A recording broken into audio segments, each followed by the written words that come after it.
phone or they already know who the real people are. No, yeah, my cousin lives in Germany. I mean, he's been living in Germany for like 10 years. Yeah, I mean, I have when I have the same, that same fucking, that same icon book that, what's his name? What's his full name?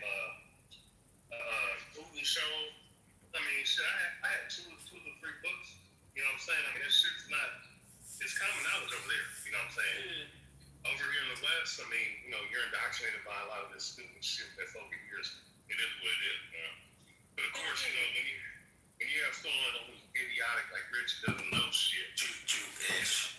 Yo, Rihanna, is it true? Rich said that he beat the shit out of you in the street. Of course I did.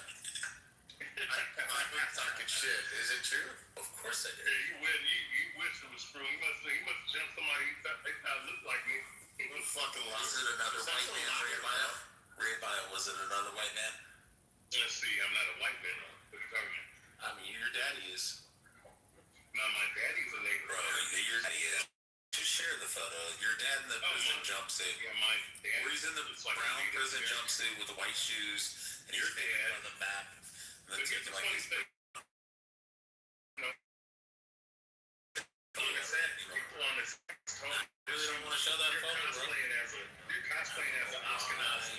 Show their cosplay. You took a DNA test that said Ashkenazi Jew, and that's what you're running on. You're not one of those motherfuckers over there. Your dad's white, right? No, yeah, that's any. All right, let the room judge. Your dad was. He's wearing a prison jumpsuit. He's wearing that all brown prison jumpsuit with white shoes on a global map. Brown anything. Yeah, and it's got like the wood grain on the walls. I don't even know why you're trying to make fun of Jew, bro. His dad's a white. That's like being like saying that I'm retarded, but I'm not.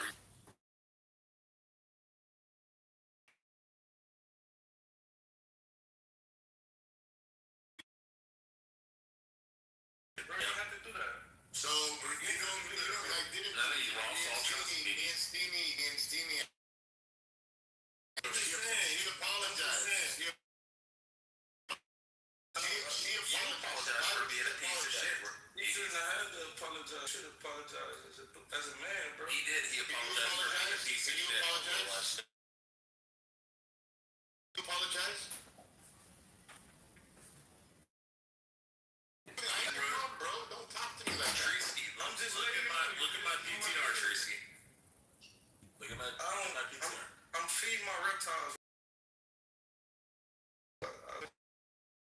I doxed Stinny yesterday. That's doctor. That's a doctored message. This guy is such a fucking piece of shit. If you guys want to know the truth, told me that he actually lied to me. Can I ask you a question? How do you know about the state of Israel and Iran? Lied. How he feels about. Why you want to rage bait people? Don't you ever want to have an intelligent conversation? That guy is a very intelligent person. Want to have an intelligent who has a very good take on what's going on. Hey, tell everybody what you said about your wife, Rich. Like, grab your fist. Oh, yeah, grab your fist. Yes, make up and take your hand, make a fist.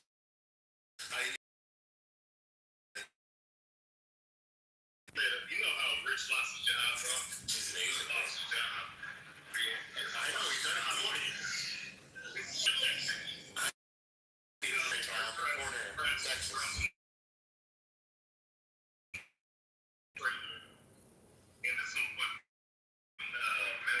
No, but Rihanna, if you really want to know the truth, do you guys remember that scene from The Sopranos when little Anthony, like, he went to work early and he looked over and he seen that one of the gangsters sucking off the other, like the foreman of the job site? That's what happened. That's Rich. Rich was the gangster sucking off the foreman of the job site. He's like, a couple of bucks. He's a professional troll. That's his job, bro. Yep, it's true. He gets paid to do it. Yeah, by Mossad. Yeah, but I got my charge. You sure? Yeah, by Mossad. Who says they're Christian and Jewish, bro? Like, what the fuck? The gays are almost as bad as the Jews, aren't they? Yeah, almost. Well, Pepe, how do you feel about Israel right now with the situation with Iran? You love it? No. And there are like 13 dead service members or something. Okay, one American life is worth like 1 million Israeli lives, as far as I'm concerned. So I just don't, not worth it. But listen, you can have an opinion, doesn't mean that it's correct. No, it's correct. Pepe, I got a question. Right. What else you gonna say, Pepe? About the influence of maybe Netanyahu on Trump? When did you switch? Because I know you was like, when you was in IGB, Pepe, you was going hard on black people about the Kamala shit and voting for Trump. When did you switch and say that? When Bibi Start saying what Trump is a dumbass. Engage in war. Oh, when he started. Can you let him talk for himself? I know, Rich, shut the fuck up. Bibi shut When he started, because he said no new wars, none of this stupid shit, and he went and did a fucking baseless war, being he's just influenced by all the wrong people that have Israel's best interest in mind and not ours. So. Type shit. No, I feel the same way. That's the only reason why I asked you. No, but honestly, guys, you don't think that. Maybe you're a dinosaurus Rex. You don't. I know. Stop, Rich. You don't think that. Honestly, let's have a good conversation about this. You don't think that. Israel. I know. Shut the fuck up, Rich. You don't think that eliminating a world threat is like a benefit? It's not We're not eliminating anything. Yeah, we're not eliminating anything, baby. This is the I agree. It's not going where we thought it would go, but at the No, beginning, it wasn't that we what should have started. No, this was long. So this is what people said.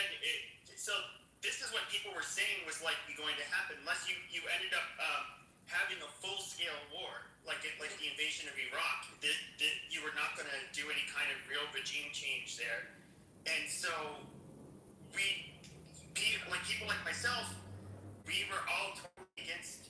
Even when they bombed Fergal, that fucking nuclear site, we were kind of like, we don't want them to we don't want Israel to talk us into a war, because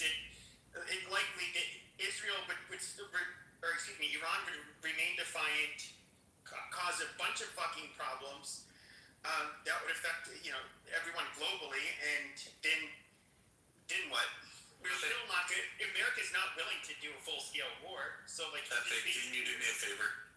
When you refer to Israel, can you say those fucking kikes? Amazing.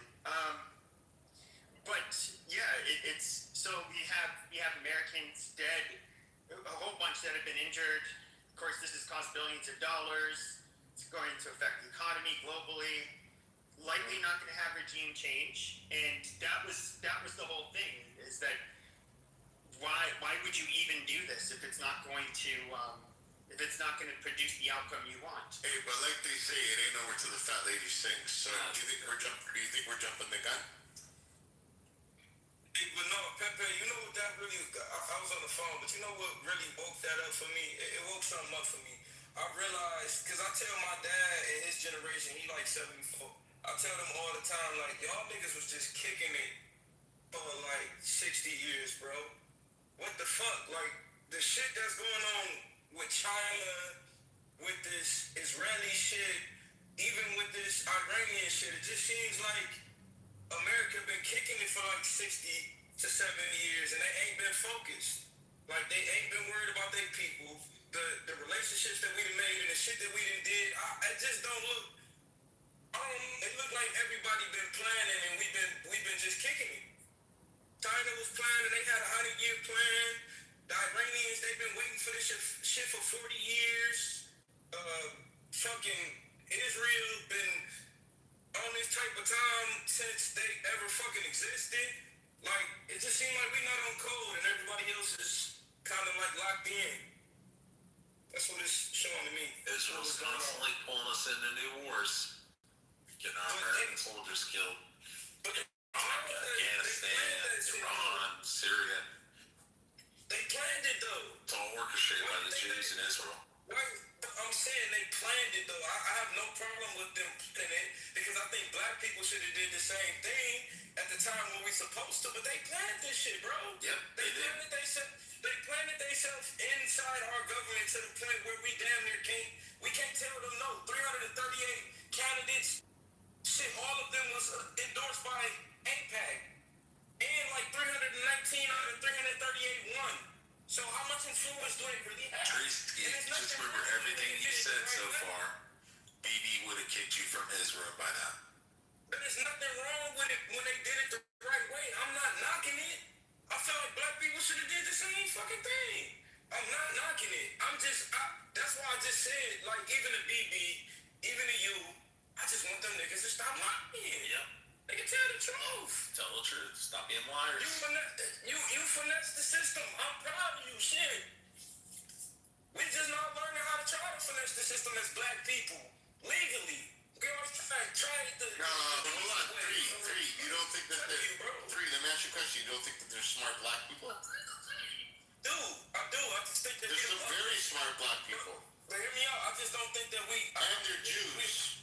I think... Yeah, but the Jews are more devious. There's smart black Jews out there. Can y'all shut the fuck up? I think that No, I don't. I'm saying... I think we don't uplift the Say it nicely. black people for real, bro. I ain't saying shit. You gonna shut the fuck up. Fuck you talking about? Say it nicely. And I think you need... BB just wants you to kick him from the room because he doesn't I have know. the Say argument. it nicely. And I He mean... can't stand for Israel to defend his country. I don't kick Be it. respectful. Especially in nobody's room. Yeah, I'm gonna just keep muting it. Be respectful. That's all I'm asking. Why are you getting upset? No, this is how I talk, man. Well, why won't you be respectful? In Toledo, Ohio, man, right up the street from Detroit, man. Ask about us, man. Ask about us, man. That's not what... Yeah, that's how we talk. No, it is. That's how we talk. Yeah, that's how we talk. And then you're complaining that people ain't educated. BB's companies like BlackRock, Vanguard, Then you're complaining that you ain't like educated. Jews are the red black people are impoverished in their communities right now. I mean, because they bully low-income communities. It's terrible. Yeah, I mean... Now they want like this globalist that we're calling for, like a one-world government. Oh my god. Tree's such a fucking gullible little baby. He's falling for it. A little bit. You need to Kick him, Tracy. You need a suggestion instead of a dick. He's being a manipulative little Jew. No, it be like that. I ain't even taking nothing he's saying to offense. I live a good life, bro. I don't know about I that. just know what I don't know about that. David's drunk. David, You that's put a picture of you and your family on a bus. Come on, bro. That's me and my family, huh? Who are you? Are you the one on the left or the one behind the guy that's wearing a kippah? Like That this? ain't none of me. That's the real Jews. That's not true. That's the real Jews, That's yeah. your family. That's the real Jews. Rich I told mean, me that they're you're clearly not from Poland and Germany and shit, bro. No, they're from Detroit, bro. Toledo. No, I'm talking about the Jews. They're clearly not from Russia and Germany. No, you can see those black folk in that bus are from Detroit. No, they're Khazars. No, they're from Detroit. So, do you think the Jews are from Germany and Poland? No, negative, no. Are you think sick of Rich always trying to gaslight people? Oh, I think the original Jews are Semitic people from the Sumerian region, Semitic region. Yeah, they look more black. Not like pasty white people. y'all barely can even deal with the sun over there. It doesn't have to do with the deal with Israel. Like even as a, even in my younger years, just briefly discussing the topic, it was like the ish part. And usually when you add ish to something, it kind of is, but it kind of isn't. So like, hey, what time you want to meet up at the bar? Oh, about 9-ish. Oh, what color is that, suit? It's like a grayish, so that was one of the things. Yeah, that was one of the things that was explained to me, like when they added the ish to it, that kind of separated the real Jews from the Jews who weren't fully Jew. Oh, look at me, bro. You're very white savior, Harry.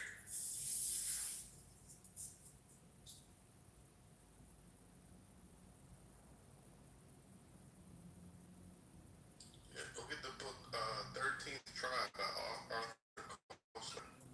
And he talks about how they even got to Germany.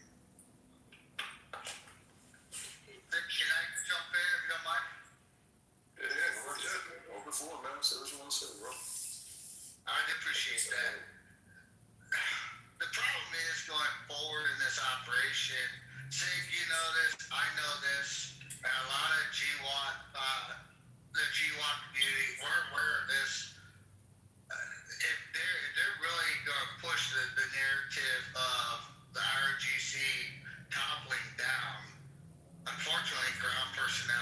what's going to happen. You know, I don't really want to see it happen because, truthfully, I don't think America, as it is right now, can really mentally handle the amount of casualties pertaining from the ground forces. You know, one person someone made a comment when I brought that up in a previous room, saying what the American military is bad. It's like, bro, it's ground campaign. See, you know what I mean about that? You know, we saw it in Iraq, we saw Afghanistan. We're no longer. I mean, we still got IED, but we're dealing with, with drones, the little small motherfuckers so I see a high casualty list. I know one thing, because I will be very verbal about this, is if America puts ground troops in, I want the IDF to have ground troops. It's not, in my opinion, if America goes in with ground personnel, I think Israel should send a battalion. What do you think, Sig? Do you agree with me on that? Yeah, that's one of my gripes about Israel is them not sending ground troops. And it's like, I mean, you guys struck first and kind of drug us into this shit. So the least you can do is, put some troops on the ground. But they're using this Lebanon thing as an excuse. And from what I'm hearing, Hezbollah's been smacking the fuck out of them there too, man. They're getting smacked hard as fuck. Well, regardless of who dragged in, Israel, America, well, we're both in it.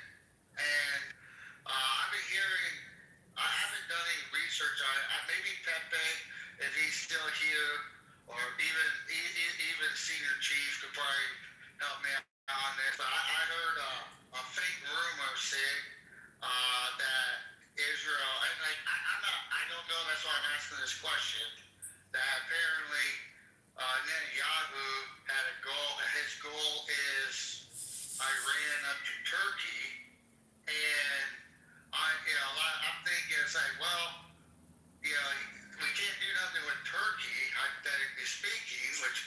But if we leave NATO, technically that would hypothetically would basically pull America out of a conflict. Not a conflict, but you see what I'm saying? So if anybody has any further information on that, like I said, I don't know if it's just maybe some medical. Sorry, Trish. So if anybody can help me with that, because obviously I've been trying to find stuff on it, Cedar Chief, but maybe AI or even the local. What are you looking at?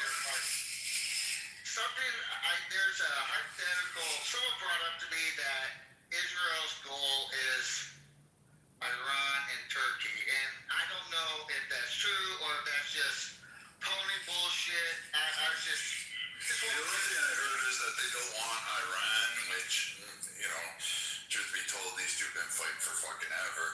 I tell everybody to watch out for Turkey because, Turkey is just not.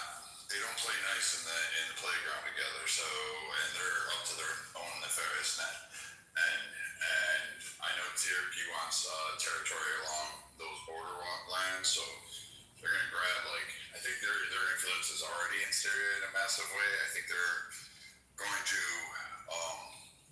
I think they would try to eventually take northern Iran, but that would be up to them. But the IRGC wasn't holding them back. In fact, there's been issues with them, kind of quasi helping them circumvent something. So, I mean, I don't know. Iran, Israel trying to go after Turkey. No, but Turkey's been a problem in our ass for long before this conflict started. Fuck. And you gotta remember, Turkey was created after World War I. So it's still a new nation at large itself. Hey, Brad, fill me in on Turkey. Tell me, I ain't really hit Turkey's just into the history of Turkey. It's just all issues with. They're a NATO nation. nation that gives us a lot of fucking issues in terms of what we can do. We know that they intervene in Pakistan and help set them up. We're aware that they may have actually had some assistance circumventing sanctions and stuff on like Iran, and that they kind of do want this push for an Islamic State down through like the Syrian border, Yemen. These areas Turkey would love to have control over, at least a massive power. So I think Turkey's overall goal is to have somewhat control in Pakistan, Syria, Yemen, northern Iraq. I know they have influence in Afghanistan, and I don't think they were a great neighbor to begin with, but you know, fucking what are you gonna do? It's Erdogan, really. Once he's gone, maybe something can be done, but if you guys remember, there was like a coup attempt against him, and I still to this day think Obama should have sided with the coup instead of breaking him on, because they would have been Erdogan's he's just a different animal. He's like a mini Putin in Muslim form, in my opinion. Thank you. Like when you look up the conflicts and the contradictions with Turkey, you just end up you're just sitting there going, why is this fucking piece of shit in NATO?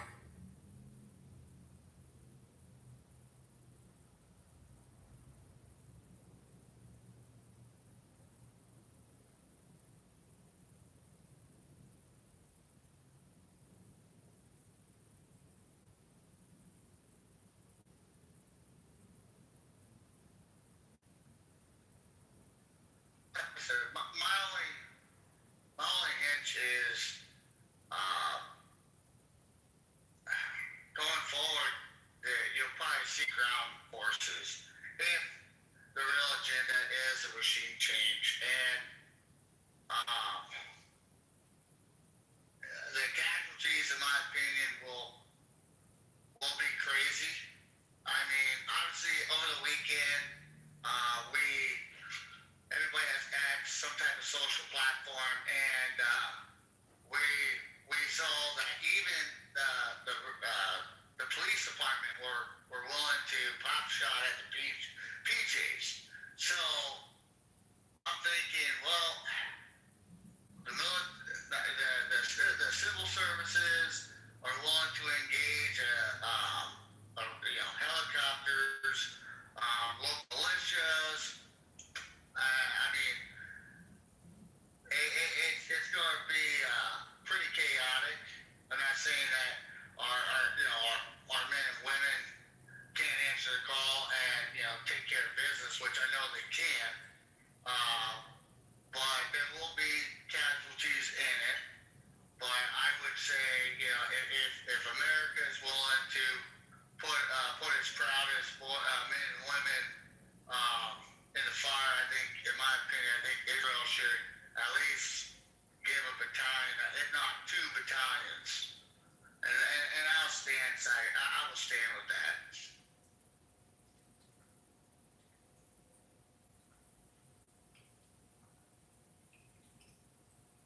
Yeah, I mean, I just I don't see. So like, for me, like, I don't give a shit about the Iranian people. No offense to the Iranians in the rim. I don't really give a shit. I just want the IRGC to stop attacking ships at military bases, and basically circumventing sanctions. Like, I hear a lot of rumors about shit like, oh, nations are paying $2 million for a ship to go through the strait. And I'm going to say this, and you can look this up. There's allegedly one that may or may not have it. There's no confirmed reports, because I actually did a deep dive into it. I haven't seen anything like that. But even if there was, that would actually be a violation of the sanctions. So nobody's really fessed up to paying it. So I don't know where it started, but it wasn't France, because France is sending us people and they're actually back the sanctions. The only one that would have probably violated it really would be Russia, but then they're not really interfering in that area because they don't want to kick off anything and they don't want to be blocked down the Black Sea. So I don't know. It's just, it's a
for them to open up the strait? I think the primary concern is literally stop doing the fucking terrorist fucking proxy bullshit. Stop attacking civilian ships with your navy that no longer pretty much exists and your proxy groups. And stop fucking doing like fucking terror attacks in like Kenya and fucking other places around that region. It's pretty much really what backers are. Everybody's sick of it, including Saudi Arabia. And I mean, I'd rather have the U.S. intervention than have like Saudi Arabia roll up in there and not own it, because then those fuckers really will set oil prices for the rest of the world. They won't have a balanced negotiation between it. We got a good relationship with them though, don't we? The Suds, yeah. Yeah, I mean, I don't trust the fucking bastards. Trust nobody. Fuck no, I don't trust anybody that's not American. Trust Israel. I don't even trust them fuckers. I'll work with them because they're allies. Fuck yeah, but they're up there with the French. Like, yeah, you're an ally. I'm glad you'll come fight with us. But really, I still don't trust you. Like, if you actually looked at Israel, yeah, they have a lot of issues, man. Fucking, if you remember, before half the fucking country was protesting in the streets. They were having a civil rights march.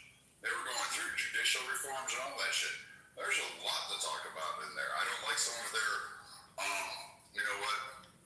We're going to sign with China on some of these pacts. Okay, well, what the fuck are you doing? It's kind of like Turkey. Turkey, oh, we need your bases and we need your weapons over here to protect us because in case we get invaded. But then they turn around and buy a missile system from fucking Russia. Get the fuck out of here. Like, you know, spare me this shit. You're an ally, but, you know, you're kind of doing that shit. Like, all right, I get you, you know, but, like, for the moment, all Israel is for me, and it's not like an anti-Semitic thing. Israel is just a country that's willing to go fight, and they're willing to take it on head on. And all right, fine, good. You're gonna go up there and shoot down planes. You're gonna shoot systems. You're gonna go kill terrorists. I'm happy about that shit. Great, thank you. Heads off.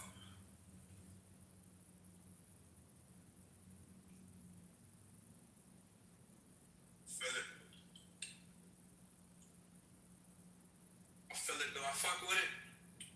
I don't know. Feel it though. I see how it makes sense to some people. I look at it this way. You know, there are times when you have to, like, have allies. And you know what? I believe Patton was right after World War II. We should have marched our asses all the way to fucking Moscow and took out the Russians. Who, then the Soviets at that time, we should have fucking whooped Stalin's ass. Then we had the men and the fucking bullets to do so. But Eisenhower wanted to backpedal on that shit. And the majority of problems are from both world wars, which were started by fucking Europe. Which is why I don't mind Trump calling out NATO and fucking pissing them off. Because quite frankly, between those two world wars, we have to deal with all this shit that they fucking created that led up to this bullshit. And so we should have just went in there, conquered fucking Russia, killed all that, and said, all right, here's enough. This is the last time we're over here. The next time we drop one of these giant bombs right in the middle of your capital and we let your people fucking glow in the dark and leave shadows on the ground.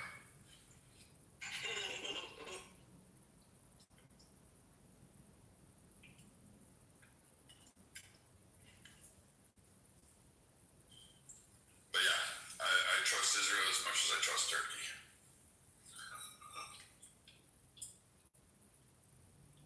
Turkey and NATO too, right? Israel's not in NATO, but Turkey's in NATO. Yeah, they're NATO. They're fucking, they're the bitch in NATO, but they're, like I said, they ask us for protection, they ask us for arms, and then they turn around and buy Russian weapon systems. That's You might as well say Israel is in NATO. Goddamn. Damn near. No, they don't like working with some of the NATO countries. They, like, for instance, don't like Turkey. And Turkey don't like them. France, it depends on whatever mood or bipolar disorder the French are getting over that week. And England is kind kind of like, we were important once, goddammit. We ruled the seas. We conquered 90% of the world for spices and didn't learn how to cook. So, hey, Brad, what's your thoughts on Jared Kushner? I think he's, how is this? I think the Abraham Accords were a good a good thing, but I also think he's kind of a sleazy cuck. But, do you know his family's backstory at all? You should, I think you would validate what you're saying. But I think he is a pawn, and I'm curious if people are watching him. Like I said, I think he's a grifter, and I think he saw his opportunity with the Abraham Accords, and he profited himself. And I agree with you to some extent. I think he worked with insiders, and we'll find that shit later on in life. Apparently, he had Netanyahu at his family home growing up. His father knew him. Probably. New Jersey. Yeah, no, he did. I saw a video. So what's that about? He probably calls family ties. It's like Newsom and fucking Nancy Pelosi or Swalwell and Pelosi and their fucking connections. Like, all these politicians run in really weird circles. Kushner's, for all intents and purposes, take the slimy stuff off. The Abraham Accords was a good start. It does provide economic opportunities. It's like a weird Marshall Plan, if you will. But do I think he did it with honor and integrity to help stabilize? Fuck, no, get the fuck out of here. I think he did it to profit himself, a large group of people around him that are connected to him, as well as his family. And he did it to have mutual loyalties between the U.S. and Israel. That being said, I don't mind Israel being loyal to the U.S. and wanting to work with us, but at the same time, it's still kind of swarmy. I don't like it, but the end result is we don't have like the fucking shit ton of other countries like all massing against us. Like, we're fighting Iran. We don't have 7 nations fucking coming at us.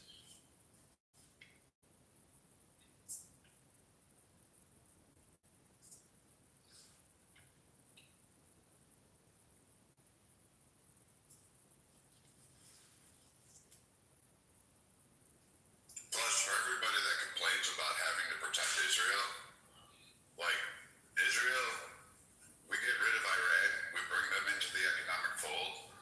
They have to deal with Gaza on a minuscule level, which I would consider is more of a malicious kind of civil war amongst their own.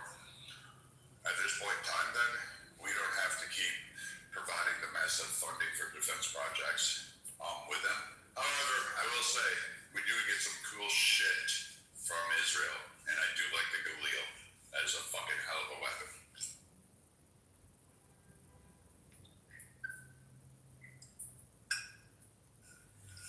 It's not like a SIG will shoot your nuts off while it's sitting there holstered.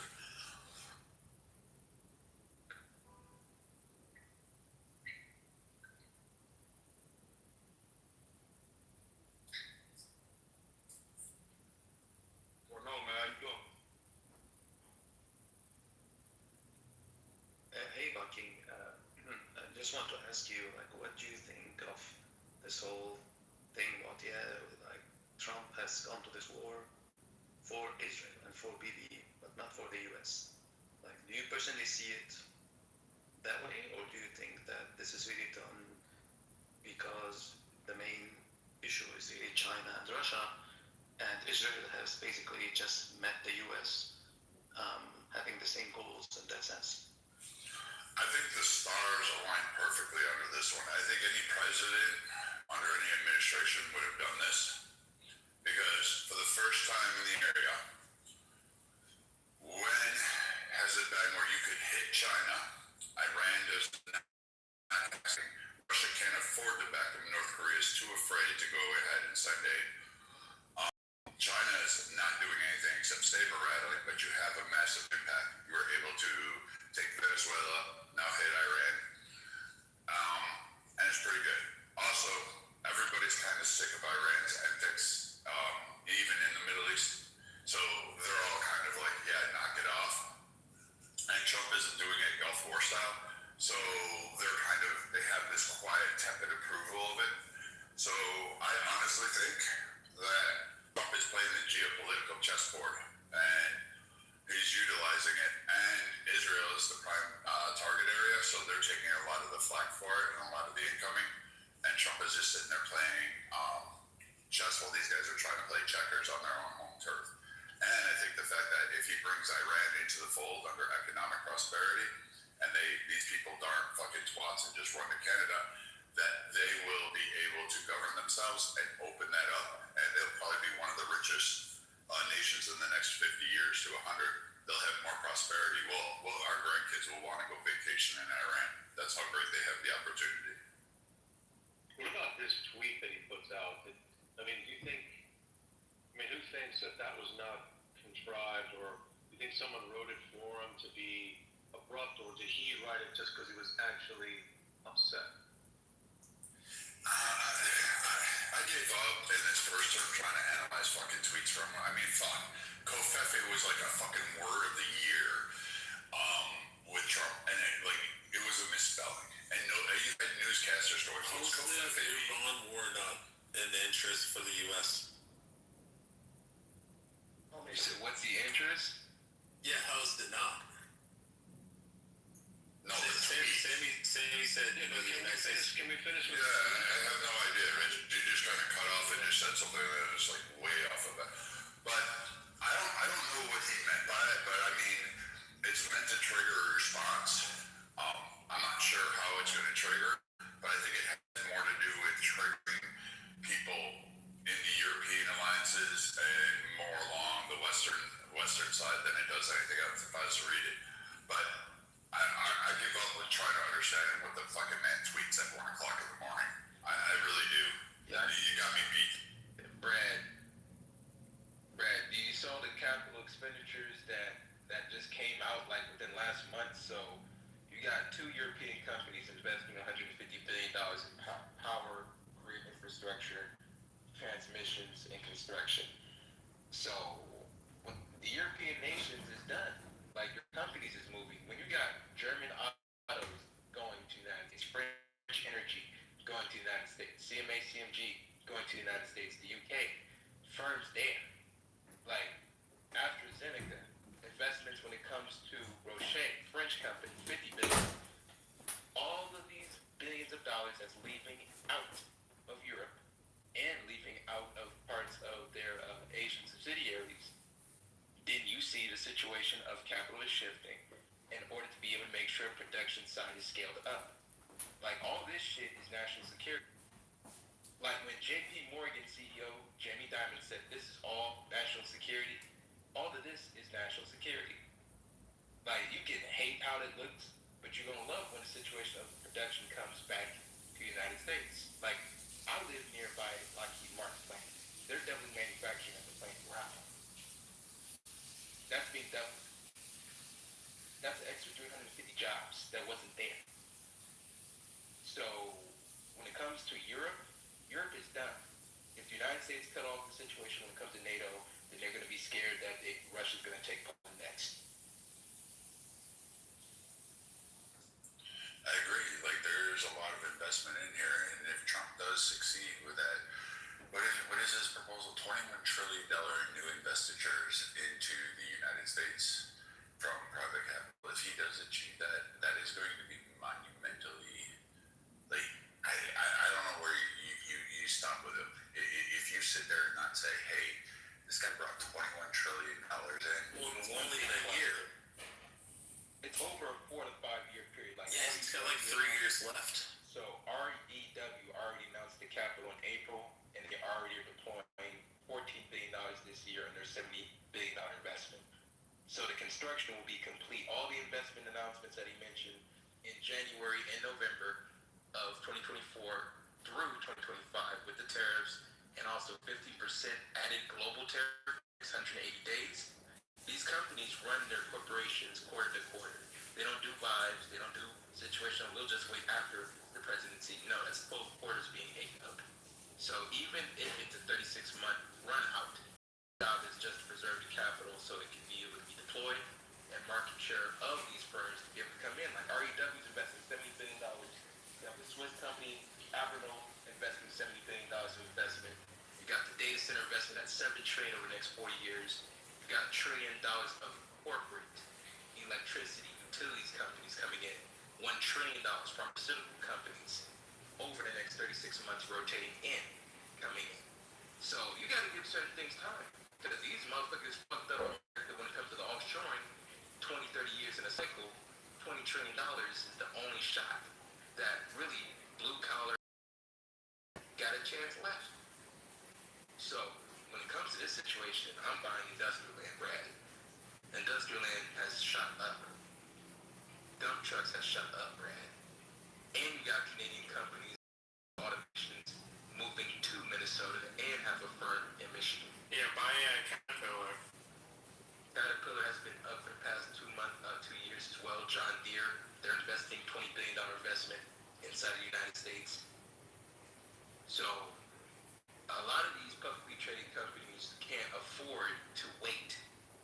You can't afford to wait quarter to quarter of 12 quarters. No, you'll be fired before his administration's even done. So, like I said, the pharmaceuticals especially, because $55 billion with Johnson & Johnson, $70 billion with Pfizer, $50 billion with Roche, Trump RX site got the discounts when it comes to the pharmaceuticals. Plus, you got IPOs and biotech when it comes to peptides and COP3s. A lot of things happening at the same time. Don't read the GPT-1s, like the fat drugs, just like crazy how fast they're taking off. Like, So, and Novo Nordisk, like, the boat on that one as well. They're investing $23 billion of capital as well in the next 36 months. So that's why I say people need to give this shit some time. People need to really give this shit some time, because this is a scenario where we only had $1 trillion of capex spending in the previous 4 years. But you got 21 announcements within 8 to 12 months of 2025. Like I said, man, when people say recession, those people are not even factoring in those investments. I think people watch too much Bloomberg News. I think they watch too much Yahoo Finance and not actually looking at how France, Netherlands, UK, Spain, Germany, all these European companies and countries that are transitioning capital. BP that invested a $20 billion investment. Shell. So, like I said, this shit is going to be very interesting. It's going to be very interesting because what is people going to do when they see new jobs? Are they going to get mad because they saw new jobs? Well, Sean, I hate to. It's like a how dare you. It's a money good right now. I apologize. The money is good right now, Sean. Like when people say, "Oh, the economy is hurting," where? I'm in the construction aspect, so I don't miss anything. Bro, I'm in the farming and cattle transportation, dude. Under Joe Biden, dude, freaking almost all the livestock companies that do transportation, cell barns, feeder lines, all that shit. Excuse me, fucking, most of them are taking anywhere between $150,000 to $200,000 loss per year. Right? Dude, the first month that Trump was in office, every livestock hauler probably made $15,000 plus for their monthly income. Well, that's because domestic is supposed to win with tariffs and localization. But yeah, dude, money is good, dude. We're ranking and banking. Man, if you tell me today you ain't making money, you gotta go back. Yeah, you're shaking big. Well, that's funny, Ricky Bobby. But like I said, when it comes to that situation, David, I think a lot of people are not positioned. I think they're over leveraged. I think all the pandemic stimulus money and people over leveraged. People took high HELOCs. People took very high, especially when it came to 2022. The refinance boom. People was taking refinances on 6-8% interest rates, variable rates. Now they're over leveraged. Cards is maxed out. And now you have a transition where you have a pro-business, streamlined permitting, and if you want to build, you can build. You can be able to write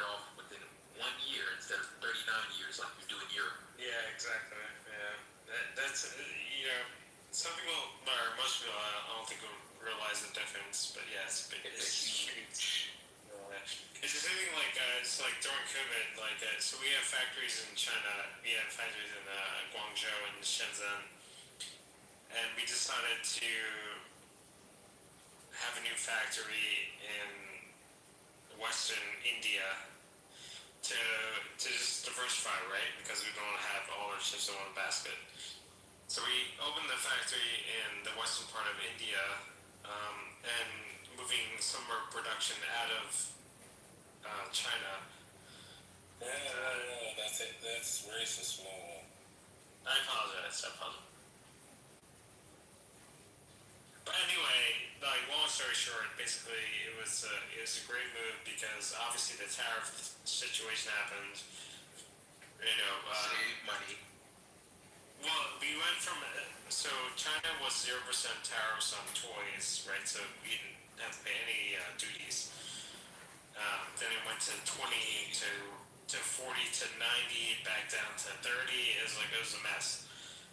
But then we had our factory in India. India made a deal, so we're set at a certain rate. So it's crazy times, bro. It's crazy times. Yeah, to have a factory, whether it's in India or China, it's like hard days. Well, people need to invest in free trade zones and bonded warehouses in the United States if you're still going to do the import and export game. That's right. Like so. Fun fact: my friend who bought a very expensive piece of artwork, it's sitting in the free trade zone right now in New Jersey. Same. But he doesn't pay any tax. Same. But he's able to write it off on his taxes. It's a crazy situation. And that's why I'm saying, man, the media don't give motherfuckers the game when it comes to avoiding tariffs or averting it or suspending or eliminating it completely. Correct. Yeah. That's what I'm saying, man. It's like we got too many CCP people on this damn economic spectrum, man. Because I hate when motherfuckers tell me about free trade. It needs to be fair trade. It needs to be a scenario of tariff barriers need to be lowered. Because how the fuck, you can sell us a million things and we can't sell none of your people our shit. Yeah, it's funny because we always had like 0% tariffs when it came to my sector, but when I was listening to Trump explain the reason why we're charging tariffs to whether it's Germany or the UK or France or whatever, and he brings up a good point. He's like, well, they've been charging us, our American companies, tariffs the entire time, but we haven't done anything about it. I think that's a good point. It's like if France is gonna tariff our companies, then why can't we tariff their companies? It kind of makes sense. Excuse me, David. Do you mind if I go after you? I was going to tell Sean something. Well, I'm here. I'm just a simple guy, dude. You guys sound more intelligent to this stuff, but I hate when individuals come up and say the economy's doing bad. I can't stretch my dollar, this like that. Listen, dude, I'm a poor country guy. I grew up poor, worked my ass off. I go to the military, very good, had family. But the thing is, like I tell people, I say, listen, manage your money. Or think outside the box, very good. If you're saying that you can't live off 40 hours, well, what you're spending? Are you being a fool with your money? Or are you, because the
folks spending more money. You got foreigners, 190 countries of investment, 27 countries in the EU, European Union, and investing domestically. Like me and Brian been talking about this shit for the past like 6-7 months on this damn app, and I'm kind of disappointed that a lot of the, how can I say, the financial, arty smarty, conservative types are not even bringing up the capital investment. Mr. Sean, I ain't that guy. I ain't never going to come on here and tell you. I'm Don Holiday when it comes to that. I'm a working class guy. You know what I mean? I break my back, get my greenbacks at the end of the week, and I'm managing the best. I'm not going to come on here and tit for tat. Y'all better at that than me. Well, Steph, I'm gonna say this, man. Would you sell your land for $27 million? There is a Kentucky family that had a land offer that was $27 million. Would any of y'all sell y'all land? Maybe? Fuck no. Brad? No. No, my parents are wealthy because they kept all the land. Wait, 27 million you said, right? Well, hold on. Step ask me this. I'll tell you what. You want to know what? 27. Oh, how many acres am I giving up? So those were like 20 acre. Fuck yeah. Done. 25 acre. There wasn't hundreds of acres. It was just 25 in Kentucky. Bowling Green, to be exact. Fuck yeah, I'd sell. Wait, is this like a Jack Daniels? Is that Jack Daniels? Is that the motto? No. What? Well, Sean, can I answer your question real quick? Yeah. Sean, I would not sell, but I would lease. And I would put in that I have ownership of the mineral rights. Well, I don't disagree on that aspect. Sometimes they give you an offer that you can't refuse. Other scenarios would be a situation where if you didn't take the offer, they'll just do eminent domain and you get less, because they was giving them 7 times the amount of the valuation, because it's industrial land. It's like big production land where you can be able to build warehousing, manufacturing, logistical ports. Because even Kentucky got like $22 billion of construction that's going to be finished by the end of this year. Yeah, Kentucky. So, like Sean, like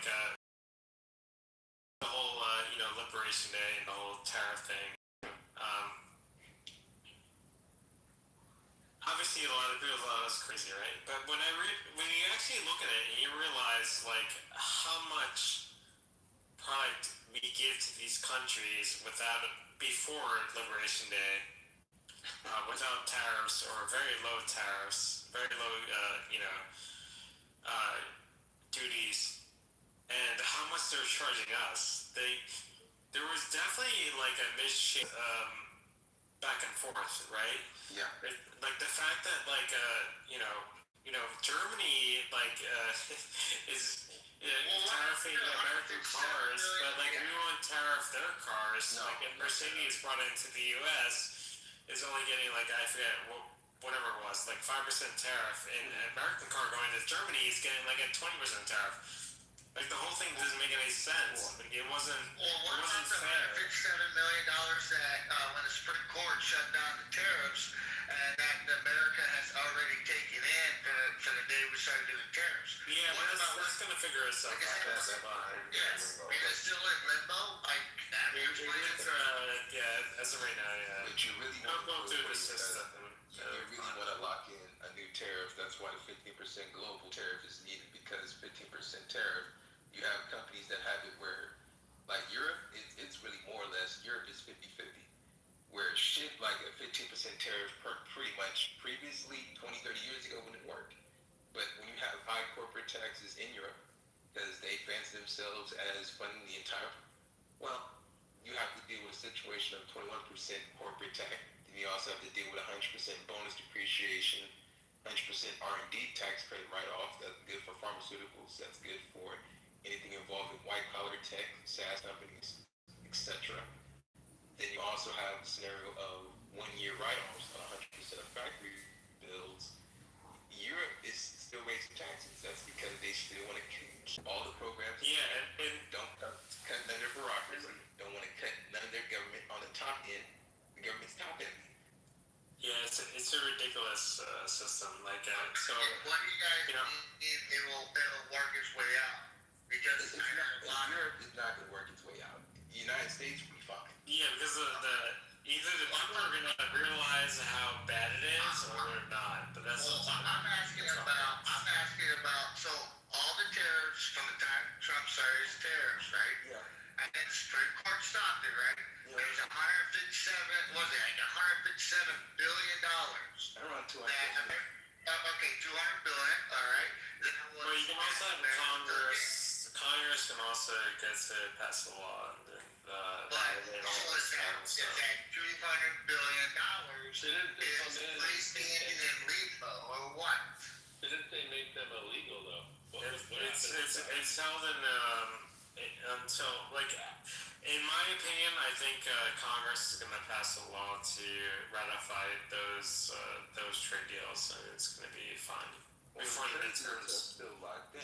The tariff money is just the only thing that's in limbo because the trade deals. Well, the deal's already been made, but you know what the Supreme Court did is that those deals are no bueno. So they have to the deal that they made is now doesn't it's not legal, so they have to get the money back. But I think Congress will step in and pass the law, so it's fine. I don't think it's gonna be a big deal. Well, you use an antiquated law to push through. Well, yeah, the emergency powers, because these countries are utilizing our immigration as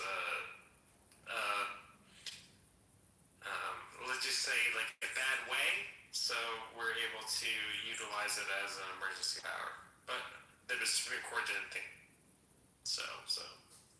On 301, in Section 301, then you have 919, then you have the emergency powers, the EPA, all the EIPA, you have the EPA, you have all those mechanical type of way of tariffs. Because most of these situations are force function. Once countries and companies and investments are finally fully constructed in the United States around July, November, December, then that's where the bandwagon effect, where other companies that was not going to invest inside the United States, they will have to invest in the United States, and they miss out all the market opportunity when it comes to power demand, utilities, transmitters, that whole HVAC, liquid cooling. You miss out on that opportunity. And plus you miss out on the tax write-off. Like, who wants to wait 40 years to write off one building that you did 30 years ago, 20 years ago? Yeah, that was another good thing in the Big Beautiful Bill was the for corporates, being able to write off certain aspects of capital. That's very good. That means like new companies are able to utilize tax able to utilize like proper tax reasons for Well, the tax credits, a lot of the situation is scenario of a rebate that you build and you can be. no, but you don't need a rebate. You just write off things like 100%. sooner. Yeah, it's better. It's for tax purposes. It's better. And that was in the big. Yeah, thank you. Yes. Sorry, that kind of got my tongue. I was trying to say that. But yeah, you're correct. Yeah, that was in the big beautiful bill. We're going to get that tech code. So, like I said, I'm invested in the stock market, and construction stocks has not failed. John Deere, Caterpillar, MTZ, Photonics, especially Photonics. All my Photonics stock has tripled since this defense shit, due to the fact that everything that's pretty much used in defense tech is going to be laser, LiDAR, photonics, computer vision. Have you guys heard of a company called Fermi? Yes. Man, that thing flew up from the IPO. Who is that? Out of that. I don't know who that is. Can you explain it? For me, it's data center projects down in Texas. Who's their client? They don't have clients yet. That's the thing. It's a build out. It's a massive build out run by the former governor. Rick Perry's name's on it. Anyway, the IPO came through at like $21. Value in the company at like 15 billion. It's now trading at 5. I think this thing is a win longer term, but you don't want to buy it now. You want to buy it like in 6 months at $2 and just hold that thing. So I wondered if you'd heard of it. Yeah, I've heard of it. That's because I'm tracking most of the government contracts and DOE funding from quiverquantitative.com. The Department of Energy? Yeah, DOE, DOT, like Oklo is a better stock because that. DOW, you mean Department of War, not Defense. Like I said, DOW, DOE, DOT.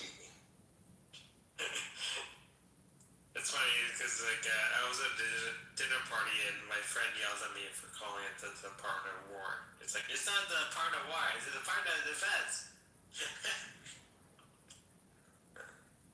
Like I said, stupid politics gets in the way of money making. That's right, that's right. Because this shit is green. This shit is green. It's gonna take out of the $18 trillion to $20 trillion plus. It's gonna take $3 to $4 trillion of the manufacturing to come in. You know, a lot of these rinky-dink cities and areas that were neglected because of offshoring, when they reshore back, yeah, that's where a lot of scenarios where people are not gonna be as mad. I don't think people are gonna really be mad when their supplier is local. So I know you're very bullish. I know you think a lot of these things will follow through. Maybe let's make some cases for them not unfolding the way Trump's been laying it out, just to give us an even conversation. Like, what are the things that we think could potentially interrupt these things? Well, that can interrupt is long-term energy prices, where it's got to be regulated within 60 days or less. Well, I think the war is going to resolve itself very soon, right? I'm assuming they're going to resolve it. Because they need 2 rate cuts to make it really turbocharged. That's why Kevin Warsh is going to be so important for the Federal Reserve Chairman. Yeah, we need it. With all the respect to Powell is a very bad. Like if somebody like I Is he deal with. bad or is he just kind of status quo? I don't think. Well, he was wrong in the beginning. He was wrong during COVID. He's wrong now. 25 years then. I mean, but he has a bad record. Like he was wrong in so many different situations. Like why are we giving him? The thing is, we need to cut because we have a lot of debt balance. So whoever that's willing to cut rates with tariffs, with capital coming in, that don't see supply side demand being inflationary, we're pretty much good. Because the problem is with Powell is he was squeamish when it comes to tariffs. Didn't thought that investment was going to come in quick enough. Or not come quick enough. He was wrong during that calculation, but yeah, like even the saving grace is the fact that these European markets they're definitely doing a lot worse than us, right? So that's the saving grace. Europe got a whole bunch of Mount Diamonds. That's the fucking problem. It's the beautiful thing to see Germany. Yeah, wake up. But the European Central Bank is like if you have it's like a handbill running the UK. Yeah, exactly. Like you have didn't Trump call the Prime Minister a simp or something? He called him something. Man, like I said, Europe, America don't want our shit to look like Europe. You know what? Maybe this is like a thing, but I mean, Trump was right. It's like NATO. We keep bailing out NATO. When was the last time NATO did anything for us? Well, Eisenhower told everybody that after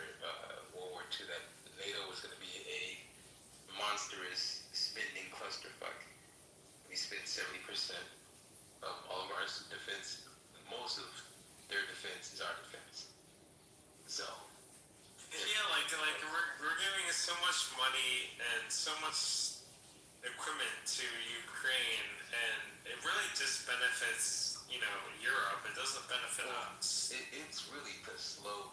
They did that as a method to slow down Russia when it comes to the aspects of, and they want to they want to outspend Russia again. Yeah, but I guarantee you, if Trump and Putin sat down together, which they did, right? Yeah, well, but Trump and Putin, they sat down together, and they'd be like, yo, we're cool, right? He's like, yes, okay. So it's all the Europeans that have the issues. Like, why are we paying for them? Makes no sense. Well, BRICS is not going to work because you got 500 billion barrels of oil that. No, well, the Saudis are on our side now, so the BRICS won't work. Well, they're investing $4 trillion in investments here in the United States over the next 10 years. Yeah, but they don't want the BRICS dollar. They rather be part of us than be part of China. So. Well, who in the fuck wants to be part of a fake world power that can't use power? Well, be nice. China is a paper tiger still. I've still yet to see how China has gotten out of the paper tiger syndrome. Yeah, but your boy. Yeah, but your boy, he does have a hard on for, with all due respect, have a hard on for Taiwan. So I don't know. I think he might do it, but I don't know when. But he might do it. Well, I don't see that happening if you don't have the energy. Yeah, but why is he taking all these steps to making it seem like it's gonna happen? Why would he do that if he's not gonna? He has no aspirations. No, I'm saying that when it comes to China, they will try to make the attempt. It's to slow it down. Because that buys us years. This shit buys us a lot of time. Because if you don't have the oil and your defensive tech doesn't even compete with South Korea, Japan, and also Australia, then come on. People hype up China to the point where you don't realize it. China has lost to Vietnam and Japan. And now Vietnam and Japan got more weapons and they're working together. Yeah. They're more battle tested. Yeah, so a lot of people don't realize how much you're onto something here with the paper tiger. How yes, we as Americans we consume and use a lot of, or we did in the past, Chinese goods. I think that phenomenon is over, or at least it's whittling down. 50% of all iPhones sold in the U.S. are made in India, not China anymore. Right. So what I'm saying is maybe you guys, consume, but I know that I shy away from their goods. So I don't know what their initiative would be. They're not an imperialistic country by nature. So I think that they're going to be, maybe not necessarily as powerful as people are projecting by the numbers. No, they'll definitely have power. So as somebody who's been to China and gone to the factories and all that bullshit,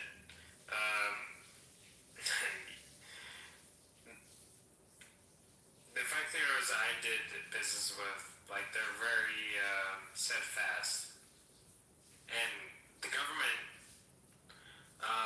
not forces, but they nudge them to do better and do more. So yeah, I wouldn't sell them short. I'm not selling them short. I don't know that they don't have a capitalist system, right? But it is kind of de facto. No, it's a communist social republic. Yeah. Right. State-sponsored capitalism. Quote unquote. They got a hand on Jack Ma's pocket. Jack Ma got around 40, 50 B's in the account. Billions. Yeah, he disappeared. disappeared. Remember when he disappeared? It's like, where's Jack Ma? Well, what happened to the other billionaires? You got several billionaires that's worth 30, 40 billion each. Lee Kai-shek, he's the one that brokered the deal when it came to GPA and BlackRock selling the Panama Canal. Yeah, I remember, like, I was in Hong Kong, and there was one of the guys he's very CCP, and that guy is now in jail. I obviously can't do anything, but because he's a Hong Kong citizen. But I felt bad. It was like this person that I met, when I was doing my trips to Hong Kong. He worked for one of the factories, and he's being a nice guy, and he went to one of those protests. It was the umbrella protest. Yeah. And now he's in prison. I felt bad. Where are these anti-CCP Asians? I would definitely like to pick their brain on what they. Now I'm not going to tell you now.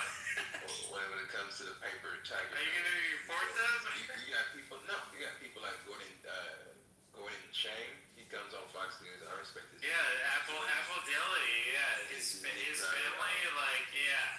So never mind. So Gordon Chang is very. Yeah, that poor guy. Like, he's an old guy too, and he's all he is report on. You've been drinking, Albert. You've been drinking. Yeah, Albert more sober. Oh, you're making a small light comparison. Yeah, It's all good. This is chummy. I don't know. It's good to have these macro conversations, and I'm not throwing a stupid thing to you guys. Have you ever considered what? Yeah, go ahead, Albert. Like the macroeconomics of globalism.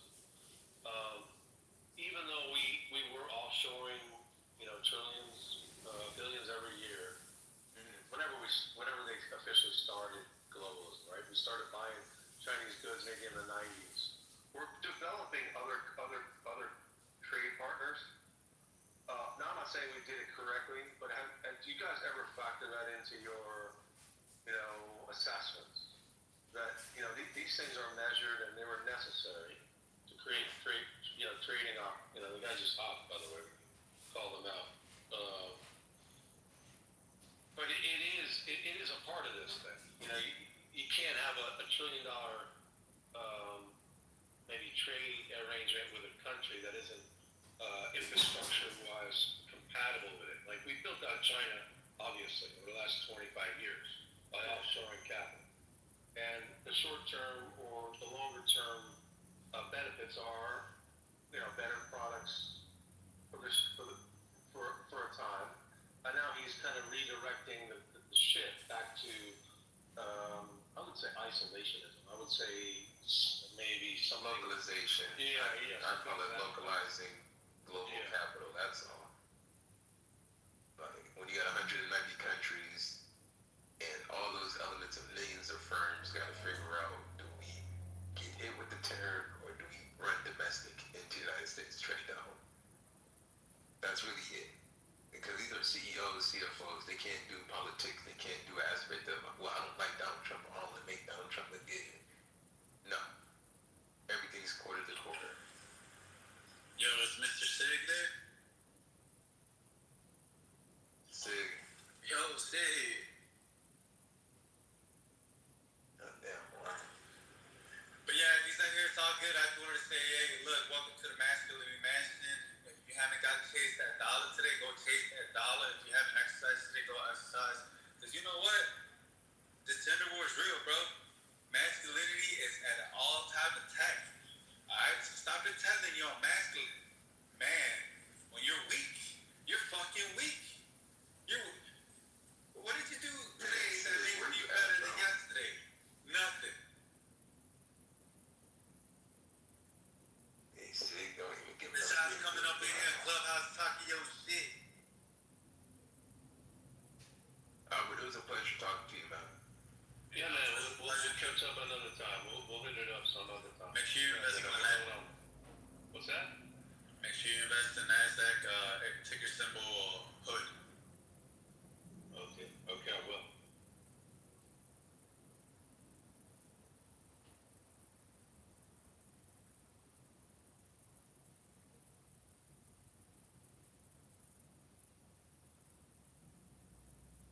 Trump forever. You know, when Trump said that From he can forever. somebody, when Trump said he can shoot somebody in the street, and no matter what, his people gonna follow him, and that's a fact. He was, Hey, Beaver, did you bring up Rich? I don't think he said anything racist. No, but he interrupted. It's just so annoying. He's gonna pay for his interruptions. How about this? Hey, if I move down, would you bring him up? I'll sacrifice my space. Get out fucking. Here, I'll bring him up now. He's paid enough. You got stuck in Rich's all fucking afternoon. Shut the FA or fuck B up. will have to do it. Rich says nothing of fucking substance. Shut the fuck up about it. Okay, so today Give me some is shekels, the day Nima. after. See what I mean? No, he wanted to bring Well, Rich up. I like it when Rich comes up. He might be annoying, but he's a goofy, annoying guy. Well, I'm trying to get to the ball, so you keep interrupting me, dude. Bitch ass nigga. Bitch ass nigga, shit. Okay. I feel like could Trump be considered a terror? Like I mean, obviously we're inside of America and we're Americans. I think most of everybody here. Give me some shekels, Bima. You can't. We have to align with the same principles. So when you align with me and you got to. What is it? You got to hit the special spot. Hit the special spot, and the tokens come, and it pours out on you. So I'm trying to hit that special spot. Can you bring up Rich? you just got a negative. You just got a negative. You owe her shekels now. That's right. That's right. See, I didn't touch that spot. She can read. Exactly. So could we consider him, like, if this was another country right now, if we thought, like, let's take China, right? If China was doing this, do you think that we would, what would your opinion be if this was the Chinese men doing this to Vietnam right now? How would we feel about that? So obviously China does not have the willpower of the American nation. Okay, that's first. That's the first thing we need to recognize in this dynamic.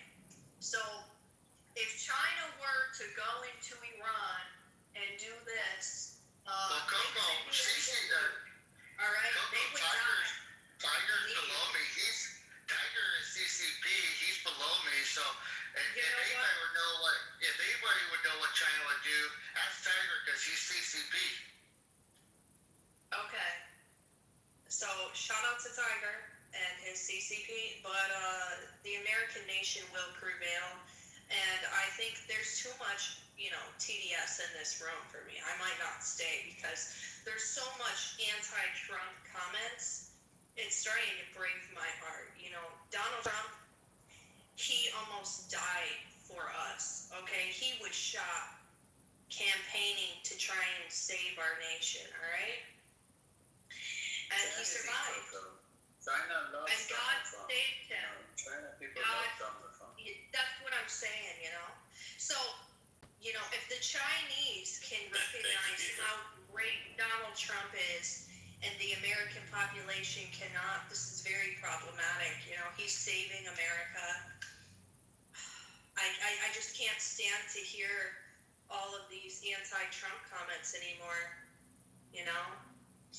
This is a terrible, horrible thing you're doing. Terrible, horrible. But no, why do you have such an issue with me? Oh, you ran away. Most good people Terrible. do. Most good people do it. It's terrible. It's horrible. I like this name. Yeah, let me add that. Yeah, the irony. Chat. Everybody loves Rich. So I guess. Oh wow, this account's got a lot of followers, Rich. How'd you maintain that? Oh, I let the Indians and the Pakistanis do it for me on my website. I love it. It's really I like generate the phone numbers, then they fucking build the account, and they build all their friends. I know. You get the odd account that's fucking full blast, bro.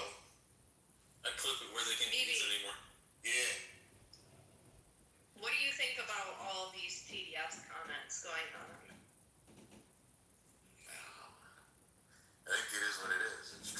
management syndrome. It's horrible. I disagree. It's terrible. I think it's only Trump derangement syndrome when you can't point to. Bro, you still haven't fucking showered shackles on me, so stop. when people could be honest about what they like about Trump, I don't think that that's TDS. I think that that's a good constructive criticism. So that's not I have a problem. I think people that they're criticizing only half the story. Like, they're critiquing him for every single thing he does. Like, they grab her by the pussy. That wasn't what he fully said. He was talking about movie stars. Well, that's what I mean. Like, when TDS, like people in this room, right? Go listen to people in this room. I'm saying, yeah, I think it would be TDS if you can't be genuine about positive things that Trump does. But if you could give your positive reasons, I don't think that's not TDS. Is it TDS or is it tedious? Oh. That's what the title should be. TDS or tedious?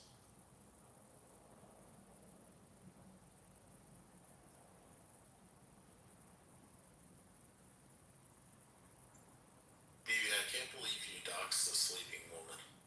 She was in the shower. Yeah, that was crazy. I'm not gonna lie. I did not like that one. Yeah, that was bad taste, baby. It was a big Thanks. You're terrible. I apologized. That's why I made everything right. I apologized to her. And she actually apologized to me, too. Good. Yeah. Okay. Everything's good. Okay. Right. Well, I think that we need to, as Americans, support our military. We got people over there dying, guys. So I understand people are and now I'm putting aside the troll and being dead serious. I want to throw you. I was gonna say, since when did you become a troll, Coco? Yeah, I want to throw you. It's not too much of a cheap Jew, Coco. Sorry. So I just got the genuine parts of you for a while. Yeah. I just do it when I feel like it. But putting aside the troll now, I genuinely think, look, I'm not pro-war myself, but this is our military, okay? These are our people at the end of the day. These are our brothers and sisters. These are our cousins. These are, whatever. You know what I'm saying? These are our uncles. These are our aunts. These are the lady at the end of the block, right? So Is her name Jenny? we need to sure, why not? So we need to support our military. I think we need to kind of have like a united front against some of these comments that are very anti-American, and some of these people actually sit amongst themselves, and again, I'm not trolling, and they actually talk about and laugh at American soldiers fucking dying, and I'm not cool with that, bro. I'm not cool with that. I don't think that as Americans we should key with people that are like this, because at the end of the day, again, these are our brothers and sisters. So if you think it's cool to, see Americans die, and you think it's cool for Americans to be held as war hostages, right, missing in action, you have no place amongst me. Okay, I'm just gonna be regular. Have people really have been happier, or whatever you're saying about that? Yes. This is something that has been very clear to me, and is kind of starting to change my opinion on some things over the past couple weeks. I'm not gonna lie to you. And again, I'm not pro-war, but look. What type of people do you hang out with? I'm never gonna be okay. I'm never gonna be okay with people thinking that it's funny that Americans are being harmed. No, fuck you. Look, I'm not a traitor, okay? At the end of the day, I'm gonna criticize the United States. I'm gonna criticize our government, all this. But at the end of the day, our military is made up of the people, and that's our people. So I'm never gonna turn my back on our people during wartime. I'd rip the fuck out of Coco. Sounds like the feds got you. Yeah. No, I'm being dead serious, bro. You guys should That's when you spend too much time in Amir's room and fucking fucking Homeland Security's investigating your ass. This is who you become. Can we all start? No. Can No, we all start let me throwing tell you, points at BB? Let me tell you, look, I've been this way since I was a kid. My parents raised me this way. I respect the veterans. I respect the men and women who give their fucking lives to do whatever they need to do for our better interests as Americans.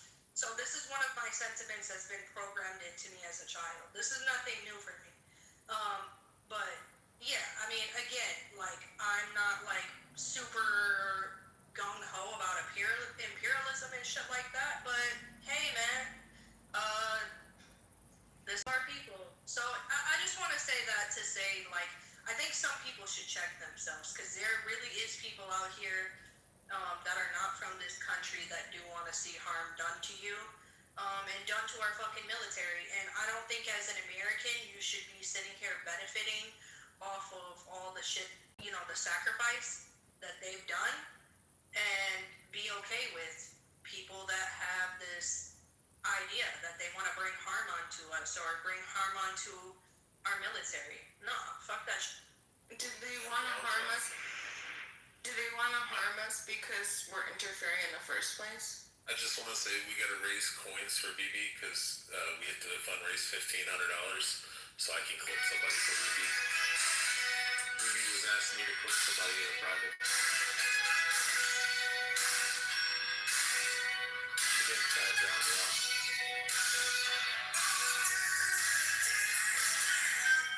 Good one. Rich, do you know who clipped Beaver? No. Hold on, can you hear this song after? BB wants me to clip some Muslim guy that was threatening his kids.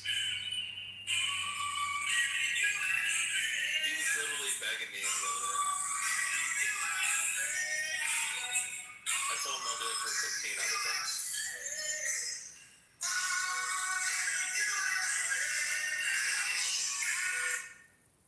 Alright, so we gotta fundraise money for Beaver, or BB.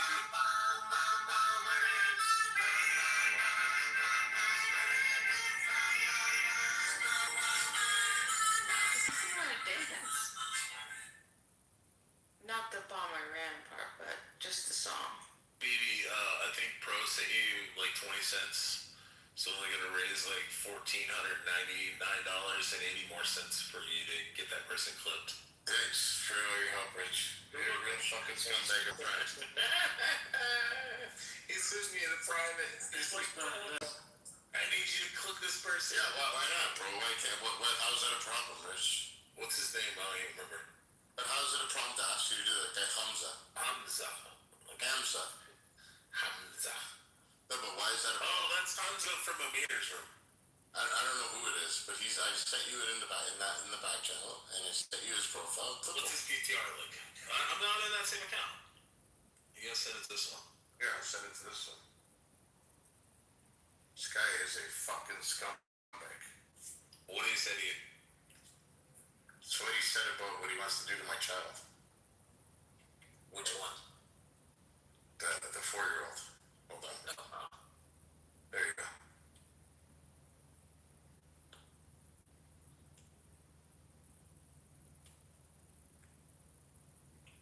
Oh, this is the account. I was just looking at her messages. Oh, yeah, you see that?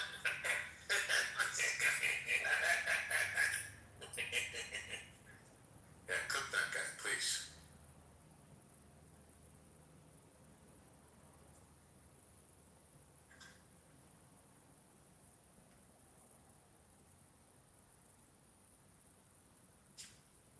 I gotta get the other account when you were asking me to come up as a mod kick. Okay. Who are we clipping? Some Hamza guy. Send me the For account. $1,500, I'm gonna do it. BB's gonna fundraise the rest of the money. Oh shit. Okay, I'm not doing shit for free now. No, that's what I said. If you're doing something, you charge. I'm trying to invite the Hamza guy in here. You won't come. I'll get him in here. Let's get him in here. Bro, really, actually, oh my god, why the fuck did I tell you to get him in here? This guy's a loser, bro. Like, he's a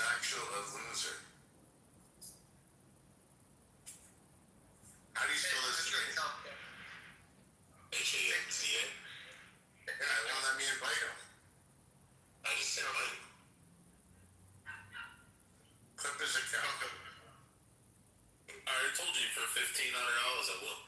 Shut the fuck up. I'll flip every one of the Listen, bro. I will never help you again. I will never help you boom a room. I will never help you do anything. You helped me boom a room. Yes, I did. I did. Yeah, it was Matt's room. I made you mod, and you boomed it. Yes. I kicked that in, yeah. Exactly. Yeah. So glad I recorded that.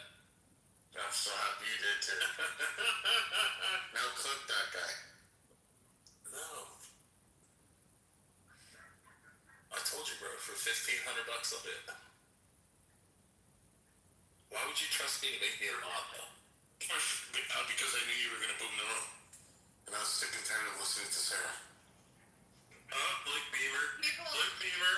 I was right this whole time. I was telling you guys owe Rich an apology. You owe Rich an apology for booming a 3-day room, guys. Yep.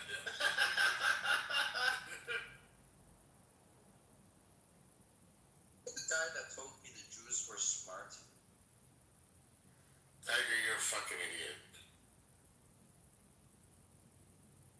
How many people do you guys think I pissed off with my initial troll? A I lot. think I pissed off with, yeah. Yeah, that was fun. I think But I know that's not you, so that's why I know. I already know. No, she's getting red pilled. Yes, that way. Baby, dude, you know why Tiger gets pissy? Because he still thinks that China has the capability of fucking, going toe-to-toe with the U.S. But they... China's the big stars, bro. That's the height of their fucking... That's it. Their ground force is a fucking AI robot with a dildo in the fucking hand and an open mouth. I mean, I always suggested that you focus on one war at a time.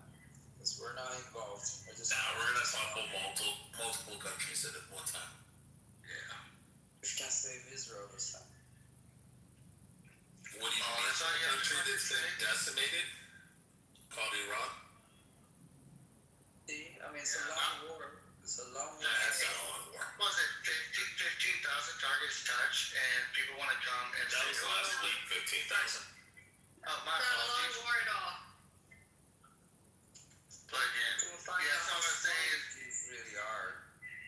You're just we're helping. smart enough to... Tiger, you're just helping Red Pill Coco more. Smart enough to destroy China's fucking radar system that was donated to Iran. Smart enough to just, to work around their fucking SAMs that they got from China. I mean, just Can you imagine what the future of China's army is going to look like? It's going to be exactly what you said, Steffi. It's going to be a bunch of robotic soldiers with dildos in their hands. They're going to fuck everybody. That's literally it. Yeah. Bro, dude, listen, BB, if China was to invade America, dude, our fish and wildlife would fucking put tags for Americans because they know we're to go in and shoot the fuck out of them. Not our military, our fucking rednecks and country and good old boys. Fuck, the Crips would fucking beat the shit out of the Chinese fucking army. Just saying. Bro, I can imagine a fucking Chinese military going into Chicago. They're weak. Gang You rape see by how short they are, bro? I know, dude, they're getting beat down with a fucking wet belt. Oh, my I'd be niece is upset. taller than their average man. My 10-year-old niece. This is If I were you, The I'd most try to retarded sound more gangbang. secure about it. I Oh really my god, be so insecure the most about it. retarded gangbanger, an autistic gangbanger would probably out fucking shoot a Chinese soldier. Well, put it like this. Listen to this. This is how retarded they are. Their porn, they blur out the vagina and penis, and the guys still jerk off to that. Damn. Think about that, guys. How fucked up that is. They jerk off to blurred, like fuzzy, where you can't see the vagina and penis, and they masturbate to that. They're probably, listen, Chinese men are mad black women don't give them a chance because they look like This that. is the smart Jew. The smart Jews can't tell apart Japan and China. By the way, porn is illegal in China. I know. That's why they blur it out, you dumb fuck. Japanese have a law to blur it out. You are the And China too, you fucking moron. You're a fucking dumb Jew. I know. And you're a That's all, smart listen, fucking... that's all you have to do. Pepe, just remember, Tiger is talking about how China would destroy the United States. Was it? Because this doesn't concern me that much. No, Tiger said that China would destroy the United States, Pepe. The smart Jew is making up lies again. The smart Jews. Yeah. Hey, he said he's smart. Oh my goodness. Which one is it? Which one is it, Tiger? Dumb Jew or smart Jew? Come on. You quit flopping over here. Which one is They're it? smart. For the Jews, they're very smart. Man, you're like a fucking fish. You keep flopping. But it seems like you want to pick a fight, but I'm not really concerned with whatever you got. Okay, paper tiger. Okay, paper tiger. Because you're no danger to us. You don't pose a threat. Oh yeah, that's 78% of oil and gas that's not getting to China right now. It really sucks. Rich. How long until they run out of reserves? I'm like China's supposed to. This is I'll have to read more into it. But the other day, American news was that they're actually gonna stand to benefit from all this. Oh yeah, by having their oil and gas cut off for a month and a half. The China's too pussy to go into the streets to get their shit. 55% comes out of the Gulf Yeah, States. I don't think Rich is a biological Jew. He is a little too dumb. You see, and you know, if you were a brown Jew, I would get it. Because the brown Jews are fucking dumber than Mexicans. Yeah, Ashkenazi Jews are smart. The brown Jews are dumber than Mexicans. Yeah, no, you're not. Yeah, Too stupid. Mexican. Ding.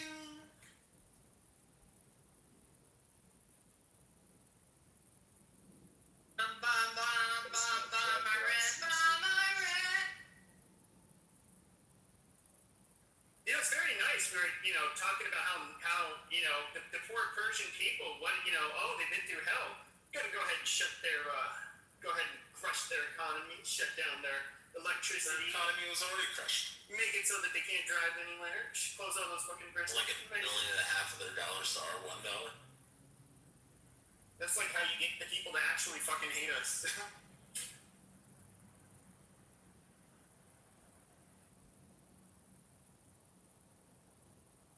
Paper tiger. Years, this guy will be saying he's not a Jew in America.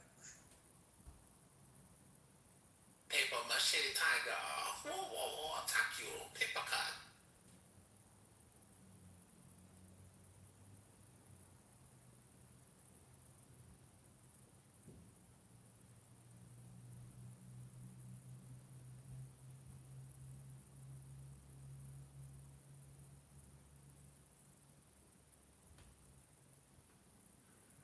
You don't tell him. There was only one thing I'd ever do with the Chinese accent. It was always to piss this guy off on Discord. And it's really the only time I do it. Somebody bring young Zealous up. Did you get banned from Discord, Pepe? Is that why you left? No, I just got bored. The thing that really sucks about Discord is that, like, people of all ages can fucking go on there, so you have to, like, continually, like, mute and kick out of your room, like, fucking kids.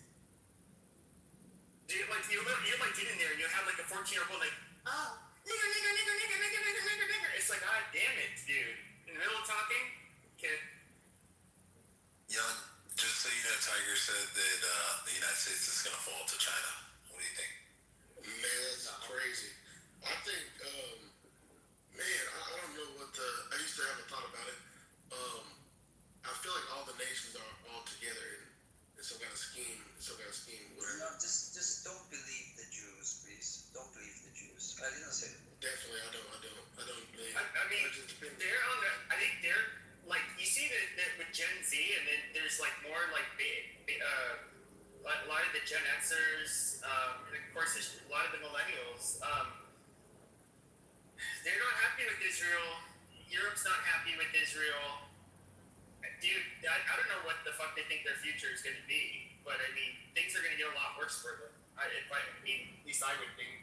And they kind of fucking deserve it. I mean, this was such a one-sided parasitic relationship we've had with Israel. That's right, bro. I agree. And then, Who runs the world? The Jews. Who runs the world? Rich. Dude, I think I just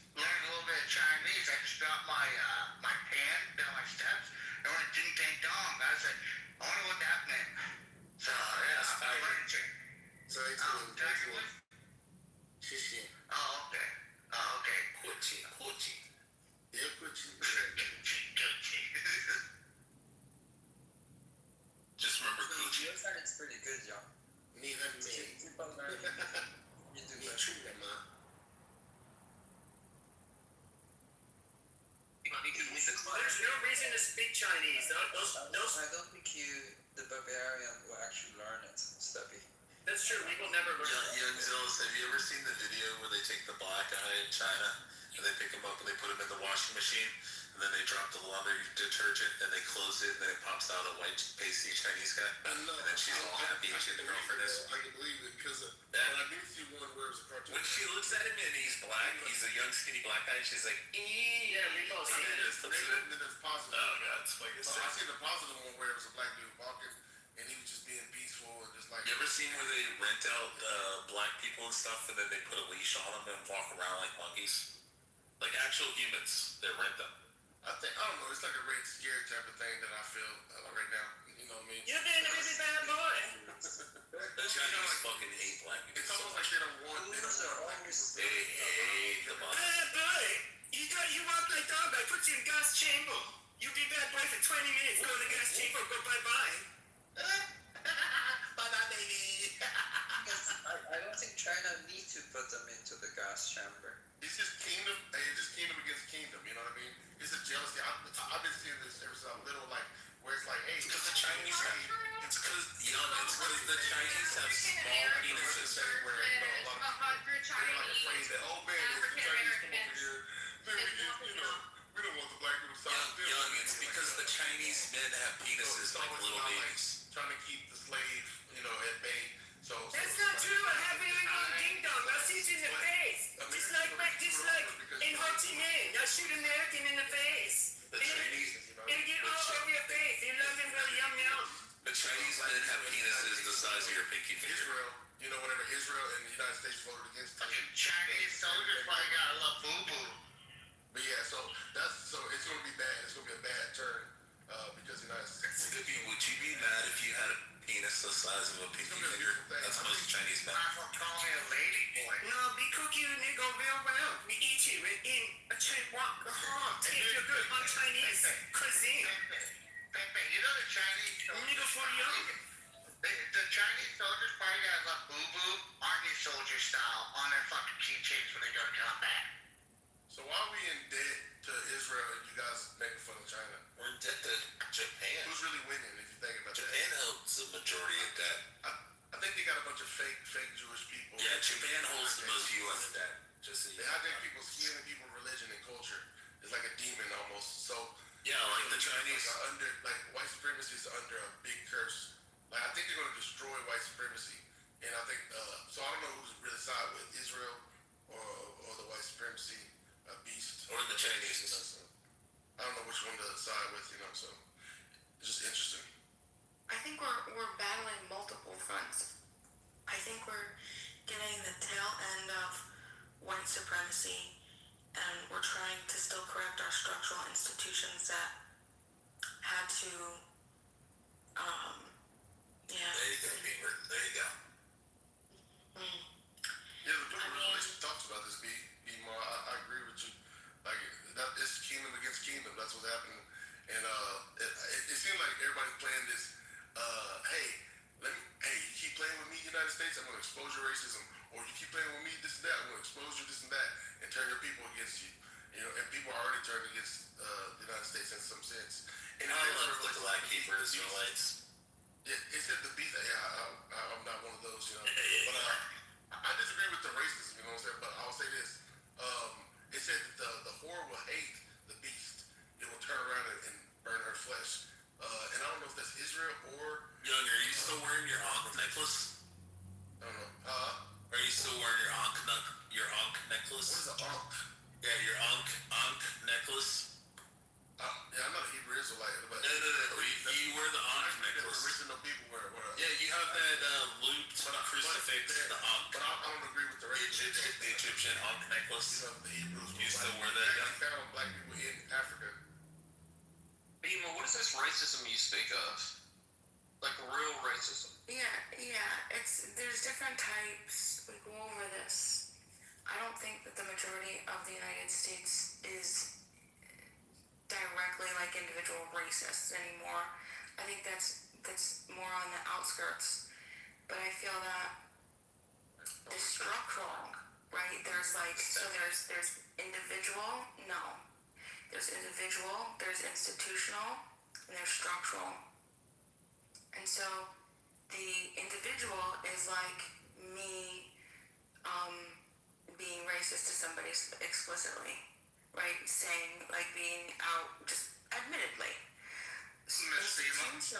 Institutional is where you have it written in the policy, you know, circa 1950 United States, okay? It's written inside, that's institutional, okay? But structural is now when the institution has removed it de jure, but it's still operating de facto. So you still, it's sort of like it's the memory of all the patterns and the methodology that are still being used from the institutional, right? The time of institutional racism, and it's just no longer written in policy. It doesn't make it, it's still de facto, it's still happening. So it's memories. It's the I'm gonna system. say, you guys gonna let the black man talk? Technically, I mean, like, it's methodology, so yeah, Black man's it's a little sticky. Well, I was just gonna say, you know, Asians are more racist than Americans. Oh yeah, 100%. You know, this is always a little thing that you guys do all the time. Is, hey, let's make the person that we're gonna go to war with from the conservative. We can't hear you.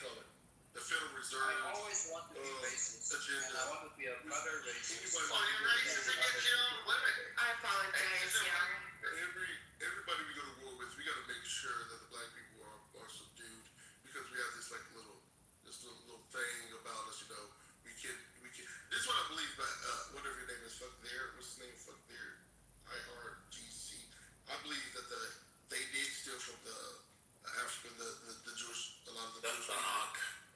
The kingdom. The one that you wear, the necklace. Hey, no, take this serious, real. You do. You have the Ankh necklace in your I'll house. turn it down a little bit, but the 1747 maps in Africa, it tells you that the kingdom of Judah was where the slave coast was. It's written on there, and a lot of people are exposing this like crazy. It's going viral on the internet. Even Israel is starting to recognize. I've been watching rabbis talk about this stuff, but they recognize that the Romans whooped their ass in Israel, and then Jesus, he said these people were going to not slavery, but captivity, and stuff like that, and they were known for going to Africa. That's not They what it said. blended in with Africa. That's actually not true. You're lying. That's not what it says. It says, no, you're lying. I'm gonna respond. He asked me questions. It says that they would be Let sold. him land. Let him land. It says they would be sold into captivity. No one would be there to buy them. This is why you get moved, right? It's not what happened with black people. Yeah, so I think they have a way to explain that. I was watching some of their debates about that.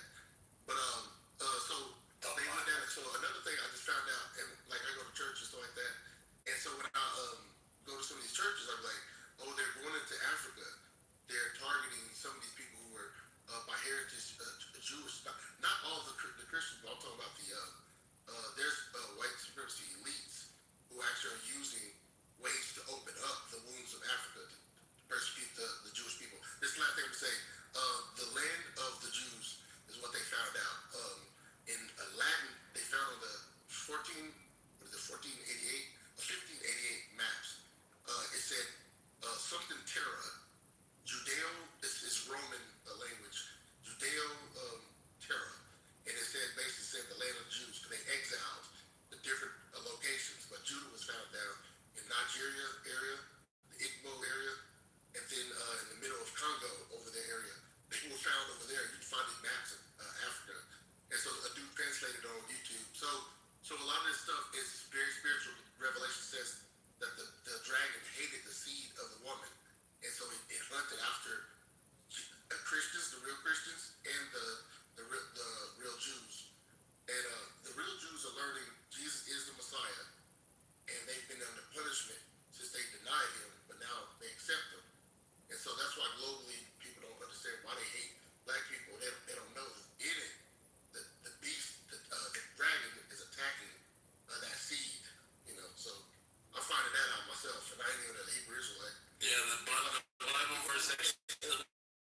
verse actually says that they would be sold into captivity and no one would be there to buy them. That's not what happened with West Africans.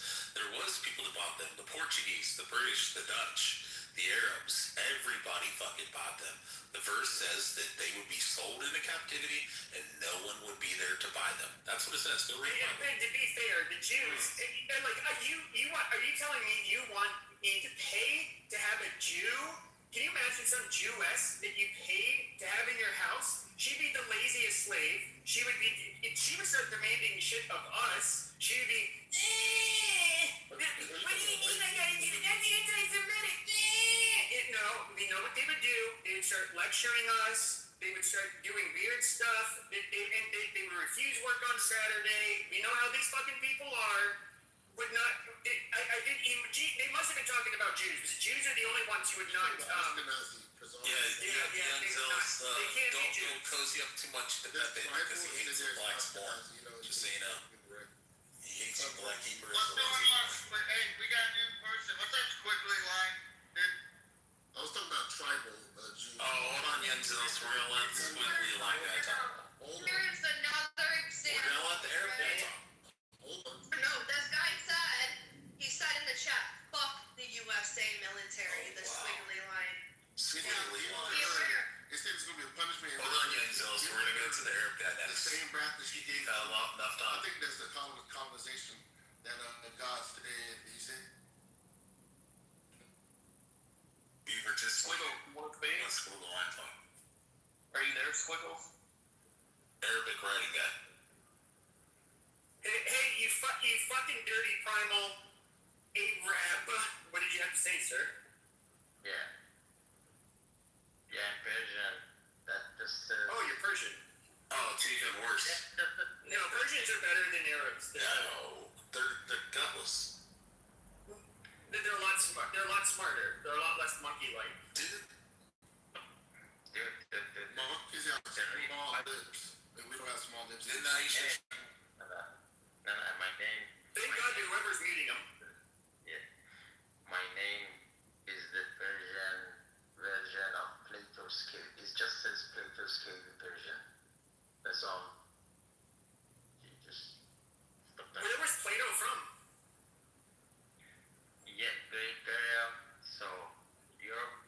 Yeah. Europe. You guys are not the same as us. You understand we are superior to you dirty fucking people.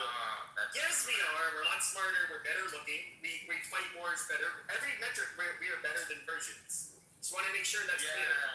But I don't call myself Osiris or some stupid shit like that and act like I'm a Persian. So why are you trying to act like a white man? idiot. Plato's Cave. Plato's Cave, not Plato. Plato's Cave. Why are you naming your caves after our white men? Oh my God, this guy is not. You dirty Persian? It's because y'all You're so dumb. You're so dumb. I know Alexander the Great came over there and he raped all your people, but it's not my fucking All fault. the light skinned, they used to be You're extra so, dark. you're so uneducated. You're so uneducated. You don't even know what Plato's Cave is. Shut your dirty Persian mouth. It's awesome how American people feel. You're so uneducated. We studied your history and your philosophy more than you. That's how really? you are. Oh, really? You don't even know what Plato's Cave is, and you think I named my cave Plato? That's not dumb, you fucking morons. We're fucking trolling everybody. It's essential. Plato's Cave is an essential part of our education. It's like Animal Farm. What? Shut up. Why? Listen. They just showed how far America. I think he has autism.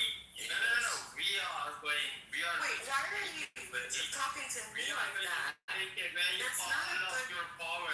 It's Just who are you? because you're uneducated, dumb fuck. Plato, shut your Okay, shovel hold on a second. You guys can't even take your own country, you fucking faggot. Shut up. Where are you from, sir? You do not deserve the power you have. He's Iranian.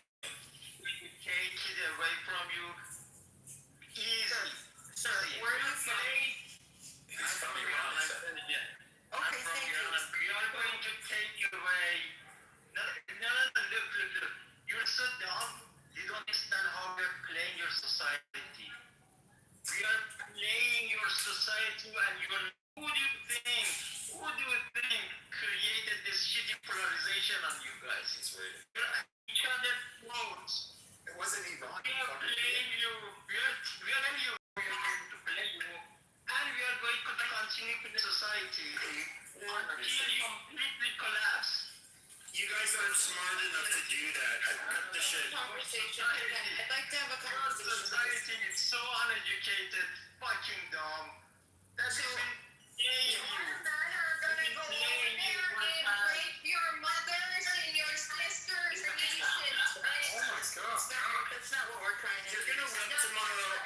You're gonna wake up tomorrow, unironically, not because I'd like this to happen, but you're gonna wake up without electricity, without power plants, with bridges destroyed, and a bunch of dead fucking Persians. Listen, How does hold that on, make you feel? hold on. I gotta talk to this guy for a second. This Please, is allow me. Sir? Sir. Such a dirty person, man. Can I talk to you? Rich, I'm gonna ask everybody to be quiet for a second. I'd like to, Rich, talk one more time and I'll move you to the go. It's your option. You make the decision. I wanna speak to this guy. Hi, how are you? A question. Do you understand that not we have, how many people do we have in the United States, do you think? Sir? Sir? 300-ish million, 350. Yeah, it's a lot. It's a lot. It's almost 4 times the amount that you actually. So let me ask you. You understand that not everybody. Hold on. More liability for you. Right, I understand that, but do you understand that not everybody in the country, our government doesn't represent nearly the majority of us? Do you know the majority of us are just people that are just working day to day, feeding our families, trying to get by, trying to keep our own economy afloat? You know that we're not trying to harm anybody. No, that's everywhere. That's Okay. everywhere. Okay. Chinese are the same, Iranians are the same. Right. Russians the same. So That doesn't you mean understand that, right? But you understand that there's a large majority of the population that disagree with what's going on in your country. You know that, right? Doesn't matter. No, it doesn't Hold matter. on. Hold on. Please don't interrupt. Please don't interrupt. I just want to talk to this guy. Go ahead. I want to talk to you. Go ahead. It doesn't matter that the most, if assuming most majority of you are against what Trump does or whatever whoever does, right? It doesn't matter. Why it doesn't matter? Because you're not doing shit about it. That's not You true. elected this That's asshole. not true. You elected this asshole. You're going to get punished for electing this asshole. Who's gonna punish You're us? not doing anything Hold on. about Hold it. on. Who's gonna punish us? Hold on. So I need you to understand something. So I just want you to understand something. So the majority of Americans elected this guy because he told us that he was, please, because he told us that he wasn't going to go to war with other countries. That's what we believed. We believed that he was going to focus on Americans. Samoa, please. Please, if everybody, please, does everybody understand that you're on stage and I'm just trying to have a one-on-one with this guy? So do you understand? Any educated people, including a lot of Iranians, were warning about Trump, calling him a populist, and been warning American people that he's lying. You uneducated dumbasses believe the shit he said while he was being Trump. It was obvious that he's lying.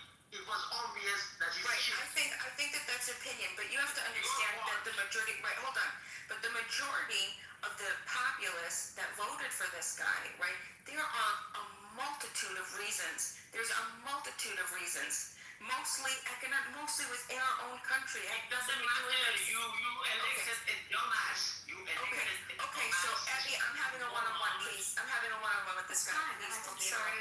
Thank you. No, that's okay.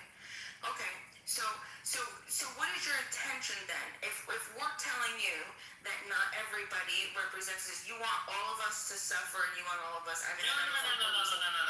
No. We don't care about you or other American people. What we care about is America as an empire has too much power, but its people are either uneducated or they are not willing to sacrifice enough to fix their politics. Hence, we are going to take away some country, go make America great again. We don't care. Right. Empire power is all around the world. We don't care about inside the country. Okay. So I want to. Whatever you have inside the country is yours and yours to So keep. you understand my question? with him. Please say Abby. No, Abby. Thank you. Read the room, Abby. Thank you. So you understand that 350 million people, right? We have a lot of internal politics, right? Western culture, you understand that we want freedom.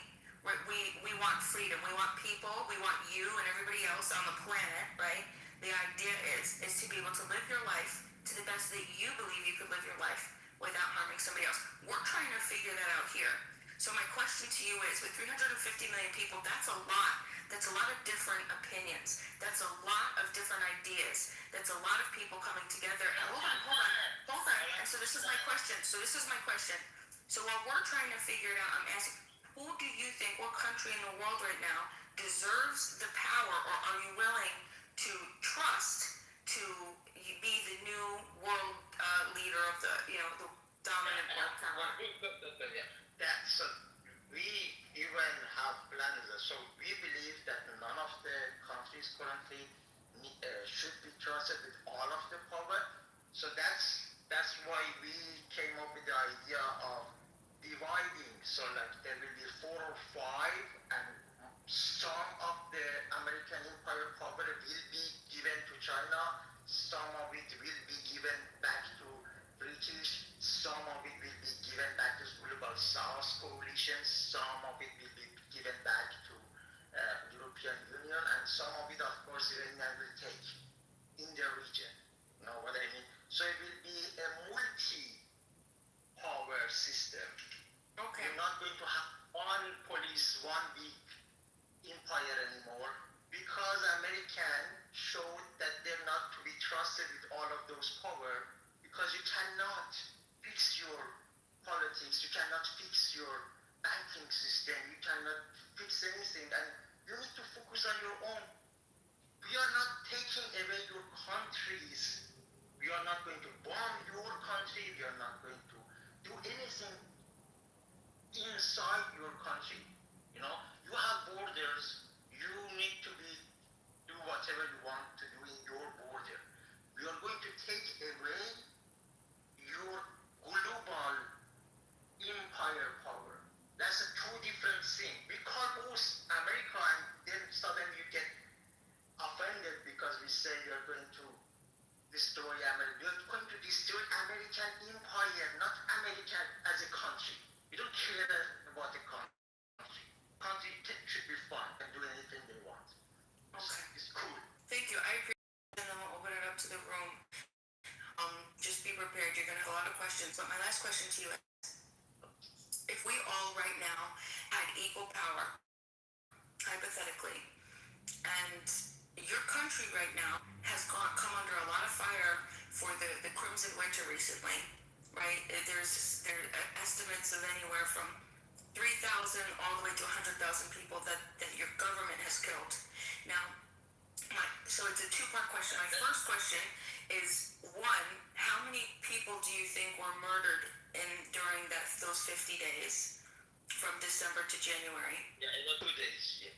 The killing happened 2 days. They say 2 days, right? Okay, we'll just go with that. The first 13 days, people were protesting in daylight, politely. Nobody was killing anybody, right? Then we have this fraction of Iranians that want to overthrow the government completely, a revolution. They went to the street 8 p.m. at night and started a revolution.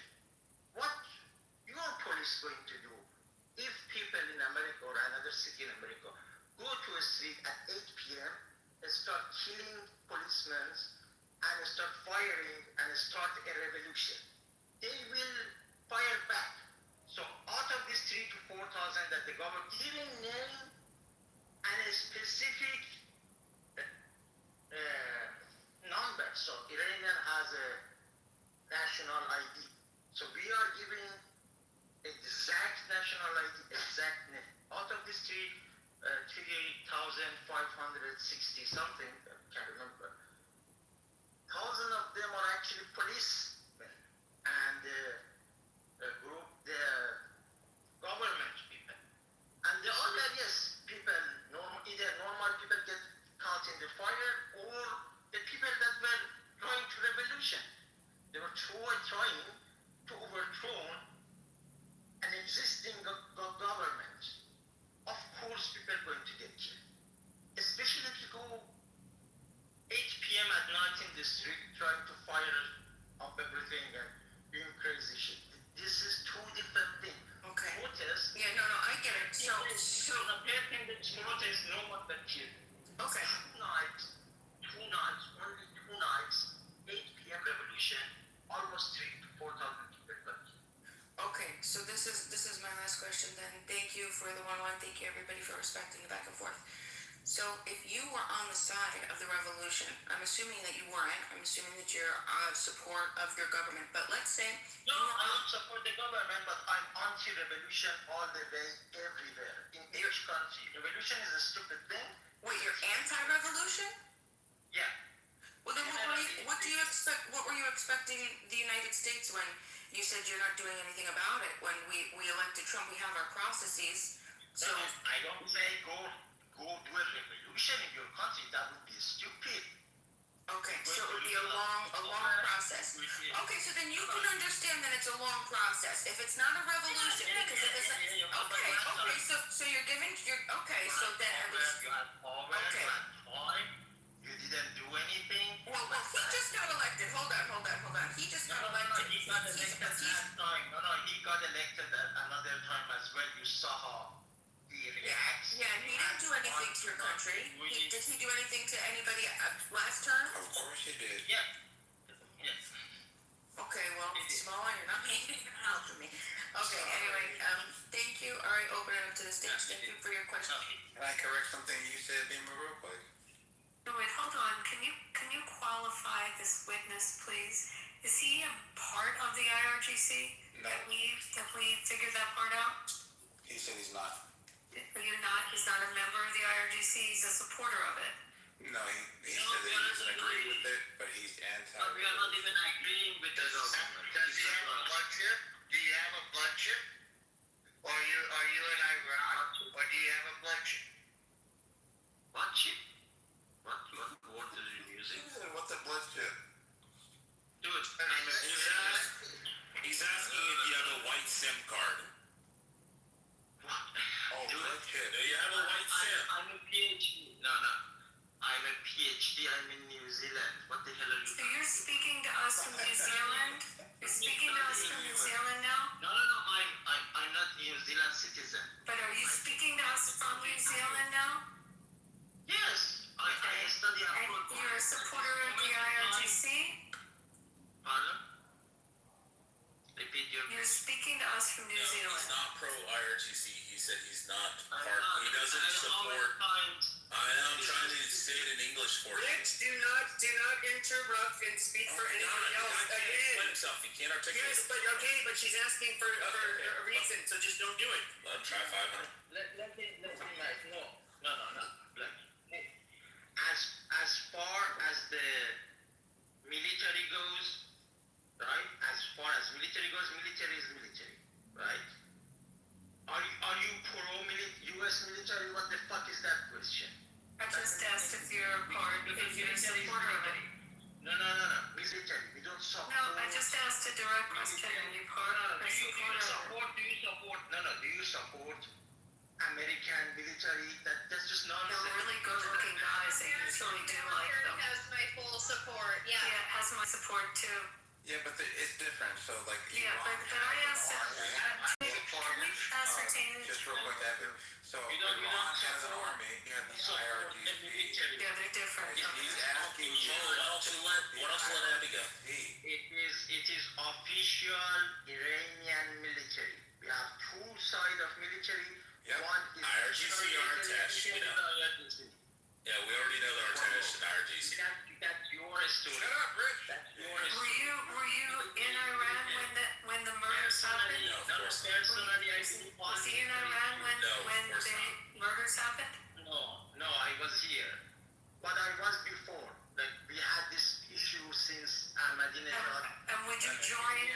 join those forces in taking out the protesters? No. I would have been part of the protesters in the first 13 years, but I wasn't going to be part of the protesters that went at night to overthrow the government. Protesting the government kind of peacefully, but maybe a little force is one thing.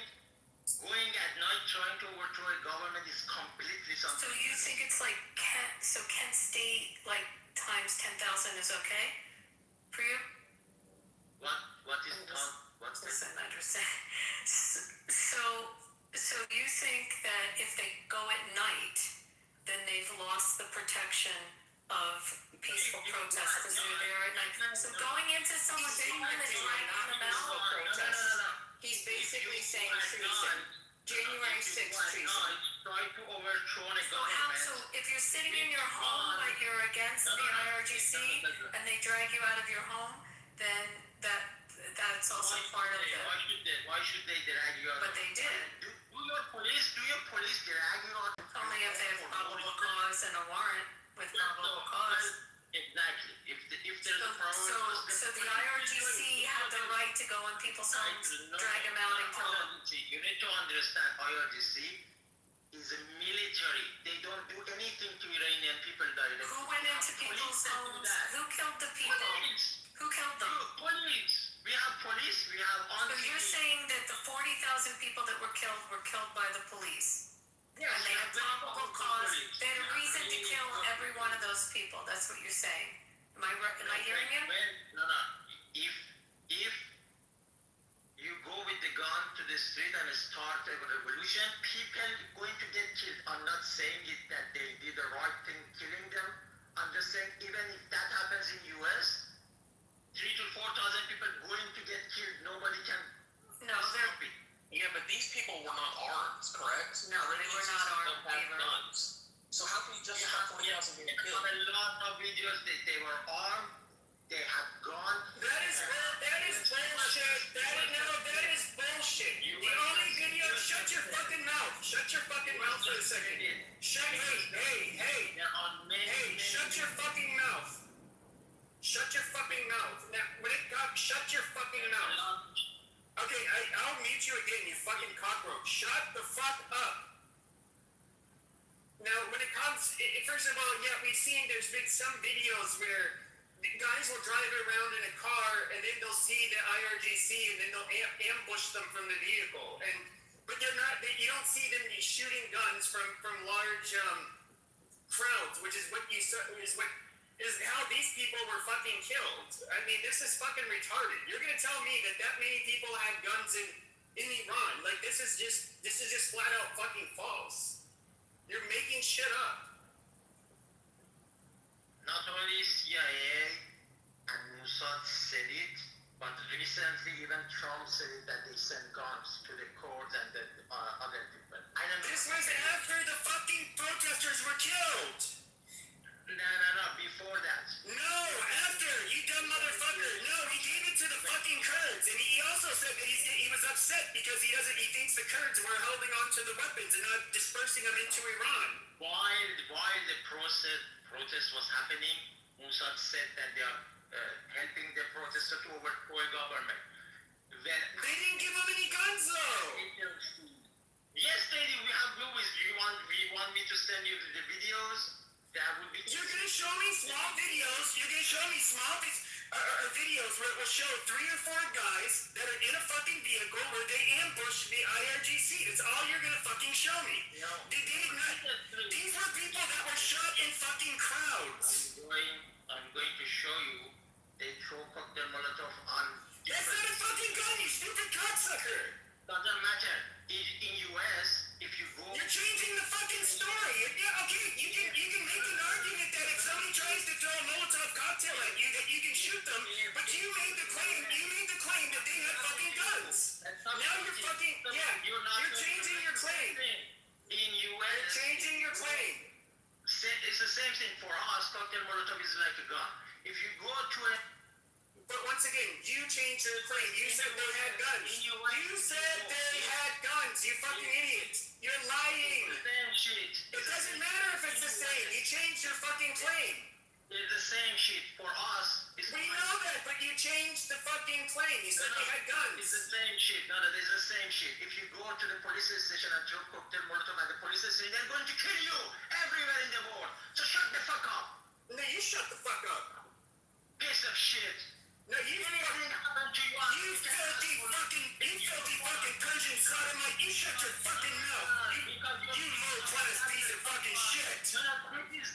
Boss Pepe is saying this is exactly what we are fighting with US because of your double standard and your fascism. Anything like that. Fascism. You want to say our fascism? You want to say our fascism when you have the fucking Ayatollah? You fucking cocksucker. Because you want to. You know who the fuck are you to speak? You stupid fuck. You know what? We can go over there. You're just mad because we can go over there, kill your fucking men, have first dibs on your fucking women.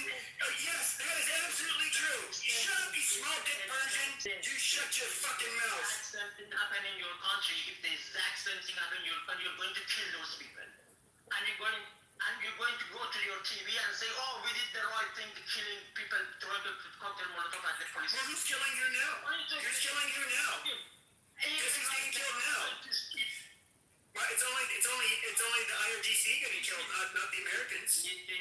Oh, sure. This is exactly why we are at war with you. You know, your empire died. Your empire died. You filthy fucking Persian scum. Your country died. In any country. The Persians no longer exist. Yes.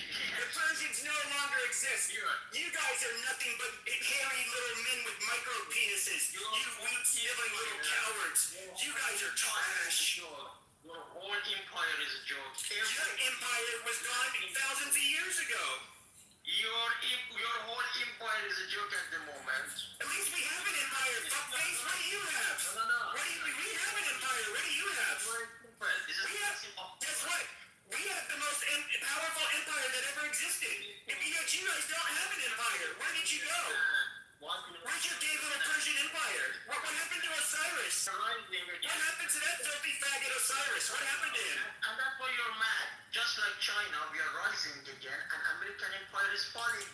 It's simple as that, and that's why you're shouting. No, you guys aren't going. No, your empire is gone. Our empire was gone long ago. Very long time ago. That's right. Because your people fucking suck. What you need to understand, we are rising. You're not rising anywhere. Very high. You guys are getting moved in and out. The fuck are you talking about? You are very high at this moment as an empire because you got everything from the British Empire. You then fought the war and you rise. But now, at this moment in time, you're falling. You're rising. Yes, you're above us. But soon, just like China, you're going to go higher than you. And well, I'm just curious. So, how does it feel? Hold on. Do you realize that all of your... Hold on. Do you realize all your Sunni Muslim neighbors, they all encourage Trump to attack your country because they hate you people too? If they do, let's assume that they do. Does it matter? Because they can't even defend themselves. That's how... Oh, but you guys can't defend yourselves either. That's why you guys are getting your shit pushed in. But I'm just curious, why is it... Wow, yes, absolutely. So, why is it that everybody hates Iran? Why does everybody hate Iran? Why do all the Muslims hate Iran? Why does everybody hate Iran? Why does everybody hate that country? This is your media. No, this is everybody hates Iran. They've always been a pain in the ass. We'll see. We'll see what? What the fuck are you guys gonna do? You can't do anything. Okay. What the fuck are you gonna do? With no goddamn Navy, no fuck. What the fuck are you gonna do? You're just repeating Trump bullshit. You can try to send a rocket to Europe or some shit like that. The only thing you would get bombed into fucking oblivion. What the fuck are you guys gonna do? Why are you in full of stress and shouting and I'm so calm? I'm driving, I'm calm. If we are Iran, why are we so calm? Oh, I'm You're so angry. Oh, I'm not angry. Oh, sure. You're very calm. How does it feel britches in New Zealand? Because you have a tiny dick. How does that feel? Persian? Micro penis Persian man. You can't be very cool. Oh my god. The one that is saying it, probably. No, my wiener's big. I have a big wiener. Oh god, this guy is a joke. He's just a troll. Okay, can we go back to this conversation now after throwing? Yeah. Hey, I saw Pepe put his wiener in your mama's mouth. She said it bit. I'm sorry, I do not understand your accent. I know I have a bad accent as well, but honestly, I don't understand your accent. That's right. Your mama loved it. So getting back to the conversation. What can I call you? Because I can't read trolling. Are we done with trolling? Just me asking. Are we done with trolling? Unfortunately, and some of these people are just they're trolls all the time. So you just gotta deal with it, ebb and flow. What should I call What time is you? it in New Zealand right now? Sir, I just think there's a veracity issue here. Ask the question. Well, what time is it in New Zealand? 2:11 In the morning? p.m. PM. What's the weather like there? Auckland is windy and rainy. What are you going to do if you meet an American on the street in New Zealand? I have many good American friends. Do you speak like this to them? Yeah, You tell them you want to take down their country? Do you say that to them? No, empire. We say empire. Empire. And they Say that they don't like to Americans? Again, let me continue. We are going to take away some of the power from American empire. We don't fight the American as a country. How are you going to do that? Different. How are you personally going to do that? How are you personally going to do that? You talk like a big guy. How are you going to do that yourself? Me as a person, I'm more into designing media and information warfare. Okay.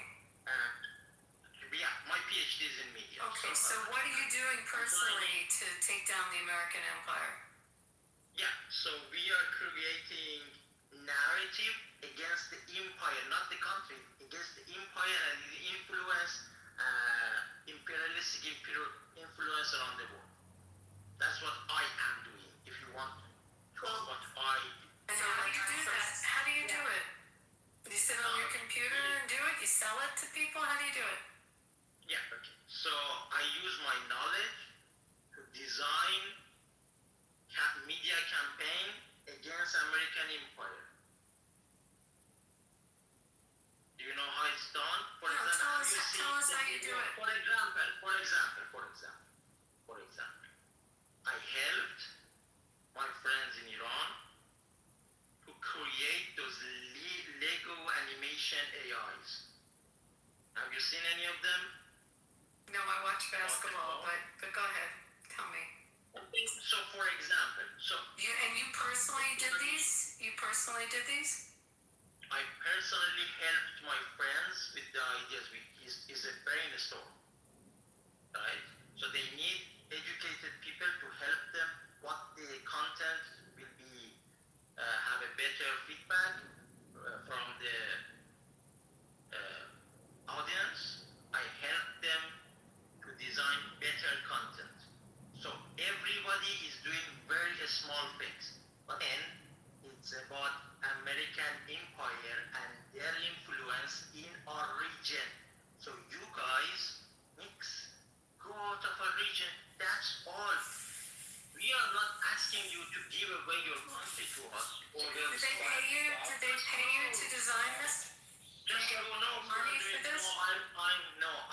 My mom is from my research and a study. Your country to stop being an asshole and trying to Whenever Israel stopped to be an asshole, whenever America stopped to be an asshole, we will also So stop to be you an do this from an office in New Zealand? You sit there and design this stuff?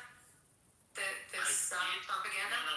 I do this on my own time, after hours, from my home.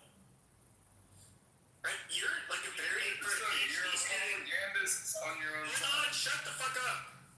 No, it's narrative, dude. It's narrative. Yeah, narrative. Do you realize how stupid you are? Do you know how stupid you are? Okay.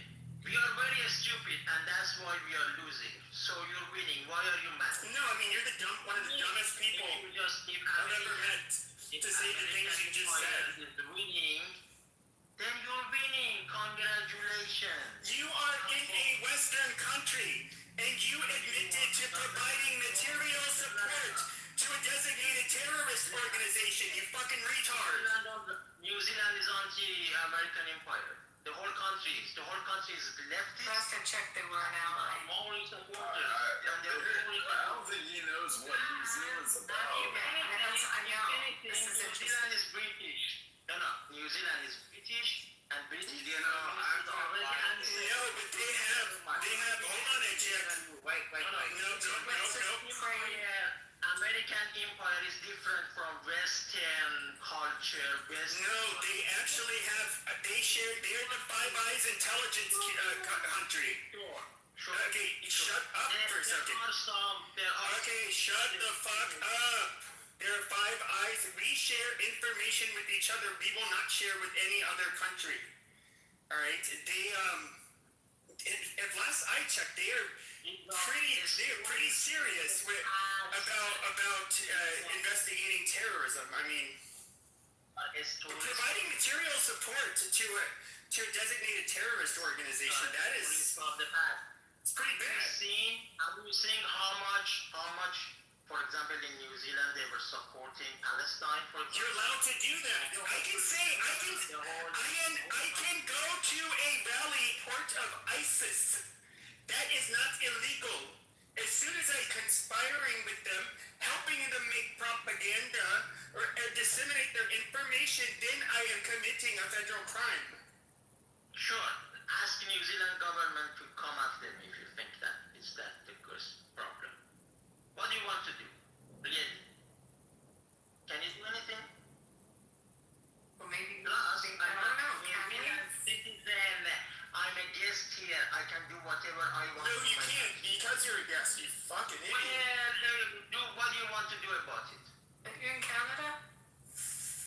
No, I'm in New Zealand at the moment, studying PhD, which is going to be added to body of knowledge in English language, by the way. So we are helping you as well at the same time. Hey, can I ask you a serious question? I'm not trolling my guy. I'm thinking about going to New Zealand to go to college. What are good colleges around you that you would recommend? For foreign exchange. Yeah. University of Auckland is really good, but also Auckland University of Technology in UT. It's very interesting place to study PhD. I do not recommend studying master or anything less than a PhD in New Zealand. It does not work. This might sound a little too much. Hold on, this might sound a little GMI, but is that do you go like your college? Is that kind of where you're at? Because I want to learn. He said he lives in Auckland. In Auckland? Yeah. Okay. Yeah. Dude, that's what I was wondering because I was thinking about going to New Zealand as a foreign exchange. University of Auckland is really good. It's high end. It's one of the 100. Is it good? I mean, I know you're a guest there. Do they take a lot of guests there? Are you a guest there too? Because they take a lot of international PhD researchers. Okay. They citizen to do the research here. It's called studying abroad. I'm sure you're aware of it. You just apply for your PhD to University of Auckland, which is one of the first 100 universities. You go and study there.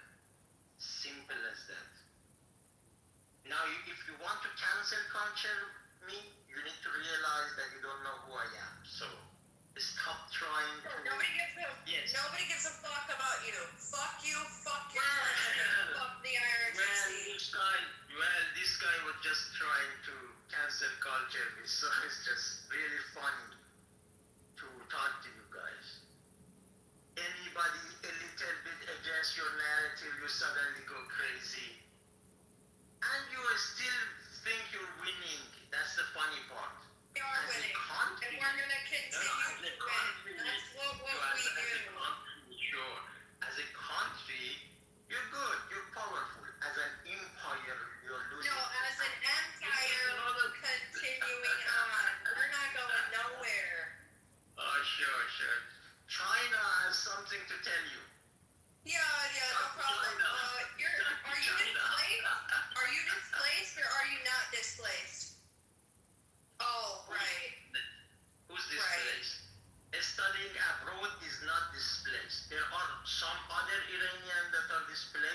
care. They decided to just Yeah, go out you of don't the have an empire.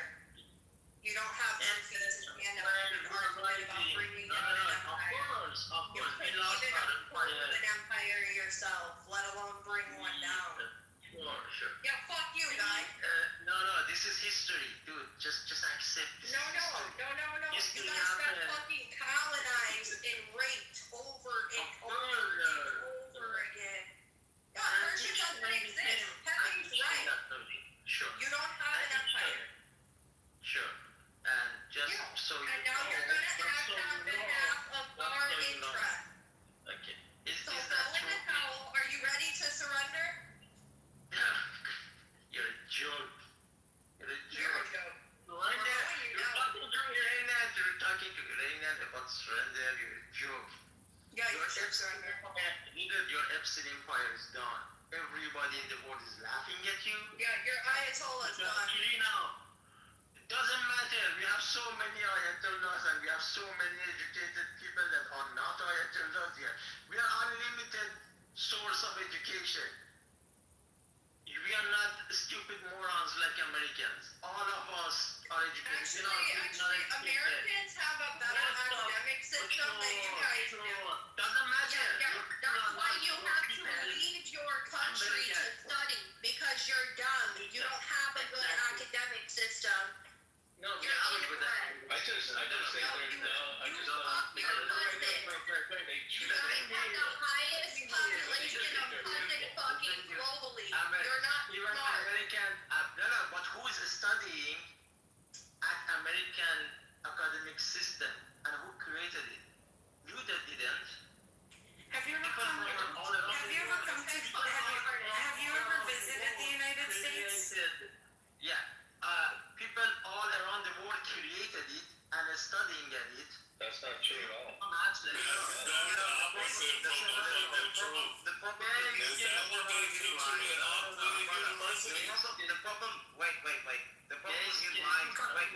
The problem with his mind is the fact that he's in New Zealand, and he was just saying New Zealand's the most left-wing government. New Zealand actually has a conservative government right now, and it was elected afterwards because of terrorist supporters like you were going through from 2023 to 2025.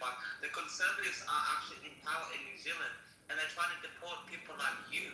So when you come here on podcasts and everything else like that, that's why the Australian government for the first time has said, wait. That's why the Australian government for the first time has said that you don't get a visa to go to New Zealand, and it's like a pipe train to go to Australia afterwards. Because you're fucking lying. Because you know what terrorists would do? Because Australia had a treaty with New Zealand from 1986. You don't need a visa to come to Australia as a New Zealand citizen. So terrorist supporters like you and scumbags would go to New Zealand, you get a PhD, you would study, shut up, I'm not done. You would study, and then you come to Australia, and then you get an Australian visa, you get a passport and everything else like that. When you were saying it's the most left-wing government, it's so upsetting because you're lying. And that's why people like you, I'm not done. Wait, I'm not done. People like you, wait. I am not done. The reason why Australia closed that visa program, because scum like you go from Iran, you go to New Zealand, and then you have a back channel way into Australia. And you know that's exactly what's happening. And that's why you have your PhD programs and everything else like that. The New Zealand Conservative government at the moment are trying to deport people like you for this exact same reason. Because you come here with your fake, degrees and everything else like that. And you want to do propaganda for the IRGC. That's what you're doing. The IRGC is the official government of the state of Iran, whether you like it or fucking not. And it's a declared terrorist organization.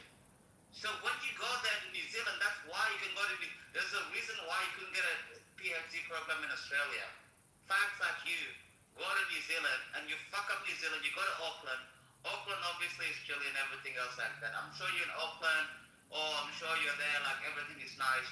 These people, you're such a goddamn fucking liar. Like you're fucking lunch. But if you listen to you speak, you've been lying the entire time. I should put their terrorist act in the New Zealand terrorist act and just put it in the chat. You can see all what he's saying fits right. It's actually in New Zealand. Take the answer. No, you need to take the answer. So first, you did the PhD you talking a to resident. you. I'm not You can't talking to you. Visa is a pathway to citizenship. No, you don't fucking lie. No, that's what you do. You go. No. What you guys do? No. What you guys do? You do. No. Shut the fuck up. What you guys do? You do a student visa, and then you're like, magically, I have a wife. I have to bring my wife back up. And then you know what you do? You know what you guys do? Don't do that. Let's let him respond. No, I have to get it off before he responds. This is what they do. This is a legal visa loophole. They go. Wait. No, I want to tell you the legal visa loophole. You can reply afterwards. Shut the fuck up for a second. This is the legal visa. Shut up. All right, H.N., you got 30 seconds, and then we'll let him. Thank you. This is the legal visa loophole. They apply for PhDs. They apply for degrees. And when they stay in New Zealand or Australia for 6 months, they're like, oh, I'm afraid for my life. I can't go back to Iran. And then they bring over their wife. They bring over their daughters. They bring over their cousins and everything else like that. And then they do propaganda. That's what they do. And that's why New Zealand and Australia are close. It's called the legal visa loophole. And in Parliament, it was just passed 2 days ago to get rid of this bullshit because they come in with a fake PhD like he's calling it. What's his PhD in fucking arts? Ridiculous. Nobody needs a PhD in arts. But that's what they do. And I'm done. And I'm sick of this legal loophole. If you're sick, force your government to not take PhDs and let's see what's going to happen to your whole... Fuck off, bro. It's not gonna mean anything. I'm talking, shut the fuck up. When I came to New Zealand, not only in my department, there were 3 other PhD students. Whole engineering school were either Iranian supervisors or Iranian PhD students. Your whole academic system is on our shoulders. So shut the fuck up. If you don't want us, no, it fucking isn't. Ask the law that you don't want to take Iranian anymore. We don't care. I didn't came here to become a citizen. I came here to just study abroad. That's all. I don't know if people go from New Zealand to Australia. I have no idea. If they do stop them, I don't care. People should not use immigration loophole. And I don't even I'm a believer in immigration. People should go abroad, study, and go back home. And you should even stop the whole immigration. I don't understand why your government keep taking in immigrants. That's nonsense. The worst part about people like you just lie. And the worst part is, you know the truth. The worst part about people like you just lie because you know better. You know better. No, stop talking like everybody. You know better. You just lie and you sit there. You sit there and you're like, oh well, yeah, like 3,000 or 4,000 Tokyo. No, you just sit there. You sit there in Auckland. No. You sit there in Auckland. And you see what they're doing to Iranian people back home. And you don't give a fuck. There's a reason why you can contact your family member and get even a visa. You know the only people that get visas to go and study PhDs are people that have IRGC families in their fucking family. You really gotta sit here and say like you're just some random you're really gonna sit here and say you're just some random Iranian guy that happened to be a fucking genius that happened to get a PhD to get out of the fuck off the Islamic Republic of Iran? No. And you think anybody here is gonna believe me? You really think you're such a that the IRGC lets you out with a visa to go to New Zealand and to study? No, wait. You really... No. How many Iranians are PhD? You are telling Pepe to... No. Everybody. You really think you're such a genius that the IRGC granted you a visa to go to New Zealand and everything else like that. When the vast majority of the 90 million Iranians can't even look in there for the last 35, 40 days. Give me a fucking break. You're such a fucking liar. Bro, you have IRG supporters in your family. Just check the fucking truth. Just check. Check what? Percentage. There's a reason why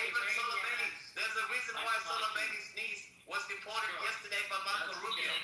The only people that can get out of Iran, The only people that can get out of Iran legally are the people that work for the IRGC and the government. You really think you're just a random Iranian guy? You talk about your bullshit, bro. Just check the percentage of PhD students and PhD doctorates. In what? In New Zealand. Just check. In what? In New Zealand? Like, what? Are you gonna tell me like 25% are Iranian? Really? When he does these videos, these Lego videos, do you do them about like the Houthis or Hezbollah, Hamas, or any of those groups? Do you do any of those groups too, or just IRGC? Do you do the other ones too? No. These videos, this propaganda stuff that you do you do for any of these other groups? No, I just do it for Iranian military, not even IRGC. Only Iranian, but none of the proxies. Like you wouldn't do any. How do you feel about the Houthis? Do you think they're good? I don't care about the proxy war. I don't care. But do you think they're good, guys? Hey, listen. America. Do you think they're good guys? No. Just do you think the Houthis are good guys? No, I don't care. Would you do like if they gave you some money? Would you do these Lego videos for them too? For the Houthis? I don't have them. I don't care. I don't have them. Hey, can you send me a link to one of your Lego videos and I'll post it up top so we can watch it? Yeah. Let's see. Yeah, Can we see your work? Sure. Yeah, put it in the chat and I'll put it up top. I put it in the chat. Sure. Good. So I'm just curious. So, like, I know at the University of Auckland, there were claims that there were PhD students that are basically reporting or providing the Iranian regime with intelligence about Iranians in New Zealand who were protesting and stuff. And do you know anything about that? No, I have not. There's nothing about.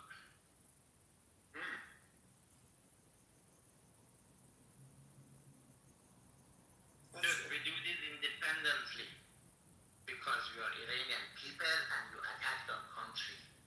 You're shutting down the infrastructure, so now you're going to deal with us as well as Sir, we attacked the IRGC, not the Sure.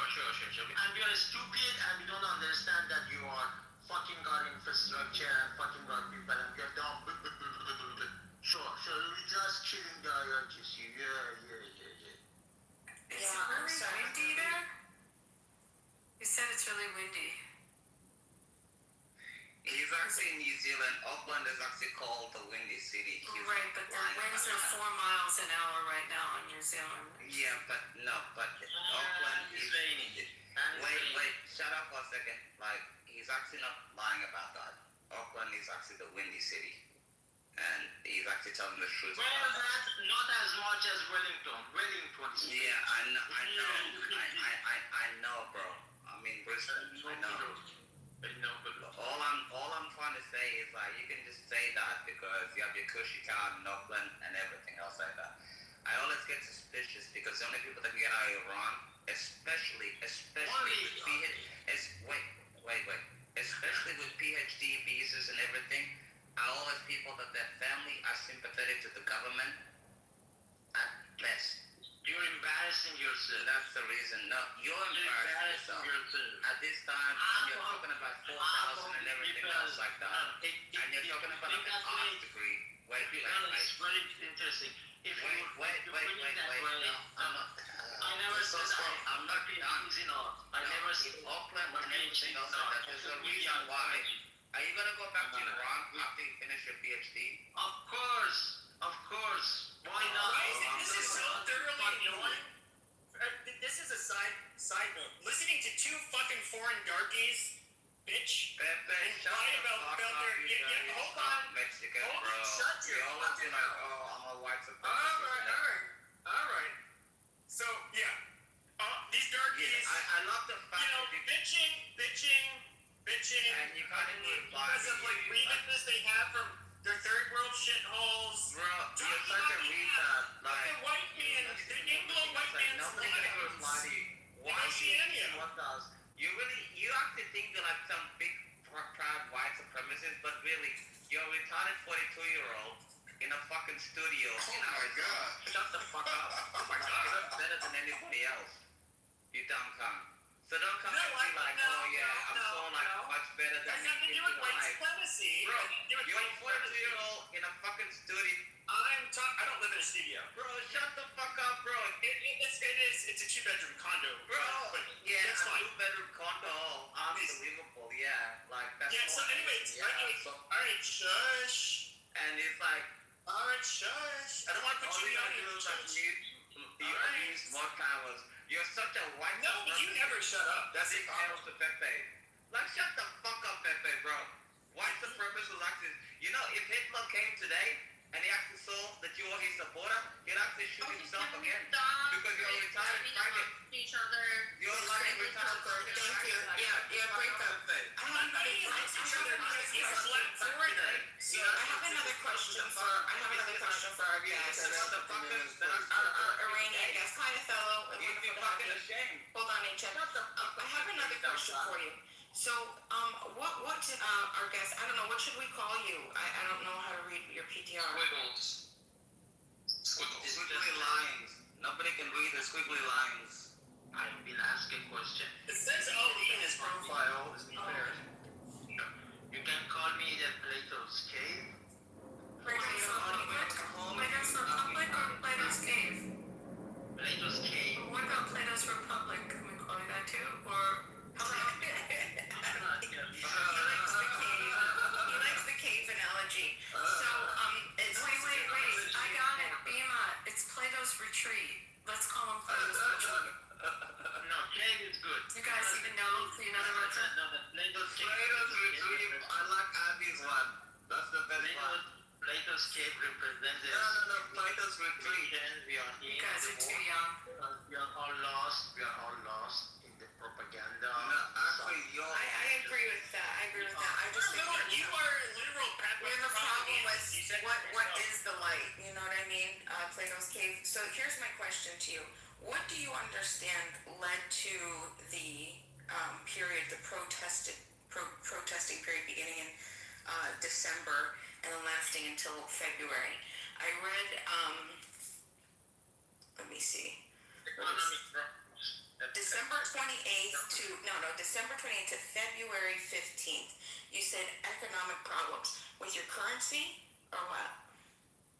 Okay, so it started with the bazaar, and they were angry not just because the currency diminished and lost a lot of its value, but mostly because it was not it was keep fluctuating too much. When a currency fluctuates too much, the people that are in the market, they cannot do their business because one day you get something for a price and the next day is less or more. When the currency fluctuates too much, the market cannot do its normal business. Right. Yeah, we get that. So even when for years, our currency, like after the sanctions, our currency started losing its value, right? The market was still didn't have much problem. They were able to go forward. Like normal people had difficulty living, of course, but the market didn't have any issue because the market don't care. They just go with the flow. But when the currency fluctuates up and down, then market gets angry. So that's where it started. Fluctuation of the currency started the protest, and protest started from the people in the market, not normal people. Normal people later. So you said the protesters, this revolutionary, these revolutionaries, they decided that they wanted to protest at night at 8 p.m. Are these the same people, and what was their goal? No, they were the same people. So when the market started the protest, the market was really calm, and they just want to be heard, and they just want the government, the new elect government, to do something. Then of course the normal people helped them because they also wanted to be helped. But we also have these revolutionaries, right? That mostly they are connected to outside of the country. Iranian outside the country, the king's son outside the country. These people, they don't care. They just want to overthrow the government. That's all they want. And they even went as far as asking Israel and US to attack us so they can overthrow the government. That's how much they love to just have a revolution and overthrow the government. Their supporter, after the king's son asked them to go out at night, so the 8 p.m. was actually something that the king's son asked his supporters to do. After that, the shit show happened. Before that, nobody was getting killed. For 13 days, no killing, just peaceful protest, and suddenly somebody tried to steal people protest and push it into jackassery because these guys are just crazy. We cannot do anything about it. And they have rights. And from some perspective, from human right perspective, I guess people, if they want to do a revolution, they should apparently. I don't know, but these guys just want to have a revolution for whatever the cost is, and they don't care. Yeah. So we have problems with these guys. Even I've been against the stupidity of our government, just like you, my whole life. Right? We were anti-Mahmoud Ahmadinejad a lot in Green Movement. I was one of the Green Movement people. But even we draw a line somewhere, like going to the street at night, blowing shit up, killing the police, that's a red line for me. I don't know if it is for you or not, but for us, that's a red line, and we don't support it. I don't know what to say. I understand. So these people that protested at A, that came out for these 2 days, what do you think their goal was? Because I get that there's a lot of people. I don't know if you're aware. To overthrow the government. Right, but the goal ultimately is it because was it because of the sanctions? They wanted the IRGC to just negotiate properly with the U.S. and the rest of the world to, with the nuclear stuff, so we can remove the sanctions. Hold on, I'm just curious. Was it because the sanction thing makes sense to me. The sanction thing makes sense to me. I read some, World Bank reports, and they also confirm what you're saying to me. But I'm curious to know what their ultimate goal was. Yes, to overthrow the government, but was it because they don't care about anything. They just want a king's son. Calm down. Hold on, David. You're not Iranian. I'd like to speak to him. They are not all the. So remember, they are not all the. I can answer the question. Part of Iranian people, they just want a revolution. They don't care. They just want a revolution. They don't care about the problem. Even if Iranian fix economic problem, these guys still want a revolution because they just love King's son. That's all. You're saying King's son? Pahlavi, yeah. Pahlavi, okay, got you. I understand. Okay, so, and that would make sense too because, a lot of Iranians that have spoken in Clubhouse, they've not said anything positive about IRGC. They're very happy of what's happening. So, yeah, and it makes sense if they're the ones that are out. I don't know ultimately. But what do you think about the IRGC and the sanctions? Like, why do you think that they just didn't, agree? Like, why? Let me ask you this: what do you think their true goal? Be honest, with the nuclear weapons is. What do you think they're trying to do?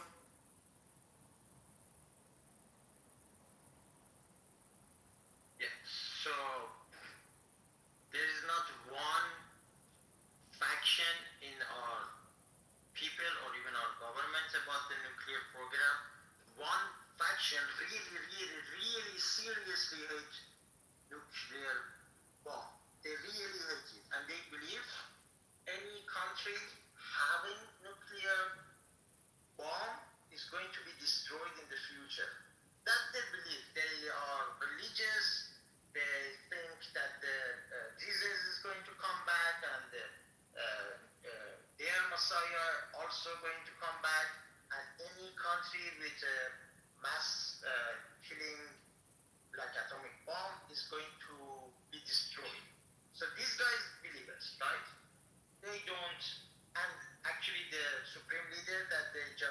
vaccinated, he was one of those that truly a bomb is bad and against religion. No, we have other, they are part of people, part of the IRGC, because the military people care about these religious things. The only thing that the military people understand is bullshit. I think it's supporting government. balance of power. I'm talking.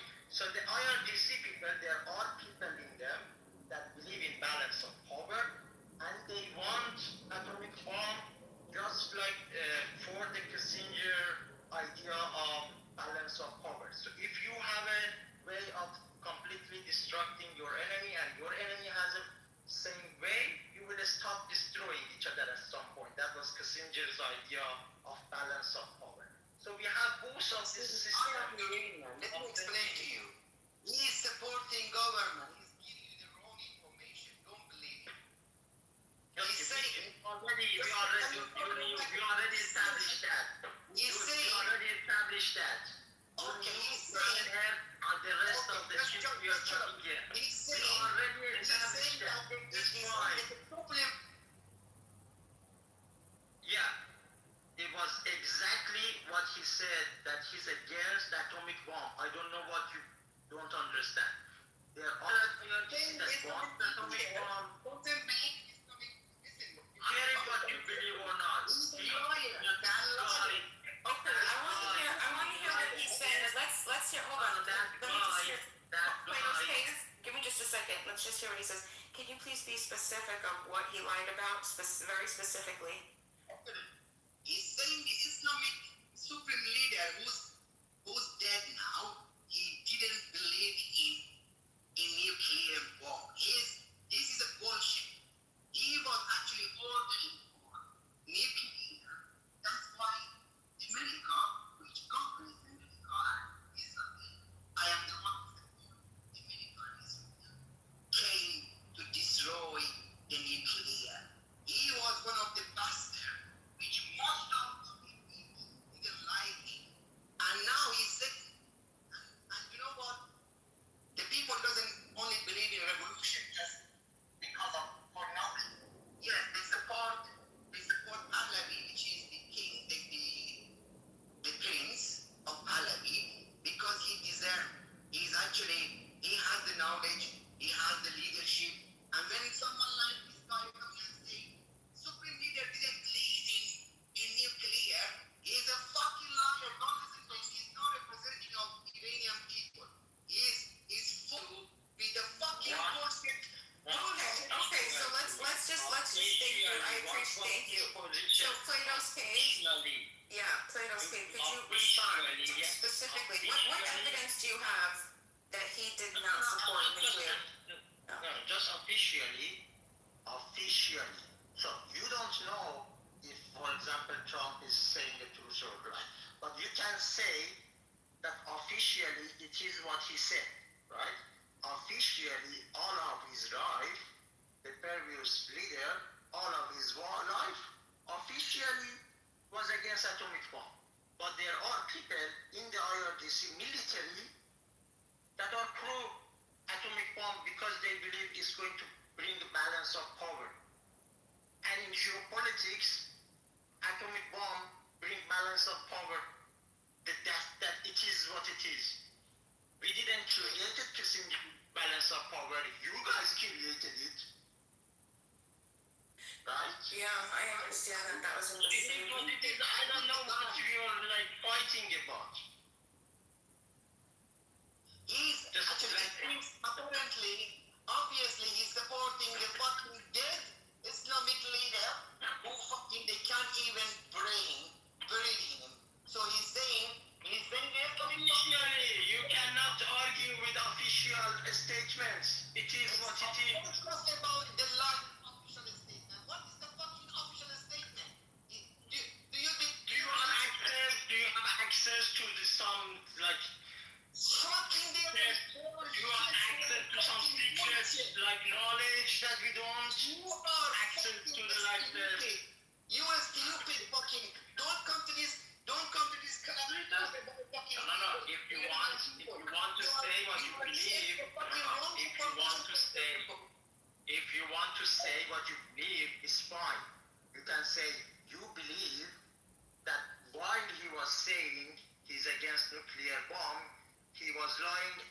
force persuading you. You can say that you believe that, but you cannot officially prove it. Official proof is something else. Official proof is something that you can take to a court. There is a difference between official and the RIGC create you believe. If you believe something is fine, but for officially prove it in court, example, in court, let's say tomorrow you want to go to court and prove something. You need proof. My belief and your belief about somebody's inner thought doesn't count, because what outside, what part of that you don't understand? This is basic logic. Officially, said this or that. Oh my God, these guys just know how to throw tender tantrum like a 7-year-old.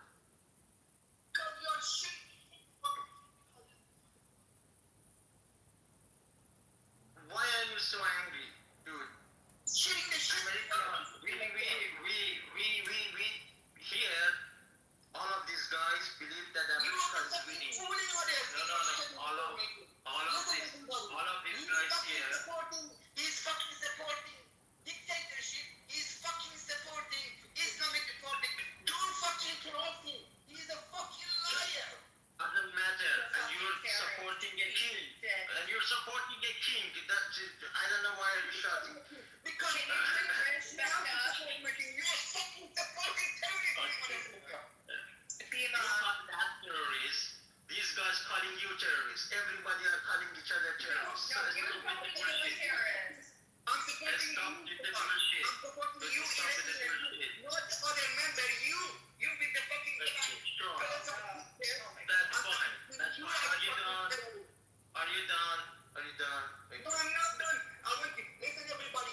He's fucking giving you the fucking fucking woman. Even fucking. Official, dude. This is official. You can check it. You don't have proof. Who writes on this website? Who writes on this website? Cannot prove it. Motherfucker. No. Your belief. This is annoying. Everybody can respect your belief if they want to, but it is your belief, and it's not supported by evidence. You cannot. I don't understand why this guy is just. I invited him. He's not coming up. How is your point supported by evidence? Like, what the fuck are you talking about?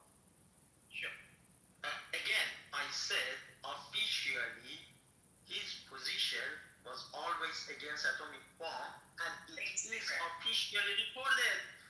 I don't know what else. Yeah, but they were not trying to actually build fucking atomic bombs anyways. It doesn't fucking matter. No. I also said in military there are people that don't care about religious belief, and they just believe in geopolitical balance, and they will go after creating bomb probably. I did see there are two different things. There is no person in power in Iran. Yeah, I get it. No, I get it. But I did see. Okay, hold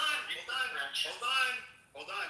I did see the very flowery letter. I don't know if it was from the new interim Ayatollah or the IRGC. I forget who it was from, but that's from the government, the president. That came that's to the president. Okay.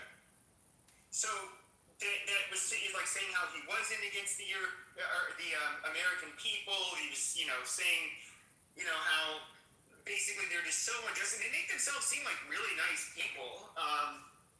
Government. I'm just curious, but why is it that they get to slaughter? Okay, this isn't the first time. No, I understand foreign powers had a lot to do with this revolt that we've seen since January, but there's been many other uprisings, and they are absolutely brutal to their own people and mistreat their people, and they seem, despite what they say, they seem to be basically very cruel and harsh and disgusting and sadistic. Of course. But like our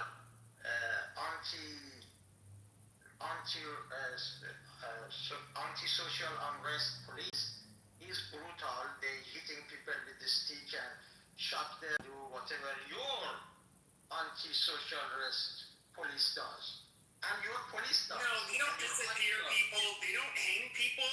And this is another one. This is funny because this actually plays out. Hold on. This plays out publicly. Now we can talk about the extrajudicial killings that are done by the police. However, you have the judicial. Hold on.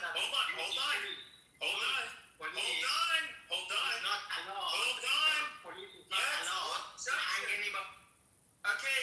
Once again, I'm talking about the judicial killings. Okay, the executions of people. You guys execute people. Many prominent people were killed for protesting in Iran. That part's not denied by nobody denies that one. So and you guys killed them for protesting and for being dissenters. Yes. Nobody got executed for just protesting. No one. Yes. Sure. Cannot believe one person. It is just happening. just Are you protesting. blind? Are you fucking blind? No, feminine. It is happening lots of time and it's still happening today, yesterday. The loss of names. Are you blind? Stupid? I had to sit him down just to give him a timeout because that was just egregious. Bold-faced lie. The guy said he was against revolution, and he thinks revolutions are horrible, but he was in favor of 1979, the revolution, and what's happened to his country. I mean, it's just so many inconsistencies and so many lies that he was saying. I'm so sorry for the Persians that are in the room and that they have to hear this. I'm so sorry for them. I don't know what he wants. It's like, he said he wants the American empire to fall, but not the country. That doesn't make any sense. That makes no sense. But what I find the big contradiction there, as I was listening to his bullshit, is that he's like, oh no, they wouldn't just kill these protesters. You know, these were violent people, just like they would kill them, just like the United States would. Which I don't recall any time that the United States has killed that many fucking people. But then it's just like, okay, but then at the same time, I see what you have been executing people for in Iran for basically being a part of the protest. And so why would I not logically think, yes, they're willing to hang people, which I would rather just get shot in the fucking head and get it over with personally, but why wouldn't they shoot the fucking people on the street that are doing the exact same fucking thing that the people that are protesting got judicially hung for? I'd rather get shot in the fucking face than be hanged like a dog. Fuck that. You know what's crazy is he acknowledged that the number of people who were killed in the protests, and now he's not acknowledging it. Well, at first he said they all had guns, and I said no. He said, no, Trump admitted it. And I said, no, that was like a couple months afterwards. And then he said, well, they had Molotov cocktails. And yeah, he was trying to justify justifications change. Yeah. Hey guys, if you want a shot in the face, you're in the right place. Huh? Mm-hmm. No, I said I'd rather be shot in the fucking face than be hanged like a dog. Fuck dog.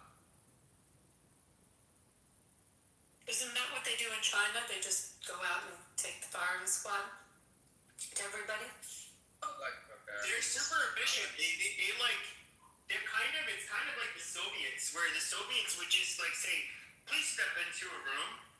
And it was often with just a handgun. They just put it in the back of your head and shoot you. And it may look more violent, but if I was going to get like killed, rather than this spectacle with a lethal injection or an electric chair or a gas chamber, I mean, realistically, it's probably the easiest way to go, realistically. It's actually fucking better.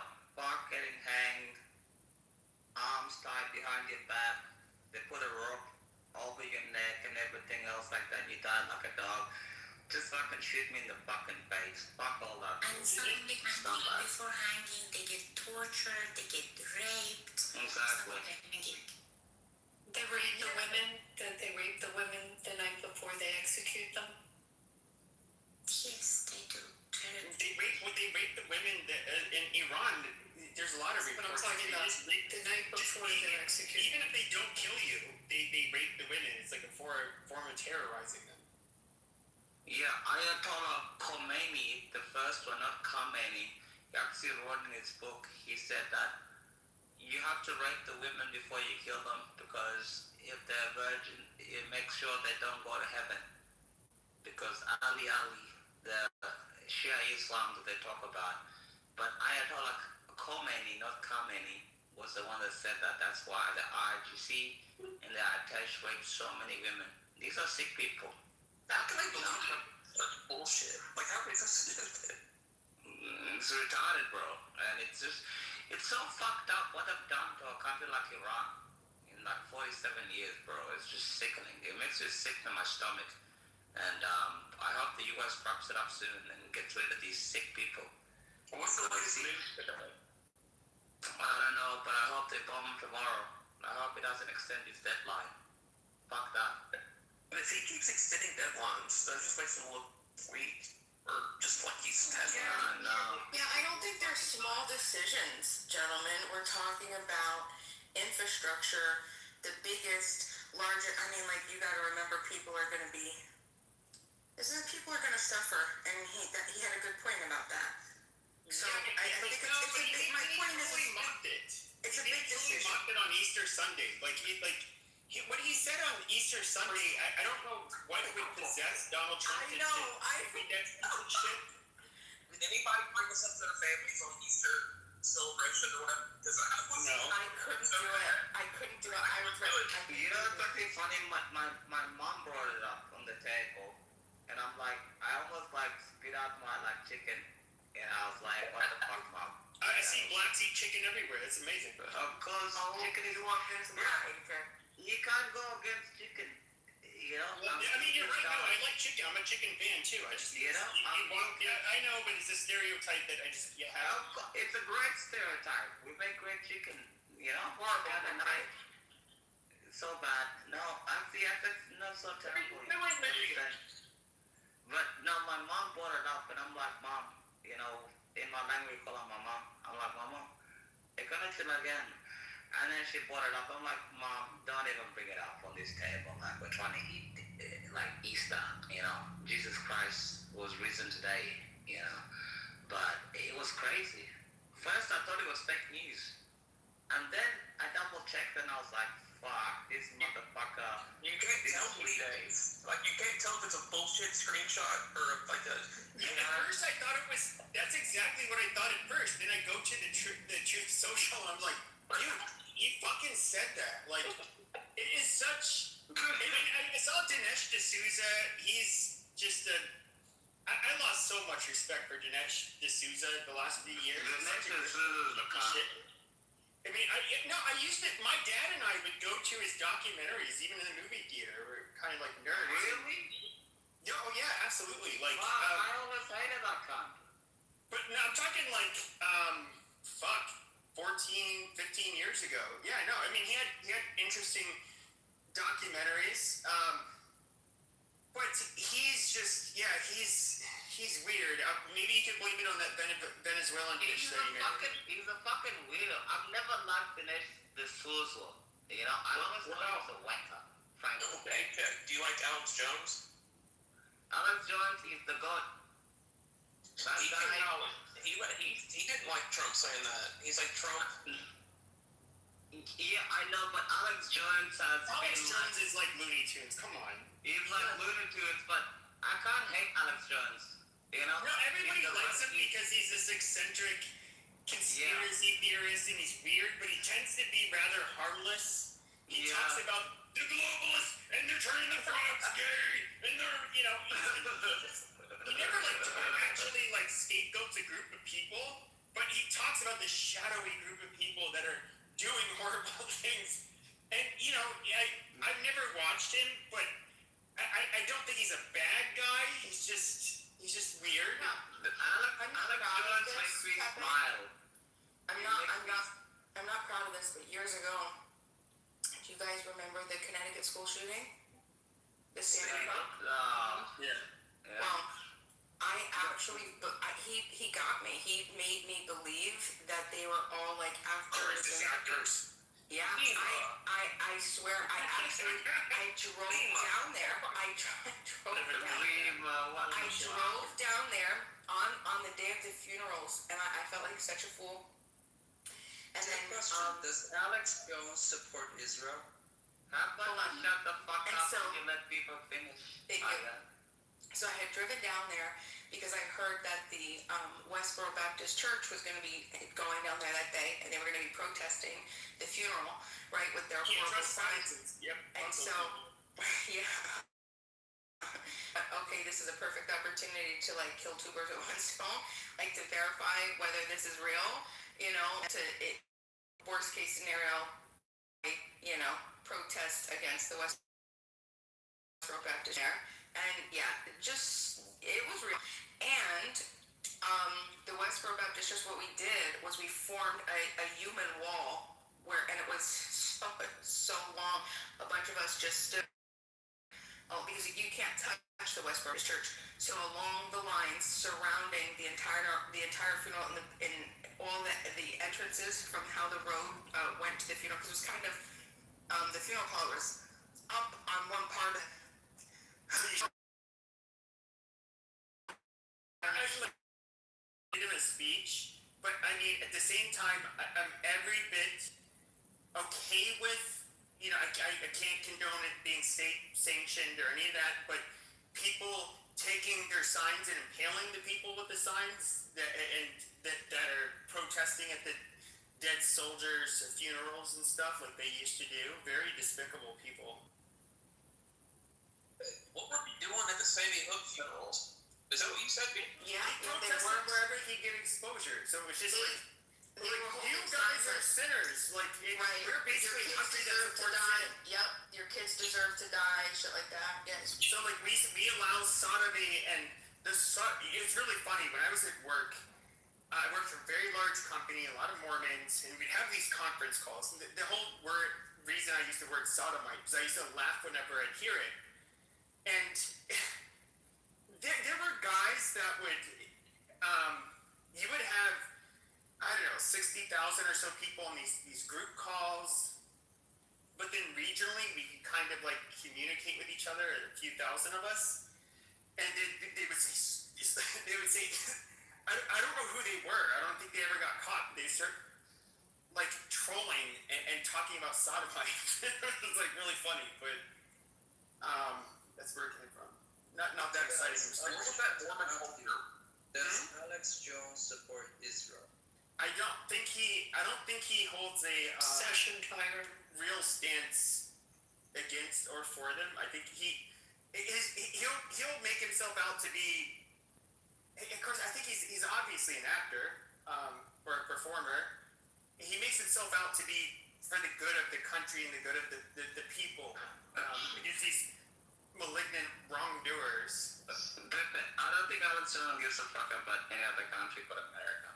Honestly. Probably. Hey guys, there's 48 seconds left. Michigan's up 7 points. They're going to win. Congratulations, Coco. Soon. And who else? And is Ann still here? Congratulations. Well, a lot of us. That is why it's hard having these conversations with a lot of people. This Iran shit. Look, it's not that I was ever against Israel. I never really said anything nasty about them or mean about them. I obviously have a bias. I'm an American, and when I hear Iranians talk about, but the Iranian people or Zionists talk about, but Israel, it's just kind of like, okay, but America. One's an ally, one is an enemy. There's a big difference. Can we go back to this Persian guy for a second? But hold on a second. But the Iranians, the Persians that live in the diaspora, They are wonderful. against the IRGC. They're wonderful. The ones But in they go against me too because they're worried about their. In a way, they put a lot more emphasis on their people back home and their homeland. But most of them are Republicans. Most of them are Republicans, by the way. They're pretty conservative. At least the ones in California. Most of them are whole Republican. I know the ones in my state also. They're pretty conservative. The ones that are in America. I don't know how they are in England. I would think probably similar. Well, I'd say most Muslims are conservative in comparison to American conservatives, but doesn't mean we're on the same side. No, I'm talking about they don't all identify as Muslim anymore. A lot of the Persians have left. Well, yeah, the diaspora is quite a bit different. Yo, I am so curious. I don't know. So can we just go back to this guy and what he's doing? Dima, what do you think was happening with this guy? Do you think he's really creating the propaganda? To be honest with you, I'm not sure, but I'm always interested in what everybody has to. I mean, he does have that. So if you don't know Abby, the propaganda videos they put out it was like AI, and it had to do with Lego characters of real people, like our president and so forth. Obviously went viral, but it's hard to say. Is it what Bieber put at the top? The video? Yep, that's what he said. That's wild. But he does like. I got too bored. I was looking it up, but he leaves kind of. Black hat. There's a trail with him. Straight hat. There's a trail. So even when he used very peculiar language when in his profile, that kind of helped him stand out, and so there's a lot of searching it in social media. There's several hits, and there's a reason I brought up the University of Auckland shit that was happening earlier. But who's it aimed towards? This Lego video. Who do you say is it for our youth? But for younger to then start aligning? That's what it sounded like he said. He said that the intent was to divide our nation from the inside, from within. That was what was ridiculous about this, is that Iran has so little influence over the U.S. They are not capable of dividing us. I mean, fucking Qatar has way more ability to divide us than Iran does. And even with Qatar, there's only so much they can do. So I don't. To sit here and act like that, they have this grand plan. I mean, it's kind of like laughable and pathetic. But again, like that video that he posted, I would think that's to go to youth. I mean, Legos have been around for so long. I don't know that it's for youth.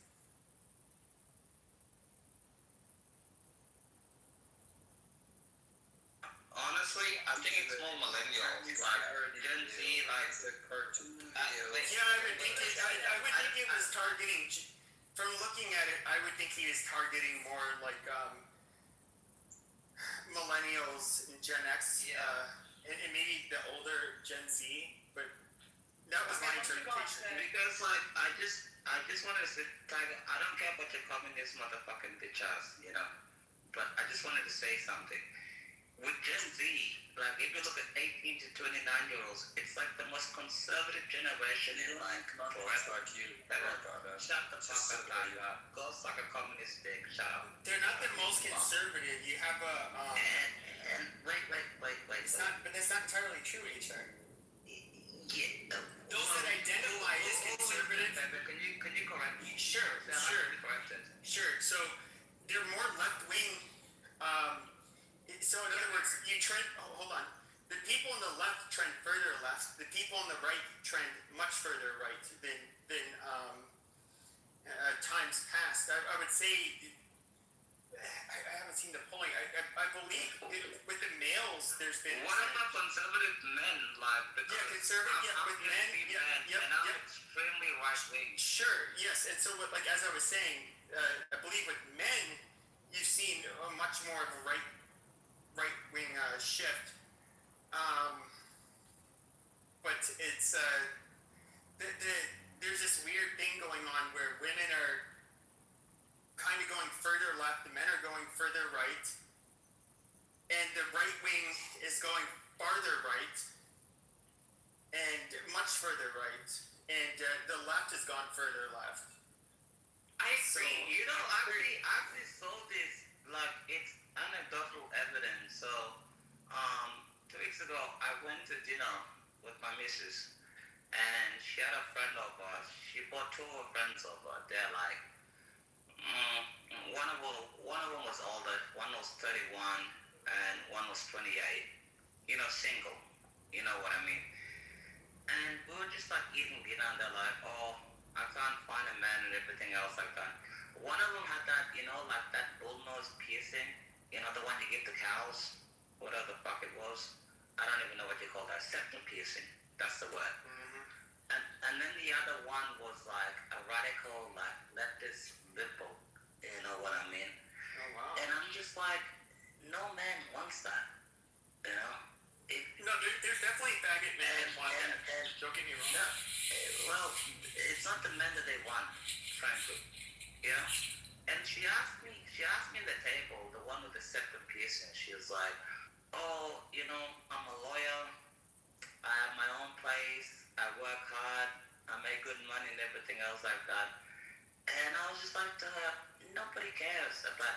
Actually, I think you're. There's this wait, just let me land. Hurry up. You'll get it. You'll get it in a but second. But it's an antidote. Hurry up.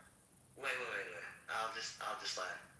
But the problem is, I think there's a disconnect between our generation.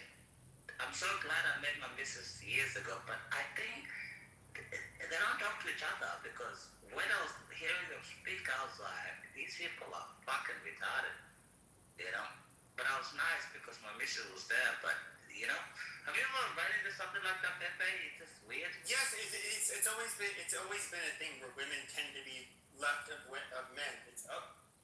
For as long as I've been alive, you say, oh, but women don't want to be with men like that. I would say it's both yes and no. Do I think that there's, in a way, a lot of women are attracted to especially sexually and even somewhat emotionally, or can be attracted to a male that's like right to the right of them. That especially that's patriarchal, which I'd say more sexually. That's gonna. In other words, they'll lust after these men, but when it comes to actually being in a relationship with them, they're not, that's, life's not all about, a relationship is not all about lust and that kind of shit. And so, these women are kind of impossible to please. It's really weird. We've had, selection pressures throughout our existence as humans. And, a lot of it has to do with which women and which men choose each other, and we're kind of seeing a little bit of a mix-up now. I don't really know how it's going to play out, but it's interesting to say the least. I mean, if you look at through a lot of human history, you would have,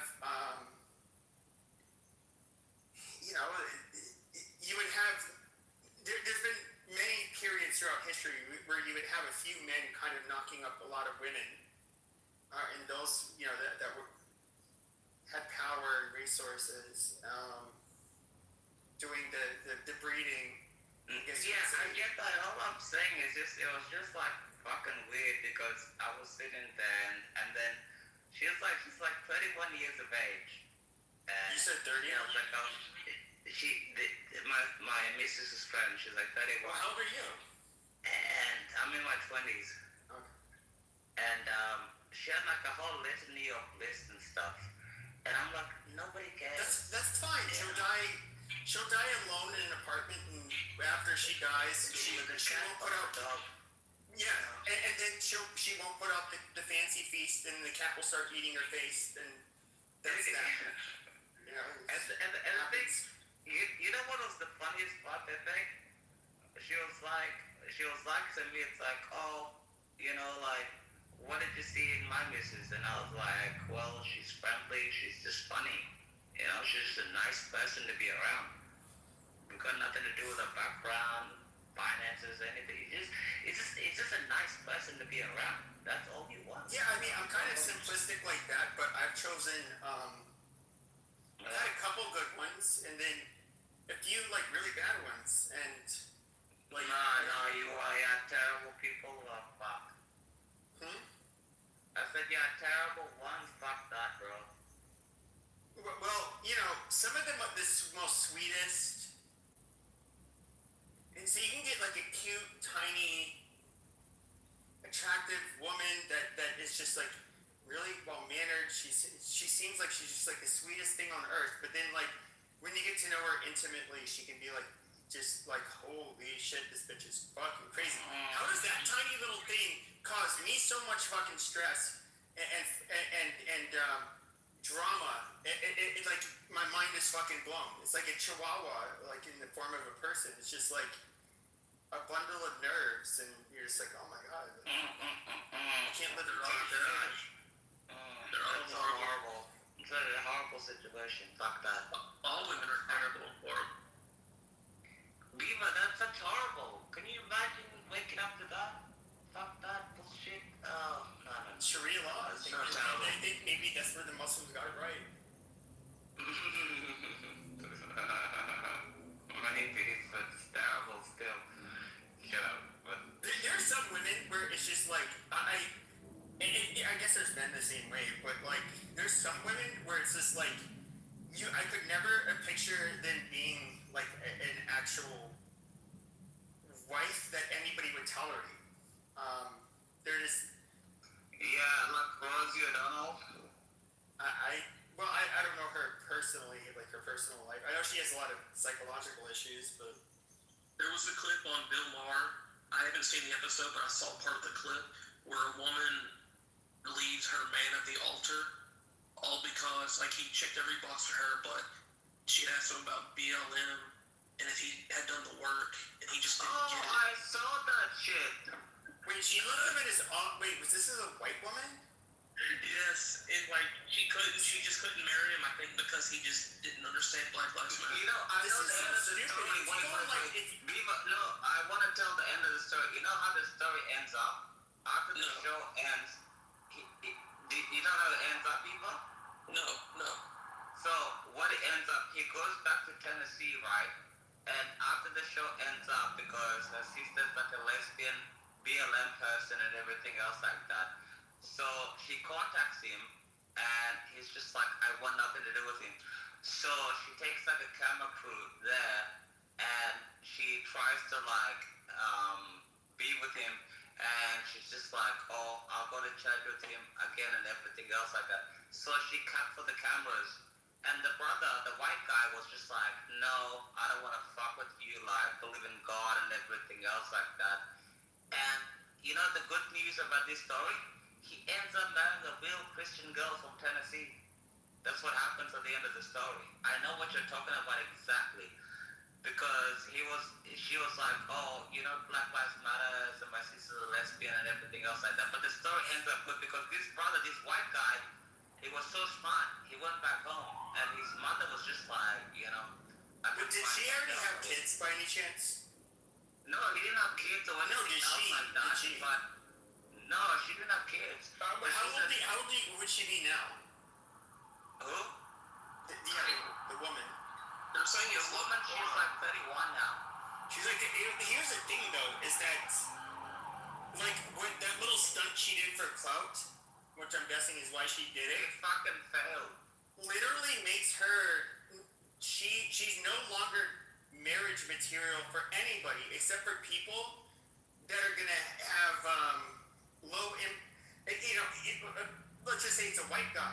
guys that are dumb, have low impulse control, that are just don't make good decisions. That's the only. Because after a stunt like that, only a person that's not well would settle for her. And you know, she's a total sick bitch. And I would just say this: I don't have a sister, so you guys can't call the cops or the FBI on me. But if that would have happened and it was my sister, I don't know that I would have. I don't know that I would have maybe done something highly illegal to her just because you want to really embarrass my fucking family like that by saying that fucking shit and doing that shit publicly with our fucking last name. Oh, okay, bitch. I mean, no, but the guy ended up winning that day. You know? I know. Yeah, but she's staying to her fucking family. It's like honor, dude. Yeah, but I don't care. As long as the guy ended up winning. Yeah, but imagine you're in that her family. You have to live with being the relative of that decrepit fucking cunt. Like, I don't know. It may sound like very medieval of me, but there's just like, I don't know how else you deal with these. Some of these bitches are so toxic that you have to, they have to have the fear that, look, if I don't behave a certain way, you know, there will be hell to pay. It's not going to be at the hands of a technical government, likely my own family. I can't do that. If your brother was ends up shooting up a Walmart and killing 20 people, would you change your last name and go dark? No. Would you do an interview on CNN and or would you just totally put it out of your mind and I wouldn't. I wouldn't go in front of cameras on CNN. No. Well, he's my brother. I mean, you know, I would be against what he did, obviously. Like, my brothers, first of all, would never do such a thing. If you want to see the craziest fucking interview ever, it's when the Vegas guy, the Vegas guy shot up, killed 60 people. His brother gives an impromptu interview outside his home for 30 minutes. It is the most weird, crazy, disjointed interview I've ever seen. It's almost like I'm like, they shouldn't be interviewing this guy. This guy has mental problems. Well, he probably had no idea what the fuck was happening. He was probably going to a psychosis. I saw that. I know. That's what I'm saying. He was in shock. He in the middle, he would talk about Steve was the kind of guy that would do this, and we would go eat sushi. It's great sushi, by the way. You guys should try. He was just all over the place. But imagine that the Vegas shooter is a mindfuck. Because I know the guy that interviewed him. Was super. No, I know. Hold on 1 second, Abby. He's somebody who has, and people, all of the lefties who want to talk about gun control. He's somebody who never ran afoul of the law. He's worked his whole life. He had no mental health history. Nothing. Literally nothing. They don't have anything on him. He didn't have any extremist beliefs.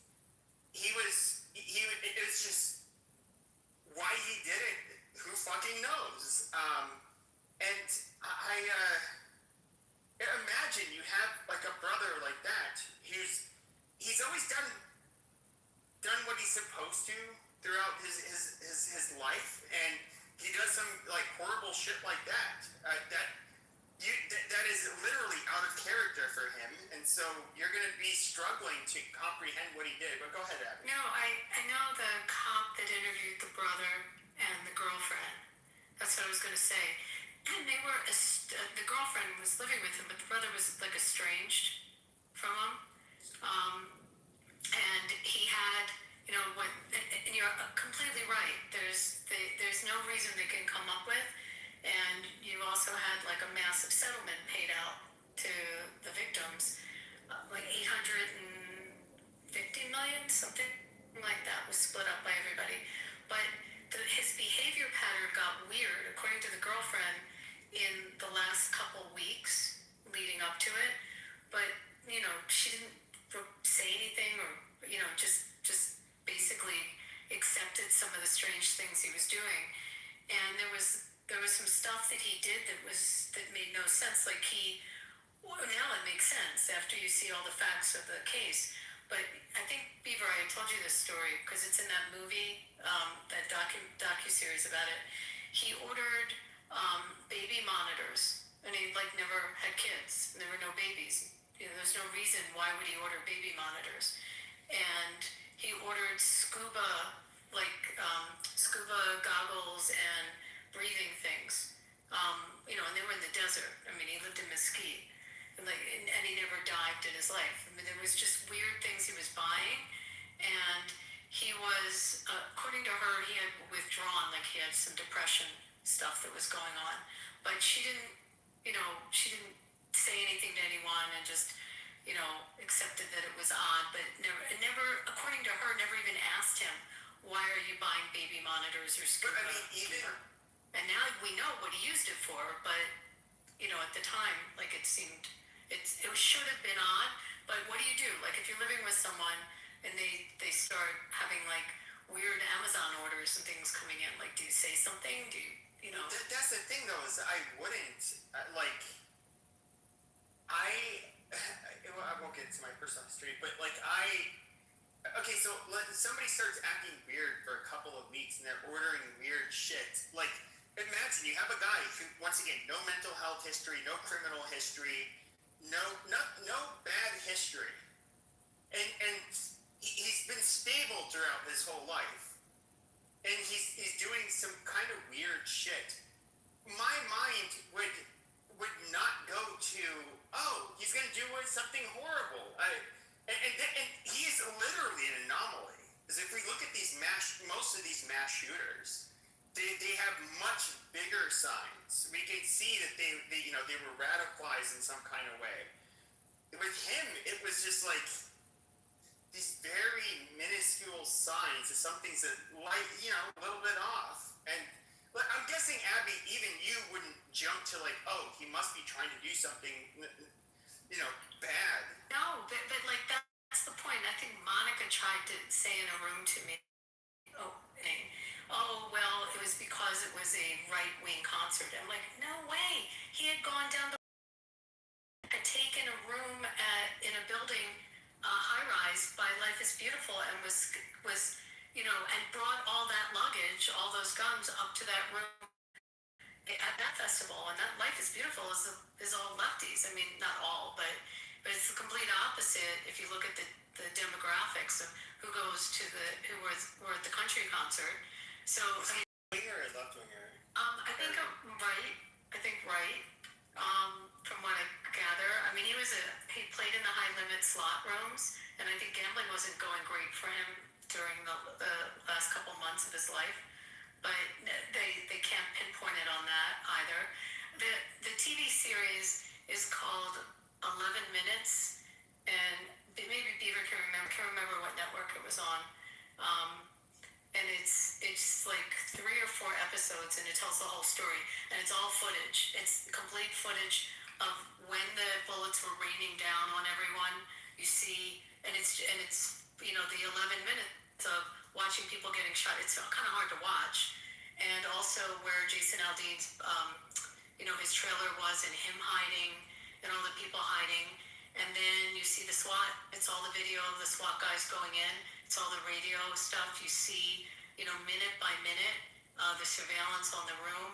And then it also makes sense why he had the baby monitors, because he had it on the cart in front of the room so he could hear them.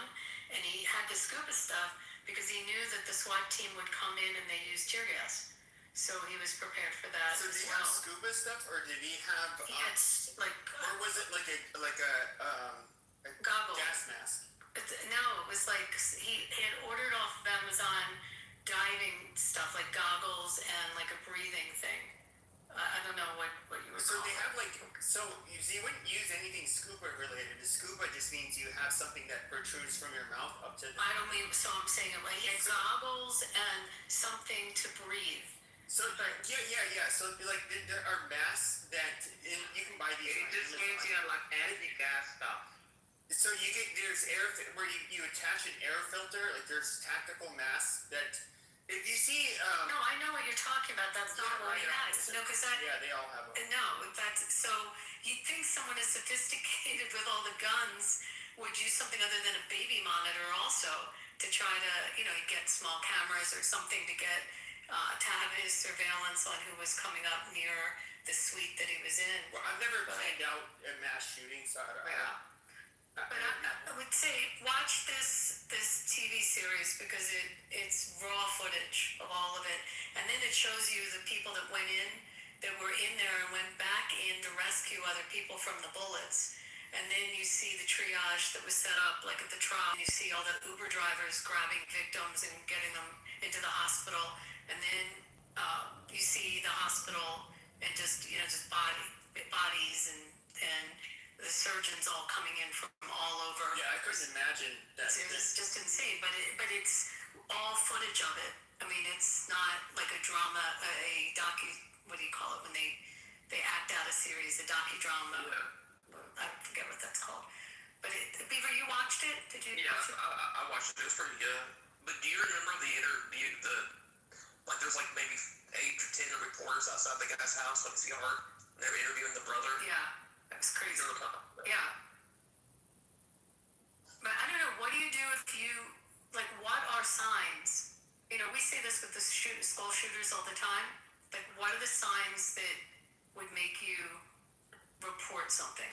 Well, I don't know, because I was ordering something on Amazon the other day, and we had a shared account, and older brother, it was like zip ties, a shovel, flashlight, trash bags.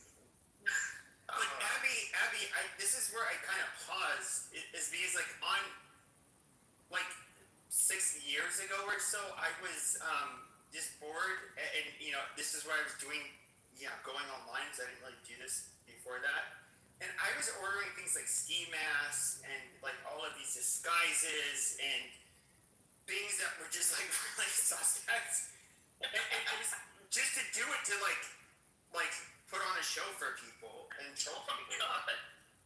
I have a bunch of ski masks still, and I would, there's like these weird sunglasses where it looks like there's a censorship bar across your eyes. There's I think you had a PPR one time. You were holding up a gun or something. I was kind of spooked for a second. I was like, well, okay, so like in 2000, before Trump, even before, this is during the pandemic, but before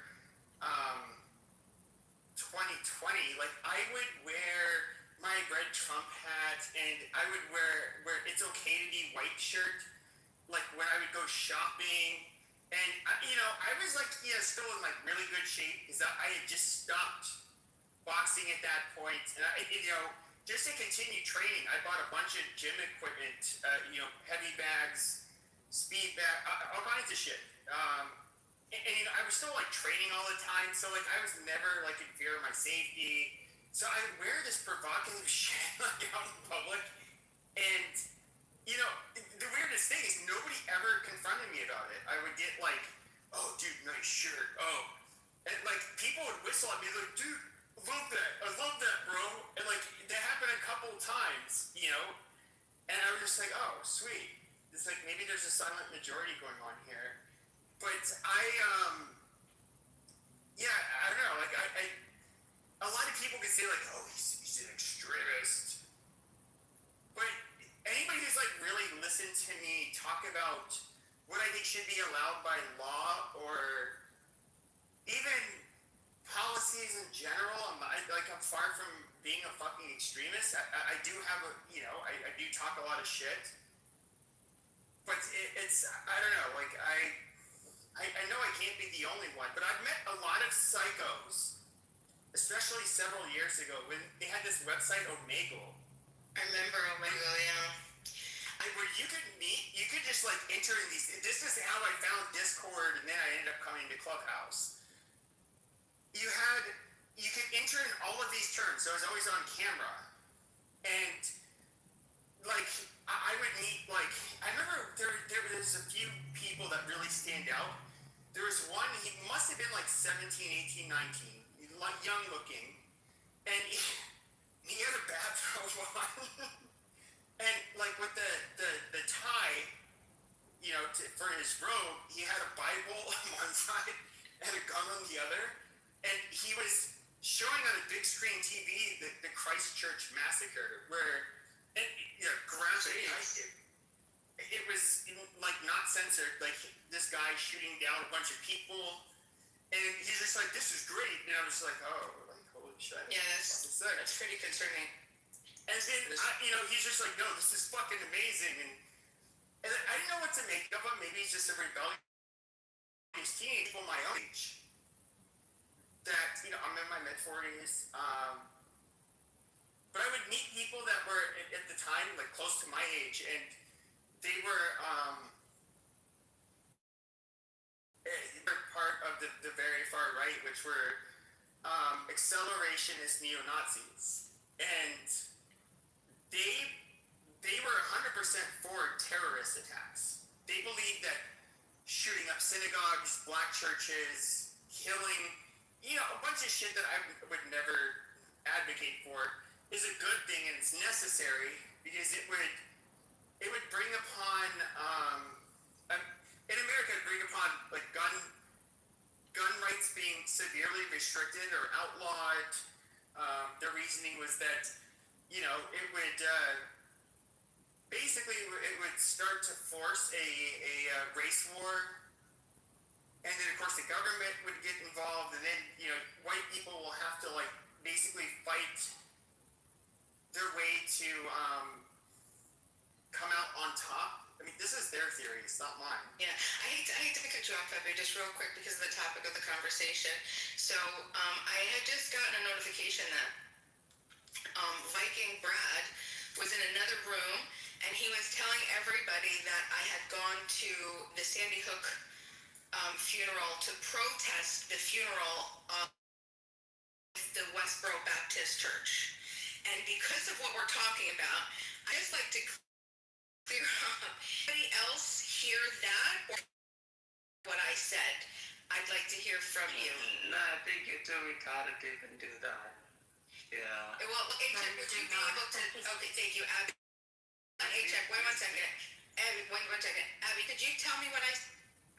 You were curious to see what the Baptist Church was, not to be part of it, but to actually get eyeballs on them. No, I did not take what you said to be that you wanted to be a part of that. That's fake news. Bring Brad here. Okay. I thought you went to block them. Yeah, exactly. There was a protest. The Sandy Hook funeral was happening. I was curious about whether, because Alex Jones had convinced me that there was a possibility that this wasn't real, and I was genuinely starting to believe that they were the, you know, crisis actors. So I learned that the Westboro Baptist Church was going to be there protesting, and at the time I was very much against what the Westboro Baptist Church was doing, protesting at funerals of soldiers. And once I heard that they were going to be there, I said, okay, I'm just going to go and kill two birds with one stone. Make sure that the Sandy Hook, that's real, and then also I could protest the Westboro Baptist Church. And that's when we formed the Human Wall, where we stood outside and we hand to hand along the streets, shielding the parents and the children from the Westboro Baptist crazies. So yeah, I just wanted to clear that up because that's now being spread. It's how fast lies are spread on Clubhouse. And when I told him about it, he said when he meets me, he's going to punch me in the face. Because I said, you know, it's fine if you misheard, whatever, just apologize. And he said, I'll never apologize to you. And as a matter of fact, if I meet you, I'm going to punch you in the face. So that's the way that went. We were young daughters so like you playing the woman card or Whoa, that's fatphobic. Whoa. Wait, please. Bima, you can tell Brad I was Hold on. What Othello? Hold on. Othello, what? I said you can tell Brad I'm in Houston and he can visit me first before you come see me. I would stand in between you and I would sacrifice my life for you, Othello. No. I protect you at all costs. What the hell? You're too old to be fighting. Come on. Brad beat the brakes off your ass. Brad, get through. Oh, whoa. It's horrible. It's terrible. I'm in Houston live and direct. You old as shit. We all seen your photo. That's fine. You're like 65.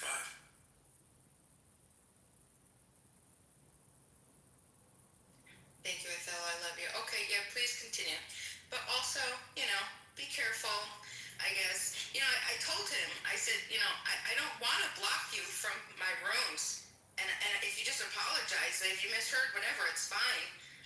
And he said, if I meet you, he's like, I'm never going to apologize to you. And if I meet you, I'm going to punch you in the face. So, Can you describe the Westboro? What are they? What are they? Like, are they older people? Or are they younger? Like, what's the demographic of the people that were there for Westboro? I'm curious. Yeah, it's actually like a family. Yeah, it's started by ages. Right. It was started. Yeah, it was started by the guy, one of the guys, like the great grandfather, whatever. I'm sure he's probably dead by now. He's dead, and the family asked for peace and privacy. Can you please not protest his funeral? You gotta be kidding. No, yeah, I remember when that happened, and I was just like, really? They went on Howard Stern today and they played a game show against the Whack Pack. No way. Yes. The little young girls were like, Jesus hates, or God hates, whatever.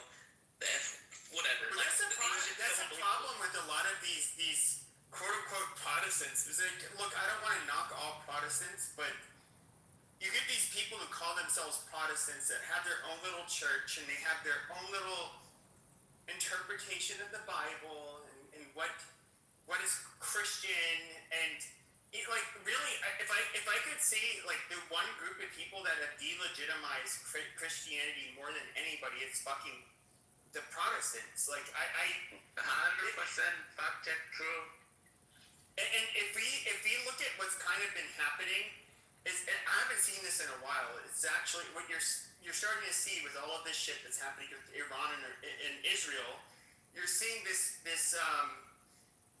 a lot of fighting now on the right, particularly between the Catholics and the Protestants. Now,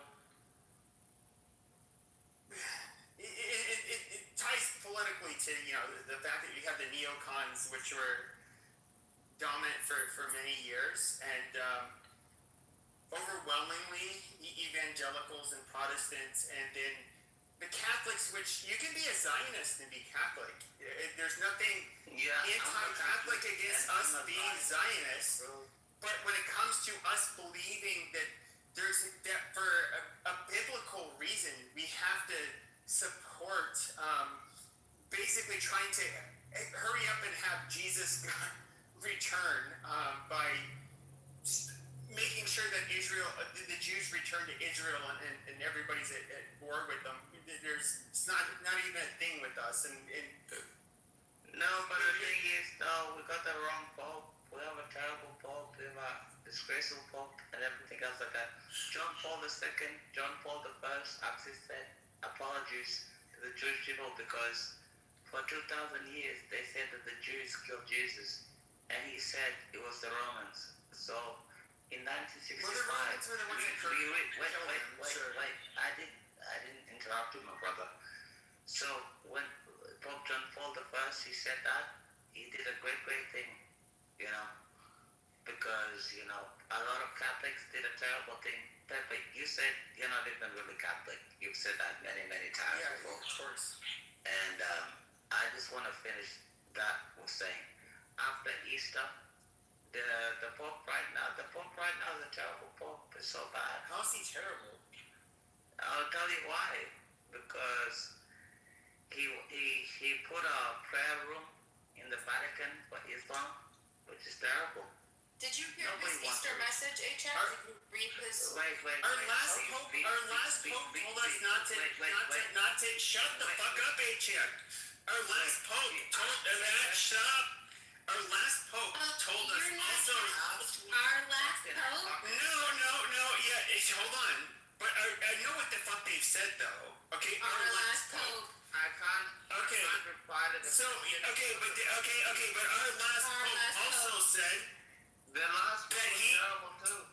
okay, he said also when it came to Muslims that we should not be mean to them and dehumanize them. Bro, he was a terrible. Okay.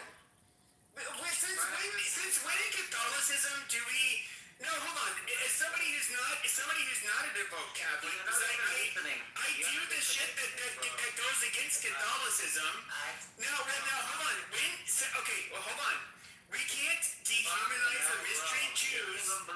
Shut the fuck up. We can't dehumanize or be mean to Jews. We can't do it to Muslims either. They're all God's people. Islam, bro. Islam. Yeah, okay, but the Catholic Church would be 100% against you mistreating Muslims. No, you're not listening. I hate Islam. Okay, so you don't care. So in other words, you don't care about the religious doctrine of the Catholic Church. Amazing. No, you don't even believe in the Catholic Church. Okay, I'm telling you what they fucking believe. Wait a second, sweetie. Stop talking. I left the room for 2 seconds and Monica left. Wait. Perfect. So what, you went back to irritate What the hell is Rich? your problem? What? If you really believe in I mean, the you went Catholic back to Church, irritate. yeah, I'd be like, well, Who's gonna tell Brad what Othello said about him? this is so horrible. This is why we. Wait. Bima. He's getting blocked. I want to ask you a question. You can't block him, Bima. He has so many accounts. Yeah, so bad. That's Utah. The Catholic Church. Such a piece of shit, Rich. I hate your guts. It's a universal Oh my church. God, you're like a married couple. Yeah, we know it's a Universalist church. Okay, what the fuck is your point? Yeah, you don't believe in this. Shut the fuck up, Evan. Okay, but whether or not I'm religious has nothing to do with. Okay, look, I am critical of the shit that they say. Okay, but I also am gonna but I'm supposed to pretend like I'm listening to a so-called devout Catholic who's gonna sit here and ignore the shit that they say. The reality is though, is that Catholics shut the fuck up when it comes to the treatment of God's children. Okay, they're not gonna permit us to mistreat The people. universal fucking church. Yeah, no shit. And so we cannot be unjust to anybody. Like what the fuck is your point? Not we.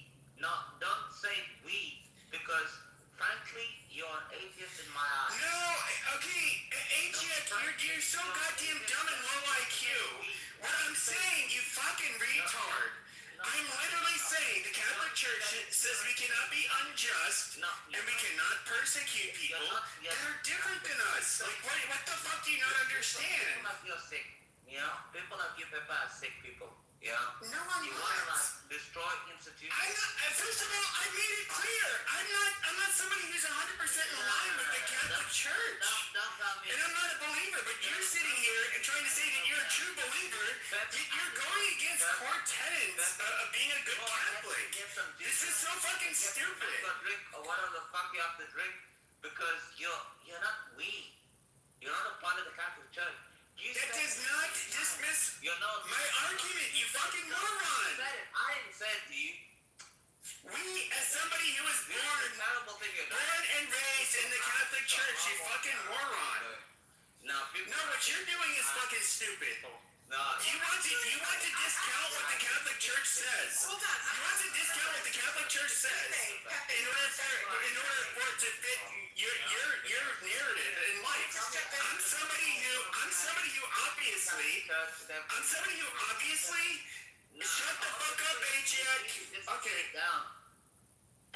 No, what you need to do, you stupid goddamn chimp, is literally, okay, I am somebody who is not a devout Catholic. I admit that because there are differences that I have with the Catholic Church doctrine in the Vatican. Now, I admit that, okay, but here you are admitting that you go against a lot of their doctrine, but you want to call yourself a devout Catholic. How fucking amazing. Okay? And you want to sit here and try to pretend like you are somehow hold the keys to who's considered a fucking Catholic? That is fucking retarded. Like, seriously, shut the fuck up. Hold on. I think that this is. Hold on. I brought you up. You gotta let me go first. A-check, I brought you up. That's horrible. Love, don't be A-check, just wait. I brought you back up. So, hold on, just 1 second. I think Pepe has a good argument here. And A-check, I'd like to hear. Hold on. I would like to hear. A-check made the claim that the Pope. How would you like to say it? I don't want an entire monologue. I want that the Pope is doing something wrong because he's put an Islamic prayer center inside the Vatican. Is that something along the lines that you said? Yes. Okay. Now, do you think is he horrible, terrible, or what's your claim about it? That it's just wrong? Horrible, terrible, and we need a new Pope. Okay. So Pepe had countered that, and he said that the Pope is teaching nonviolence. He's teaching all these other amazing things. So I'd like to hear how that aligns with Catholic values. If you'd like to try to support that. No, the Pope is a pussy. Pope Innocent I, he did the Crusades. We had 3 Crusades and everything else like that. And Armenia was the first country to become Catholic. And secondly, we went to Ethiopia and everything else like that. The Pope is an absolutely fucking pussy. He's a terrible Pope. He's one of the worst popes in history in the whole world, you know. So is there Catholics? And no, you asked me a question, Bima. Let me answer it. This Pope is so bad that us Catholics are sick of him. We don't even listen to his Easter prayer. We don't want to listen to this scumbag because he's gonna be like, oh, Islam, blah blah blah. As a Catholic people, we want to destroy Islam. We want to get rid of terrorism. We want to get rid of the scum of the earth and everything else. This Pope, Pepe is not even a Catholic. Yeah, he's like. Yeah, but you're not even a fucking Catholic. You're some goddamn third world convert. Thinks you can speak for all of us. Like, what the fuck are you talking about, dude? This is so retarded. I have a quick question. Yes, Jazzy has a question. Aren't Catholics supposed to follow Jesus and the commandments? I think she's making a better argument. She's making a better argument than you are, H.F. All you're saying is that it's horrible, terrible. H.F. All you're saying is that, but Dr. Jazzy over here with 2 seconds and with 2 words made a better counter argument to Pepe than you did. So I think I think you've outlasted your response. Go ahead, Jazzy. I'd like to hear. Yeah, because from what I'm hearing, he's promoting that the Catholic Church should do another crusade or something. He's saying like this guy's a pussy for embracing Islam, which both faiths, if you read the books, they promote peace. And even that line in the Quran that you guys say, wage war, it says wage war against those who wage war against you. So if y'all start that crusade shit again, I don't know what's gonna stop them, right? So I'm just saying, Jesus, the guy that we're supposed to be following in Christianity, was against murdering people because they had a different faith than you. So what do you say about that? A check. I'm saying people like you don't even understand what we're talking about. No. I asked you a question. It's not about what you think I understand. Forget about what I understand. Jesus Christ. Hold on, don't make me get my mic out. You don't even know. You're already way louder than him. Go ahead. We can hear you. Okay, let me finish the question, Ajay. Forget about what I understand. Did Jesus promote Christian crusades? Yes. When? They happened after he died. So when did Jesus promote Christian crusades? When he said, on this rock, I will build my church. But that doesn't mean kill anyone who is Muslim. Fuck Islam. Who cares about Islam? That's not the question that I'm asking you. I didn't ask you how you felt about No, you said, where did Jesus... You brought up a bullshit verse Jasmine, to justify... You asked me... Okay, let me get my microphone. No. He needs to shut the fuck up. A simple question. You said, where did Jesus say this? And I said... Yeah, and you said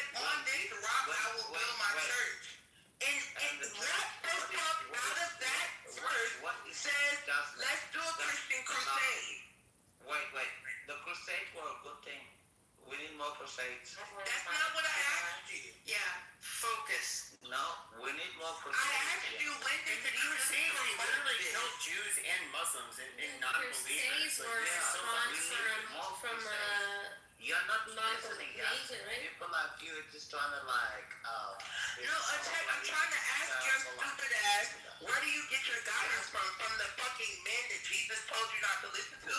Or from him? What the hell are you talking about? Jesus said that no man has the authority of the word. He never named another prophet. He never said someone's coming after me. Why are we listening to demonic niggas like you that picked up a bottle and claim Catholicism? Why? You're a drunkard. You're a fucking drunkard trying to tell us about the Bible. This is the reason. That's weird. This is the reason why the Catholic Church. No, the reason why Jesus is rolling over in his grave is because niggas like you are promoting the death of other people because they have a different belief. And then you want them to bow over and suck your dick. Alright, let's do 30-minute intervals. Paycheck, good 30 seconds, then Jesse. I have to reply that this is the reason why the Catholic Church will never have females as priests, deacons, because you can't even control your emotions. Thank the Holy Lord, I was born a Catholic. Yeah, can you imagine? Yeah, but the Catholic Church is like research and fucking retard. Like that. You can't even, wait. Can you imagine dealing with women like this? God forbid. Alright, go ahead. You have to Go ahead, have them in power. Wait. Thank you. So I would just like to point out that I controlled my emotions when I was muted. I stayed on mute and come back off mute like a chick. Excuse me, I also didn't interrupt you. So the fact that you can't stay on your mic, I think you have less emotional control than me. I don't want to be a priest. I want to follow Jesus Christ and not niggas like you. I'm going to mute. Okay, now it's your turn, check. Yeah, bro. This is the reason why for 2,000 years St. Paul said, you never have women as priests, you never have women as deacons, you never have women as the head of the household. They're too emotional, too sensitive, too terrible, horrible. You cannot even deal with this. This is just so bad. You know what I mean? And they corrupt every institution that they landed. And I'm done. Okay, I also want to rebuttal what he said by saying, once again, nothing that Jesus himself said, everything that some men that never met Jesus said. And this is why I'm so glad I'm a non-denominational Protestant, because we read the book and we take what the book says and we don't try to make up other interpretations. Thank you. Thank you so much. Thank God. Hold on, we don't have to keep going. I have something. You have something for me, H.F. No. Hold on, H.F. I got something for you. Okay, you said you seem to be pretty. You have special feelings. You have special feelings about the Pope. This was Pope's Easter message, and I want you to tell me what you think about it. And if it aligns with what you were just talking about. The message is a terrible message. It's a terrible ball. Okay, well let's just listen to it real quick. For centuries, brothers and sisters, Christ has risen. Happy Easter. For centuries, the church has joyfully sung of the event that is the origin of the foundation of her faith. Yes, Christ, my hope is arisen. Christ indeed from death is risen. Have mercy, Victor King, ever reigning. Easter is the victory of life over death, of light over darkness, of love over hatred. It is a victory that came at a very high price. Christ, the Son of the living God, had to die on a cross after suffering an unjust condemnation, being mocked and tortured and shedding all his blood. As the true immolated lamb, hold on. He took upon himself the sin of the world and thus freed us all and with us all creation from the dominion of evil. But how was Jesus able to be victorious? Here it comes, H.F. Pay attention. What is the strength with which he defeated once and for all the ancient adversary, the prince of this world? What is the power with which he rose from the dead, not returning to his former life, but entering into eternal life, and thus opening flesh the passage from this world to the Father. This strength, this power is God himself, for he is love, who creates and generates. Love, who is faithful to the end, and love, who forgives and redeems. Christ, our victorious King, fought and won his battle through trusting abandonment to the Father's will, to his plan of salvation. Thus he walked the path of dialogue to the very end. He walked the path of dialogue to the very end, not in words, but in deeds. To find us who were lost, he became flesh. To free us who we were slaves, he became a slave. To give us life to us mortals, he allowed himself to be killed on the cross. The power with which Christ rose is entirely non-violent. The power with which Christ rose is entirely non-violent. It is like that of a grain of wheat which, having rotted in the earth, grows, breaks through the clods, sprouts, and becomes a golden ear of wheat. It is even more that of a human heart which, wounded by an offense, rejects the intrinsic for revenge, and filled with compassion, prays for the one who has committed the offense. Brothers and sisters, this is the true strength that brings peace to humanity, because it fosters respectful relationships at every level among individuals, families, social groups, and nations. It does not speak private interest, but the common good. It does not speak to impose its own plan, but to help design and carry out a plan together with others. Yes, so it's almost done.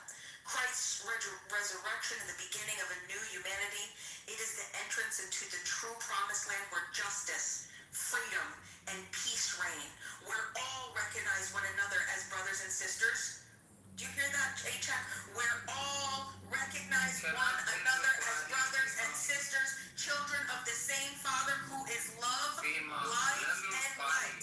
Brothers and sisters, through his resurrection, the Lord confronts us even more powerfully with the dramatic reality of our freedom. Before the empty tomb, we can be filled with hope and wonder like the disciples, or with fear like the guards and the Pharisees, forced to resort to lies and subterfuge rather than acknowledge that the one who had been condemned is truly risen. In the light of Easter, let us allow ourselves to be amazed by Christ. Let us allow our hearts to be transformed by his immense love for us. Let those who have weapons lay them down. Let those who have the power to unleash wars choose peace. Not a peace imposed by force, but through dialogue. Not with the desire to dominate others, but to encounter them. This is the Pope's message for Easter. Because, wait a second. And I'll just end here. Can I? We are growing accustomed to violence, resigning ourselves to it. Listen, because I need you to hear this, because everything that you speak, this is the Pope that you reject, and I'm challenging your what you believe. We are growing accustomed to violence, resigning ourselves to it, and becoming indifferent to the deaths of thousands of people, indifferent to the repercussions of hatred and division that conflicts sow, indifferent to the economic and social consequences they produce which we all feel. There's an ever-increasing globalization of indifference, to borrow an expression dear by Pope Francis, who 1 year ago from his loggia addressed his final words to the world, reminding us with a great thirst for death, for killing, we witness each day in the many conflicts raging in different parts of the world. The cross of Christ always reminds us of the suffering and pain that surround death and the agony it entails. We are all afraid of death, and out of fear we turn away, preferring to not look. We cannot continue to be indifferent. This is a call to everybody, and we cannot resign ourselves to evil. St. Augustine teaches us, if you fear death, love the resurrection. Let us too love the resurrection, which reminds us that evil is not the last word, because it's been defeated by the risen one. He's passed through death, done to give us life and peace. I leave you peace. I give you peace. Not as the world gives it, I give it to you. That was Jesus' words. The peace that Jesus gives us is not merely the silence of weapons, but the peace that that touches and transforms the heart, each and every one of us. Let us allow ourselves to be transformed by the peace of Christ. Let us make heard the cry for peace that springs from our hearts for the reason. I invite everyone to join me in a prayer for the vigil. Okay, blah, blah. So this is my point. This was the message that the Pope gave to us on Easter Sunday. And so I am curious for H.F. because he preaches the exact opposite of everything that the Pope just says. So I mean, I could see why they're at odds, but where is it? Biden said a lot of things too. Biden has to do with the. I'm just saying people can say a lot of things. Yeah, but that has nothing to do with what she's trying to say. No, people can say a lot of things and not believe in that shit. Yeah, No, she asked H.F. So everybody else is going I probably got kicked off the stage. I'm saying that the Pope is not murderous. Agent said that the Crusades were good, that more Crusades need to come. I think they might kick me off the stage or whatever. We all know that H.F. is fighting malaria in this country. I have to reply to this. And the reason why I reply to this is because I just said something that is so fundamental and is so true, and you went on an absolute tirade. I said, women have no authority in the church. That had nothing to do with what, and neither do drunkards. Drunkards have no authority in the church. You don't have the right. I'm talking for 2 seconds, bro. You're like, you're not the anointed one. I may not belong in the church, but neither do you. I may not belong in the pulpit, but. Alright, but guys, let H.A. just say his piece, because Bima was. Yeah, thank you. Bima talked for so long. Shut the fuck up, Jasmine. I don't care. No, I won't. You know, you're so hard. Jazzy, did you know that Mary Magdalene was one of the apostles, not one of the 12, but one of the 70? And he sent her out to teach. I'm not talking to you, I'm talking to Jazzy. I'm not talking to you, I'm talking to Jazzy. It's okay, Bima, I'll wait. I can't even spell an hostile. I'm replying. There's a reason why the Catholic Church has been the universal church for 2,000 fucking years. You want to know why? Murder. Fear.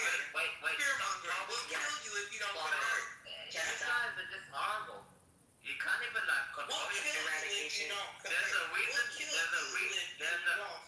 can't even control yourself. You have to submit now. These people are so eradication. We're more terrible than people that kill people if they don't believe what they believe. I'm not talking. There's a reason why the Catholic Church has been a universal church for 2,000 years.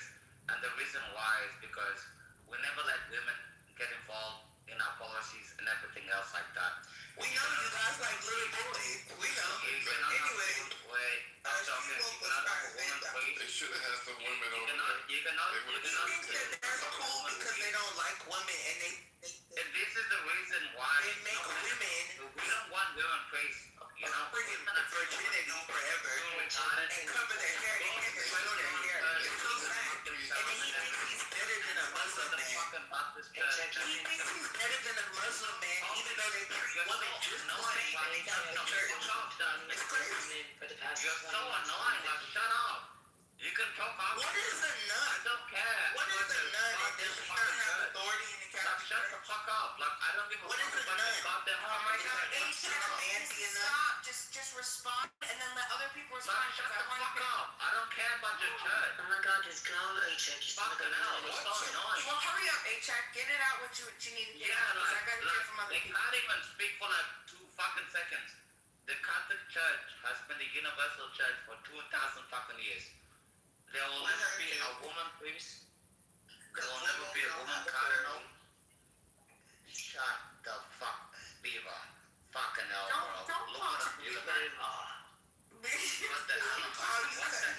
When I was What the hell am I? Alright, I'm done with you, A-Check, I'm for it. I want to hear from She-Wolf. I want to hear from Jazzy. I want to hear from Abby. Abby's going to recite 4 questions. I want to hear what She-Wolf was talking about. And I want to hear what Jazzy has to say. A-Check, you weren't even going to respond to the question anyway. I just a joke. Response was totally what kid says at the Seder. I was just, it's an inside joke for anyone who's ever been to a Passover Seder. That's why I wrote that. It's the 4 questions that the youngest says. You people all A-Check. just want to disrupt, frankly, you just want to disrupt everybody. Just like, oh, well, yeah.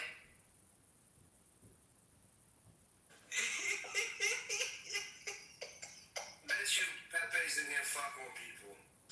I'd like to hear from She-Wolf what She-Wolf was saying, and from Jazzy, what Jazzy. Maybe Jeremy knows the really quick. I can go really quick. All I was saying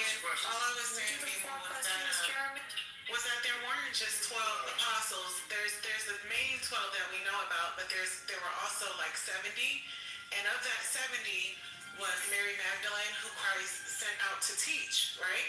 We also have Priscilla and Aquila, a wife and husband, that went around preaching and teaching. We have Deborah, who was a judge in Israel. So there's many instances of women in the Bible. Keep going. Those other ones, Ruth. I don't need help. There's other instances of women in the Bible that had positions of power, positions teaching, and stuff like that. You know what I mean? So it's, if we're gonna go by the Catholic Church, that's not really a standard that I'm gonna go by. I'd rather go by Jesus, right? We're supposed to be followers of Christ. Christ had women that he sent out to teach. If anything, they can only argue that a woman can't teach or unless she has a man above her, because all these, well, not even Deborah, actually, she didn't have a man above her that authorized, her to be a judge of Israel. But, when it comes to like teaching the Bible, if you're anointed by Christ, and Mary Magdalene shows us that if he anoints you, then you have the authority to teach under Christ or under a man, like Priscilla and Aquila, she had the authority and the leadership of her husband, therefore she was authorized to teach, so this whole women can't teach is bullshit. I just wonder how much of A-Check's true personal idea of what is his religion, Catholicism, right? How much is actually represented inside of the text? How much there's alignment there? Because it seems that A-Check has a lot of anti-Christian values, anti-Catholic values. It doesn't sound like anything that the Pope said he agrees with. You're saying that we should. They go for ritual. They don't actually put the teachings into practice. They go into the bread and blood. The Pope is a terrible Pope, and you're not even listening. I want a real Pope, and I want the 4th Crusade. I want to deal with these people. Well, why don't you start now? Why are you gonna wait for the church? You go and start the crusade. You gonna grow? Yeah. By the way, Ruth was I don't think when you come here and you talk about this nonsense, about the bullshit, the Catholic Church has been there for 2,000 years. I don't care about a Protestant church that was created in like 1978, like Hillsong, or all this scumbag church, or the Church of like Mormons, or whatever the hell it was. I don't care. Who's next? Yeah. You already said what you had to say, bro. Isn't the Holy Spirit supposed to lead the Pope? You don't believe in the Holy Spirit, A-Check? A-Check, do you believe in the Holy Spirit? I don't know why we're listening to a man promote murder after Jesus in the sentence. Like, why? I want to ask you a question. Jasmine, do you believe in this? Stop doing the Christian crusade. No. I want to ask you. They were stealing relics. Do you believe They were stealing relics. Okay, everyone, I'm back. One element after Jasmine. Wagwan. A-Check, you're engaged to Molly, I don't like it. Jesus is God, though, right, Jesse? No, not to me. He's a God. I want everyone to look at A-Check's profile photo. That is a gaze. Yeah, the word God just means a woman with divine powers. And there's not many of them. time, and he's such a faggot. You're a gay somebody, shut up. It's just a waste of time. Why do you... Pepe, what do you think, Scott? That's what I was saying. People are terrible. But I want to ask Bucket a question. I want to ask Bucket a question. I want to ask you a question. Jesus, go. Ask me a question. I can't answer a question. She can't ask me a question. It's terrible. I don't want to ask you a question, but go ahead. AJ, it's Jesus God. 100%. Okay, I just want to make sure I wasn't going crazy. That's what I was taught. 100% Jesus is Lord. I wouldn't even talk about Agent, you're definitely Catholic, right? Of course I'm Catholic. So how is the Pope chosen? Beam, I got one more thing to say when you give me a chance. The Pope is chosen by fucking politics, and that's what makes me upset. Wow, politics are really He's chosen by fucking politics. We have a bunch of liberal fucking cardinals that chose the new Pope, and it makes me so upset. It's terrible. I wanted a radical Pope, and You got a wildcat. You know that? Pockets, you know he's a wildcat? Yeah, right? But You don't know what that means. No, but- Actually, he went to Villanova. The wildcat. That's true. But what are you gonna do? So, Bima, Mary Magdalene is called Apostolorum. That means apostle to the apostles. Okay? She's the first messenger. Christ revealed himself to her first after he resurrected. And he instructed her to go tell all his brethren, right, that he had. Jesus commissioned Mary Magdalene to announce his resurrection to the disciples. Following his resurrection, following his appearance to her at the tomb, he commanded her, "Go to my brothers and tell them." This role as the first witness and messenger of the resurrection led her to be called Apostolorum, apostle to the apostles. I have a question for you guys, because I don't know the New Testament. I mean, I've read parts of it, but does it get into the family of Mary and Joseph, like you know how in the Old Testament it'll track all the lineage? Does it track lineage? Yes. So, At all? so it's a good question because some claim that it does. No, it Because doesn't. Well, We can it's all debated. say it It's goes right now. debated among scholars, Not so you can say it definitively. But there's two lineages that are There's presented no for fucking Christ. lineages. No, it's There not. are literally two separate lineages that Yeah, are which one are you talking described. about? Matthew and Luke, he's talking about. Go ahead, Scott. The only two that are in the New Testament about the lineage of Jesus Christ. Anyways, there's some discrepancies No, between it the two. doesn't. You're fucking lying. No, it doesn't. No, dude, you're just With wrong. Mary's This is just family, like, a what's it matter of translated fact. to? It's not even You asked not through even an Mary opinion. specifically, right? Not through Adam. Yeah, I was asking about Mary, like, because in the Old Testament, But that's what I'm getting at. So there's two separate lineages, and there's differences between the two. And to explain those differences, there are a group of scholars that say that one of the lineages is based on Mary. Which is And so Luke, that's- right? Right. Well, I mean, I don't want to get into which one is correct. This is going to be a very, very long discussion.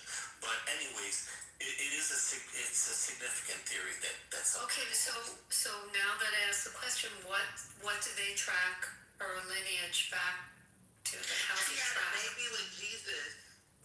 No. Who was Mary's parents? Who were She was a what son? prostitute. She's an orphan. No, not his mother. Jacob begot Joseph, the husband of story is Mary, like to She whom was was the born line of Jesus. Judah. Okay, that's what in one of the Gospels or in one of the books does it track the lineage of the family like the Old Yes. Testament tracks? Her and Joseph. This shit is a 2D movie, I swear to God. Her and Joseph are from, they're from the line of Judah.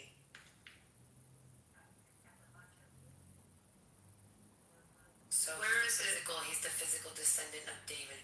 Awesome. That's where I was trying to go with it. Thanks.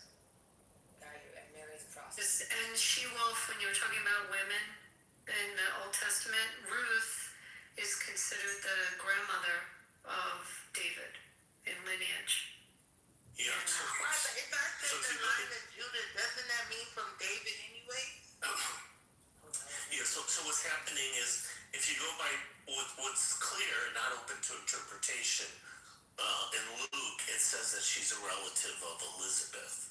And Elizabeth is described as being one of the daughters of Aaron, which links Elizabeth to the priest's lies. Okay, so that's different. Yeah. Yeah. So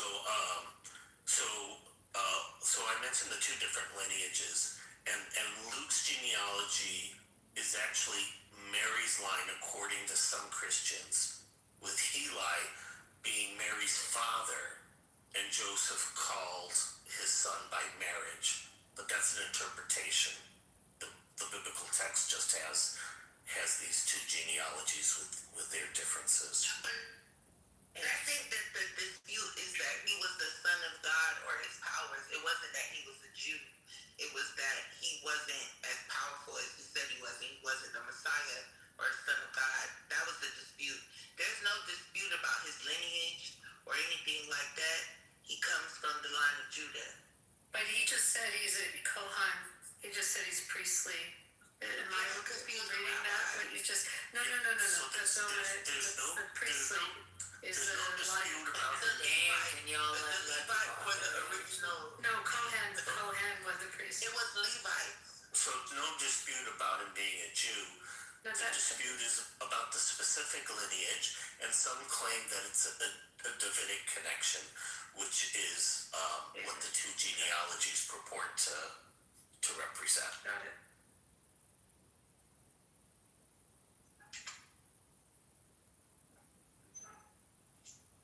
And if you know Judaism, that presents a problem, but that's another topic. So some whore got simultaneously knocked up, divine intervention, I guess, and then some Jew. Look, I'm just gonna be, honest.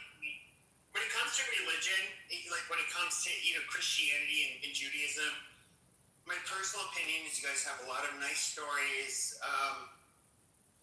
You had a group of people that lived in that area. You say they're like the modern day Tony Robbins. They had said whatever bullshit. You had immaculate conception, but the Canaanites, the Zoroastrians, they've all had like anything that you see in Judaism or Christianity. It's largely been repeated. Do you believe in archaeology? Yeah. Okay, so do you know what they just opened up in Jerusalem? It opened up in January.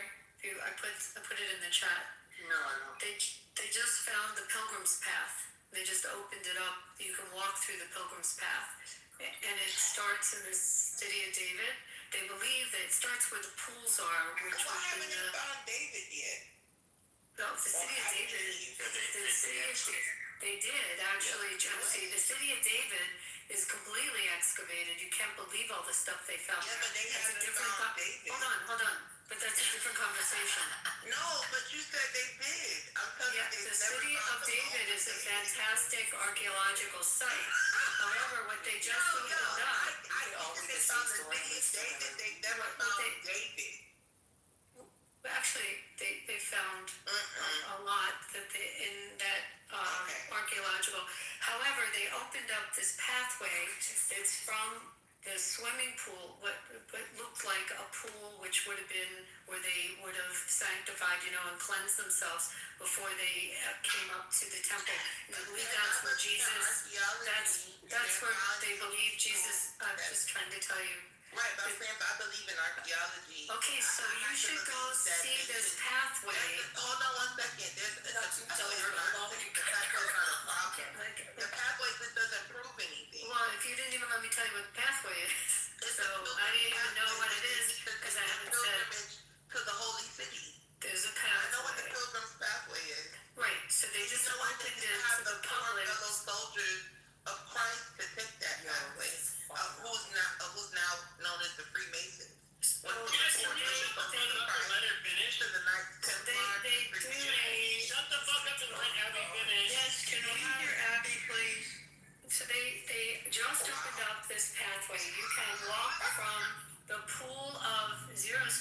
you know the name of the pool, Siloam? I'm probably mispronouncing the pool, where they believe Jesus and the pilgrims that were going to the temple to give their offerings would cleanse first under the ritual cleanse, and then walk through this pathway into the temple where the Temple Mount is. And they found this pathway. They've been digging and finding carbon testing to show its archaeological time stamp. And now you can go see it, and you can actually walk the Pilgrim's Path. It just opened to the public 2 months ago. So it's a very, very cool thing to see. But it's significant to Christianity as well as Judaism. Supposed to prove that they found bodies? No, they carved the stones, the time period, this path. They found an actual pathway into the old city from the cleansing ritual baths. That they found the ritual baths. I forget what year they uncovered the baths. This was a parking lot that someone was literally digging, like something cracked and they were digging. And when they went to dig this parking lot outside the old city of Jerusalem, they're like, holy shit. They realized there was an antiquity there, and they stopped the construction, and all the archaeologists went in, and when they uncovered it, they found the Pilgrim's Path. And it's very, very cool, and it just opened up. After all these years? After all these years, yes. So They carbon dated everything. Amazing. Yeah, so I mean, Did you guys know that they found actual fossils of seashells on top of Mount Everest, which means the highest point in the world was under water? Thought that was pretty cool. That's wild. This is, but you can go walk this. Carbon dating is a false. Yeah, the archaeology is totally false, Rebecca. Like, Yeah, no, I it think is. you No, shouldn't it's believe not. anything that an No, archaeologist finds. Yeah. Just don't believe it. And when you see it with your own eyes, so the old stones, it's all like put I up don't as a understand like bruise. this carbon dating crap. You know what I'm saying? Because it's science, and that's just all fake. how is carbon dating though not legitimate? Like, It's not legitimate. I've seen. Prove it. I've seen it. Oh, okay. No, I've seen it been disproved multiple times where they would have a whale who died, right? They'll sit up here and say, oh, they carbon dated this creature dying and said he died 500 years ago. But when they find out, that the whale died the previous day before, then they start looking stupid. Can you show that study? I've never heard of that. Carbon? Yeah, it doesn't exist. I don't want to talk about it. But anyways, What was the name of the ritual bath they said Jesus, what was it called, Europe? If it was to prove your religion, Rihanna, would you believe it? Oh my God. That's the pool of Siloam, or it's also called the Shiloh pool. It doesn't, first of all, if we look at the original Christian, we can look at Jesus, we can look at the original Christians. They were fucking Jews. Like, there's no denying that. So it was rediscovered in 2004, and then it was formally announced in 2005. And as Abby was saying, it was during some infrastructure work that they found it. And you can find it. It's right at the start of the pilgrimage road. As far as references to David goes, I mean, there's been an archaeological find, so it's pretty clear. Points. You have the Tustili, which is the strongest one. So this is an Aramaic inscription from the 9th century that specifically refers to the house of David. And then you also have the Mesha Stele, and then you have a Karnak inscription as well of Shosek the First. You've never heard of tree ring data at all, right? Like the rings of a tree. You've never heard of that Astronomy. at all. You're talking about that. I'm just wondering if Ray's there, if you can answer that. Have you ever heard of that, Ray? The tree ring data, looking at the rings of a tree, and what they mean. Okay. Absolutely, of course. Same people who worship. Anyone study archaeology when they were in college? Anyone take a course in archaeology? What you guys are saying, it sounds like nonsense. Like, No, it's not nonsense. This is Hold on. But when has carbon dating been considered inaccurate? I'll finish show you. Almost all. Carbon dating. I got the carbon dating. So, hold on. I got you right. So there's something called the London Hammer. Look it up. The London Hammer. Now, why is this important and why am I bringing this up? Is because, far as we know as humans, will we start like making tools? Like it predates that 0.5 million years. Well, yeah. So somebody mentioned that. do you believe that the Colosseum is a fake too? Do you think if they carbon date the Colosseum to go back to 70 AD, you think that that's a fake? Carbon saying that it's a fake, but it could be. Have you taken an archaeology class in college? Can you take one? Yeah, what'd you learn? Yes, I have. I'm on a trench. I still don't know what treasure is. Have you ever gone on a dig? Have you gone on a dig? I work with a lot of schools. Have you gone on a dig night? Have you ever tried that? Yes, I have. Where'd you dig? It's irrelevant. It is irrelevant because it didn't happen. It didn't happen. It happened. Where'd you? Pockets. Okay, so it didn't happen. Whatever. That doesn't detract from what I was saying in my example that I gave. No, you know what detracts is what Pocket said. So dendrochronology, which is the study of tree rings here, it can be dated very clearly year by year, and then they match that against radiocarbon dating to do their calibration, and they do all kinds of independent dated material that's known, and then they correct the calibration curves. But their limit is with only that. 50 to 60K years. That's their limit generally for. Oh yeah, that's true that there are limits. There are limits. Yeah, of course. Yeah, of course. We all know this. Well, yeah, he's saying that because I get what Yeah, you're okay, saying. but we need to look at, hold on. It's an estimate, but it's a good We estimate. can look It's not at is like that when it comes to the anthropologists, we can look at the experts when it comes to linguistics. We can look at the carbon dating. We can look at all of this. Okay, and you can it starts to paint a very clear picture.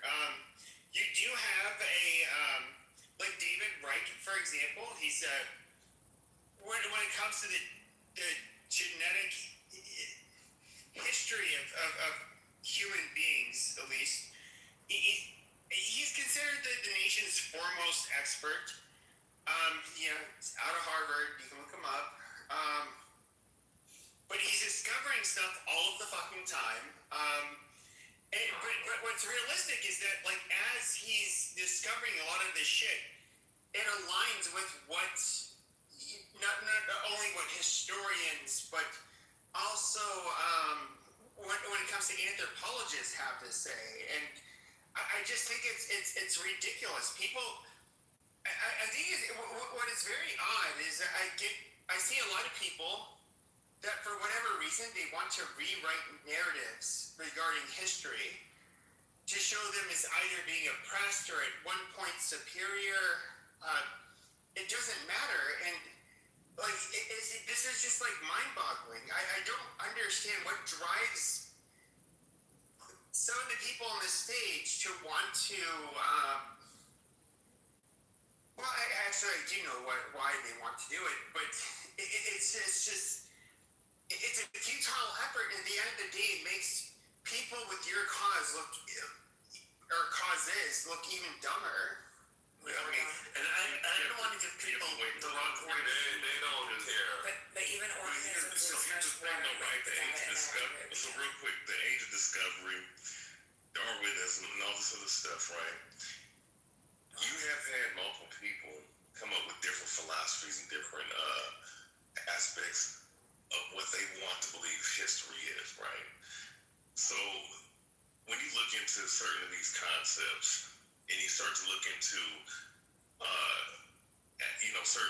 when you go look into certain philosophers and whatnot, like people of certain times, a lot of times the actual source and information from people at that time versus the age discovery and stuff that was going on in the 1800s, other than searching out stuff, there was this started to push a certain narrative of pseudoscience that came in the 1800s that has been.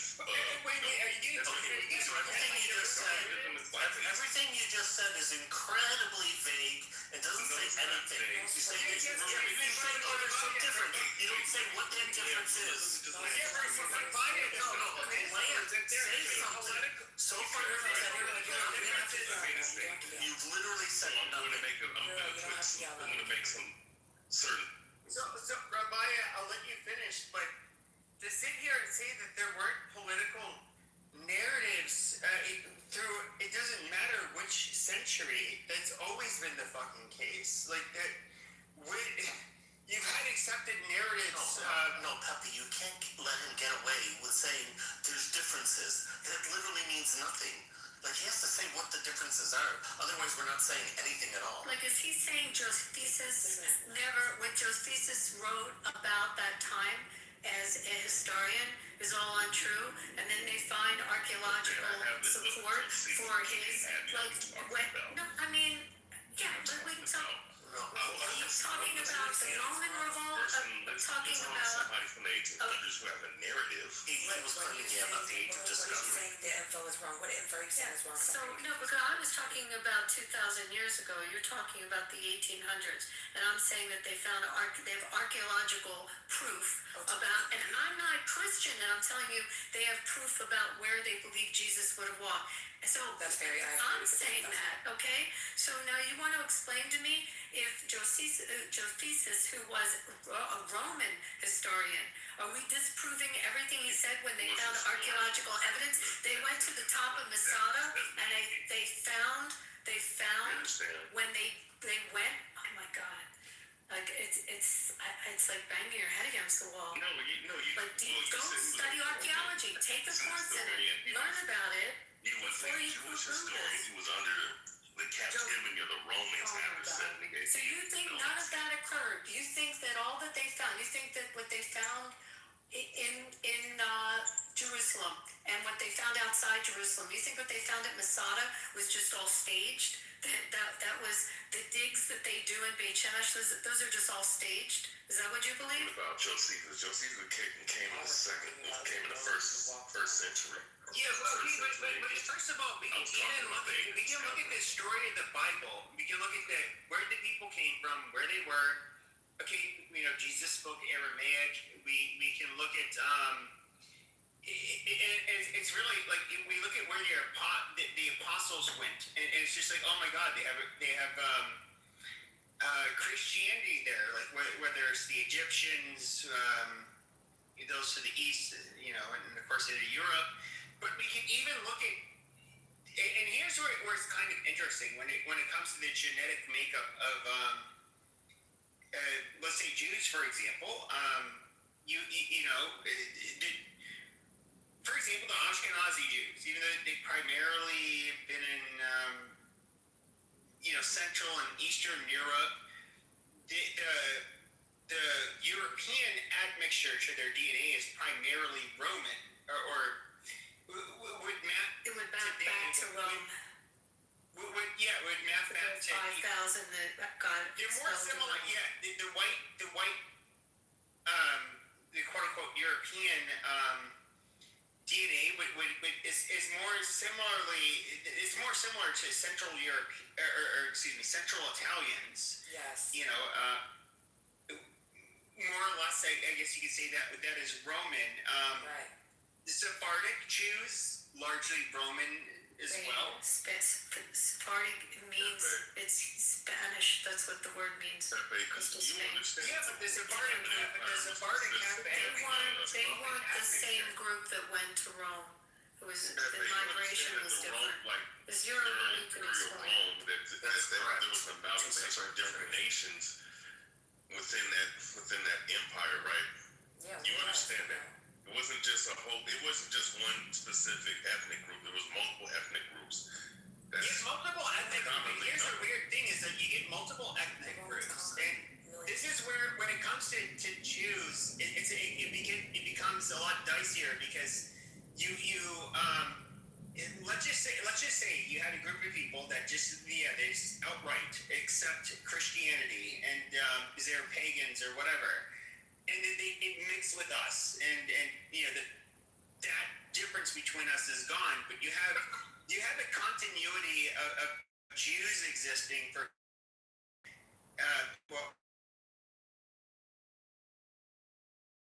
more than a couple thousand, and they're genetically, which makes sense. It's somewhat of an ethno-religion, but I guess like what Rabaya is saying is like I don't quite get it. Like, yes, Jews are different, but I don't get why that is. That's why I wanted to put down what the fuck his issue is. Like, what is the problem with what I'm asking is what is the problem with that? Like it. Rayaba, what information is wrong? Please tell us.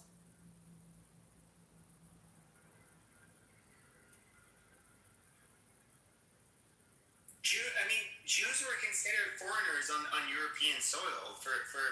I just want to say one more thing. I want to say one more thing on my archaeology. The other place that I totally forgot about is when you go up to the Sea of Galilee, the Kinneret in Hebrew. You see. I'm trying to think how to say this in English. It's in the New Testament. We say Capernaum, Capernaum. It's where Peter's house is. You might have another way of saying the word, and you see where the Sermon on the Mount is believed to have taken place in the multiplication churches. I mean, there's so much there, and these are antiquities, and they discovered. Whether it proves the gospel or not, these places exist, and you can go see them with your own eyes. You can walk through Villa de Rosas, through the Stations of the Cross. You can go into the Holy Sepulchre and see where the slab is that they washed the body. This is all, and that dates back. This was. That dates back to the 10th Jerusalem's a real place. Yeah, it's whose mother was it? Constantine's mother. That located the spots. Nobody said that Jerusalem is the real place. Yeah, it's a real place, Rabea. It also has great restaurants, but nobody said that. great steakhouse. Arch Titus is all I need to understand what happened in 70. So what are you saying the information is wrong? What information is wrong? I'm saying what I'm talking about is a discovery where they were moving shit around and sitting up here destroying certain busts of certain statues in sitting up here and creating narratives. What I'm talking about. That this is why now the reason why I was pointing out the whole concept of this whole act of sitting up here saying, what was we talking about? Not dental chronology, but the other concept, all right, of sitting up here saying that this concept of carbon dating. Carbon dating is accurate. And then what's amazing, and here's another thing too, like No. they also use this concept with this Darwinism bullshit. Darwin's bullshit. Hold on, y'all. We're in the Scopes trial moment here, guys. Darwin is fucking genius.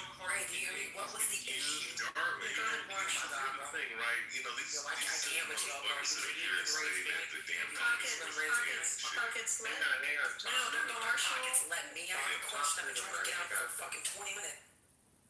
I've been here and I haven't said nothing for a good 3 hours. Very, very, very. Well, that's true. You literally said nothing. You keep saying you said certain bus. You said certain bus, certain narratives. We never know which bus, which narratives, what you're talking about. You just make vague references to something nefarious happening without ever saying. Steven, we're trying to get to Ray's mind. Without ever saying what it is. So, Ray.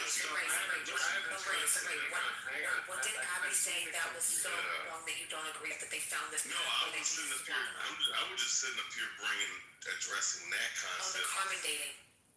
Yes. Okay, got you. That was the only thing. Thank God. Okay. I mean, it's all translated for what he It's said. also correspond with Darwinism. We found out you don't believe in carbon dating. We got it now. Thank God. No. Here's the translation of what I've been saying. It's so confusing. Thank you. No, I got you now. Thank you, Ray. I got you. Hang on. I got it. No, Ray, I don't need a translator. Okay, Pocket. Here's the translation. Are you ready? Trying to intervene. We've all been interviewing. Shut up. Hold on, Steven. So, Steven asked, what is, and I think that... It's very important. I've been studying the conversation meticulously. I've been taking mental notes. I went on to Google just to make sure I was conveying it properly, the pronunciation, the diction, the cadence. Okay, the translation of what he was saying is as follows. Thank you for your attention. Another fucking retard. My point is, You literally said nothing. It wasn't nothing other than so I'm going to get up because every time I fucking speak, you like you so I can do this all day with a fucking retard like yourself. All right, carbonating is false. Other than that, you haven't said anything. Turn up the fucking lights.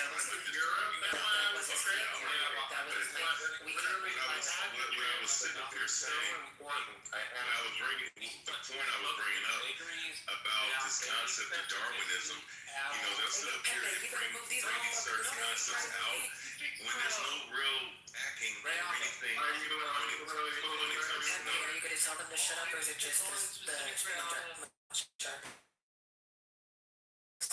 If you listen carefully to what he's saying, he's saying absolutely nothing. He doesn't say what the problem is. There's a problem with Darwinism. He doesn't say what the problem is. It's always certain concepts.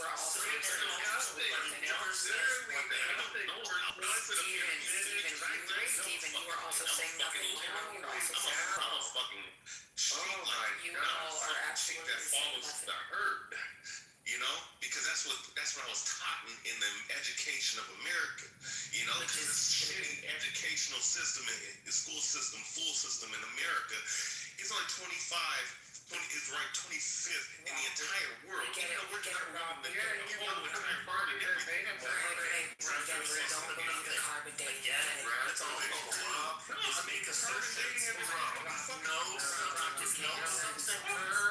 substance of claim ever. You want to hope Pepe comes off mic and says something, because I think Pepe got a good education. He's pretty bright. He knows a lot of stuff. He went to school in America. He was a pretty bright guy. He knows a lot of stuff. given a lot of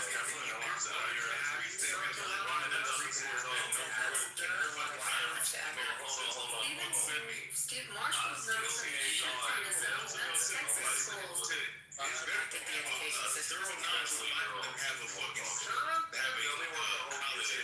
just started telling us what Columbus did 2019. Now, you know what Cahokia is? The reason why he said that is because he knows that the college system and the education system of America is bullshit, Abby. I think I'd rather listen to someone like that than listen to someone who doesn't really understand what the fuck they believe in. Then why don't you go see it with your own eyes? If you don't want to learn it in school, go get on an airplane and go see it with your own eyes. Go to Rome and see the Colosseum and figure out if it's really from 78 or not. Go see the Forum in Rome. Go see the Acropolis in Greece. Go see it with your own eyes. Tell me the Acropolis is not real. And that's a facade. Go to Vegas. Go to Vegas, get drunk, bro. Get yourself. So I don't deal with pseudoscience. I don't deal with pseudo knowledge of dumb fucks in the Western Hemisphere who don't know a goddamn thing. You all sound so retarded. I mean, listen. I've made a couple of statements, but when you sit up, Right, we heard you, Steve. you can establish something. Right, please stop. You have a retard like Steven and Euro who comes off mic because they don't like hearing what the fuck you're saying. Because You're not saying anything. I don't even have an opinion about what you're saying because you're saying nothing. Nothing substantive. Nothing possible. All you keep saying is narratives don't work. What narratives don't work? It literally, you're not saying anything. Nothing. Ray, I'm begging you to please stop talking. It's insane. I don't give a fuck. Ray, no, seriously, this is getting stupid. It's not a conversation. What's getting stupid? What's getting stupid? This. Can I recommend something to Ray? Ray, go read Charles Darwin. Not you. Come back and talk to us. He doesn't really want to know You're promoting a fucking idiot known as Charles Darwin who came up with a concept that's been proven multiple times. Y'all are not listening to this man. He said he doesn't believe in Darwinism. He told him to go read Charles Darwin. What the fuck is I know, and nothing read it. He doesn't believe in Darwin. He doesn't believe in evolution. He doesn't believe in history. He doesn't believe in education. I also don't believe in evolution, and I don't believe in the U.S. education system. But you can at least talk about it. He's not even able to say anything about it. Well, it's because there's a lot of people that are talking about it. Talk about it, but he's not saying it. If I tried talking about it, I bet people would come and come up right after the mute. Yeah, it is what it is. I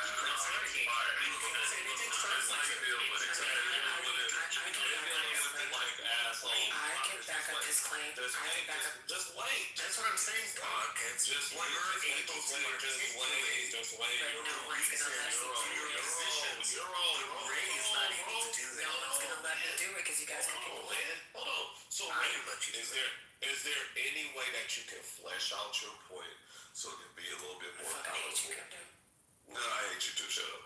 Can you flesh out your point so they can understand? Narratives and things. I was going to, but when you sit up here and be I know. They all got the tizzle. Whatever. I mean, no, it's just it's very strange. No, I'm just saying. I mean, because it's common knowledge that Charles Darwin was a piece of shit, and he really didn't know what the fuck he was talking about. I was going to explain, but I can't sit up here and explain shit to a bunch of retarded motherfuckers like Steven, Euro, Joby, or whoever the fuck was talking shit. You know what I'm saying? All this time was talking shit. I was just tired.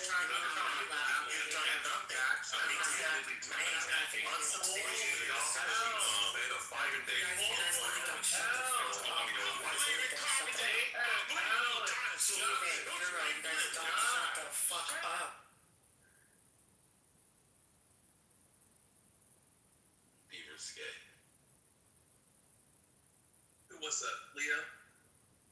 Yep. Well, who's Leah? That's fucking rich. All right, let 19 finish what he's trying to say. It was Ray. Well, yeah, no, I was trying to see if Ray can flesh out his point. I mean, I guess we don't want to have an intellectual conversation in here and shit like that. So if they want to fight, then that's cool. You know what I'm saying? I can talk to you about how Charles Darwinism was wrong. I know you definitely want to fight. No, I said I could say how Charles Darwin was wrong. I know, but how you cut people off, bro? Just wait. Like, let me fuck That's how you sound. No, because I know exactly what Charles did it wrong. I know exactly what Darwin did. Okay. Pockets. Go ahead, Ray. Go ahead, Ray. Tell him how Darwin was wrong. No, I mean it's all good. I was going to, but you know, I mean, if it's gonna disintegrate into this kind of madness, then what's the point even talking to these fools for? You know, I mean, you got it. Go ahead. Everyone's a fool, but we gave you Well, space. Beaver also said Darwin didn't get it all correct, so I want to know also, he thinks. I mean, I thought that was just common knowledge. I mean, he was way ahead of his time, but he didn't get it all correct. Like, people really don't believe in evolution, seriously. I mean, if you believe in the Bible, do you believe in evolution? Yes. Can you believe in both? Yes. Okay, so can someone explain that to me, please? I believe in evolution, just not in the way that they say it. Okay. Like, I don't think that we were ever fucking monkeys. Adaptation is what goes on. I mean, animals adapt, people adapt, plants adapt. That's about it. Who believes we were monkeys? Evolution doesn't say we were monkeys. Yes, the fuck it does. It literally say we were monkeys and great apes, and it like folks. Let's not do this. You don't know what you're talking about. When you say a sentence, we are gods. We were monkeys and great apes. It shows you don't know what you're talking about. Okay, you want to do this? You want to do this? You want to bet? I know you don't know what you're talking about. I know you don't want to bet. Because you said we were monkeys and great apes.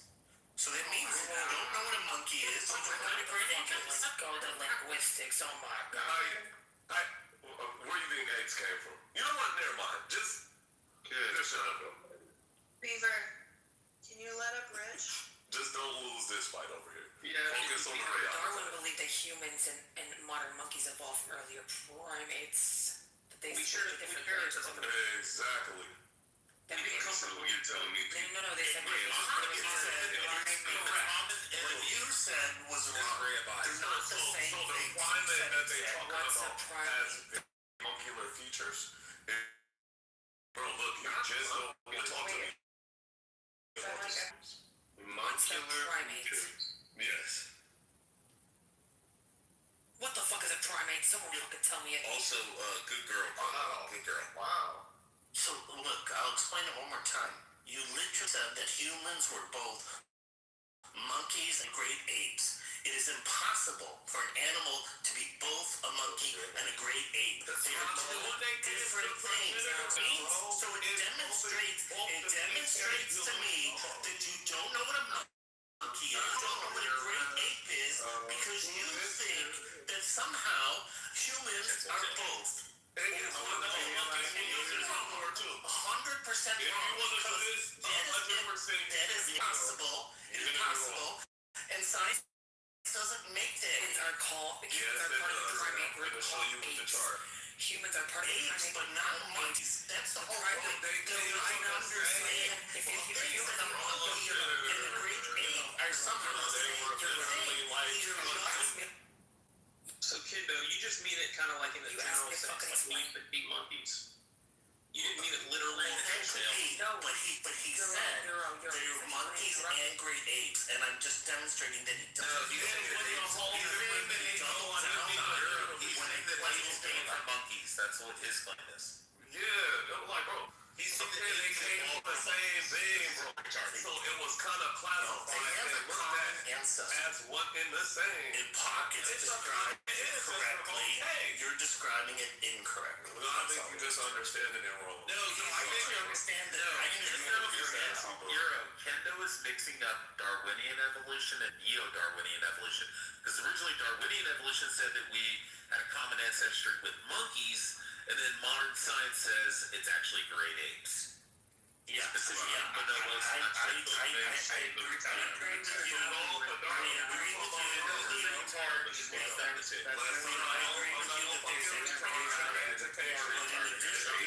you. We do share an ancestor with monkeys, so.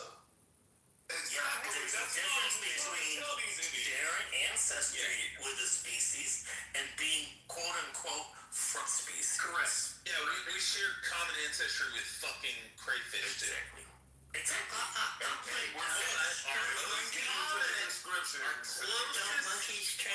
closest common ancestor is the bonobo, not the chimp.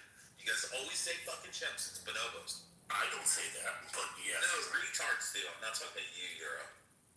So, Joe B, I trust you. Joe B, you there? But Darwin claimed we come from. I'm asking, don't monkeys transition from great apes? I'm just questioning. No, they don't. No, they share common ancestry.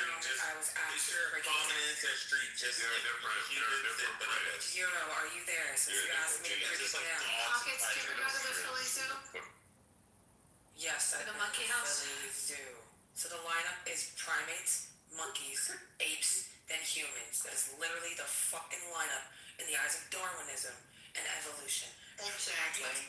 Monkeys, Pockets apes, is literally scrolling, dude. Hold the out, man. We have Cocos, Just the to gorillas be here. clear, monkeys and apes are primates. That's literally what the fuck I just fucking I didn't say you got it wrong. I said to make it clear. He's right though. The humans were last, so where'd they come from? Fucking and monkeys. Because they didn't come from apes and monkeys. Humans are, no, get this. Humans are apes. So they didn't come from apes. Humans today are apes. I'm an ape, you're an ape.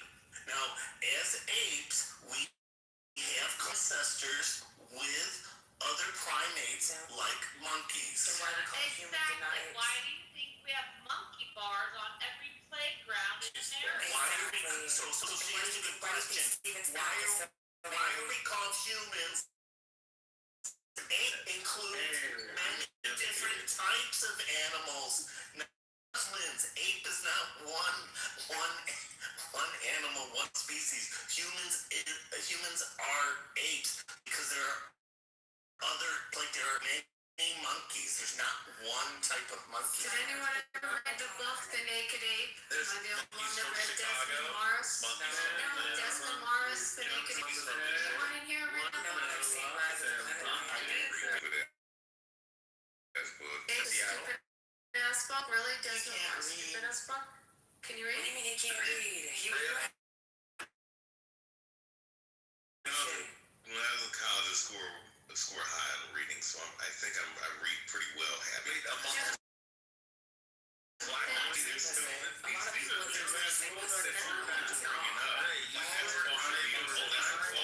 That's something to read. That's the quote. At college, I in reading. Steven, your quote was awesome. Yeah, Ray, are you black? It's all people just. I mean, Steven, but you're a fucking retard, so whatever you have to say doesn't really matter.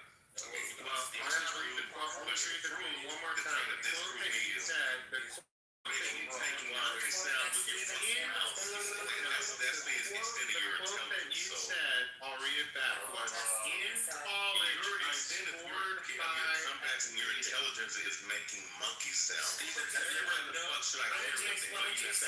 you ever heard Ray read aloud? Book is stupid. I make talking sounds. You don't even know what a monkey sounds like. I was making toddler sounds. I'm making toddler sounds. Steven, what would you say? No, you don't even know. Ray's reading is fucking embarrassing. I literally was going. Are you Rich, I did not torture so many times. You can talk about dude. Hold on, and look at a gift. Don't piss it. God, dude. Look at a gift. Don't piss it. It's all. Got to be one of the stupidest people I've ever heard on the planet. A lot of people say stupider in this room, and that makes me sad. I've been on this channel for 5.5 years now. I have a question for you. Just go ahead, click my picture. I don't have my glasses. Stupid when it's like 5v1. You can describe. I don't have my glasses. You're drunk. When it's like 5v1, it's hard to tell. I don't have my glasses. This man said, and I quote, Did you read that book ever, Europe? Steven, we heard him for the fucking I was wondering, are you familiar that there's a Supreme Court case that involves that book? That involves that book? I mean, I think you're going to talk about the Supreme Court. Yeah, it involves specifically that book. On the Scopes trial? On that book? No, it was a case about there was a school library in New York that had removed that from the library removed the shelves. Naked Ape? You're kidding. Yeah, and it went all the way up to the Supreme Court. And I assume that they took the book back. Basically, taught us that Columbus was looking for the edge of the world. I'm fucking shocked. Right, I gotta read about this now. Yeah, it's interesting. I think that book is great. Did you read Sapiens? Has anyone read Sapiens in here? No, but I love when homo turned into gay real quick. That shit always interests me. Ray's a homo sapien. Yeah. Or homosexual. Sorry. You're a fucking faggot. Okay, you would probably love that book. Homosexual homo sapien. No, it's called Sapiens. Rich, you're a stupid fuck, man. I don't understand why you come off mic knowing that anytime me and you go back and forth. The Supreme Court case dates from 1982. Yeah, it would make sense. Not be the alive, 70s. right? Homosexual. Wow, they must be hiding some big secret. I'll just fucking throw you back on. No, wow, don't you throw me back and try to keep me alive, Ray. I don't swing that way. I got a white Ray. Where the fucking I don't swing that way, bro. Chill, all you talking about is gay shit, but I get worried. Watch you I like fucking shit. All you talking about is gay shit. It's really bothers me. Rich. Shit's like all the time. Well, most men are insecure about It's their just sexual like there's no like yo mama jokes or anything. It's just all shit. Yo, mama jokes. We talk about Ray's dead grandmother all the time. That's fine. Jacob stood her up and he skull fucked her. He's down the back of her. So I don't know why she's writing on that. You be Yeah, she is burning now. Well, no, we still in hell. We in hell. No, Ray about his grandma. No, we're in hell right now. Rich, I already know where you're going. You know what I'm saying? You've done so much faggot shit in your life. Well, y'all think we're not in hell right now? Like this is in hell? Or do you guys think like this is like the in between?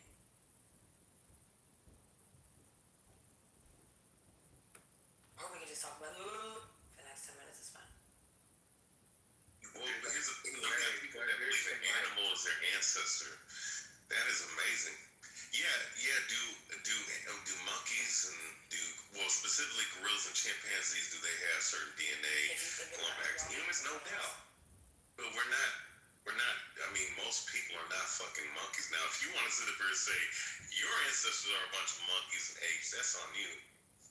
Yeah, so Abby, you're correct that the court ruled that there was a First Amendment issue. I'm blown away by these books that they tried to restrict. They tried to, so Black Boy, Soul on Ice, Yeah. The Fixer. I mean, this is unbelievable. They tried to put, how about Slaughterhouse 5? They tried to pull that. I can't believe these books that the school district tried to take off the shelves. And the problem with the decision, it was a 4-1-4 split. Yeah. So it was a plurality, but not a true majority. They also banned The Catcher in the Rye. For you to see the list of the books, this is crazy. And O'Connor just said. Can one of you put a link for it? Yeah, let me find this article. This is. Wait, is there a link? Yeah, it's a school district. Where was the school district? So it was Island Trees. So it was Justice Brennan announced the judgment, and Marshall and Stevens joined him, and Blackman joined in a separate opinion. Well, he joined most of the opinion, and he differed in part, and Justice White concurred in the judgment. So The Great Gatsby. Yeah, it was a total vote was 5-4. It's fucked up. What about Great Expectation? No, they kept that, but they got To Kill a Mockingbird. They banned that in 1984. Wait, what the And fuck? Mice and Men. The To Kill a Mockingbird? Yeah, they banned. You never read that? I fucking read. But what's amazing, I mean, a lot of these books were in the original Black Power movement. Like, these were the books that you read in school to try, they were trying to get school kids to understand. I can believe these books were banned. So they had Slaughterhouse 5 was one of them. There were 11 books in total in this particular case, and one of them was Slaughterhouse 5. Yeah, it's just symbolic. And A Clockwork Orange. How could they ban that shit? That was a great book. I think that was a separate case. That's separate. Did anyone ever read Black Like Me or Black Boy? I read both of those. Yes. 8th grade. What about Black Boy was there. Not cool. Soul on Ice. Soul on Ice, yeah. Yeah. Fixer. Wow. Yeah. Well, hey, if they ban racist books, they could ban LGBTQ, so I'm here. You know what surprised me is they had Go Ask Alice in there too. That's crazy. They're banning the gay books too, so I'm cool with that, bro. Debbie Does Dallas. That's porn. Was that the first porn you saw? Pockets, there's a huge difference between books talking about the. Oh my God, infinitely. Yeah, of course. I'm just saying. They're gonna ban one, they're gonna ban all. That's just how the fucking country works.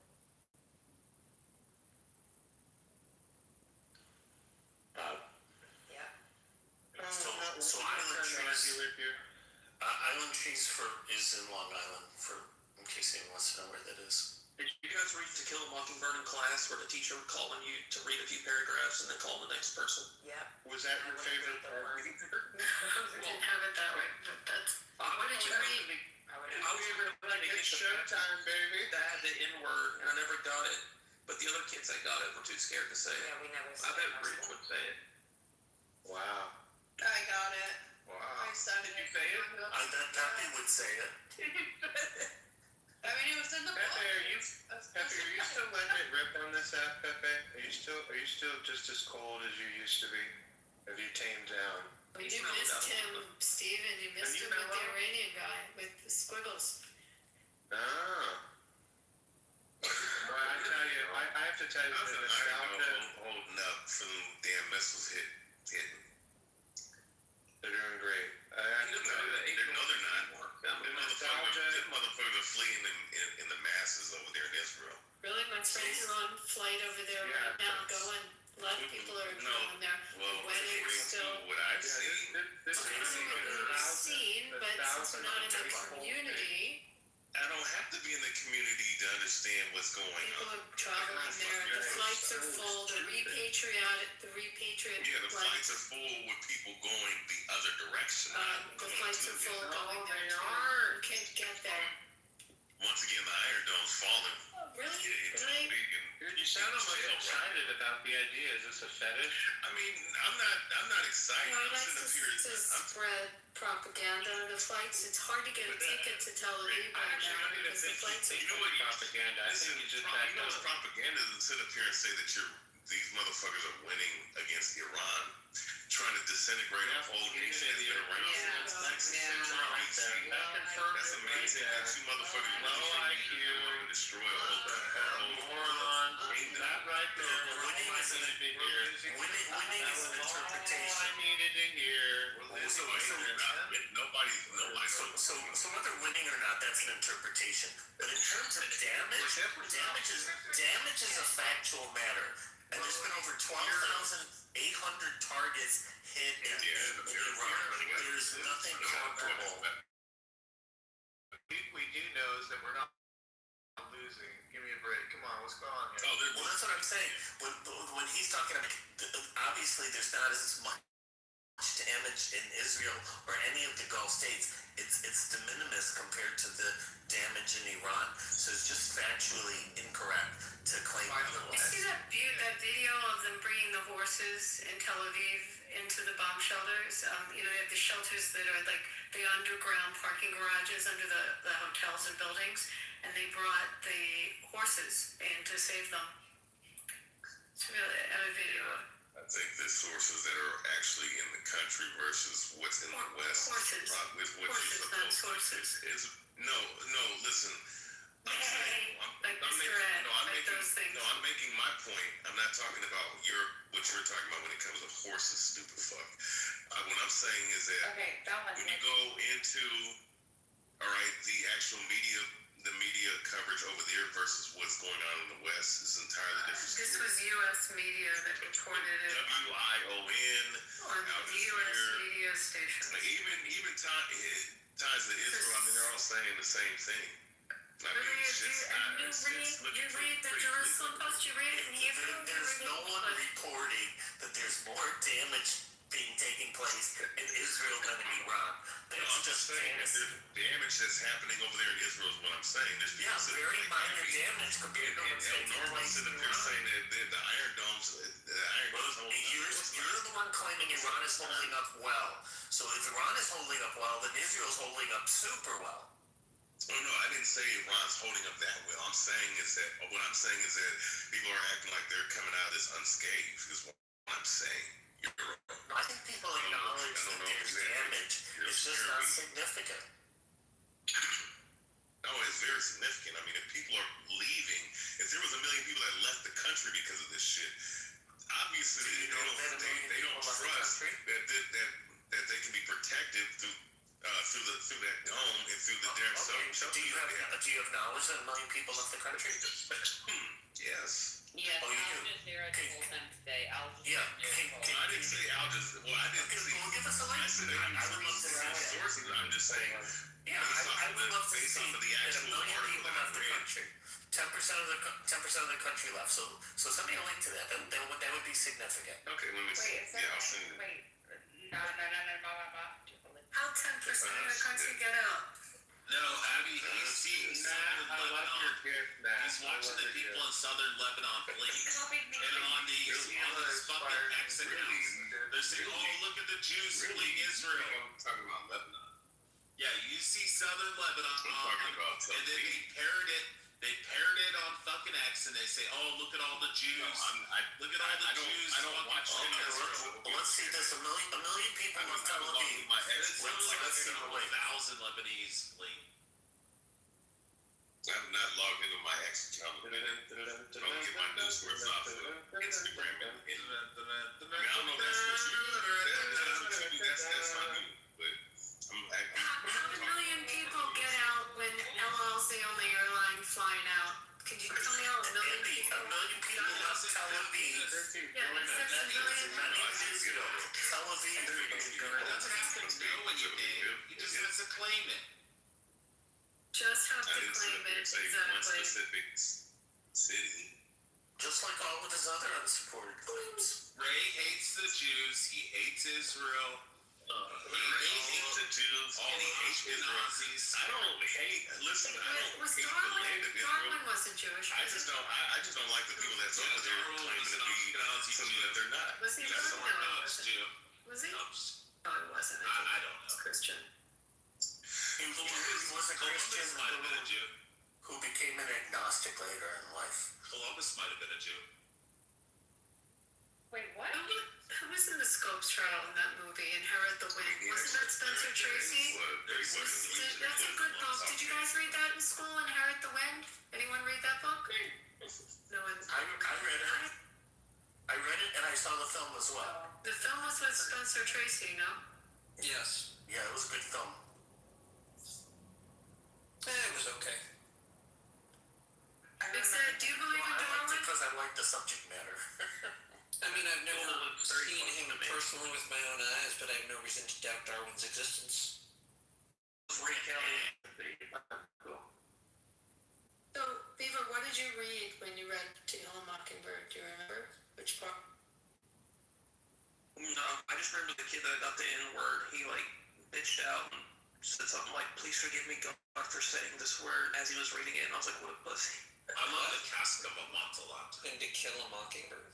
I saw it on Broadway. Jeff Daniels was in it a couple of years ago. Oh, yeah, I remember when that was, It was really good. Yeah, I feel like the concept of To Kill a Mockingbird is better than the actual story.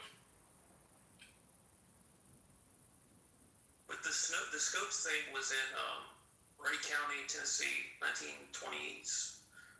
The substitute wanted to teach 1925. And he got that's a good movie that could be redone. Ray, did you find it funny people? Yeah, because first of all, the sensibilities, the sensitivities of a small town being scooped up in a national trial of religious significance. I feel like today we could express that better, you know? The media storm. It didn't really get the media storm, that movie. We're not letting Ray off the hook. Wait, which movie? Inherit the Wind. The Wind with Spencer Tracy, Frederick March. I'm saying their sense of a media storm was just adorable and simplistic. Oh, I see. Okay. The movie doesn't punch where it should. I could remake that movie. It'd come out really good. Well, you should remake it. That would be a good film. No one's ever put me in charge of a remake before. It's been a while, right? The fun part would be the casting. Oh my god, people would be jumping over every role. So they had a law in Tennessee. I forgot about this case. The Butler Act. They had outlawed teaching human evolution. Yeah. Where is And then this there in was a Tennessee? cute young science teacher that wanted to teach the kids evolution. Where is that county in Tennessee? Or where's Dayton, Tennessee? I don't know. Ray County, You're up, Beaver. Beaver, where is it? Beaver's neck of the woods. Yeah, Ray County. Wait, who's Beaver? Not too far. Beaver's right there. The guy from Ray County. You also It's like what the fuck? it's like the southeastern part of the state. What state? Tennessee. Sheila's special needs. Be nice. It's 65 kilometers north of east of Chattanooga. Sheila is the Australian generic term for female, isn't it? Actually, my name doesn't mean that. To Australians, though? I don't give a fuck about Australian. I'm just wondering if that's what it means. It does. Okay. Yeah. So are we saying she's like Rio, I got. Are we saying she's like Pepe special needs or like Ray? No, hang on. I got a beautiful fact. I have a beautiful fact check for you. Are you ready? I made sure to get a few different sources on this, because apparently you have to have diverse sources. So, does anyone want to take a guess on the actual number of Israelis that have left during this Iranian conflict? Maybe Is it higher? Hang on. I'm going to give you a hint. It isn't higher than zero, but it also is in fact lower than 1 million. Winner is the one who guesses closest. Go. Well, I think zero is closer to the million. All right. Oh, yeah, she's very biased special. I bet 69. Are you ready? 6 Is everybody million. ready? 6 million. 500,000. You said it was less than 1 million. All right. So if you thought that Ray was in any way, shape, or form intelligent, you would be wrong. The actual answer during this entire Iranian conflict is anywhere from 30 to 37,000, with 2,500 new people regularly flying in each week. Da, da, da.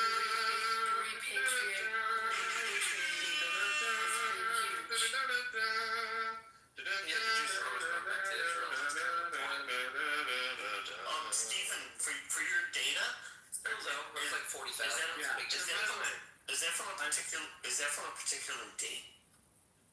Yeah, so this is it actually is. So, and I made sure to get a few different sources. So I'm just ordering the In date. terms of that 30 to 40,000 displaced, is that like people who have stated that, or is that like No, this isn't displaced. a deviation from the expected travel? Great question. So a few things, because I'm getting asked multiple questions. One, the sources, I made sure to get a few. I looked at both Crossfire Arabia, Times of Israel, and Reuters, just so that I could feel nice and happy that I Of got those, I trust Reuters. Yeah, well, all three say the exact same thing. Okay, But he doesn't trust American media, and so I made sure to get some foreign sources too. They all say the same thing. So here's the thing. Normally,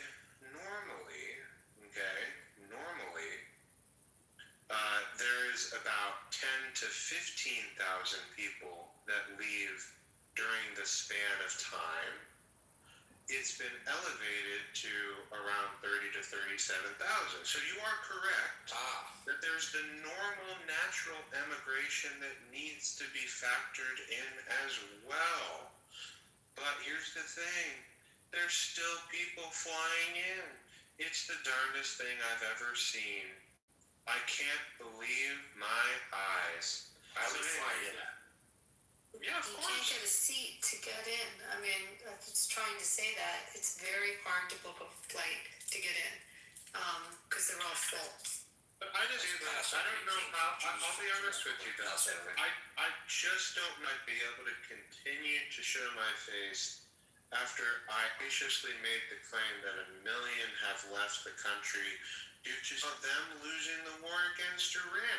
Imagine being that person. It's a bold choice, Cotton. Let's see how it works out. It was 1 million that left Tel Aviv, and then he had a source, and then I didn't say Tel Aviv. I said the entire. Okay, I said the first you entire. said Israel, then you said Tel Aviv. But in any event, that's not an important point. But regardless of the fact, You said you had The point is you had a source, and you were going to provide a link, which we're still waiting for. I'm still They were fleeing the country. That's fine. I mean, no, a lot of they're still fleeing. No, you they said still they leaving. fleed and left Israel. Wait. And he said he had a link and a source that he could get Yes, for a us. million Jews fled Israel and left the country. So we'll see. It's been what, 15 minutes so far? Where's the link? He said he would provide a link. He said he would provide a link because he has a source. He has a source. Can you send me the link? Ray's trying He to hasn't find found it yet. He has a He's trying source. to find it. He's gonna find it and provide the link. Yep. He's gonna provide an actual link. Anyway.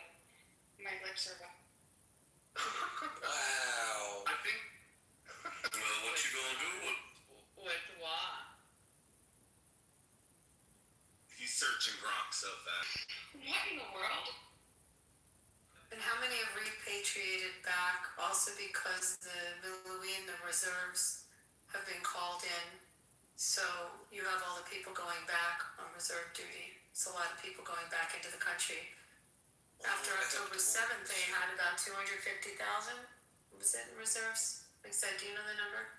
Well, when you going over there? 200. Me, I'm going in June. Wait, I gotta take some people over. Where's the... Oh, so you're smuggling like... Yeah, No, first I go to Dubai because I like to shop there, and then Do you? I hear bad things about Dubai. That's great. It's a great place. I hear And that like then the I like city's to fly poorly from there designed. to Tel Aviv. Yeah, it's a great place. I like And Dubai. great shopping. Right now, you could probably get great deals there too. But that when all the American airlines, the different airlines and the international ones stopped flying in when the war started after October 7th, the only non-Israeli airline that was flying in was Fly Dubai. They were flying in like 5 flights a day. The Emirates kept flying in there. Ray, you can concede and just say that you're wrong. Yeah, that'd be easier on yourself and all of us. Yeah. Abby, my question, any updates on the state of politics in your state? You know, the internet's so full of shit with the gubernatorial one because they're trying to say it's neck and neck, and there's no way that Ford is anywhere near Lombardo on this. Plus, he'll outraise them so much unless national money comes in. I think Lombardo will have the race, and it's very funny. The member of Congress that said fuck because then Trump said fuck. So I think I have a question. It's sort of countered her fuck. Wait, She was in trouble for using the F word?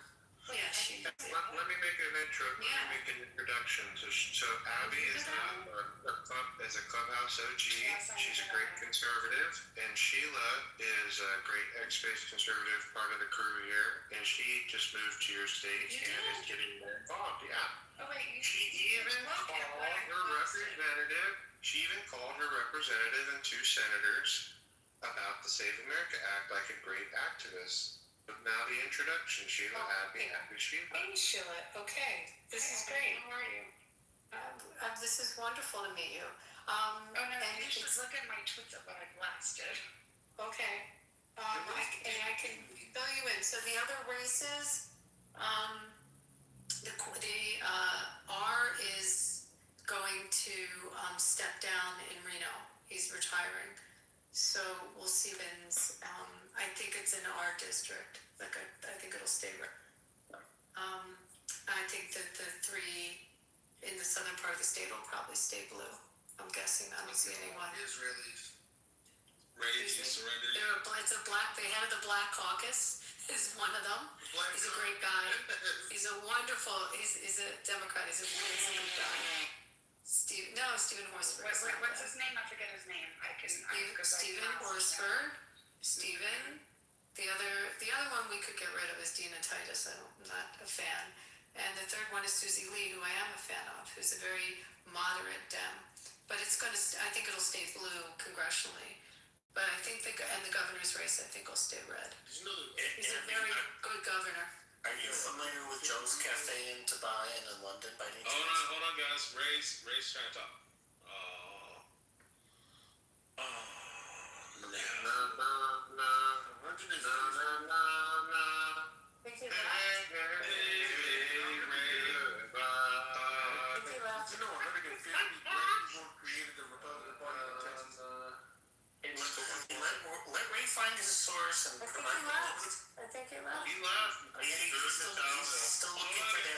Guys, Raid left, but we've been replenished with another Black Hebrew Israelite. Go ahead. Hey, we're still looking for the source. But Abby, are you familiar with Joe's Cafe in Dubai?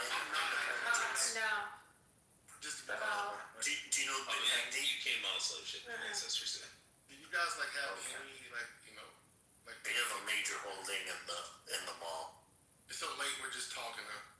No, we just don't respect you. Sorry, go ahead. Who said that so I can know who to target? Me. Was it Leo? Yep. Trash. So here's the thing. I wear a big gold ankh. A fake gold ankh on my chest. So like, I learned this, that the Republican Party was created by 120, I think it's 150, 120 black people in Texas and 20 white people in Texas. They all joined together. And I looked this up, and you can look this up and you find That's not true at all. Hold on, Steve. That's gotta be a new one. That's gotta be a new one, bro. I gotta get this. That's insane. Hold on, Steven. Let's let Marshall go. I'll let him have it. Go ahead, bro. Go ahead. All I was gonna say was the creation of members in Texas and You gotta speak up, Marshall. Grover Clements in the 1970s. Yeah, we can't hear you, Marshall. The party itself goes back. Is anybody talking? Yes, can you not hear me? Yeah, they trolling you. Keep going, bro. Keep going, bro. They trolling.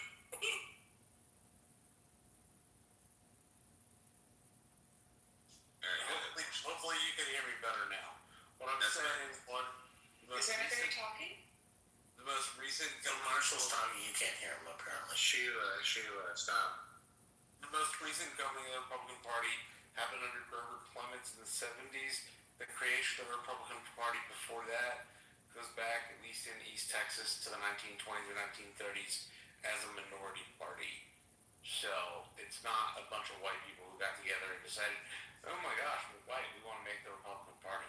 Right, that's what I thought. I used to think that when I was little. Oh, well, still as an adult. Yeah, I put it in my PTR too, also, what you just said. Yeah, that's blasphemy. So, being in Wisconsin, I have, visited, Ripon, Wisconsin, the great Holy Grail of the Republican, the real Republican Don't let him Party. take it from whiskey. Yeah, I know. Don't let him take The it. Texans Don't don't let stick him take together it. and they don't No. try to rewrite history. I think this was the narrative that Rihanna was talking about. Let's go, Wisco. Let's go. Yeah, like, y'all can't have that. I'm sorry. Maybe y'all made a branch or some shit and that's cute. But, ours date back to like the 1800s. Go suck your mother. Talk to him. Yeah. Okay. So at the end of the day, that I put it in my PTR. The truth of that. I just found this out by watching. Black Hebrew Israelites. I always find weird stuff. I think it's coming out because Jesus said that everything should be revealed. That was hidden. So I think that's just what's happening now. It's just a law that happens. And Who wants to debate? Did you watch the YouTube video? I was prepared for it. There's a Did you watch that on another YouTube video? It's a law confirmation called trust but verify. I need one person at a time to be. I need a racist debate that's serious though. Oh, a racist debate. All right, you got. Well, we can't debate the Stokes trial. I wanted to go into Darwinism. Yeah, And just reenact. I'm going to be ignore Clarence y'all. Darrow. Can I be Clarence Darrow? Don't bring back what the Darwin is there. Because then they gotta address my PTR that they ran from and shit like that. Like I'm prepared. Like I've been prepared for this. Nobody's racist in here. Not for a long time, but it's just been a long. We just don't like Black Hebrew Israelites. Destroy racism. You know what I mean? So what's funny? Rich you black. Yeah, who cares? Hey, What's funny? I'm What's white, funny just about my hands and feet is white, So. Yeah, I know Black Hebrew Israelism. Un momento, por favor. What's funny about that PTR is that if you actually take a moment to read it, it says the Republican Party of Texas was established on July 4th, 1867. It does not say the Republican Party, period, was founded in 1967, because that wouldn't be accurate. If you took one moment, and you just typed in, are you ready? The founding of the Republican Party. It was, in fact, Wisconsin in 1854. Dun, dun, dun, dun, dun, dun. Wait a second. And then Texas. I'll take that one. There, you were my ass on that one. Yeah. Why? You know what? Props for the humility, because that other guy, he was a, you know what? I'll tell you that. I agree. Is insufferable. I won't be. So the party itself is 1854, but you're saying the one in Texas was 1867? Yeah, it's down in the creation. Okay, because I thought I heard someone say 1967. Okay, 1867. Yeah, I thought I heard 1967 too. Yeah. Okay. Yeah. So the very first gathering, it was a mix of former Whigs and Free Soil Dems, and they were opposed to the expansion of slavery into Western territories, which really was actually up for a huge debate and really kind of on a hinge on how it was going to go, especially with the Kansas-Nebraska Act and all that stuff. And good old Wisconsin. I have a question. 1854. Yeah. So sorry to cut you off, but I was about to say this. Just a thought about. Okay, so what do you think about this? This has been popular too, all over the place. Two things, but I'll just say one. Well, there's more like TikTok and Facebook and sometimes YouTube. I only use that to research or whatever. Anyways, but what do you think about the Native Americans and the indigenous? Okay, so the Siberian Native Americans that they're finding out Asiatic basically, and then you have the they call them indigenous. Basically, they're just like brown, look like they're from Africa. So like, what do you think about this? So people are saying that. Before you go on with your question, did you say that you do your research on TikTok? There's Have you heard something called the Britannica? No, it's just. You know what that is? Well, they lie in those. Yeah. No, I've not even. No. It's just stuff that you watch. You just subscribe to. Right. I understand, but have you ever? I'm not happy. I don't have no respect for it. What is the question? But yeah, You don't have respect for the Britannica or for me? No, I don't know. Okay, so Stephen, I was gonna say, okay, so they're saying, a lot of people are saying that a lot of African Americans, not all of them, were already here in some sense, as far as like indigenous. When you look at the. So you don't use the encyclopedia. He doesn't believe that the majority of black people came through transatlantic Guys, he literally could ask if I think grass is purple, and I'll laugh. Just let him ask his question. He's asking, are black people indigenous to America? Well, not all. He says not all. You can't say all. That's a trapping statement. It's like he thinks indigenous people were dark-skinned like black people. Oh yeah, they were the Virginia with pictures. And see, there you go. The tobacco pictures, yeah. Yeah, they had good photographers back then. Yeah, it's crazy how photography works. So the European pictures, so like to be serious on this note, the European pictures they already depict that a lot of these people were darker in the pictures, especially the Virginia images of the tobacco trade and stuff like that. And, so as a person, I'm gonna do what y'all Jews do. What year was it? As a person from said heritage. Hey, yeah, cool. So I want y'all to understand that black is a classification. So there was a lot of native and indigenous tribes that were classified as black. But black doesn't automatically equal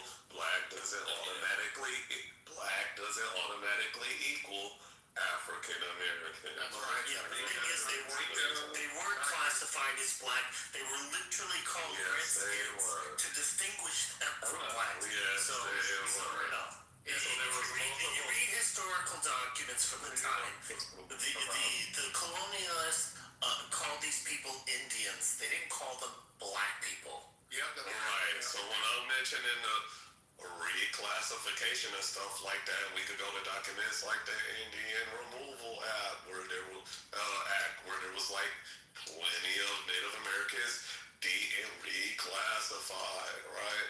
Those people were classified as as black. For example, I will give you a tribe. Are you drunk right now? Are you drunk? Shut up, bitch. Anyway, it's called the Pamunkey tribe. Look them up. They were classified as blacks. Even one that just got reclassified now back into the indigenous category, the Lumbee tribe. They were classified as black before.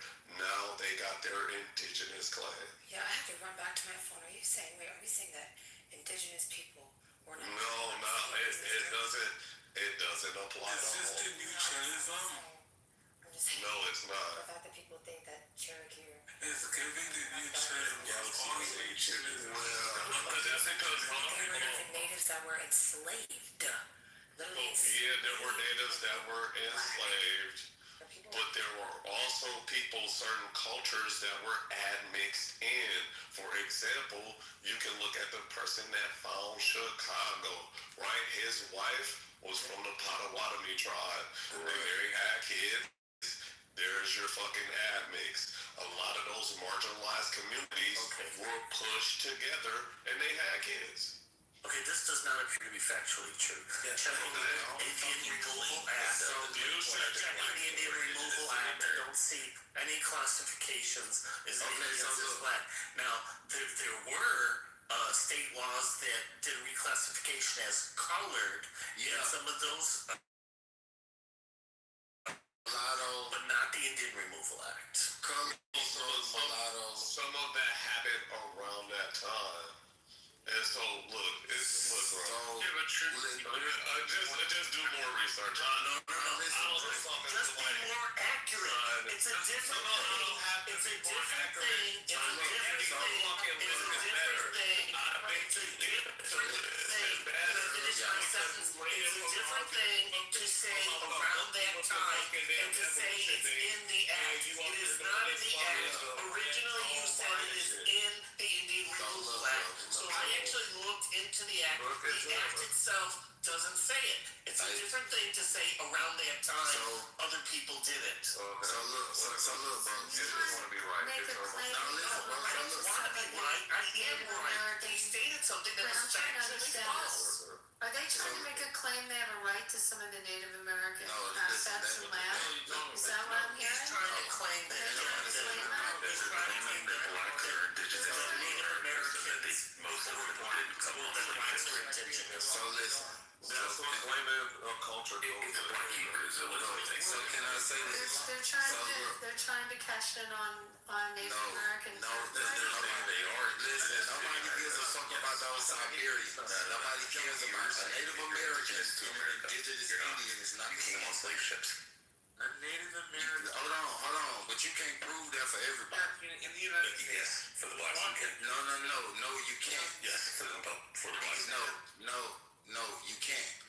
See, listen. See, hold on. No. See, listen. Listen. No. See, this is the problem. See, listen.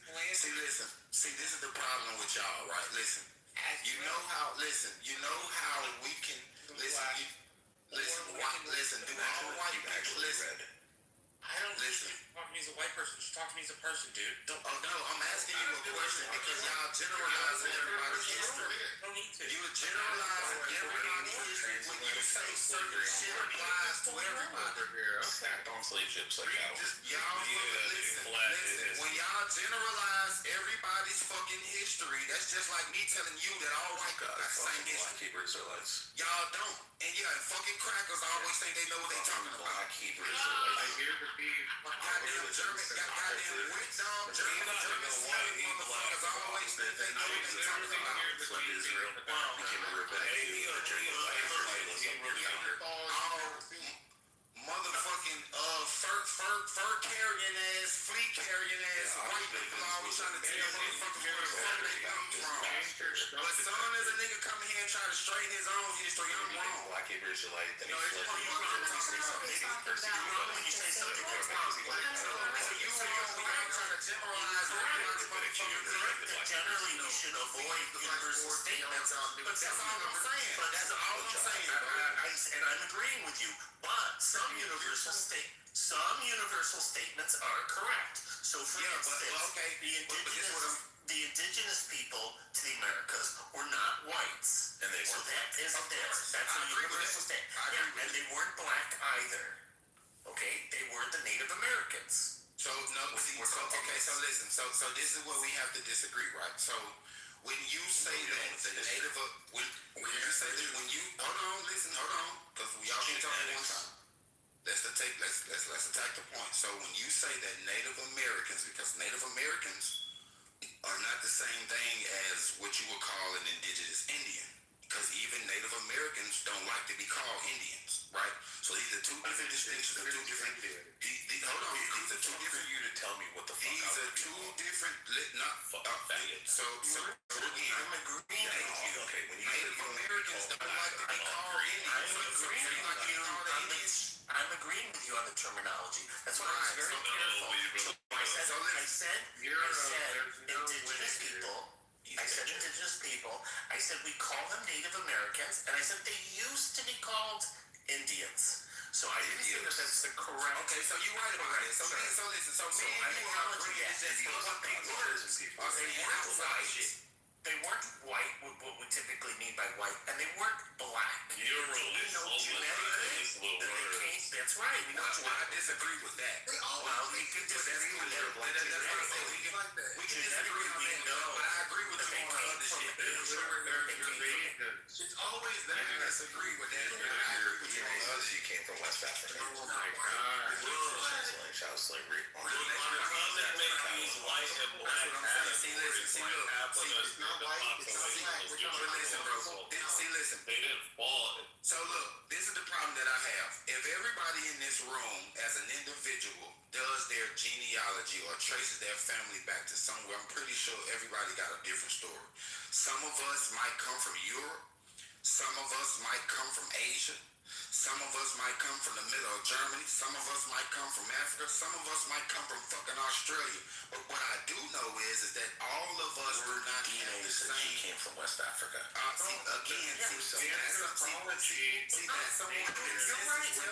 You're right. People came from different places. Indigenous people were not black. They came from Asia. This is all I'm saying. From Asia. Now they have admixture. Again, this is all I'm saying. They have admixture.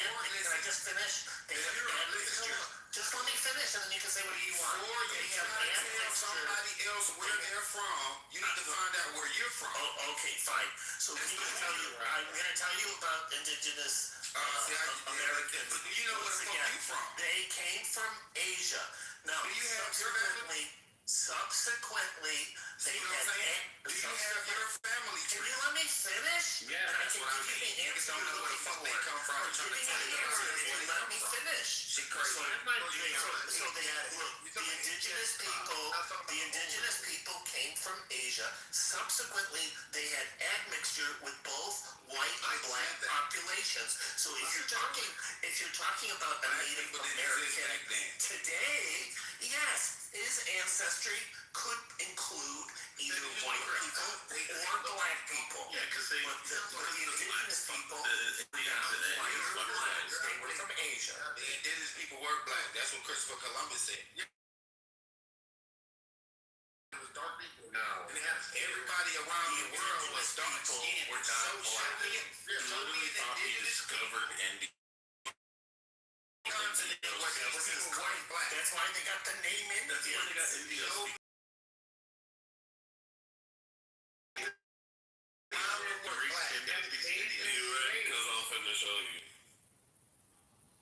Oh my God. We'll go back to Iran in a minute now. Well, that's where I was going. Hey, good job, Abby. Hey, No, I said it because people. No. The indigenous people up by Iran, the indigenous people in the mountains, stuff like that. No, Why? that's not why I said it. I said it because people. We're going to go back to discussing Iran. Okay. I'm gonna say this. But we all came from God, my dear. King Beer. I knew. Okay. Here's what's so funny. Those niggas wasn't white. We came from the Lord. The Lord created us. Kendo came to my girlfriend. Hang on. Let me say this. You know what's funny? I typed in. It was funny. Hang on. And also King Beer. I typed in. I guess white people came from Egypt too. Hang on. Un momento, por favor. I typed in too. Like unwhitewashed. You have a battery to change. I just typed in the grok. I just did. Hang on. Un momento. Young, can you let the Jews talk, please? Can you let the Ashkenazi Jews talk? I'm not This Jewish. stuff is actually I didn't mean You that. can be wrong. You can be wrong one Hang time on. or Yeah. a few times. One moment. But you know, One moment. Young. I already corrected before. Give me the grace to say this, okay? I typed in, honest to God.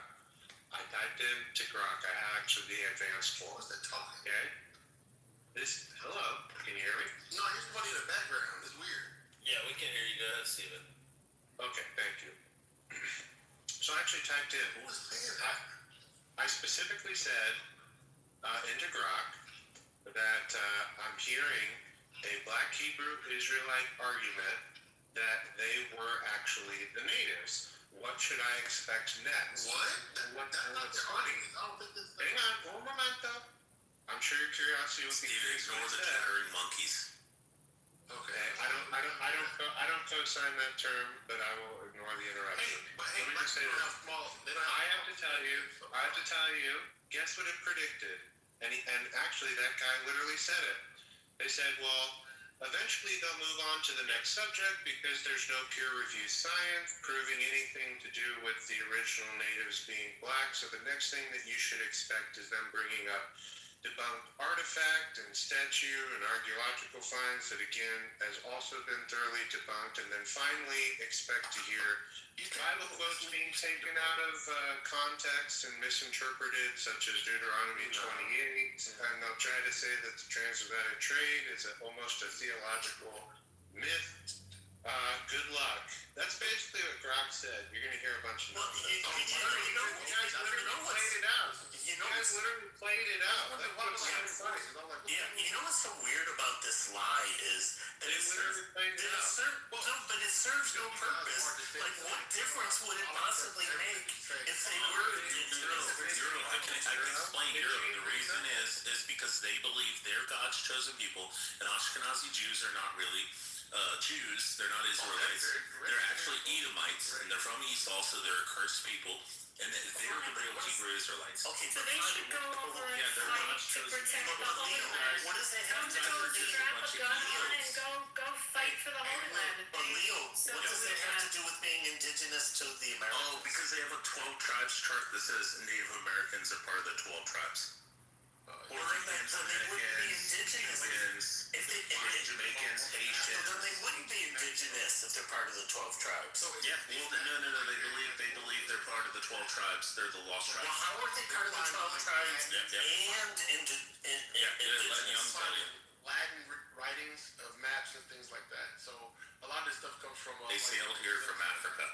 So it's like a. They were great discoverers thousands of years ago on boats. Well, then that's not indigenous if they came from. Yeah. I'll give you the date. Oh, they're saying that they're the original people that were here. They never actually got brought over on transatlantic chattel slavery. Kingdom of Judah is one of them. Negro land. Look it up, 1747, and that's one of the maps where they found. But young area. But young also where they found a lot of the African slaves over there. That's where they found Kingdom of Judah because they. Yeah, Euro. They say that you're Jewish.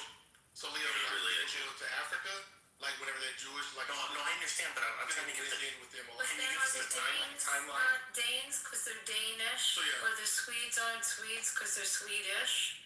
Like, help me out on that. They don't think that far ahead. Are the Kurds not Kurds because they're Kurdish? Well, Can I keep going? So they say Are the Turks not Turks because they're Turkish?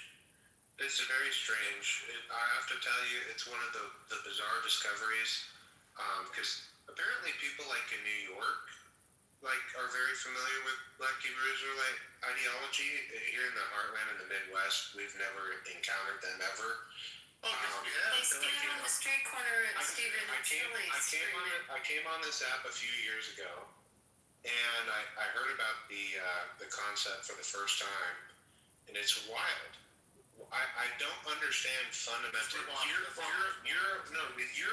Euro actually makes it keep the intent, the motivation is to me what's so weird about it. Because why are you trying to appropriate Native and Jewish culture? Why not just stand 10 toes down on your own culture? That's what's really bizarre to me. That's what's bizarre to me. It's just like want to be known as everybody talks like that. They want to appropriate. There's another aspect to it. There's another aspect talking to a for the first time. So there's another aspect that's quite interesting. If it were true, let's suppose it was true, right? So if it was true, how come nobody knew about this until the 19th century? When two people, 19th century, that's when the Black Hebrew Israelite started, and they started by two people. I ain't gonna lie, I don't subscribe to that Hebrew Israelite shit. No, but I'm saying the people that do. But nobody knew about it before them, and the two people that found it discovered by revelation, not through historical documents, not through archaeology. They got a revelation from God about this truth in the 19th century. Let me say something, bro. To be on y'all side about this, I be asking niggas, how can you trace your lineage back? Wait, did you say the N-word? I be hearing, I be hearing niggas say that they are Israelites, right? That they are descended from these Israelite tribes. And I be like, well, damn, how do y'all niggas trace y'all lineage back to one of these tribes biblically? Like, how do y'all do that? Niggas can't answer that. Niggas can't genetically or lineagely trace their lineage back and say that I come from the tribe of Levi. Because I've been trying to figure out where they get that shit from.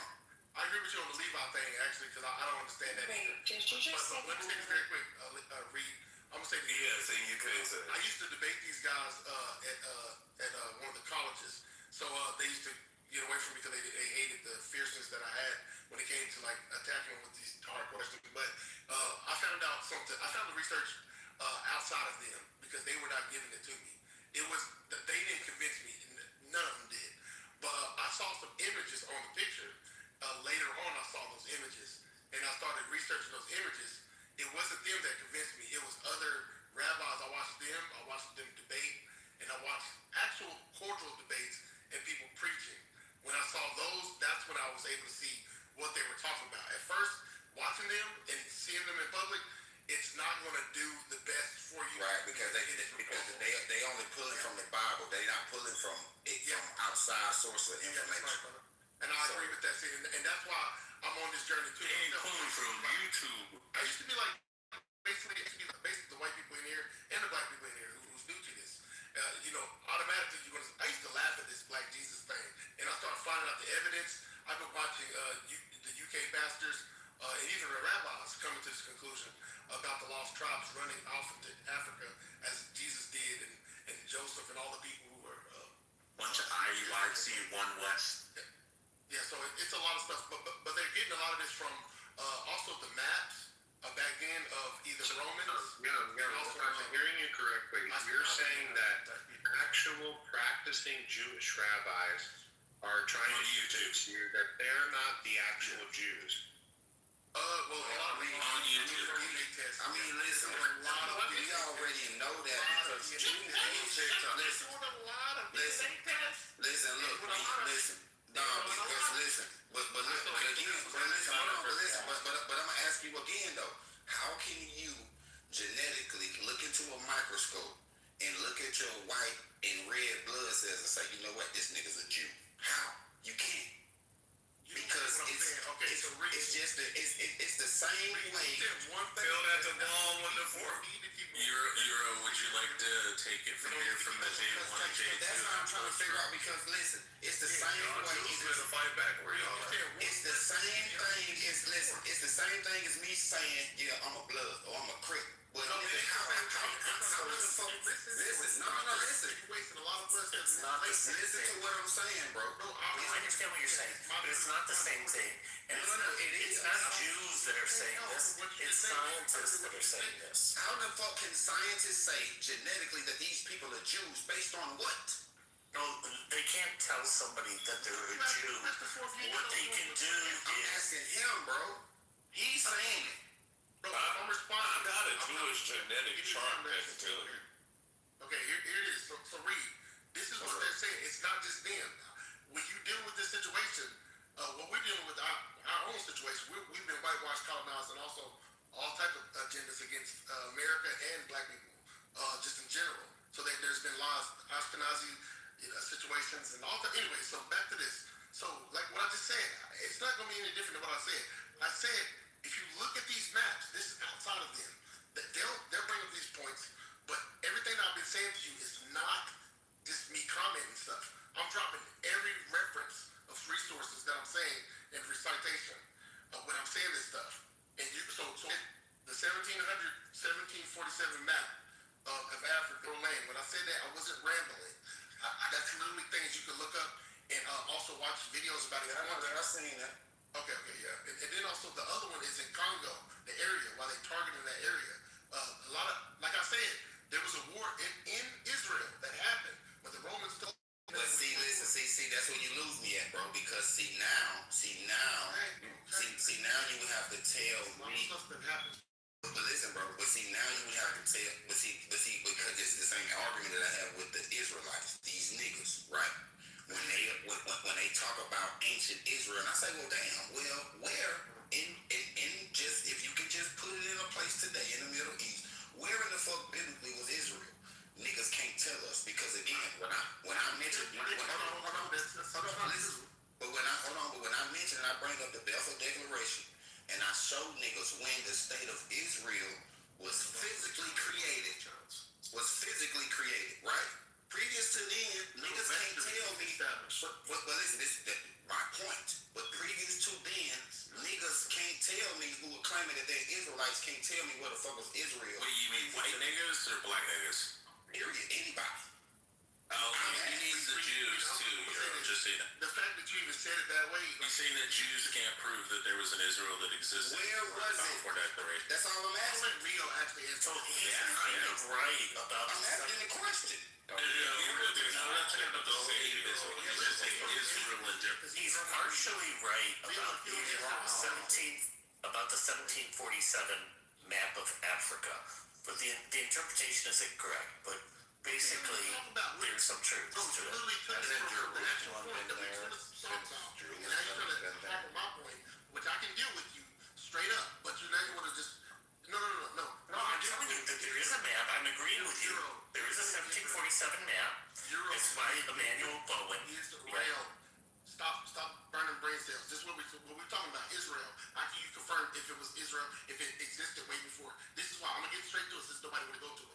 Very quick. So obviously archaeology proves that they already been there way before, and all these people existed, and there's history about. Bro, you don't know the first thing about archaeology. There's an article. We're talking about the map, right?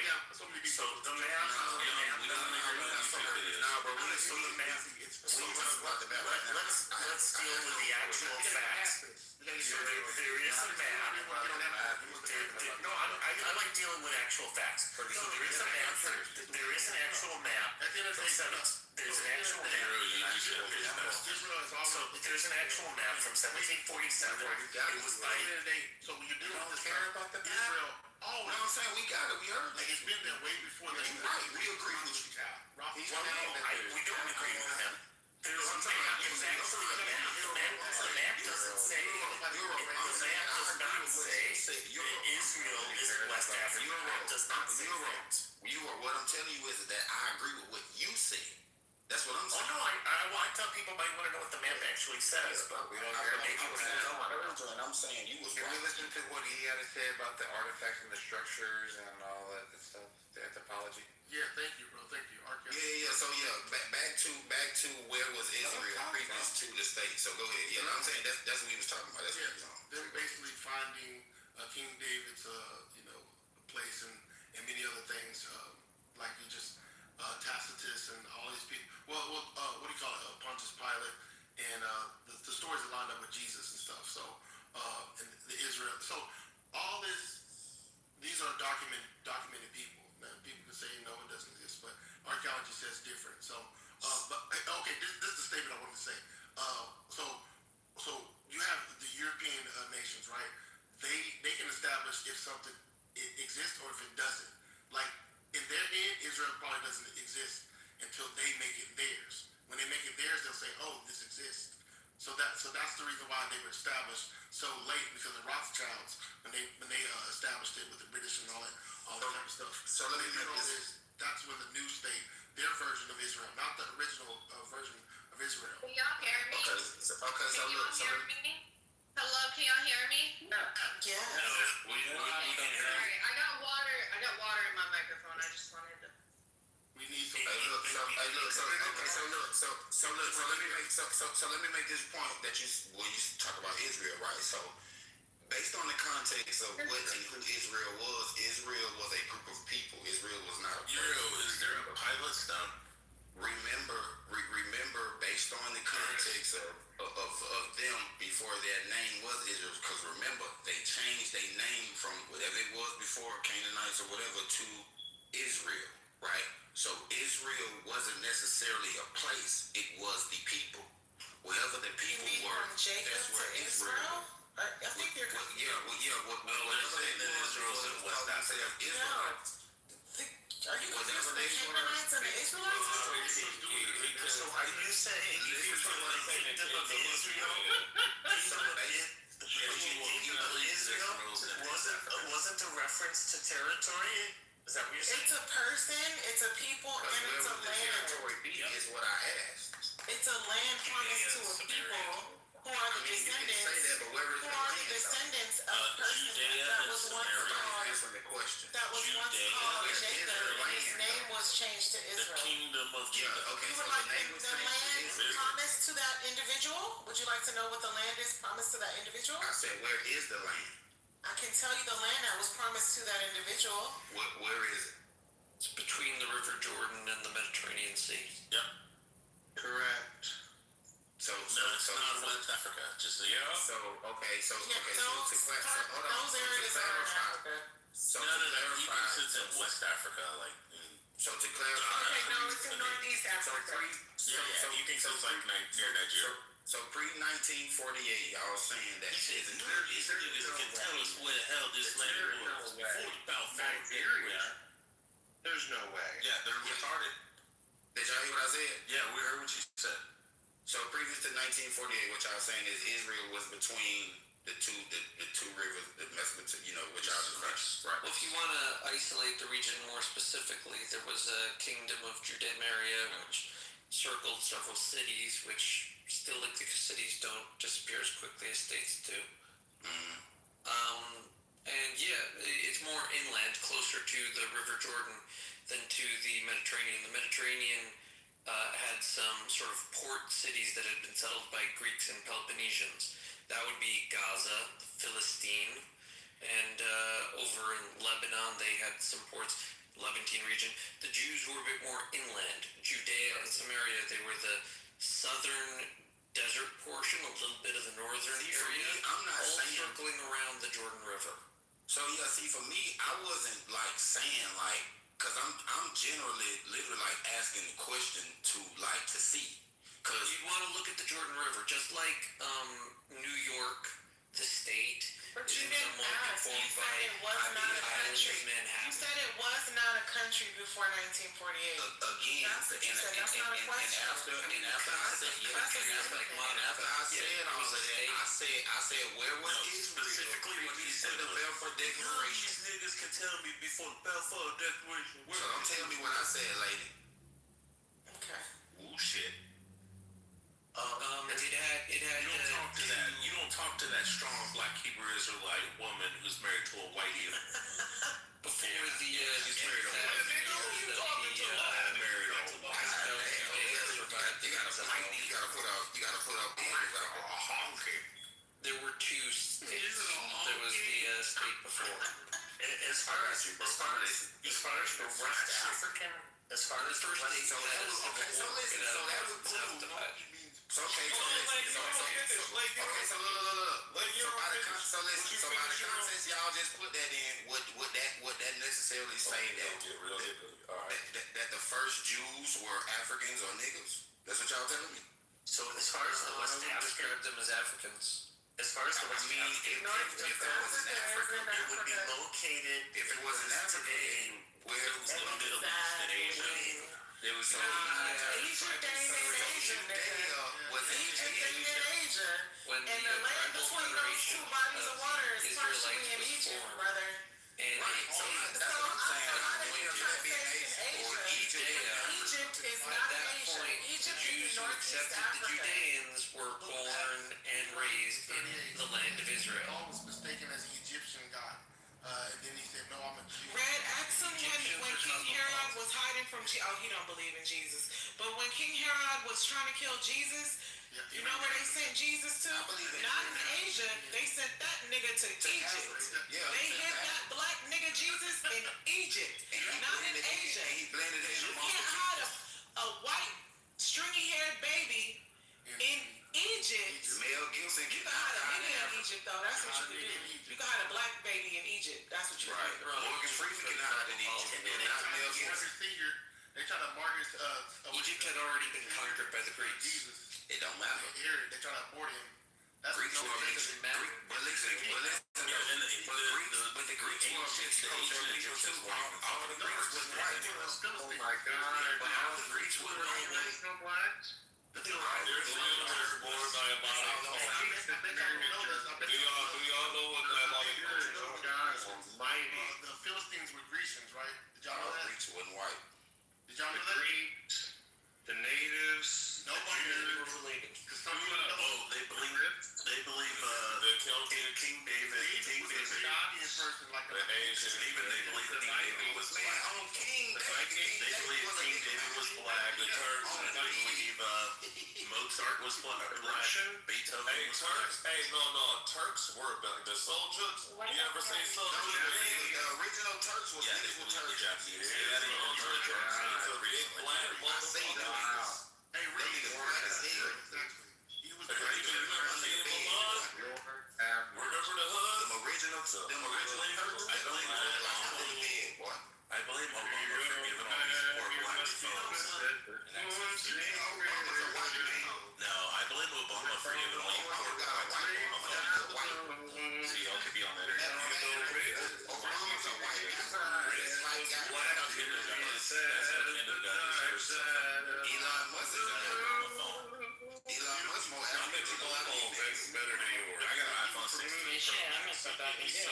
Oh, we got the same thing. I got an iPhone 19. Y'all need this. I got a 2 terabyte. I got an iPhone 19. So weird as I bought mine.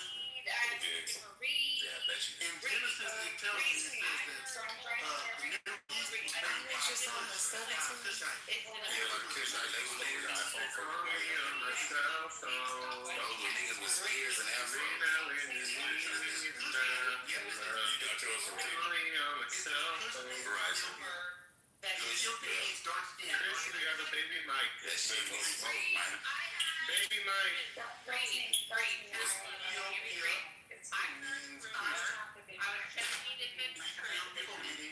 Can somebody shut these mud sharks up? What's the mud shark? Hey, what about Leo? Because he used to fuck black women, so he won too. Nah, Leo ass is a German Shepherd. You married to a white woman? You married Leo to was a a mud shark because he always talking about how he used to fuck black You're married to a women. fucking Edomite. Leo ass is a How Marxist. are you a black Hebrew Israelite married to a Edomite? Wow, you got little mixed Edomite babies running around. Leo, your ass is a naked mole rat. Imagine being a black Hebrew Israelite married to a white baby. Because before I came to this shit, you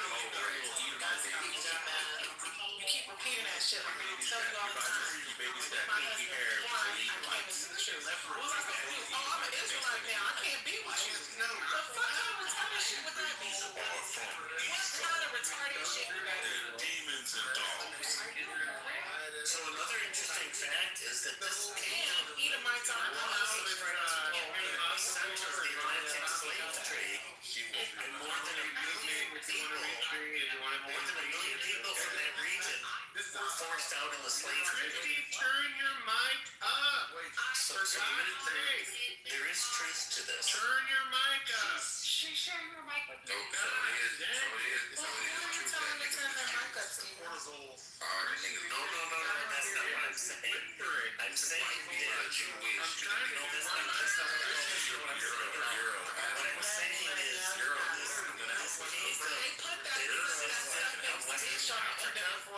there was a major center for the Atlantic slave trade. that's not me saying you're actually a girl. I'm saying you're like a girl. Do you have Apple wired headphones? So white If you do, get that Apple wired headphones. Give me the big That's a fact. She's Miss Frizzle. She's taking I have them. I'm not using them. Yeah, put them in.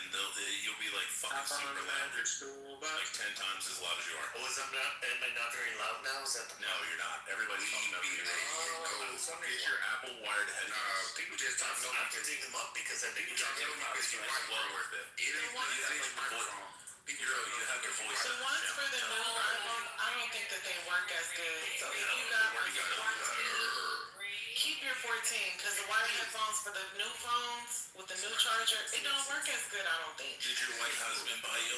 Are you a war? Yeah, he bought me a 16. He did. He bought me a 16. And that 14, I wish I still had that 14, because the wired headphones work better on that 14. So, yeah, he bought me a 16. He did. He sure did. Can I ask you a question? Actually, no. Let me tell you what he do. You gotta ask if she's married to Edomite. She's gonna tell you. He be saying that shit like it bothers me. No. Go ahead. I'm not mad at you. You don't give a fuck about that white But dick. that was something stupid. I'm saying, are you like one of those Moors that like help Europe from the bubonic plague? Moors who love me because I just ain't no more. Then they kicked you out. Did they kick you out, Steve Wolf? I was a nigga. Yeah, sure. Whatever you want to say. Hey, IUIC kicked her out. I have a question. I ain't never been a part of no camp. Don't play with me, Leo. Stop playing with me. You know I ain't never been a part of no camp. Say what? Listen to me, please, brother. Well, Are you the one who gave Europe so much gold that it almost threw off their economy? Me? Nah, hell no. You're not him? Okay, I thought you was him. You realize he was only worth $50 billion. This is what I want to say about, this is what I want to say about Mansa. He was only worth $50 billion in today's currency. So Mansa Elon Musk was worth $730. So listen, so Mansa Musa's king of the empire. Leo, did you wash your butt with a rag or That African you watch that stupid little video? I actually watched. You watch that stupid movie? Oh, Oh, Stick, look out of movie. Hey, man, I miss American Pie, man. I'm about to Did you don't like how they made Mansa Musa all gay and shit sounding? Nigga, Mansa Musa sounds gay as fuck. All right, I'm rolling. He's from Europe. Stay with me. True Wolf, you're a everyone here. Love you, Chicago. Great to see you. Great to see you. Great to see you, bud. Thank you for coming. That's gay. Nigga, bye. The fuck? Bro, you sound like you're single mom. Nigga, you sound like the trailer park. Nah, you sound gay as fuck there. I'm just being honest. You Your sound like a ass single sound mom. like you grew up being pissed You sound like you were raised by a single mom. You sound like you grew up in feeling what was being Tell me made I'm in your lying that you were garage. raised by a Left single mom. brain ass nigga, shut up. Yeah, look at him. You gonna put his hair out there, nigga. Look at him, man. Look at him. Take his word. Mayonnaise back ass nigga, shut up. Leo, don't you look like a possum?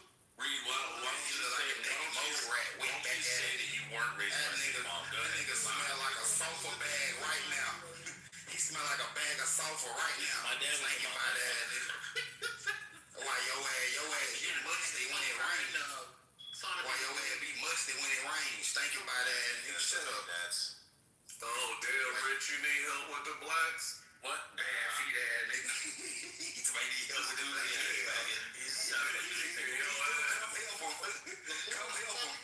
Go away, nigga.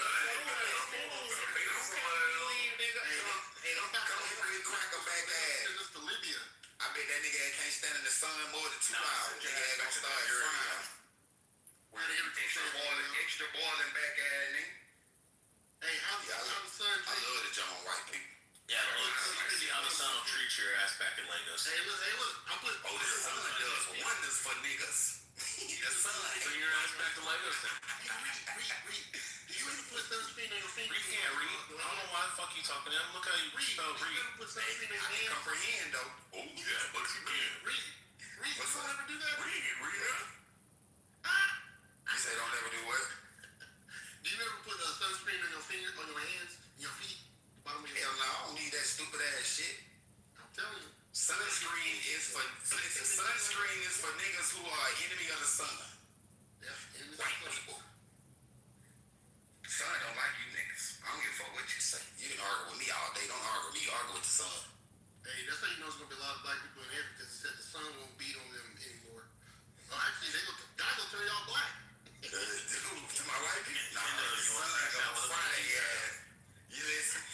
You ever The book of Revelation, he said, Hey, look. he said the sun You ever seen fried bologna? You ever seen hot bologna goddamn in the summertime being left out? They were right. They gonna look like like Jesus.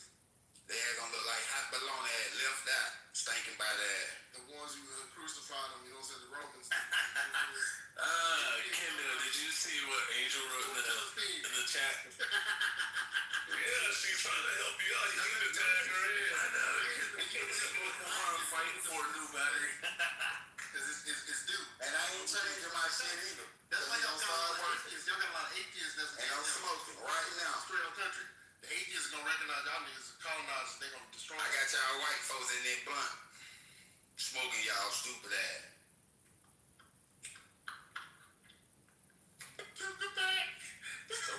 Don't worry about my smoke detector. If I put batteries in that bit, it gonna start working. That bit gonna go out. Cause it clouds. Hope your house catch on fire. You burst down.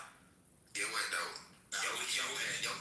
Your trailer park ass ain't gotta worry about my house. Worry about that dog house you stay in.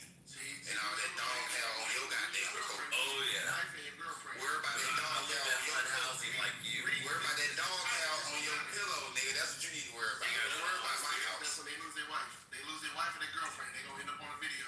Man, they gonna kill everybody. White folk lose their wife or their job, they gonna kill everybody in the house. And everybody at work.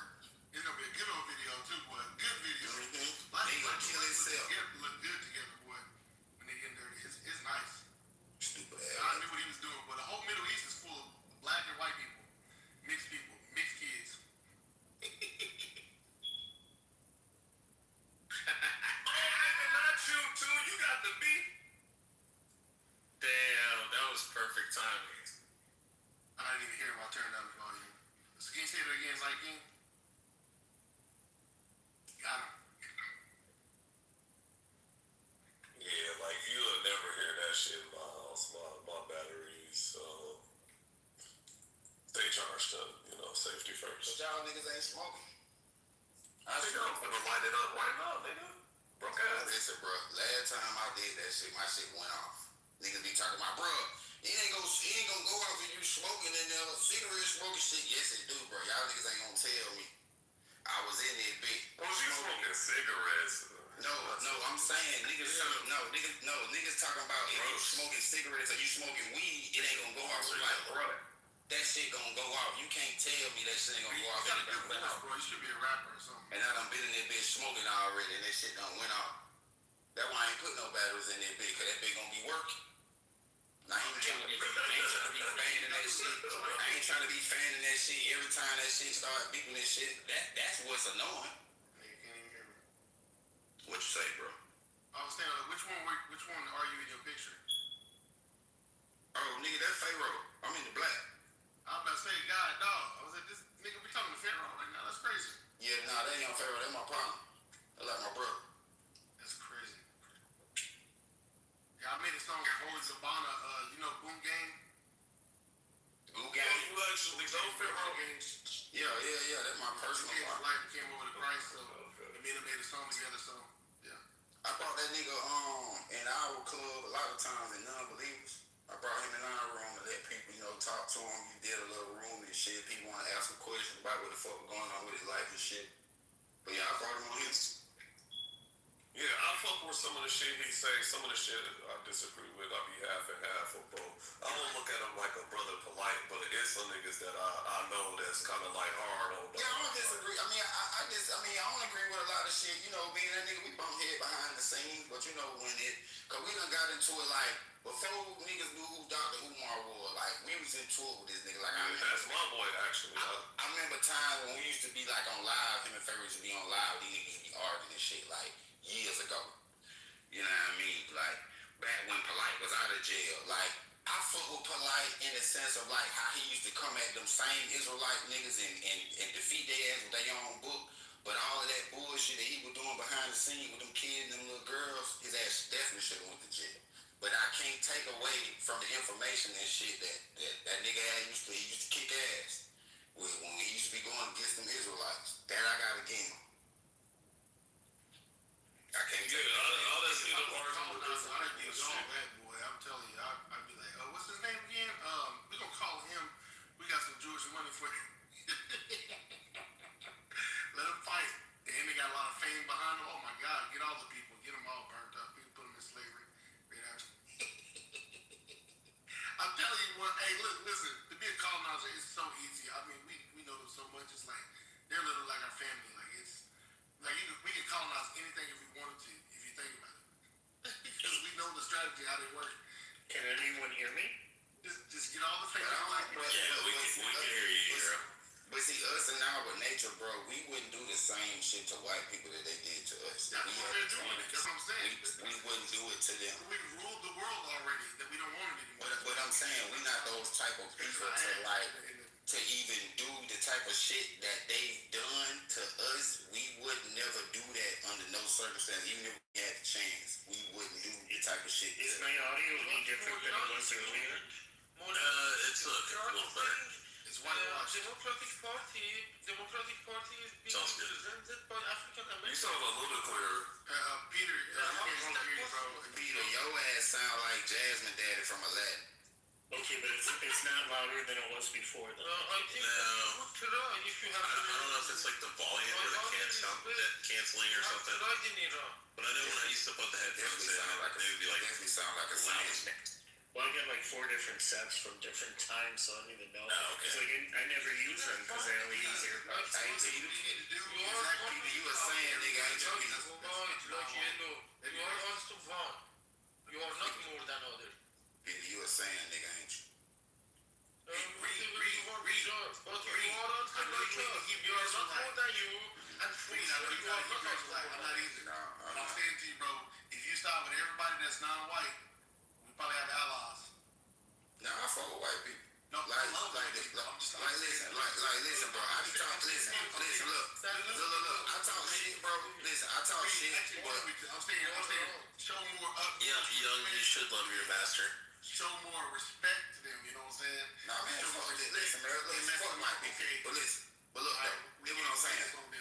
I fuck with white. Nah, listen. I don't blame it on the average white person. I know who my fuck you, Angel. Get up here. See what I'm saying? Like I don't blame. Like ain't none of these people in this room my enemy. See what I'm saying? Like some of them. No. Listen to what I'm saying. Hey, this I know, but listen. I know that some white people have benefited off of the oppression and the destruction of our people, but I don't look at the general. The population of white people like it's all their fault because it ain't. Because you have some. Because you got some white folks, right, that went through the same shit that we went through in the same cases, and they going through the same shit that we going through. So it's just like so it's like because see, like for me, like right now, the banking system is everybody's enemy. Black folk, white folk, poor people. Anybody that ain't motherfucking rich, that ain't part of that system, nigga, the banking system, the central banking system is everybody's enemy.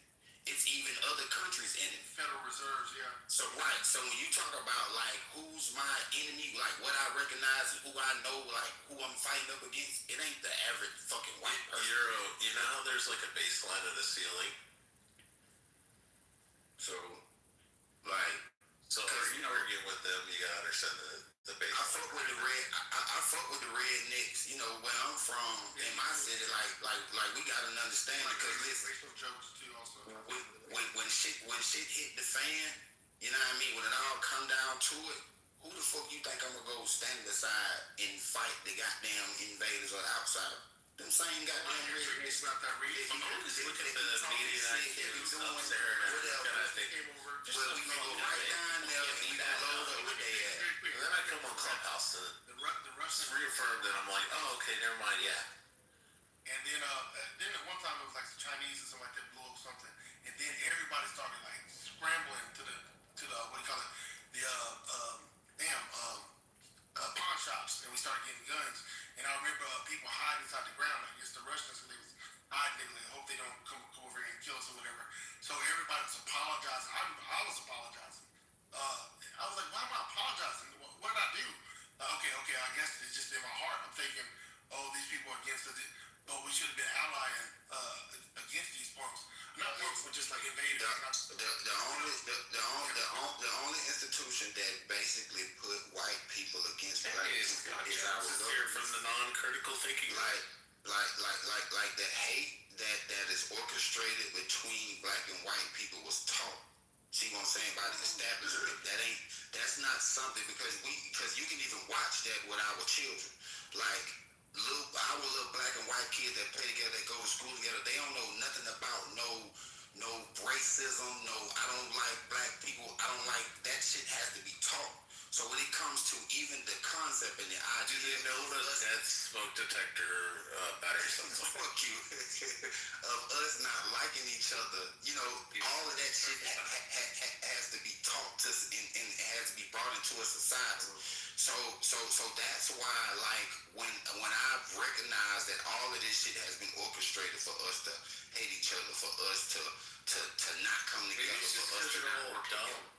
So when when you really put all of this shit together, that's why.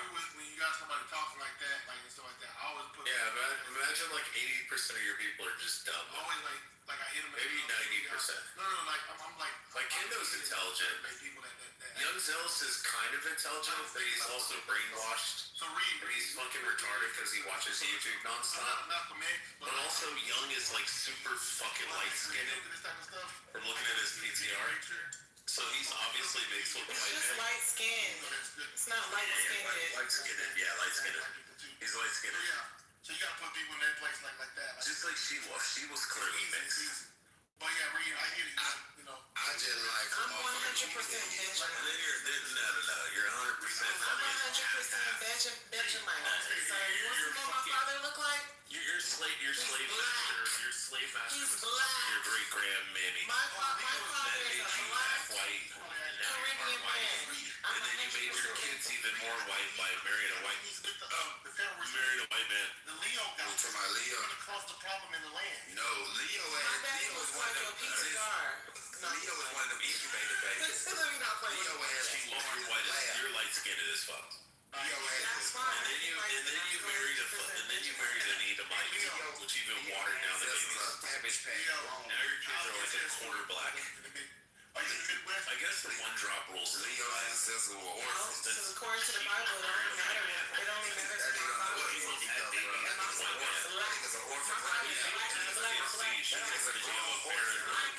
black.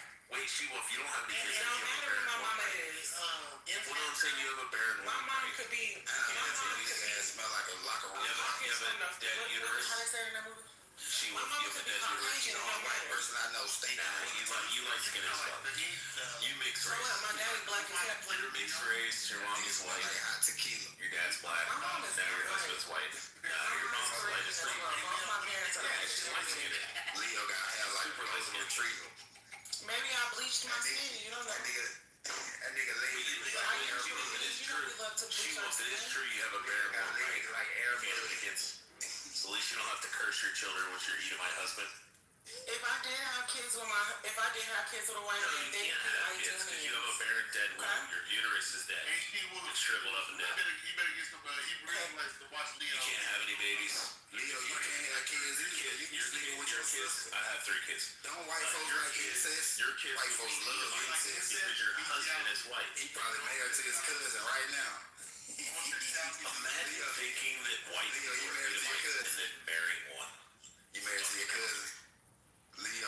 Well, you're saying it in the opposite way. I married the first.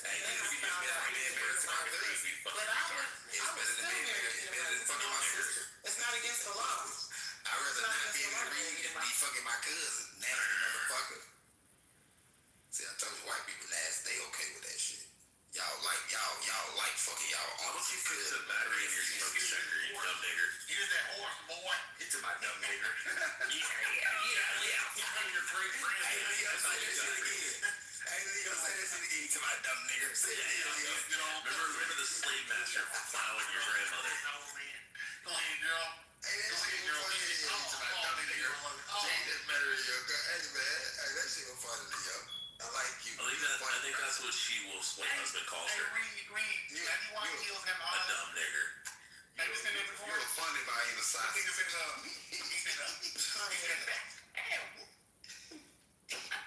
said, it says that nigga head was big. Hey, man. That's why I say Leo can't. Listen, Leo is a result of incest. I bet he got an extra jaw right now. Stupid chin at it. I bet a nigga got an extra chin right now. Super Dave chin ass nigga. Fuck you talking about? Bro, imagine the ships that your fucking ancestors came over on. Imagine having a square chin down, laying down. Imagine having from Africa. So this is an audio test. Is this mic? Yeah, sounds better. Is this mic working? Yeah, just like put the microphone by your mouth. Gatorade bottle. If you ever see another Euro, take the microphone and put it right against your mouth. Really? Yeah, it's different. Much better. If you speak any book nigga, So this one's actually a brand new one that was never used. second jaw. Yeah, you just take the little microphone piece and you place it right where you go. Uncle. Well, I found it in a phone 11 box I had. Yeah, it's much better. Hey, Euro, did you know, So, I'm gonna check I gotta mess with Leo. I ain't gonna mess with Euro. Euro's easy. Marshall Weber, it's nigger night tonight. What do you do with the sunscreen? I like Tonight, nigger night. Nigger night. No, it's honky night. Dumb nigger night too. Once Kenny was spelled, Kenny fucking read. It's sweaty, smelly night. It's I said like I've been to the vet night. They don't love you, bro. You're what do you call it? Leo, it's I need my tetanus shot night. No, you got that big old hunk on us? That fake I bet you that nigga got lights right that now. hunk? What's it called? I bet he got lights right now on his back and in his head. Hey, we should give some credit to Young because he's an artist. Oh yeah, real artist. Yeah. So shout out to Young. Shout out to my Negro. Hey, Shout out to my we're all Negro, so we can't get mad at everybody. Shout out to the real Israelite. Because Leo is definitely a white nigga. Look, listen, if we get reparations from the United Nations, whatever, if we get reparations, Leo, you definitely a we nigga. can't get offended if we get reparations. Bro, I don't get offended. Can we agree? Man, fuck I will personally buy you 4 acres and a mule in Nigeria if you promise to leave and never come back. I know who my family Take was. away your U.S. citizenship. No, it's like And I will bring in all the West Africans, all the Nigerians that come over in there. Don't be a selfish nigga. I will take 3 Nigerians for every African American. Leo, it's Liberia. No, I'm saying I will trade 3 Nigerians. Oh, you're talking Each about one of these fucking African Americans. Me and an African American goes back to Nigeria, give up their U.S. citizenship, and we bring 3 new Nigerians in. No, them niggas ain't even got hairlines. No, I'm bringing up Liberia. Nah, I take that back. Nigerians are the only African that do got hairlines. So Liberia, The rest of them other niggas ain't got no hairlines. Liberia was actually created by Black Americans that went to Africa. Let me talk to you. Well, I'm just saying that It's nice that you're talking over them. Oh, this Euro, my bad. Euro, you're talking over all of them. It's that white nigger that I'm like. We can't hear anything these 2 monkeys are saying. Go ahead. It's that zookeeper. I know you can hear me, bro. Like, What's let me up? talk for a second. No, we can't hear you. Let me talk to you, bro. Okay, so why you this is the question, bro. Like, you like looking crazy in front of white people, don't you? Man, listen. I don't give a fuck about I know looking you don't. crazy in front of nobody. I can say, listen, no, I You can. got no pride about it. Because I'm saying what I'm saying about Africans. Listen, bro, I'm a nigga from America. It's kind of like you're going against your kid. Like, What you mean? Listen, bro. See, listen.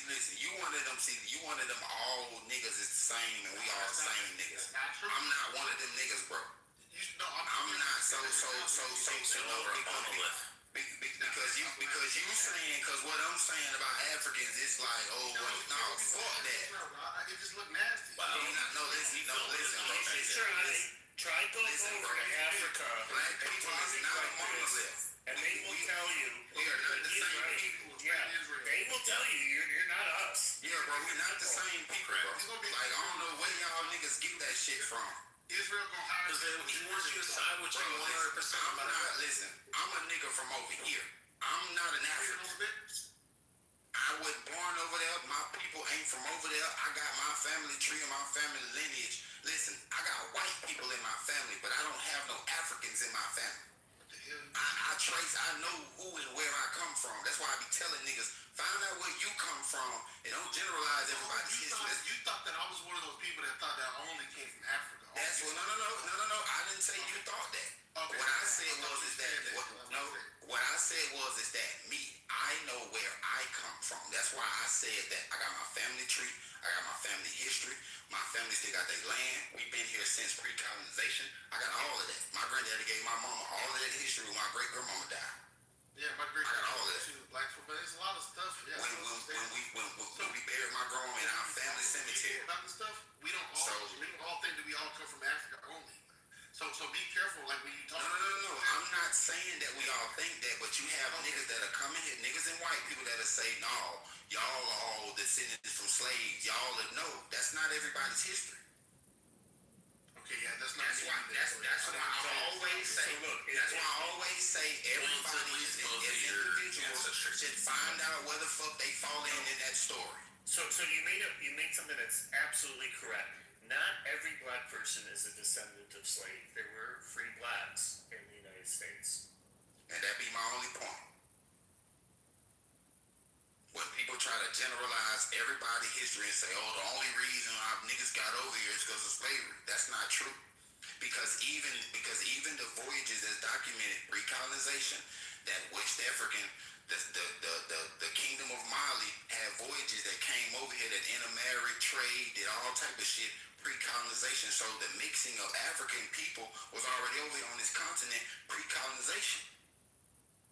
So to say that, oh, well, niggas, and if the Africans came over here, met and mixed and mingled and married with, who the fuck was they doing that with?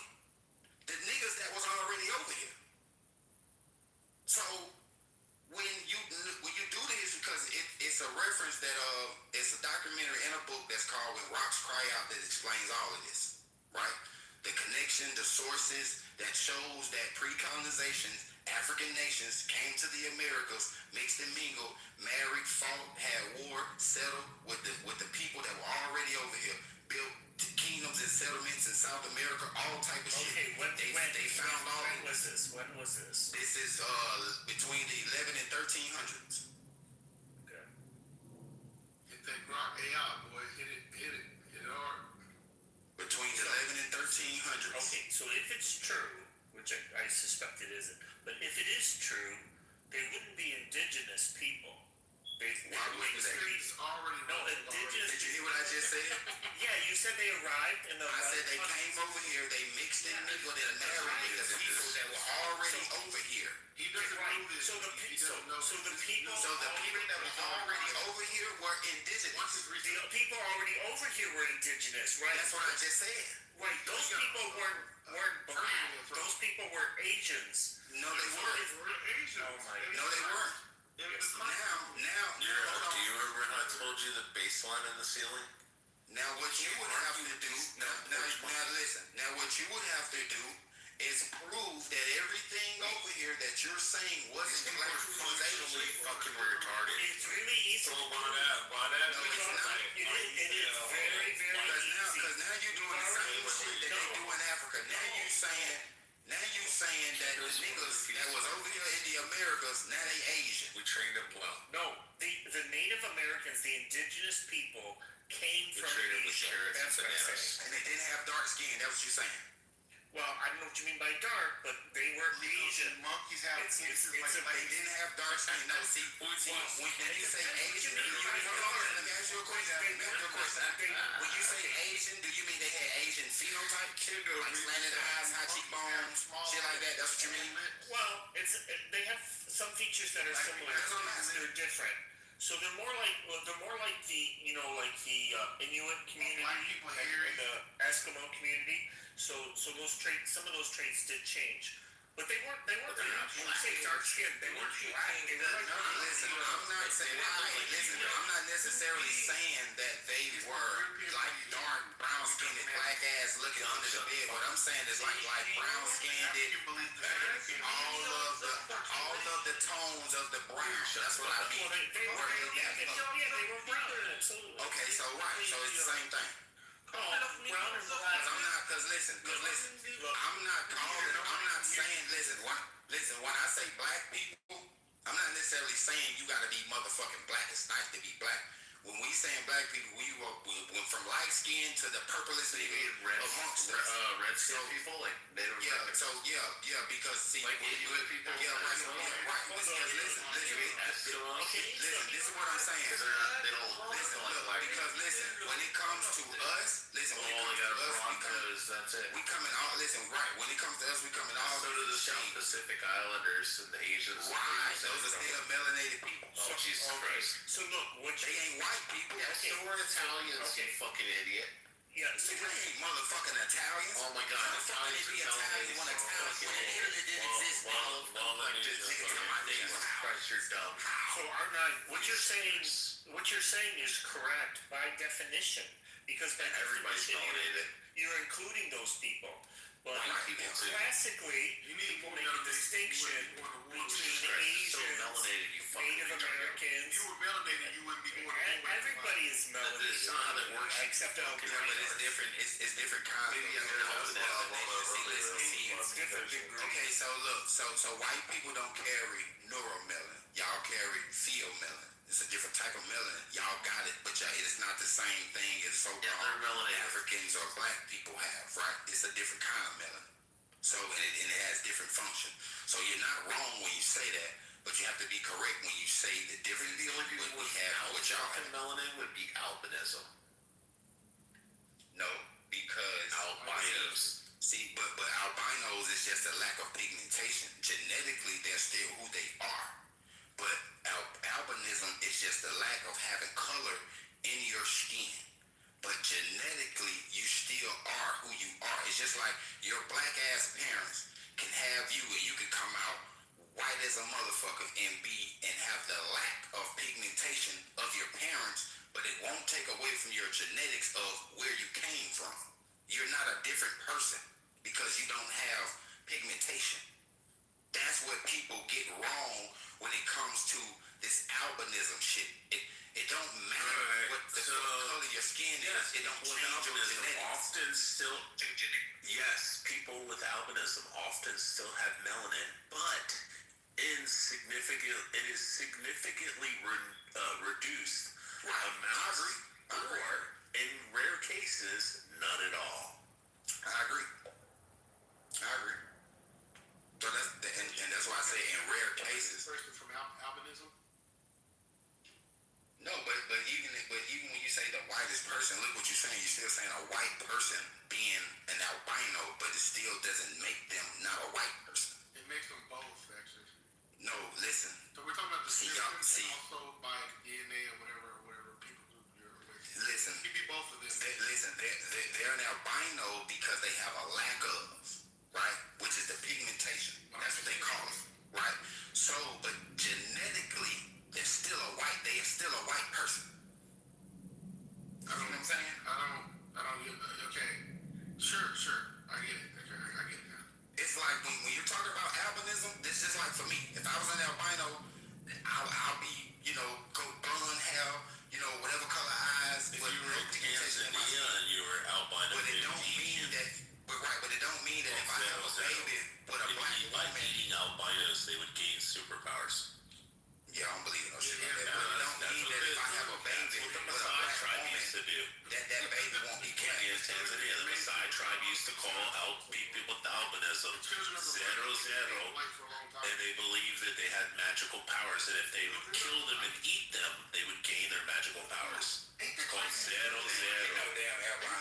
Swahili, the word is 0-0 for albinism.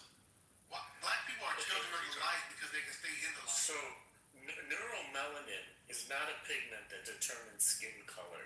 That is produced inside certain neurons in the brain. There's two types of melanin that influence skin color. So you got eumelanin and phosphomelananin. And the first one is brown to black pigment, and the second one is a yellow to reddish pigment.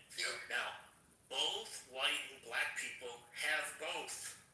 So it's not a question of one person has it and another person has it. Both populations have both types of those types of melanin. Both obviously have the neuromelanin as well. And the difference is in the amount and distribution. So our species of humans got more of it than y'all species of humans. That's all. Well, if you're talking about black people, yeah, they tend to have more. Yeah, that's what I'm saying. Particularly of the eumelanin. Yeah, that's what I'm saying. Wait, Euro, you said it's what'd you say, it's from white to red? Well, there's two or yellow to red. There's two different melanins. Yellow to red, yeah. Yeah, so yellow to red, so red would be categorized as saying brown to black. The other one is considered yellow to reddish, yeah. Right. Oh, okay, so So yellow. you notice like some people have like an auburn or so golden what do they call Native Americans, Zero? Did they call them red skinned people? Yeah, but they fall under the brown to black. No.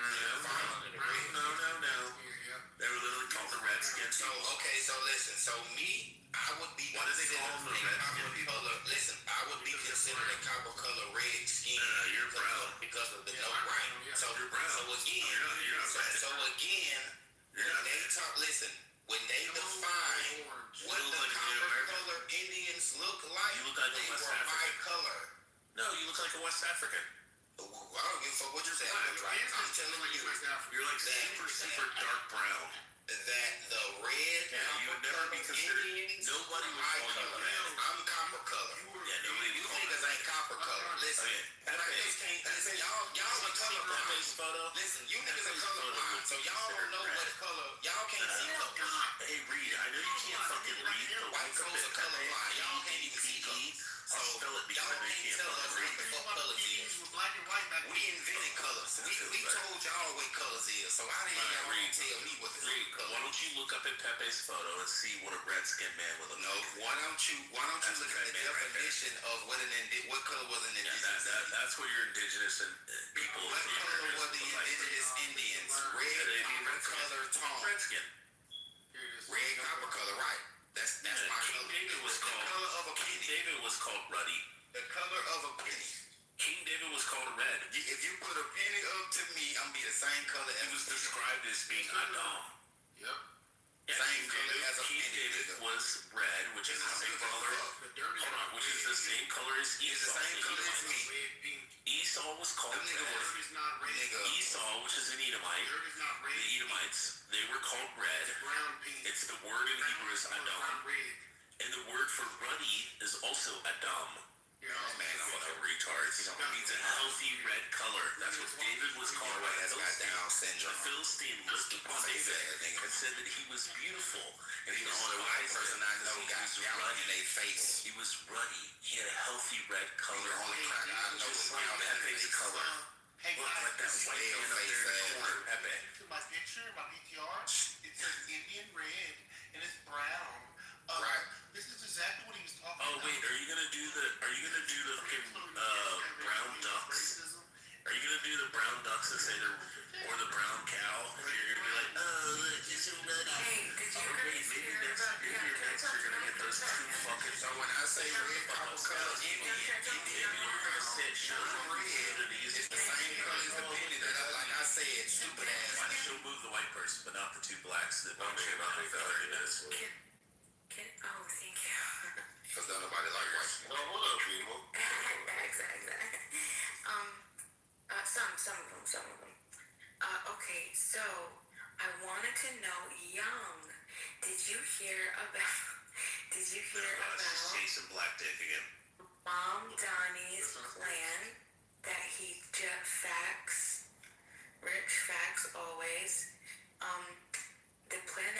released New York City Preliminary Racial Equity Plan. And basically, he is going to explore all the areas of the city, and based on racial boundaries, he's going to make sure that there's equitable resources, money, whatever, for between races. So he's going to do the research. That's the plan. He had a bunch of agencies come together, like 45 agencies, and said, "Well, tell me where there's racial differences in your area," and then the city is going to put.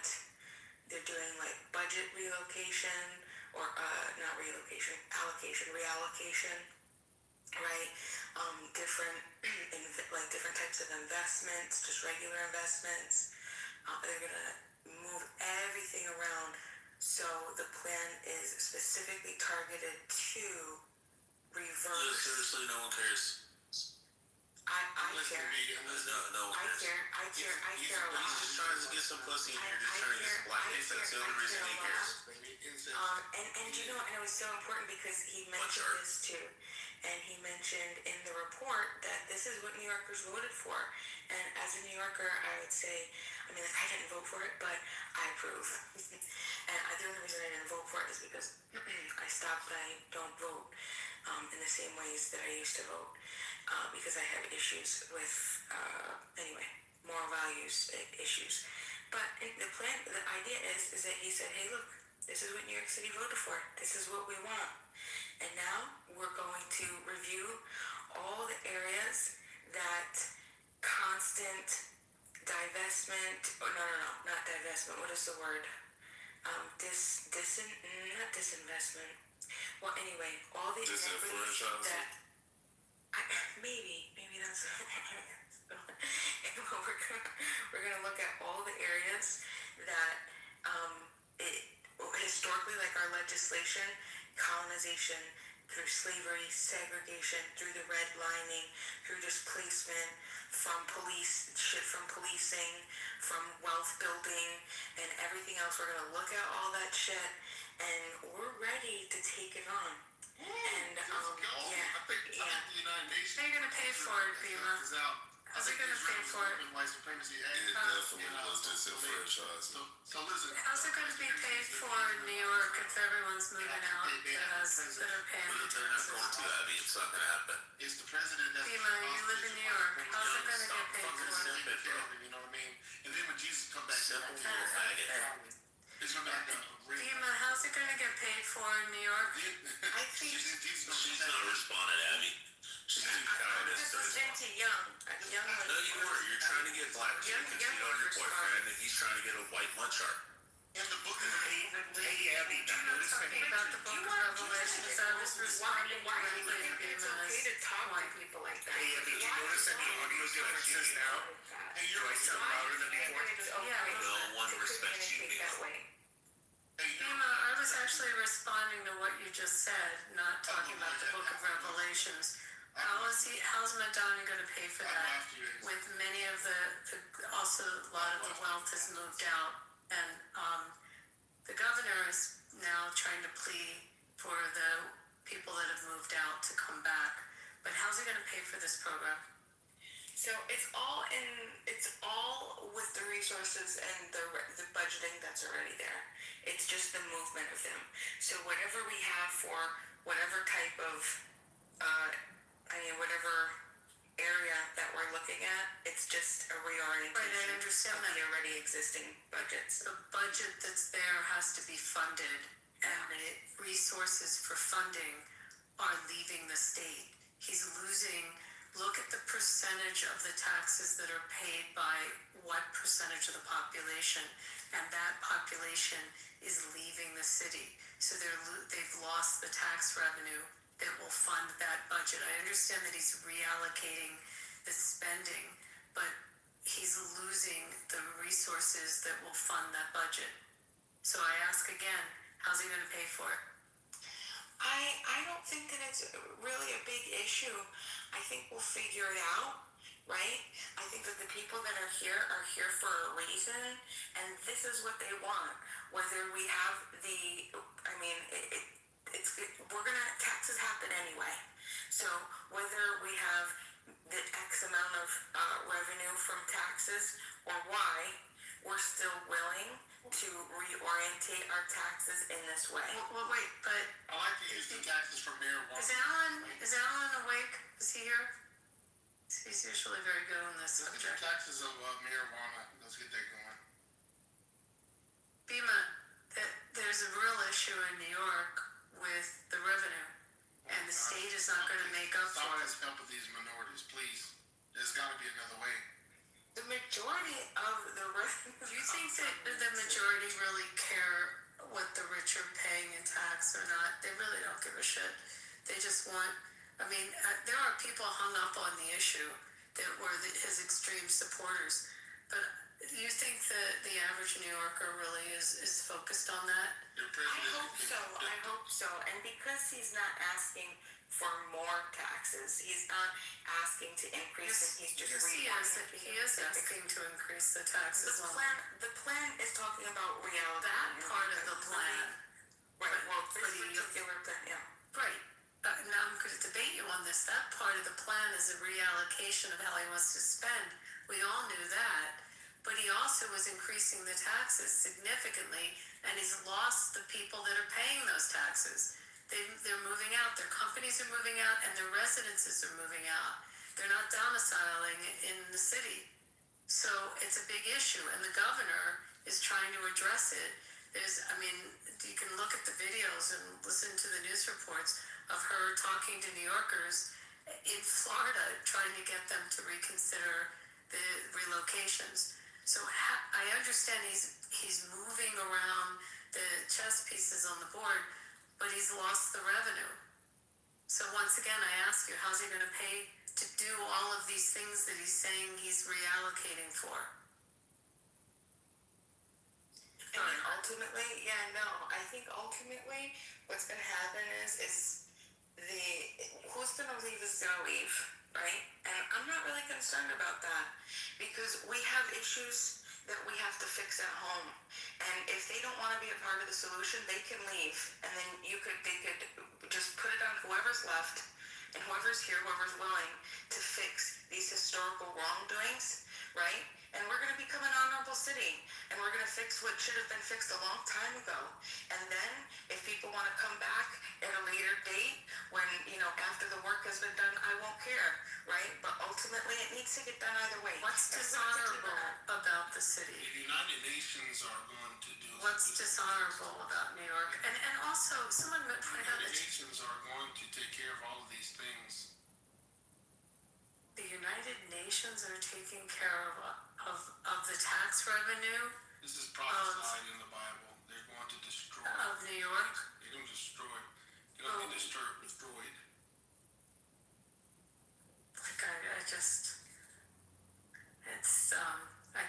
I can't dignify this. It's going to burn their flesh. Dima, at some point I'm happy to dialogue with you on it because I also know a lot of New Yorkers that have relocated already. It's going to happen. And they relocated because of revenue issues. Right, but they've been relocating. It's been a thing for years. This isn't a new thing. This isn't a Mamdani thing. People have been flooding out of the city for years. There's jokes about how, everyone's moving to Florida. This was years and years and years. But now there is a major exodus out. There is a big, these are now companies that have, significant investments in the city, whether they're long-term leases and buildings, where they're now setting up most of their corporate operations, not just Florida, Texas as well. Look at the financial houses where most of the business, where's most of Goldman's business done? They have a presence in New York, but majority of their active business is out of state now. There's a pretty big exodus also of individual wealth based on what he's suggesting. I'm just saying, I hear the pipe dreams, but it has to be funded. I don't know this person. Leave her. Do not partake in her sin. Is he going to start singing by the rivers of Babylon to me? Is that what's about? Wait, why don't you sing that, Young? Do you know that song? Can you sing it? Babylon, they used to tell them to sing a song for Yeah, please, I love it. It's Bob Marley does a great version of that song. Can you do it? This is prophesied. Can you do the Bob Marley version of it? But it wasn't white people, it was actually black people. Bob Marley actually was Jewish. You know that? He had He's from the Nigerian area, yes. But he's also right. British too, so. But he loved Israel, loved the Jewish people, loved Israel, and his son is married to an Israeli girl. Did you know that? I thought he was just saying that he was like Bob. No. Son's married. Ziggy married an Israeli. Yeah, but Abby, just to be clear, his Jewishness doesn't have anything to do with him being from Nigeria. No, but he sang that beautiful version of By the Rivers of Babylon. Hey, you ever hear that? I have a question about Revelation 4:3. Did you know the guy on the throne looks just like... Anyway, Bima, another time I'm happy to talk to you about it. This is Revelation 4:3, if you want to look at it, that'd be dope. Hero, if you want to look at it. The guy sitting on the throne in Revelation had ruddy brown skin, like Jasper. Have you ever seen that before? Nobody ever showed me this. Even the Hebrew Israelites didn't show me this. I just looked it up because I had the internet. Back then we didn't. So, but if you look at Revelation 4:3, it says in the Greek, because obviously that's the, it's Greek, So. It says what? It says he had an appearance of sardine stone and jasper. That's not what I see. So in my translation, look at the Greek. My translation, it says that he sat upon a throne that was jasper and sardine. No, it didn't say the throne was jasper. No, it didn't. Wow, that's what I said appearance. He had an appearance. That's what my English translation No, says. you gotta say that because it's a sound bite that you gotta play. No, I just looked at here. I didn't know what it was gonna say before I looked it up. I'm just reading the translation, so it's not what I have to say. It's what the translation says. You show me a major biblical translation that translates it differently. I'll be glad to look at it. No, it's not translations. You don't know anything about the Bible, I guess, but no, it's not you translation. show me a translation in English where it refers to him and not the throne. Because this one is no. Well, if you have a translation that says it, otherwise it's not translation. It's about the actual Greek, brother. It's not right. I understand. But translation is how to play around. Oh, so you're reading it in Greek directly? You're not translating it? Yeah, I'll send it to you. It's not. So you know Greek? So you can know. Wait a second. You know Greek fluently. Wait a second. I want to understand something. You're not translating it. You're not trying to learn because you're not listening. I'm trying to understand what you're saying. You're telling me you're reading it in the Greek directly, and you understand the Greek. No, it's just transliterated. It's over there. So here it is. So how do you know? How do you know what the no, because you're saying two different things. You're saying it's not dependent on translation, but you don't know Greek. So if you don't know Greek, then you're relying on a translation. So you can learn. Okay, I'm leading you in this. I am trying to learn. So how do you know? How do you know what the Greek says if it's not by translation? Here you go with your doubtful whiteness. No, there's not doubtful whiteness. You're not going to be satisfied. Don't say racist things. All rocky you. All that doubting, all strategy. So I looked up Abby's gone, and I want to have that conversation with Abby, but I want you to have that conversation with Abby too. Yeah, it looks like the executive budget has projected for the fiscal year of 2026, it's 83.7 billion, and 89 billion in 2027. I saw something similar when I was show him this stuff so he can learn these things. So I feel like I don't think that there's like no money in the system. Obviously there's gonna have to be adjustments to if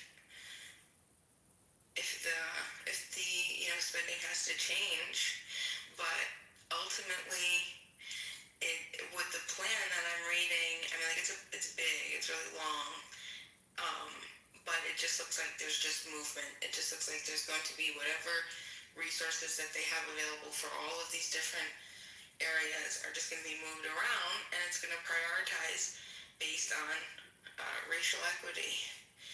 And And I think this is awesome. I'm so proud of this. And, yeah, I'm really happy about it. It's dope. I ran out of space on my darn phone, so I'm gonna have to show them very quick. I just looked it up, Bima. New York City has currently anywhere from, I think it was 126 billion, and then with pensions and other liabilities, they're in debt up to $300 billion. They have to cut their budget because they're paying in every year. As long as they have that debt, they're throwing money away on interest to whomever they owe that money to. So if you were in debt that amount of money, you would hopefully, and the rest of us would think, holy crap, I better start cutting my budget. So even moving the budget around, as you said, is not going to solve their financial issues. That's the first thing. The second thing I'll say is there was an example, and I'd have to look it up, but one billionaire left the state of New Jersey, and because of that, New Jersey had to redo its entire budget. That's crazy. How much money the billionaire class is already giving. It's that significant. So when Abby talks about, if people are leaving, that's true. People always move in and out of the different states. But there is literally, I can't talk about New York, but California, U-Haul has their statistics on where people are renting their one-way rentals. California lost a congressional seat in the last census. That's how many people have moved out. And it's only getting worse. And they're tracking where they're moving to. Well, actually there's one surprising statistic. People are moving from California to New York, but I think that's a coastal thing. Mostly it's Texas. I think though, Alan, ultimately, the issues, like I said, New York, people have been leaving New York for years. And I think that has to do with a lot of tyranny, I would agree, in all different levels.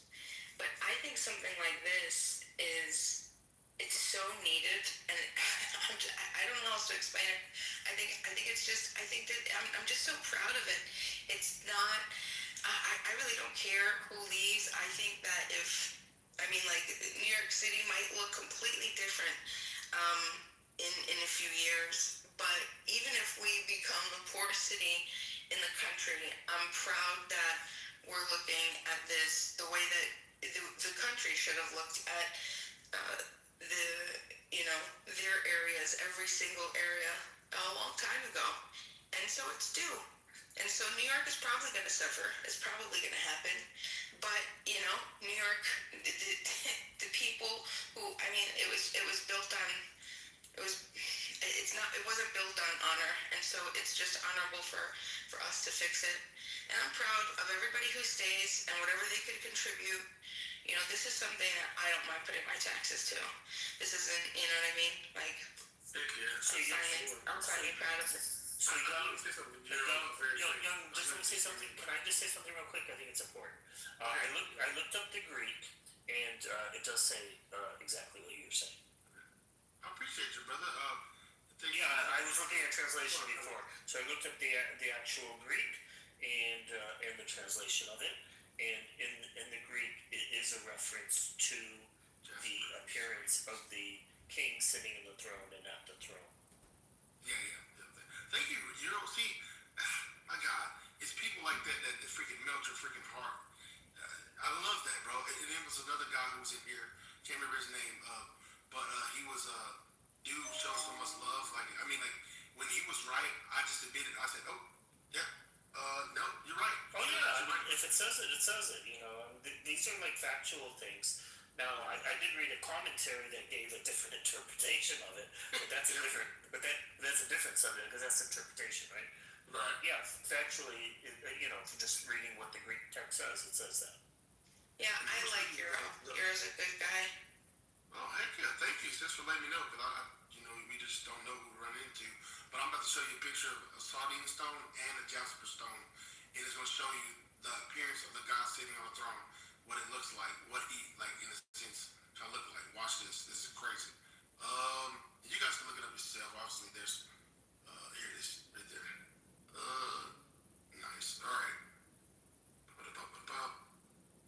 Now look at the skin tone of the sardine stone and jasper. When we were little kids, we didn't have a Bible with pictures in it as far as like showing the stones and stuff like that. But it said the appearance of the guy sitting on the throne had the appearance of this, and nobody reads this. I know Hebrew Israelites won't even read this. I mean, they don't read this. They don't even. Most people, they're not aware of it. They're not aware of like they're saying that guy on the throne looked like this in his appearance, like that. Which is a brown, ruddy type of look, which is reddish brown, which they call red skin, you know, color. And so it's just very interesting how people like, you know, I don't know. There's a lot of stuff, man. I got so much evidence of what I actually believe. Well, I've been holding it back for so long, but yeah.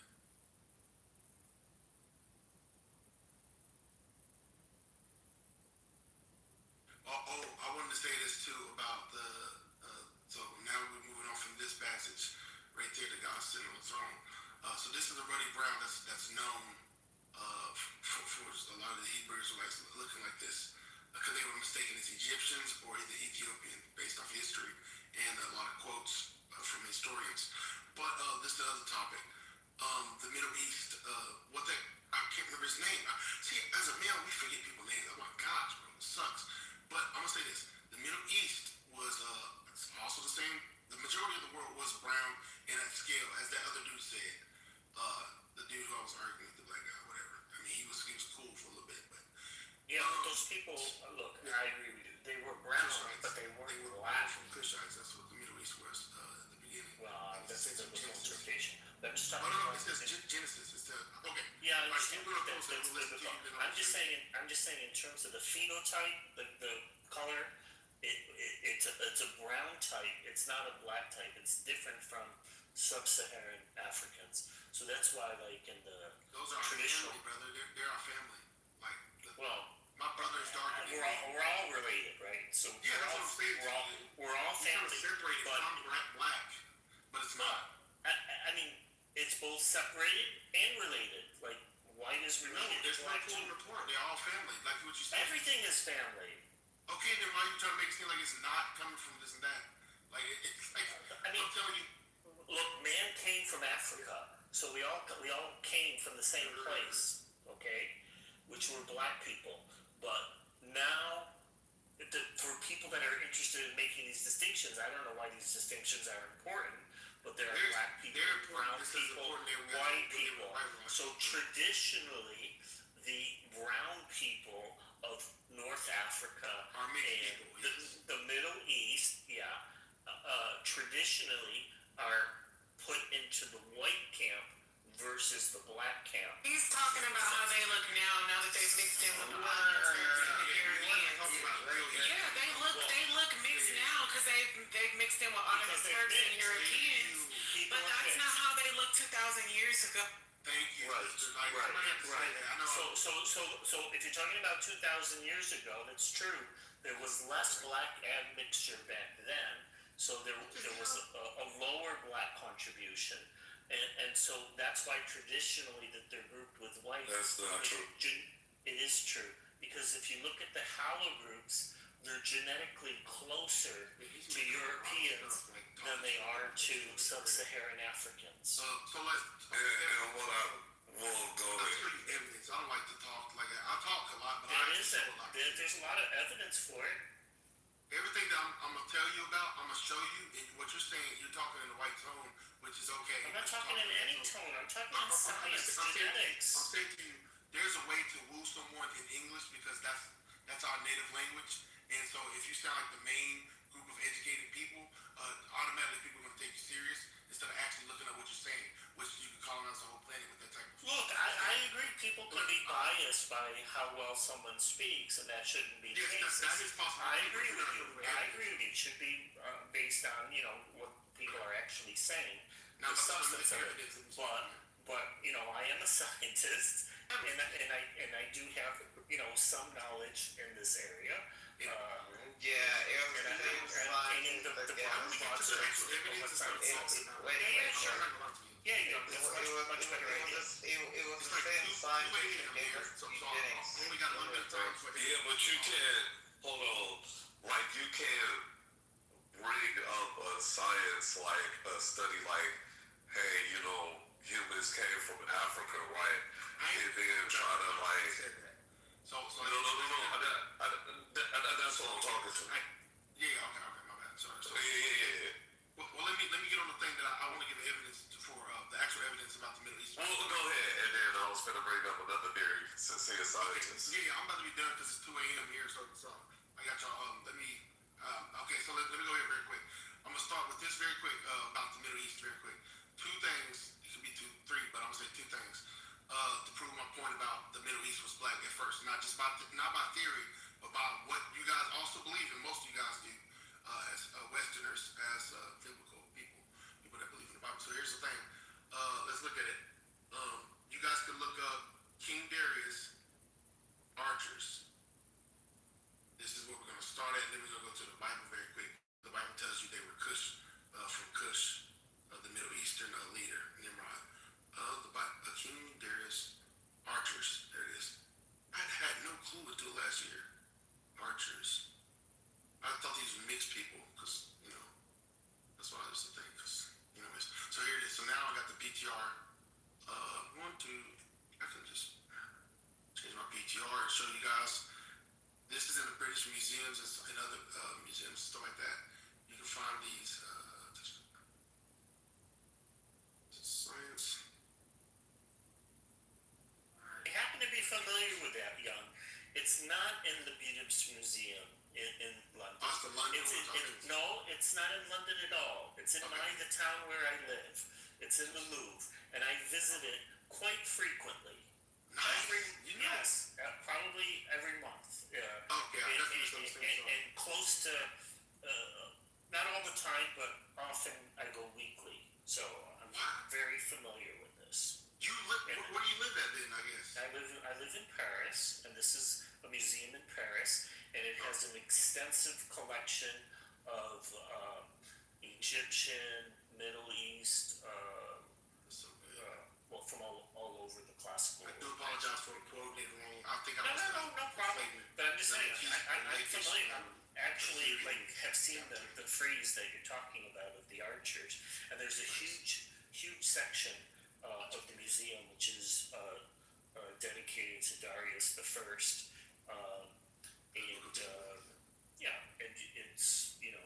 it's quite beautiful to look at all the architecture from that area, right?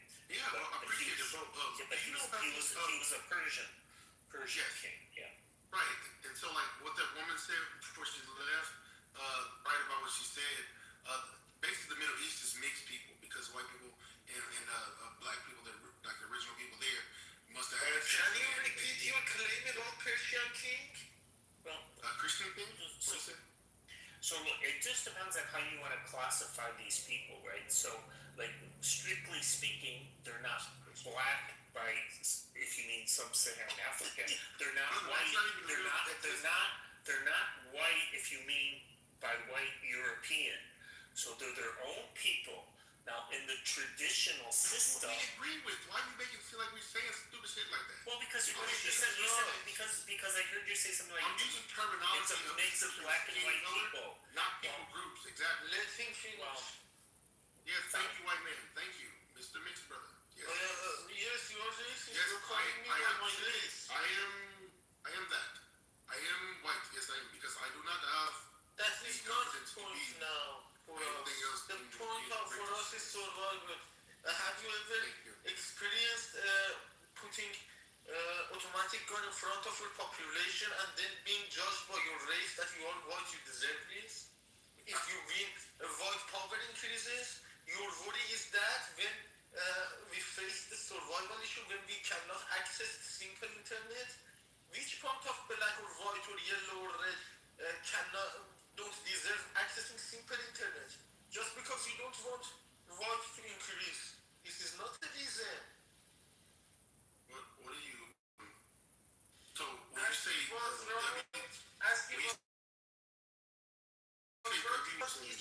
I'm trying to be nice. has been living.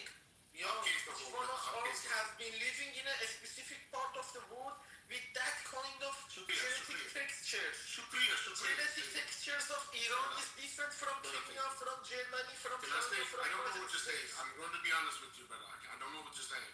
Listen, when you say what, like, say what. So I see in English we say the W is, you see a W. You see it's like what. But when you say what, we think you're saying what. Come on, young PP. I'm just saying to you, that confuses me. It's not that confusing. I can't if I cannot pronounce what like you, then I would deserve dying. Okay, so do you know what he's saying? Yes. I can understand. The accent. Okay, that's interesting. Okay. Yeah, I mean, the British took over India, I think. And you're probably not in India, but you look like you're over there. I learned that. So are Indians white or black? What? In your point of view, I am white. So Indians should be white or black, right? Which one are they? Because our ancestors are together. Indians and Iranians have the same ancestors by the history. Which one are they? We are the same. Nice. Wow, I didn't know that. That's good. Thank you, bro. I appreciate that. I learned from a guy. Nobody cares. Nobody cares about your ancestry. It's a fact we can't even give a fuck what the hell the fuck you say. I somehow care about it because it has nothing to do with your ancestry. Nobody knows where you're from. Nobody cares about your accent. Missouri. Hey, nobody. Wait, Peter, young. do you One live in second, my India? brother. Wait, 1 second, young. But Peter, it's like nobody can work out what Do you're you live from. in India? This is not I'm not patronizing you. That is the Aztec guy. But Peter, do you live in India or somewhere over there? So yeah, he probably gave up. But he probably thought I was patronizing him. I wasn't trying to. I just wanted to know because I actually have some knowledge about it. But anyways, the point. What was I doing?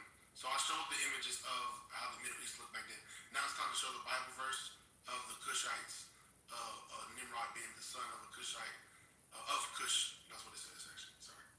So why is this important? Because people say, I think Jesus was Middle Eastern. I think Abraham was Middle Eastern, but they do not know the ancient times, as the Bible tells you. What am I going to look up? We're going to look up the Nimrod, Rod's son of Cush. And Cush is Ethiopia. Ethiopia is a Greek word for burned people, or dark people. Yeah. Cush, son of Cush Bible. And so when people speak, they do not speak of history. They speak of the nowadays, which is an inaccurate way to look at history.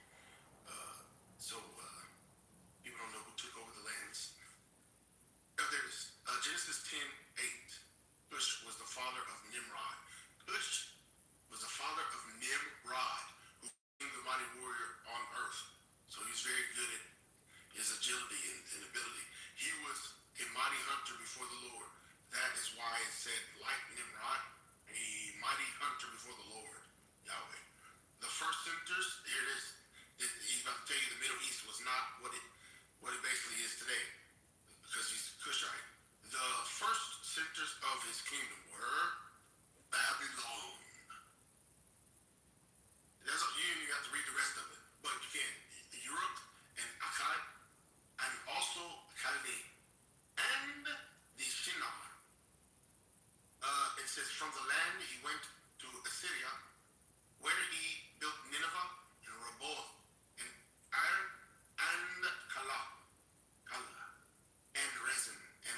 if you look up Kush, what does Kush mean?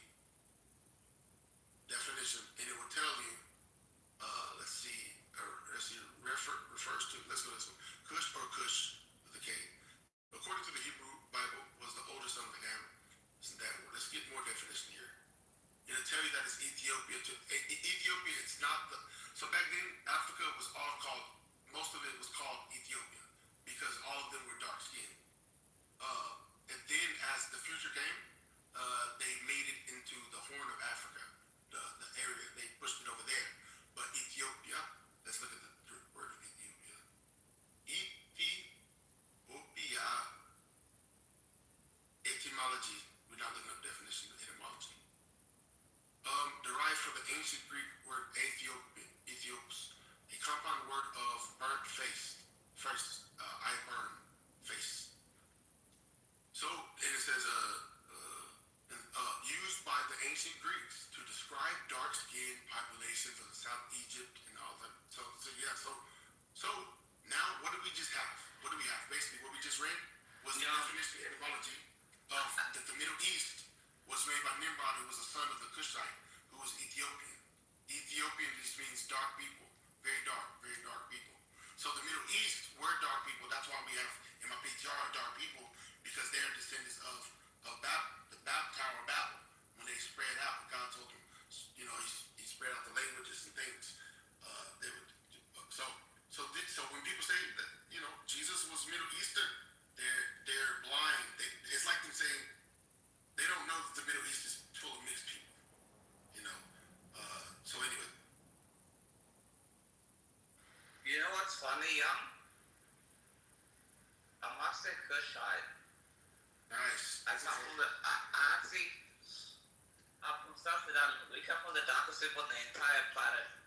Nice. Protection. And it's like, I don't understand where you're getting all this etymology and stuff from.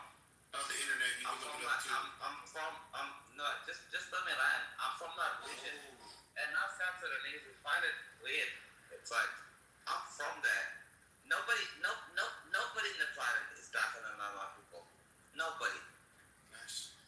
So why is it like you put this etymology there? Why? So you're in an uncomfortable situation. I can tell the way you're speaking. You're uncomfortable, and you're trying to make me alienated, even when you know that I'm doing. No, I'm not trying to make you alienated. It's like That's a nervous thing. I promise to God. I know the position. I've been in this situation. I promise to God, you're a great person, and I'm sure about that. But when they put etymology and everything else, I'm like, everybody in South Sudan gets confused because we're so black. You have no idea, bro. That's no problem. It's not a problem, brother. Not to me. And go ahead, bro. Yeah, this is God is very smart. You see, it says in the Bible, it says He chose the foolish things of this world to confuse those people who think that they're wise. So this is a trick that God does. It's an eternal scheme. He's very smart in these things. So therefore, He'll make someone look very, very, very this and that, and then all of a sudden, before you know it, God flips it around and He shows you, look, I want to put this guy as the top person because you treated them so bad.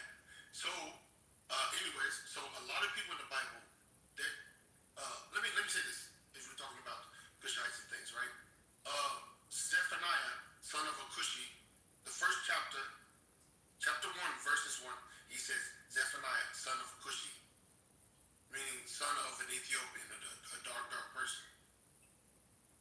So this is in the Bible. And we gloss over it because our churches, they don't teach us that we've been whitewashed. And here's the thing. Here's the thing. Salvation is not based off of our damn color. It's not. But I, as an outcast person, I love my outcast people. I love people that are outcasts in general. If they're genuine and outcast, I love them. If they're cowardly and outcast, I don't know about that. I can't. Because a cowardly person is not an outcast. They try to side with the popular. And holy means to be separate, different, and rare, and an outcast. You see? And so that's what I stand by. So I stand by these things. And so I'm talking about these topics because people need to know these things. And in fact, they see how holy God is and how different He is. The God that they've made our God to be is not holy. It's very, very worldly. It's very worldly. In fact, it is the God of this world in who they are worshiping. Anyway, so so it's so many things about in the Bible. There's black people in the Bible, like I don't know how to say your name, Achik. Like a bank check. Nice. Okay, that's awesome. So I want to say this very quick about the Bible. There's a verse in the Bible that tells you the first apostles were from the top of Africa in this region. It says the Niger, meaning black. The Niger, what is it? Antioch. Let me see. I want to find the verse and I'm gonna show you. This is what they don't teach you at church. It's just weird. They don't teach you at church that these people were originally this. Here it is. At Antioch, there was Lucius, and the Niger. Sorry for interrupting you. I just want to say shout out to the host. Hello, Beema. Good to see you, Night King, whatever. Everybody, shout out to them. What's up? What's up? All right, cool. Yeah, go ahead. Heck yeah. Good to meet you, Captain. I'm gonna add you as friend. Let me see. And here, I found it. Book of Acts 13:1. This is what they don't show you when it comes to color. They show you 13:1. Now in the church of Antioch, there were prophets, teachers, Barnabas, Simeon, the Niger, Negro,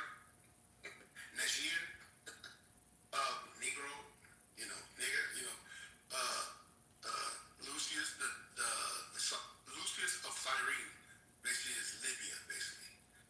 Menahem, who had been brought up from the area of the Tetrarch, and Saul. Saul was mistaken as an Egyptian, which it tells you in the book of Acts 21, 38. So these were originally, it's so sad. It's one of the saddest stories ever. Because you don't think somebody can be so insecure to take over somebody else's ethnicity. Nobody can fathom that type of mindset. It's almost like a demon. A demon takes over people's ethnicities. But this is what colonization does. And I looked up the definition of colonization. Colony means to cultivate, to break up the earth. So that's why they break up every country. Because that's prophesied that they would do that.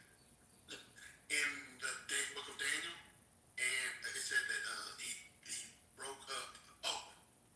What was it? It said the iron feet. It said he had iron feet and clay, and it broke up like they didn't mix. That's what it was. It said they would try to remain united, but they won't mix. Something like that. They won't remain united. And that after this kingdom rules the whole planet, it said that Jesus is going to take the whole planet right after that. After white supremacy and the Roman iron powers, he's going to take the whole planet from everybody, from all of our ancestors, and he's going to smash white supremacy in all these countries and stuff like that. But I brought that up. Stupid question. So just a quick interruption. I just want to ask you a question. Is this a rule strictly about religion? I don't know. No, it's just a topic for the moment. Okay, just the topic for the moment. All right, okay. Night is smoking that dope. It's smoking that dope. Yeah, I am. I'll be back there. Good. Hey, yeah, I'm still here. Heck yeah. Yeah, I got interrupted. I couldn't respond, but you're talking about doing what's honorable, and I wonder, is it, bringing up the whole issue of the debt, is it honorable to give your children and your grandchildren your debts, and to give the children of New York City a $300 billion debt because you and the president feel that somehow, and not just you, but everyone, thinks that they can accurately describe the motivations and the reasons why people did the things they did 50 or 100 or 200 or 400 years ago and hope to somehow make amends to the people in the present for what happened in history. I don't think that's honorable at all. Well, and I think it's a burden. It's an undue burden to put upon our children. You know, I mean, why would you? You know, the children are supposed to be our best hope for the future, and we want to infuse them with possibilities and opportunities and places to grow. And immediately you're telling your children, you're telling all our children, well, no, sorry, you don't get to do that because some guy 400 or 200 years ago did something bad, so you have to pay the price for that.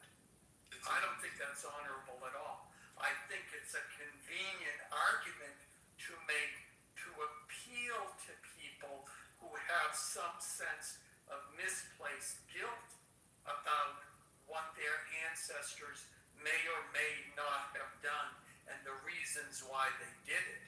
I'm gonna say something really quickly. Very convincing. And I want to kind of like throw something at you. When he finished. Let Alan just finish right quick. Yeah. Go ahead, Alan. Yeah, I was landing and now I forget, you know. Well, like I was saying, I don't think it's honorable at all. And all I think it is, it's that we found another way to, you know, grift it's another grift upon the public. Because in the end, it's not the billionaires who pay, it's you and me. That's what they always say. They always say that stuff. And I wanted to say something very quick and give it over to you guys because you guys live there. I want to say this very quick. We shouldn't have to be dealing with all this stuff. If this is reparation, the form of it, then they're already studying about the reparations thing, so they're going to figure that out. So I think it should be no fear. First of all, the stimulus check, when we got the stimulus check, nobody's really thinking about how we're paying back the stimulus check. Nobody's thinking about it, but it actually gave us a heads up and it gave us a way up in life if you used it right like I did. So it's me, I think that's a tactic of the enemy, the worrying, because it's out of jealousy, out of like, oh, well, not just jealousy. Here's the thing, it's coming out. So money is always lucrative. Things are always going to have to be paid and refilled and all this thing like that. You don't have to always have to worry about that all the time when the government is trying to help you out with those type of things. So if the society pays for it, then let them pay for it. Fuck it. We're paying for all type of things. So therefore, like, I think you should think positive about these things. The things that you can't control, that you're paying for anyway. In fact, the things that you can't control is the things that people are scared to even exist, by the matter of fact. But it's the things that you think that you can control that you want to resist it vocally. And when you shouldn't, you should actually show some kind of reference and be like, hey, look, I know I can't do those things. I know I can't fight against those things. But here's the thing. These people have suffered so much, so many things in their life. Let's just see where it goes. Let's just not even see where it goes. Fuck that. It's not even in my pocket. It's not in my power. Give them, bless them if you have that type of heart. But some people don't have that. Their main goal is to keep their foot on black people's neck and just be like, oh, let me coach. As like Peckerwood. Peckerwood is the people that's poor who basically try to keep black people down. They do the bidding of the elites and stuff like that. So celebrate the money while you got the money. Where it's going to go, who's going to pay it, that's not up for us to always decide. So whatever. Yeah, well, that's a good explanation of it, but it doesn't come from the government. It comes from all of us. The government gets funded by us. And so, I'm sorry, but in fact, there is something we can do about it, and people are doing something about it, because there isn't, I can be compassionate for minorities and black people and all of that, but I'm sorry, there's no black person alive today who was a slave. I don't think so. That's the first thing. The second thing is, it's very convenient to say that they're suffering and we have to repay them. But again, there is nobody alive today who was a slave owner. And there's nobody alive today You who's don't been understand what oppressing you're saying. black people. You're speaking Now, as- if you want to focus on the, we can go by the 2008 statistics that showed that less than 5% of the country thought race was an issue when Obama was running for president. I mean, I'm sorry. Ain't that like This moving the whole goalposts and the narrative topics you brought up? that black people are suffering, that's a political ploy. That's all it is. I want to answer you And very it's quick. a continuation of the race grievance industry grift. And we're not buying it anymore. Okay. We're So you got simply 4 not. points. I'm not addressing those. I'm gonna get to the Well, one that those are the points that matter. Yeah, I'm gonna answer the ones that I saw that was worth it. But I'm gonna say this: anybody else can answer anything else. But you're out of date when it comes to these type of answers. So I gotta go back and tell. What do you mean out of date? Yeah, I think these are things that these are elementary conversations that you have when you first entertaining these topics. People that already study these things, they already know these answers. Yeah, to these things. But it's okay. What does that mean? It's the first Okay, let me say thing, this very quick. and it's the last thing. Unless that's intentional that you want me to forget. Let me say this very quick. On the point of, let's see, you knew I was going to forget that. I don't know. But here's the thing. What was the first thing you said, Alan? Because I know it's late and you freaking. Well, sorry. We're both in the same Slaves alive. Slaves alive. Okay. Yeah, I mean, it's okay, so slaves okay, alive. nobody So there's no alive was slaves a alive. slave. Let me say this very quick. So the casino people, right? The people that's getting casino money, right? The people that's also with the Holocaust, the people that's getting reparations in their society from Hitler. I mean, not Hitler, but the Germany area, and also they've made laws that but surpasses the dead Holocaust people and the survivors. Yeah. They made rules that predate them, even though there's dead people. The dead people are not getting the justice. So therefore, one could make the stupid argument and say, oh, well, they're all dead. They're all dead, so why should we make laws about it? I mean, most of them are going to die off in this, so why should we keep this law? That's stupid. In fact, that's so stupid that one can almost say that such stupidity is intentional stupidity to actually keep persecution going on. It's an indirect strike. It's one of the things I would do if I was a devil. But not just a devil, but someone who wants to cause harm or want to be a mockery or a joker towards this people group that you're jealous of or tired of, and you think that they're a waste of breath or a waste of skin. So that's something that I would do to somebody. The way that you spoke, I would say it in the most eloquent ways. In fact, but here's the thing: you don't know what you're saying. But I'm saying at the end of the day, reparations is not about who, if you've been through it or if you're still alive. The main goal is for people groups. It's not about a man or a woman. Even though it did show that there was details of men and women, but it's really about the people group that they went through these things. It's stuff like that, and that was put on them. Just like as in Germany, let me shut up after this. In Germany, they were basically saying you can't say Hitler, you can't even mention the name and things like that. Those things should be implemented in our society as a form of reparations that not predates, but should surpass the people who died in slavery. And so, yeah, it's not about the back then only. So yeah. Yeah, well, it's interesting you bring that up because the amount of money that Germany actually paid to Jewish people, it was, I forget the exact number, but it was somewhere in the neighborhood of $200 to $300 billion, or maybe it was million, I forget. But I mean, I could look it up again.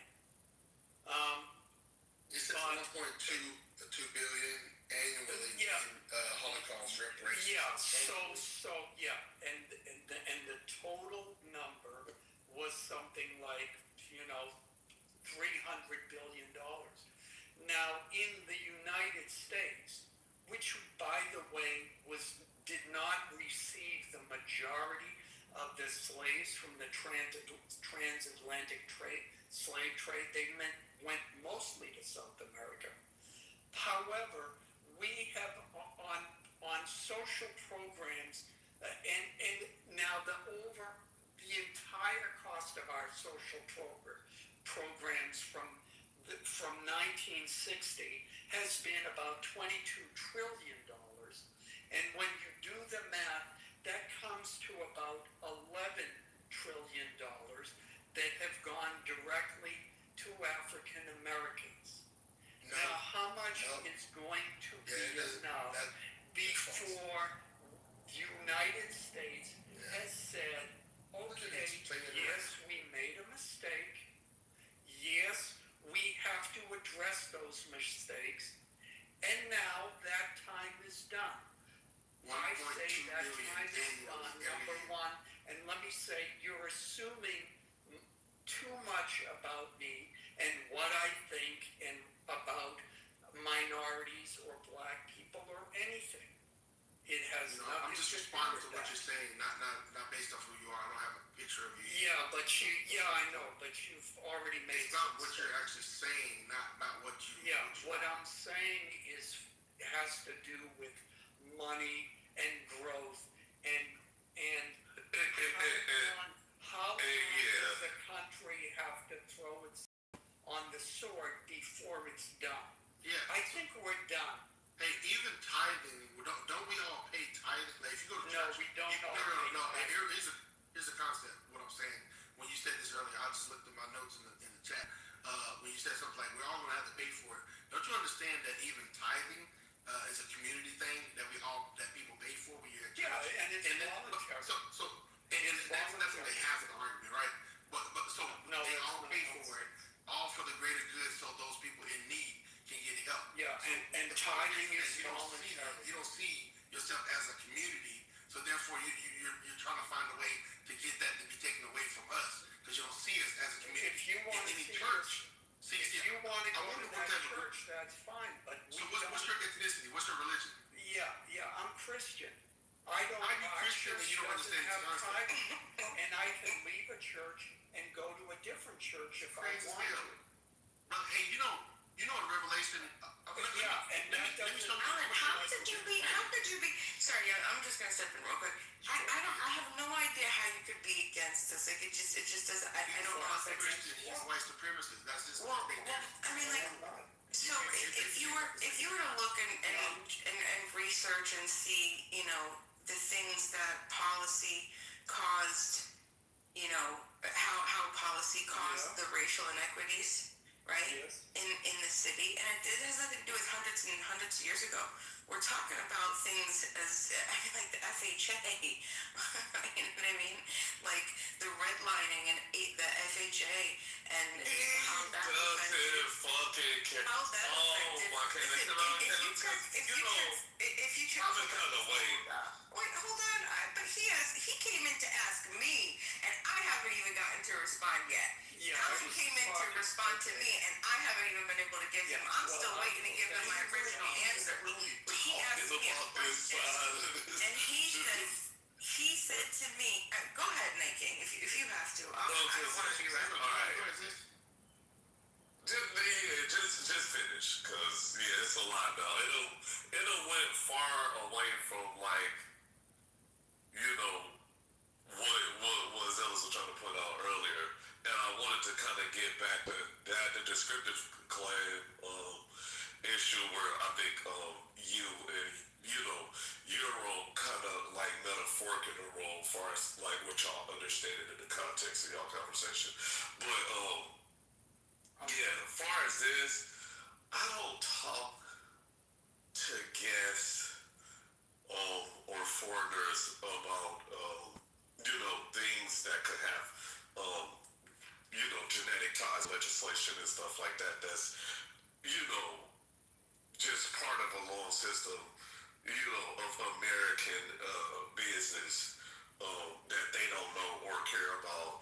Like, hey, in return, like, I'm not supposed to care about the fucking Armenian genocide. See, Alan, bro, I didn't think, you would take this kind of stance, though. But it kind of seemed like you, overlook, the red line and marginalization, the, oppressive system. And you know what? And the social causes, right? Yeah. I think you're looking at it on, more like a, Twitter, X, Grok-ish issue, you know what I'm saying, that's like overblown and, you know, oh, you black people stop crying, just get over it and work like the rest of us, you know, like, that's that. You know what, Knight, I'll just say this. There's about, 40 million people, 40 million African Americans, 44 is it? 44 million? There's 1.5 million Armenians in the United States. That's it. We will never be a majority. We will never have the political clout to enact social or political change in this country on our own. Ever. Now, I'm smart enough to understand that and not so arrogant to think that somehow, as a minority, I will ever get people I will ever force people to care about. I just don't think you gotta say, bro. But you know, I like having that. I like that you have an opinion and you seem to come up. You know what I'm saying? Like, I appreciate it that you do. Yeah. Because it gives us something. I think is, you know, it's necessary if people are gonna you know, go towards that car. I'm not a reparationist. I got a different claim. I just don't lay that out in front of everybody, you know what I'm saying? Things that might be just American business, you know what I'm saying? And I get it, hey, you know, we got a people group here and all of that shit. Yeah, that's cool. Oh, shoot. Right? But they don't, hold on.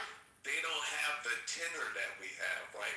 They don't have enough at stake for it to be any kind of like concern for them because they already know, you know, how they came here. Bro, and what the dynamics of their people group, you know, is. Mike, is he from here?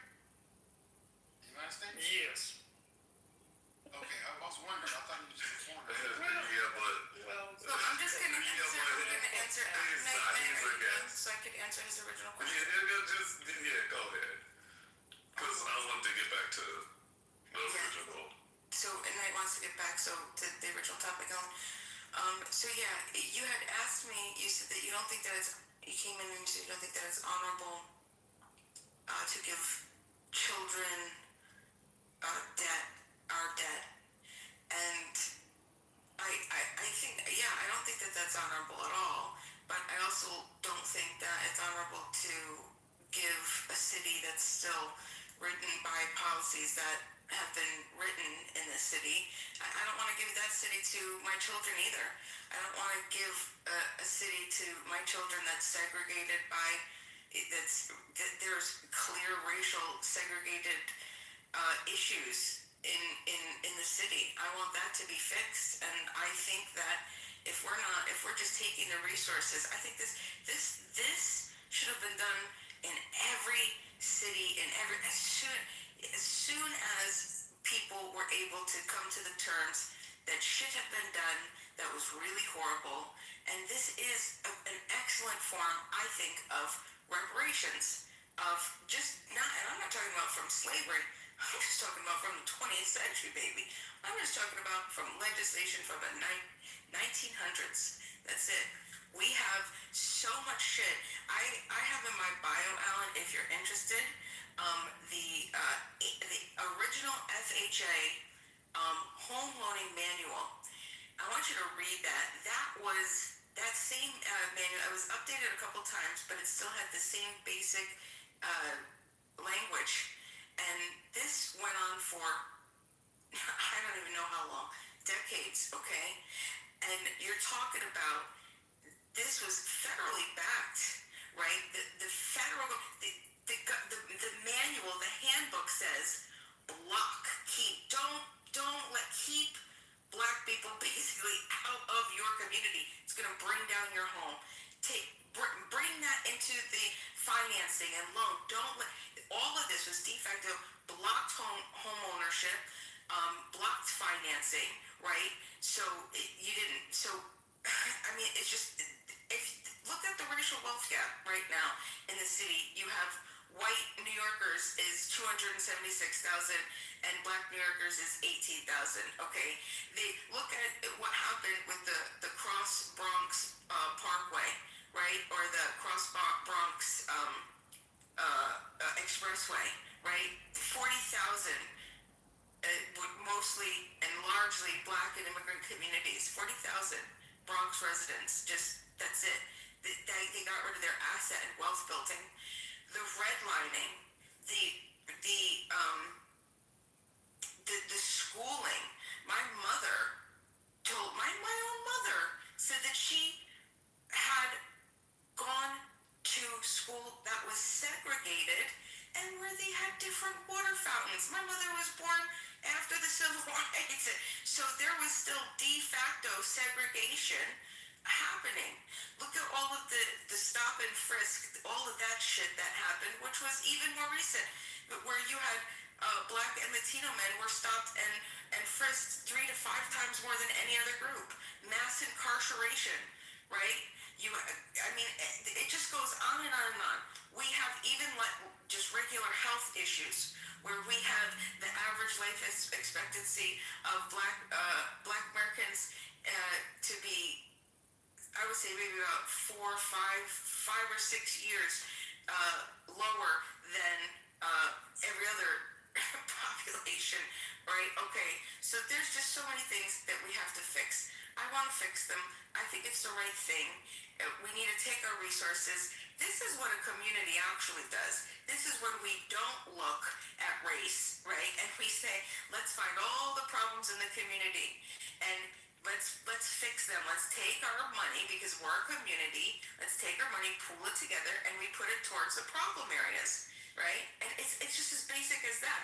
This just so happens that the problem areas were created by legislation within the last 70 years. But, irrespective of that, the problem still exists. And that's what any community should do. This is our family. We want to take care of our family.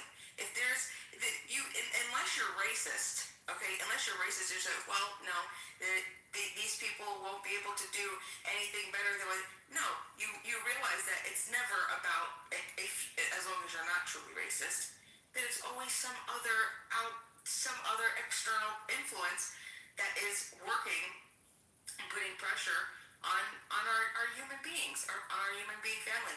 So yeah, it has to happen, and I would say that this is probably the proudest moment I would have as a New Yorker. This is one thing that I would definitely stand by. It should have been done a long time ago, and I'm happy to see what's going to happen with education, with everything, with housing, specifically with education, because there's the whole thing where you could tell the quality of your schooling by the zip code, right? They talk about the North Stars, right? But anyway, no, but you get it. If you're a New Yorker, you understand it. You get it. And so anyway, this is what we need to do to make sure all of our children have the same learning opportunity. That's what we want to do. You say debt, yeah, debt is going to be a problem, but we're not asking to increase it massively. I don't care if the goal would be to balance the budget. That would be the goal. And then to still do all this, to still have this happen. That's the ultimate priority. Let's balance the budget and then still have this happen. Let's still face and make the priorities where the problem areas are, period. And I'm going to show you something in the Bible where the reparations is actually in there, where God talks about ways to make sure that there's room for people that are unfortunate and stuff like that, and poor or treated bad. I can start with Exodus, where God, Yahweh, all of our God, well, I can't speak for everybody, but He's the creator of the universe. He says, ask the Egyptians for articles of, and this is this is Exodus 12:35. The Israelites did as Moses instructed, asked the Egyptians for articles of silver and gold. This is their money, basically cash. And then he said, the Lord had made the Egyptians favorable. The Lord had made the Egyptians favorable towards the people, and they gave them what they asked for. So they plundered the Egyptians. The Israelites journeyed from Ramses to Succoth. So that's one of them. And the other one was with Zacchaeus, when he stole so much from the people. Zacchaeus. And look how he reacts, because he met Jesus. He's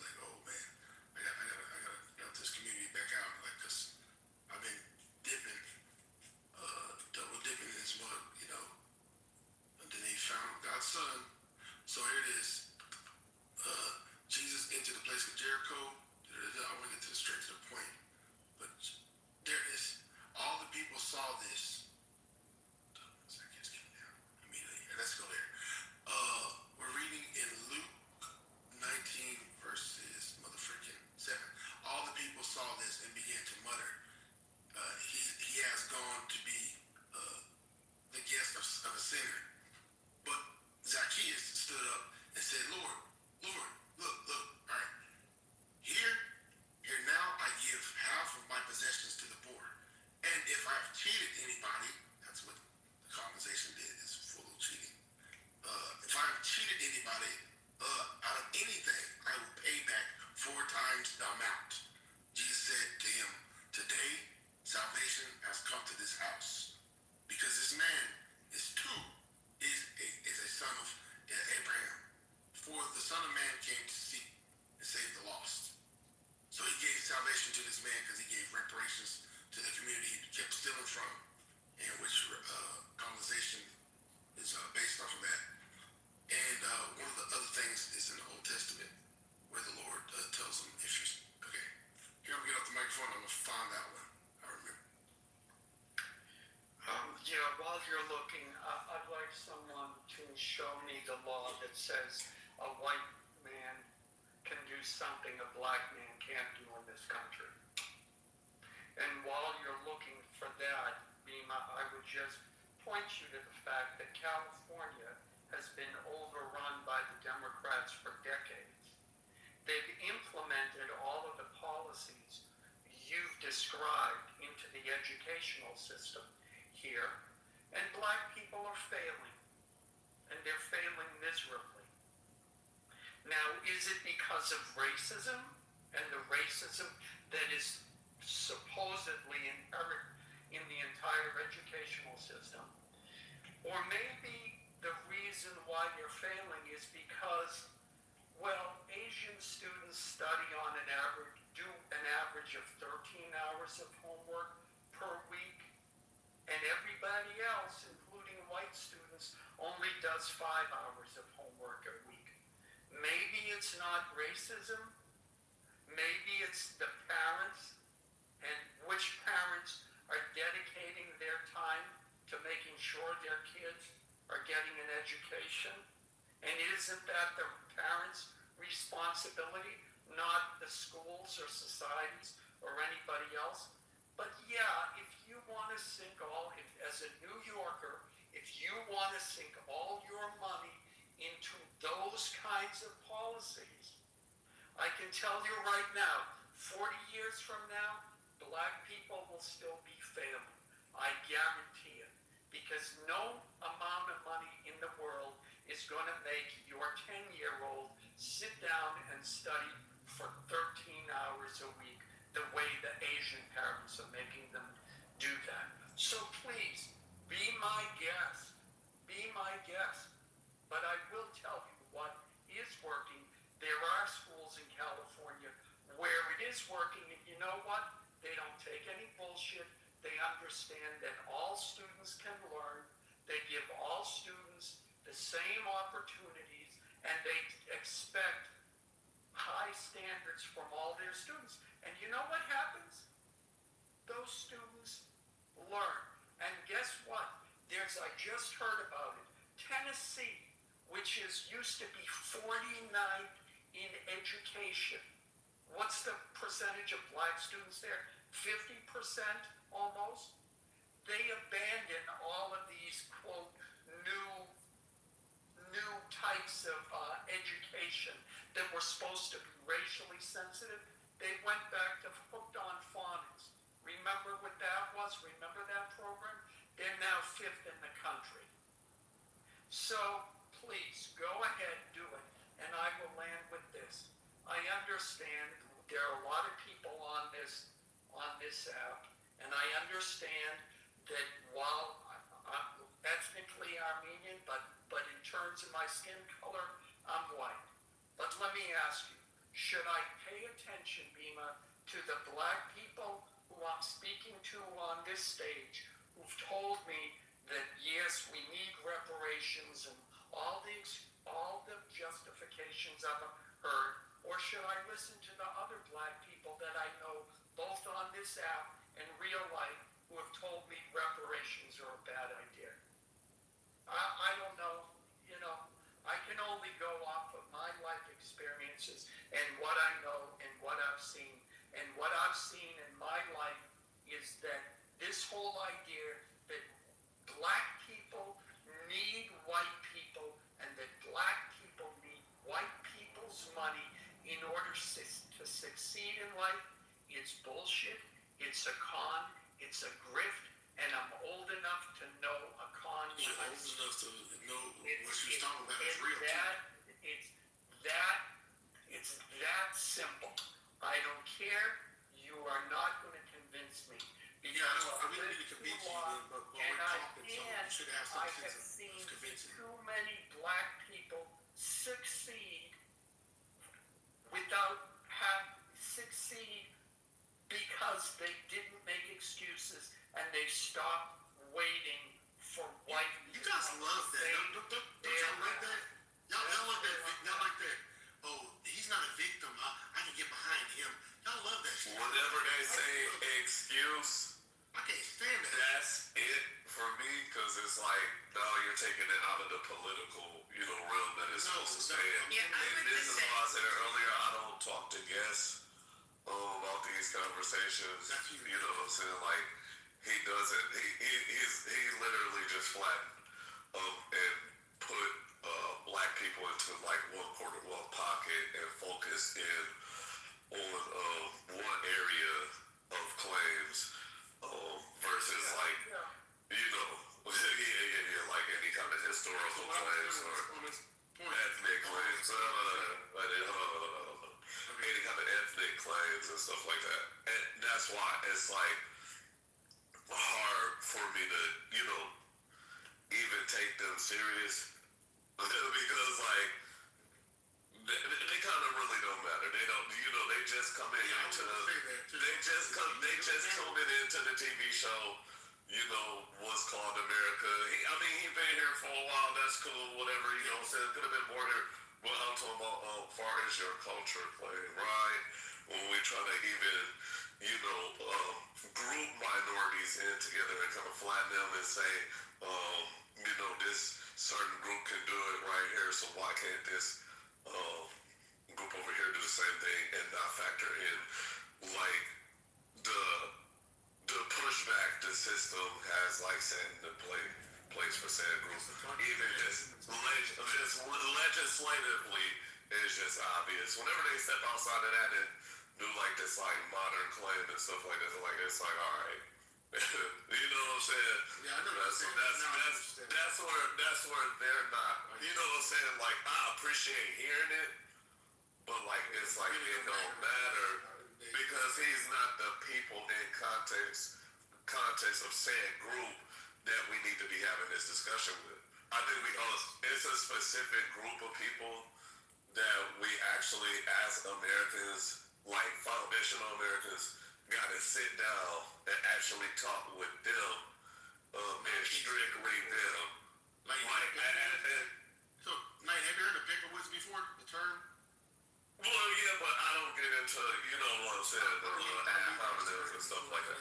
Because it take away from the educational, how old are understanding of this. Young? How old? I'm not that old. I just heard it that before. term? They explained it to me when I looked it up. And they said, like, basically, Peckerwood means it's like a lower tier of the white groups, basically, that does the bidding for the elites. They basically cause the oppression. They cause the discouragement of the black people while trying to be social with them and trying to blend in with them and trying to say, hey, you're just like us. But then they're all hanging on the coattails of the black people like, you can't be any greater than us. You got to stay down here. In fact, here, it's never going to happen. Get back here. That's what that is. No, I don't think that's what it is. I think it's what, like, look it up. Because he already said that he's like, saying biased to how we actually, saying we people on the internet, and he's seen, certain examples in real life that give him his ideas. That's cool. Sounds like a small world, right? When I look at, professional world, and then we talk about like, you know, the small business owners, the entrepreneur section, even certain companies that have enlisted fan culture, then that's when all of this shit kind of turns around, and we start looking at other aspects of these claims. So it's just like, that's what I'm saying. Like, it's not a conversation for me, far as like somebody that actually has a heritage tied to this. Whatever, these guys are just spectators to me. So I just wanted to answer your question that you asked me. Your first question, do you remember what that was? I remember it, but I'm just wondering if you remember it. Well, I think I've asked you a couple of questions, but the honorable one or the law one? The law one. We addressed the honorable one, but the law one. And my response to you is a lot of the policies were de facto. So after the Civil Rights Act, you're not going to find explicit, you know, white, black, inside de jure. So I'm not going to be, it's a trick question. I'm not going to be able to point to a law where it says black Americans can't do this, white Americans could do that. Right? That doesn't exist anymore, okay? But, like I said, I implore you, look at the FHA manual, the handbook, and then I want you to research. I mean, like, you don't have to if you're interested, if you really want to know the truth, and then research how because the FHA is still something that we have. Okay, Social Security is still something we have. The New Deal created the middle class that we have today, and it also just happened to exclude the large majority of black Americans. I would say maybe 95-98%. And that's not me guessing. That's when I went years ago and I looked, and I was looking for the itemization of how much was spent and how much was given to who. Black Americans were left out. And they were left out obviously intentionally. And so this is my point. This wasn't just one deal, one day. These are acts that we still have today, right? And so much of the systems and the patterns, the methodology, it's just been passed down. And that's why we refer to the different types of racism. You know, personal racism, institutional, the black and structural, right? Right. So institutional, that would have been your Jim Crow, your everything that was written down, were easy. That's easy to identify. Okay. Personal racism, that's also easy to identify. Someone admits that they're racist, they say that, okay, the structural racism is what we're combating right now, which is all of that is hidden because you think that overnight all the racists disappear. They said, okay, you can't put it in the law anymore, so that's it. Everybody. Kids at the lynchings and stuff, just watching the lynchings. All of that still remained, and that's the biggest issue. Okay, that we have today. I want to come back to that, but continue. Okay, so the ultimate aspect here now is that we have these same exact systems, right? The same methodology that were not changed. The redlining turned to zoning, turned to planning, right? And now that people can freely, you know, sell and buy, and because less people are personally racist, they're going to sell and buy to whomever, right? Even, do you remember, these were our legislative policy saying do not sell and buy and restrict and don't loan to black Americans. They're going to devalue your home. They're going to take from you, scare. They're going to take the education from your kids, and all of this. This was stuff that we could easily see. And this is those systems were still the same, but now I said, oh, well, you can't do it anymore. But the way that it happened, the actual methodology didn't change. That's what we want to look at now. This is what we want to deconstruct the last bits that remain so we can fix this. And I don't know why, I don't know anybody who would say that's not something that I want to look at. That's not racist. I mean, I understand why the actual racists want to, right? But if you're not a racist, and especially if you're a Christian, in what way would you say you don't want to look at somebody that's in your house? If you have 10 kids and one of your kids is suffering from something, maybe they're not doing well in education, it's not that they don't have the capability, it's that something is lacking, something is being overlooked, there's something that's happening, that a need isn't being met, and so that you focus on it. And that's the right thing to do. And it's just, that's just how the other kids, they have strengths. Okay, well, we just prioritize. And that's all that this plan is doing, is prioritizing. When I ask different, it's prioritizing. Look, these are the things that we need to make sure, because they all turn into each other, right? If you have better access to a home, right? You have security, you have food security, you have better education, your education, I mean, like, it all just, less policing, less over-policing, less chance of being over-policed, less, a better chance for a job, better chance for a good job, right?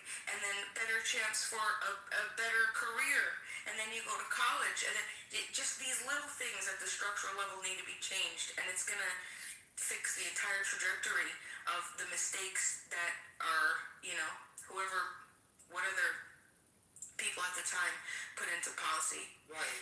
I implore everybody to look at it. I want to say something. I think Alan was going to reply, because he did say he wanted to say something. Well,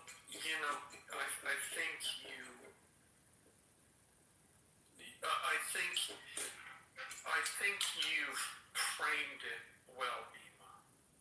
And I think that when you said, well, we're looking at eliminating the last, these last parts of racism. I'm trying to paraphrase what you said. I think that's a very good way to put it. And I think the problem is you're trying to legislate your way out of hate. And I think the government has done the most it can. And I will illustrate that by this simple question. Now, you and I have been on this app. You know what I mean. I don't know what you think about me, but I like you. I'm a nice person. I think you're a conscientious person. Now, say we just met. Make me like you. What are you going to do? Because what we're talking about, if you're talking about here, the core of this issue is you want white people to stop hating you. You want white people to stop thinking less of you. You want white people to stop discriminating against you. You want white people to be fair to you. You want to be treated equally. I don't think I'm saying anything revolutionary here, and I don't think that's unreasonable at all. I think every human deserves that. Now, make me like you. How are you going to do that? And do you think the government can actually do that? Because I think the government can do part of that, and me in my life, I have seen the government do that. So I am not discounting what the government has done and how the government has facilitated, the shift in societal views when it comes to relations between white people and black people and Asian people and people from India and people from all over the world. And those are good things. I've seen those things. Okay. But But when you look at what you frame, Bima, and maybe you don't, I'm not going to hold you to the way you characterized it, but I'll use my own analogy. That last 5% in 2008 who said, yeah, I understand he's a good guy, but I don't want to vote for Obama because he's black. Do you really think you're going to legislate that last 5% away? I don't think you're going to. No. And I think, and you want very limited if scope. If New York wants to try and attempt it, good luck. I can only tell you it hasn't worked in California. That's for sure. And I'm not the, I won't claim authority on this, but I'm just, Mm-hmm. it ain't gonna happen. Yeah, it says in the Bible there was a guy. And one final thing. Okay. It will always, the reason why I brought up, and I'll let you go, I'm about to land, John. The reason why I brought up, is there any law, that on the books now? There will always be people who break the law.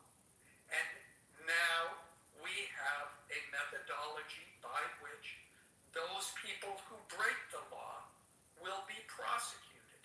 So yes, Bank of America was doing, or Wells Fargo was doing all that bullshit that we heard about, and they were prosecuted for it. And I think that's the most we can expect. Yeah, I want to respond to. So I'll land it. Okay, thank you. So first of all, we're sheep. Humans are sheep. So you already admitted basically that the government can do a lot of things, but yet you don't want the government to do certain things. So that just means that you're just like, please don't force us to actually do what's right. So at the end of the day, I'll be for anything that's going to force somebody to do what's right over doing what's evil. So anyways, like what you said about that stuff, like, I don't know, I think I'm losing the train of thought now, but because you held it for a long time, but anyways, yeah, it'll come back to me. Yeah, ultimately, it's still the same things, Alan, and I explained because people were actually racist, like personally racist, that fed over into policies that it was the patterns and the behaviors, right? And again, I'd implore you to read the FHA manual so you can understand it better, because unless you ran it. Well, and the reason. Years ago. Oh God, hold on. But the reason. But does the FHA? You are an adult. Okay. You make your own choices, and you are responsible for those choices. Period. Some people have to die. And if I were you, I'd worry about the fact that if you're under the age of 44, as a black man, your most likely cause of death is another black man. All right. So listen, this doesn't have anything to do with that. Listen, I don't want to hear that. I want to hear some bullshit talking points and bullshit talking points. Let him deal with it because he has the spirit of which I fight. Yeah, but you don't want to talk about the root causes. You want to. You just think that just happens, like it happens in a vacuum. I need him. Where's he at? Damn it. Beam up. I didn't do it. Let me eat him. Boy. Yeah. And you know what? We done with this. You know what I'm saying? Like, I think, why you keep talking about it? Yeah, I think it takes for some people to die off. I was reading the Bible where King Herod had to die off, and then the angel told him to come back, get out of Africa, basically. He took him out of Africa because he told him run there, but then he told him wait till they're dead. He said the people that seek for your life is dead now, and now you can go back and safe. So some people have to die off.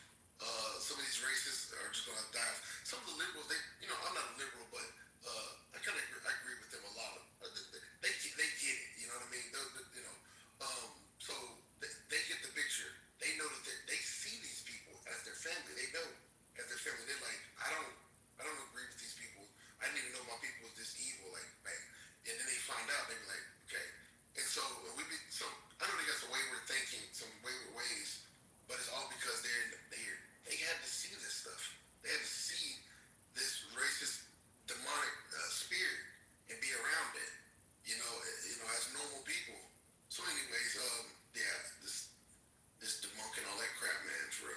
gotta die off. That's just what it is, man. And I get what Knight is saying now. Yeah, so. Some people just not meant to.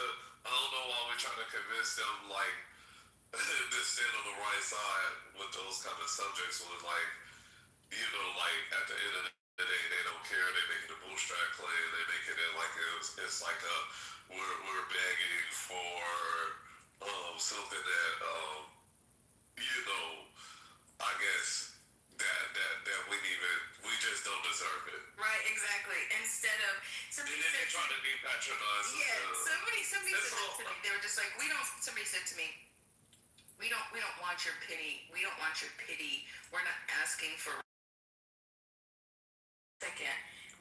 Hold on. I wouldn't care if you weren't asking for it. It's still as someone who lives in this country, it's the right thing to do because just out of principality, I don't care if the demographic group was doing 100 times better. It's still out of principality. It's the right thing to do because it was wrong to begin with. Like you don't have to. Yeah, it's not a race. Look, it's not a race issue. When people boil it down and try to like look at it on just that aspect, that's where I kind of like shit off with them. Because again, it's a legislative issue. And people don't understand that. They look at it like, oh no, these are just excuses for y'all, and y'all are not gonna work anymore. And all this other shit. I hear it so like. Yeah, I'm not trying to talk to those people. Like this, let me give y'all a little bit of background. My father's side, a lot of them were from Tulsa, Oklahoma. If you are familiar with that. So that's what I'm saying. Like, I'm not gonna talk to no motherfucker who just like a quarter and a half a century ago, y'all little bitches was in mincemeat and get chopped up over there and shit like that too. But y'all came over here and wanted us to, care about y'all little genocide. Okay, like whatever. Like if he feel that way about like an American issue, because it is an American issue at this point. It has nothing to do with expats or guests. I don't give a fuck. He's just not the person to talk to. Like I don't have to care about y'all social issues. If you're pulling it down to just some kind of social issue, social dynamic thing that we need to get better at all the shit, then when you come over with your problems and shit, fuck your problems too, bitch. I agree. I don't give a fuck. Yeah, I agree, man. It is crazy. That's called being strong. What you're talking about, Knight. Like you like helping us like not to put your energy in the wrong place, stuff like that. So. But yeah, but there's love for the people, the white people that don't think like that. That's straight up. No, yeah, and that's why I specify that only people who actually understand and sit in the realms of the history to be able to observe it, not just on a modern level, but on a systemic level, to where we trace it back to roots of it and stuff. Then those are the people that okay, I'm gonna actually have a conversation with. Oh, you got people that were fishermen, in Ohio for 100 years. All right, cool. I'll talk to y'all and shit like that. Oh, y'all Quakers and shit and Amish and shit. I'll talk to an Amish motherfucker before I talk to somebody that's from like Turkey and Armenia and Azerbaijan and like, bro, like what the fuck ever, bro.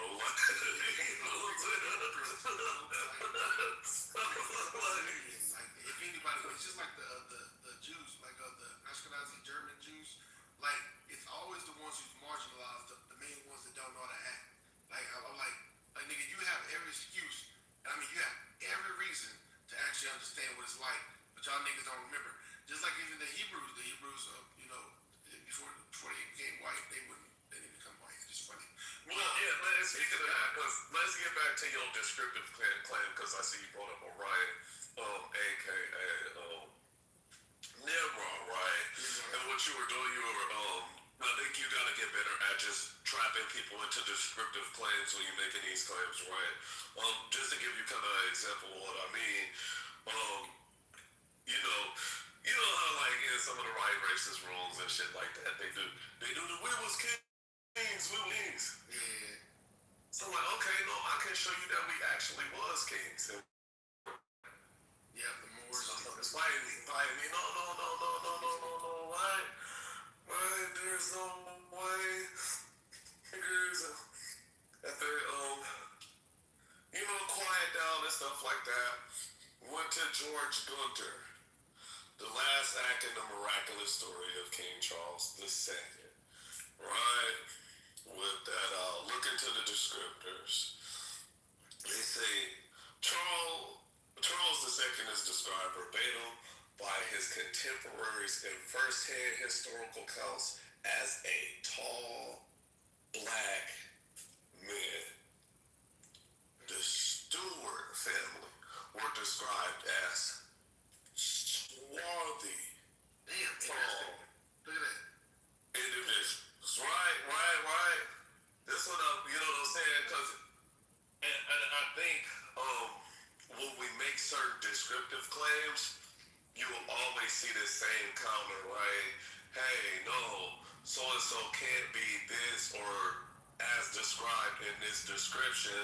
And then what do they jump to? The cultural claim, right?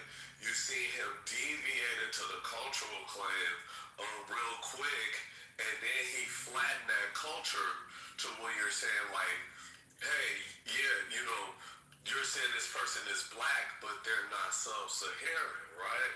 And I kind of wanted to, grab him at that point, but he kind of, shouldn't be off and jump out the way, right? Because earlier he made an out of Africa claim. Watch this, right? So if all humans can be from out of Africa, right? What's so far-fetched about the descriptive narratives of certain early characters? Bro, come on, you said so it. Look, no, this like real, right? Look, hey, man, we've been nipping at each other all day, but he's been running from me. He's been fucking running from me. So I'm already know, like, intellectually, he kind of like, he don't like to lose. He don't like to be wrong a lot. Yeah, a lot of them don't like to lose. Yeah, and he kind of corrects on a certain narrative, but I think when you was trying to stand on your descriptive claim, he kept moving to the cultural claim, and you didn't bring him back to the descript and just lock him into that, because even on a scientific level, since he's such a scientist and shit like that, you can't make one claim like, hey, I believe in this theory, but then like discount and make a cultural claim on another end, as if it's a different species or out of the people group or far from it. Eve, and then also anyways, but like the ability to produce all types of what do you call it, different types of traits in humans and stuff like that comes from an African woman or whatever. So I mean, I could have went down that route, but it's so much interrupting, so much like trying. Yeah, and then I want to catch him on this, right? Because he was like, well, you're not saying that somebody that's in the Mediterranean or wherever he was like was a sub-Saharan African, right?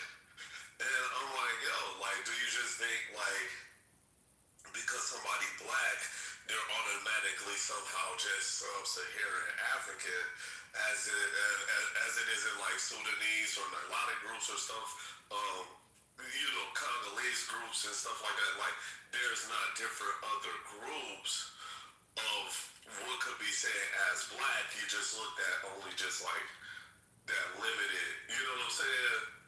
You just automatically went to sub-Saharan.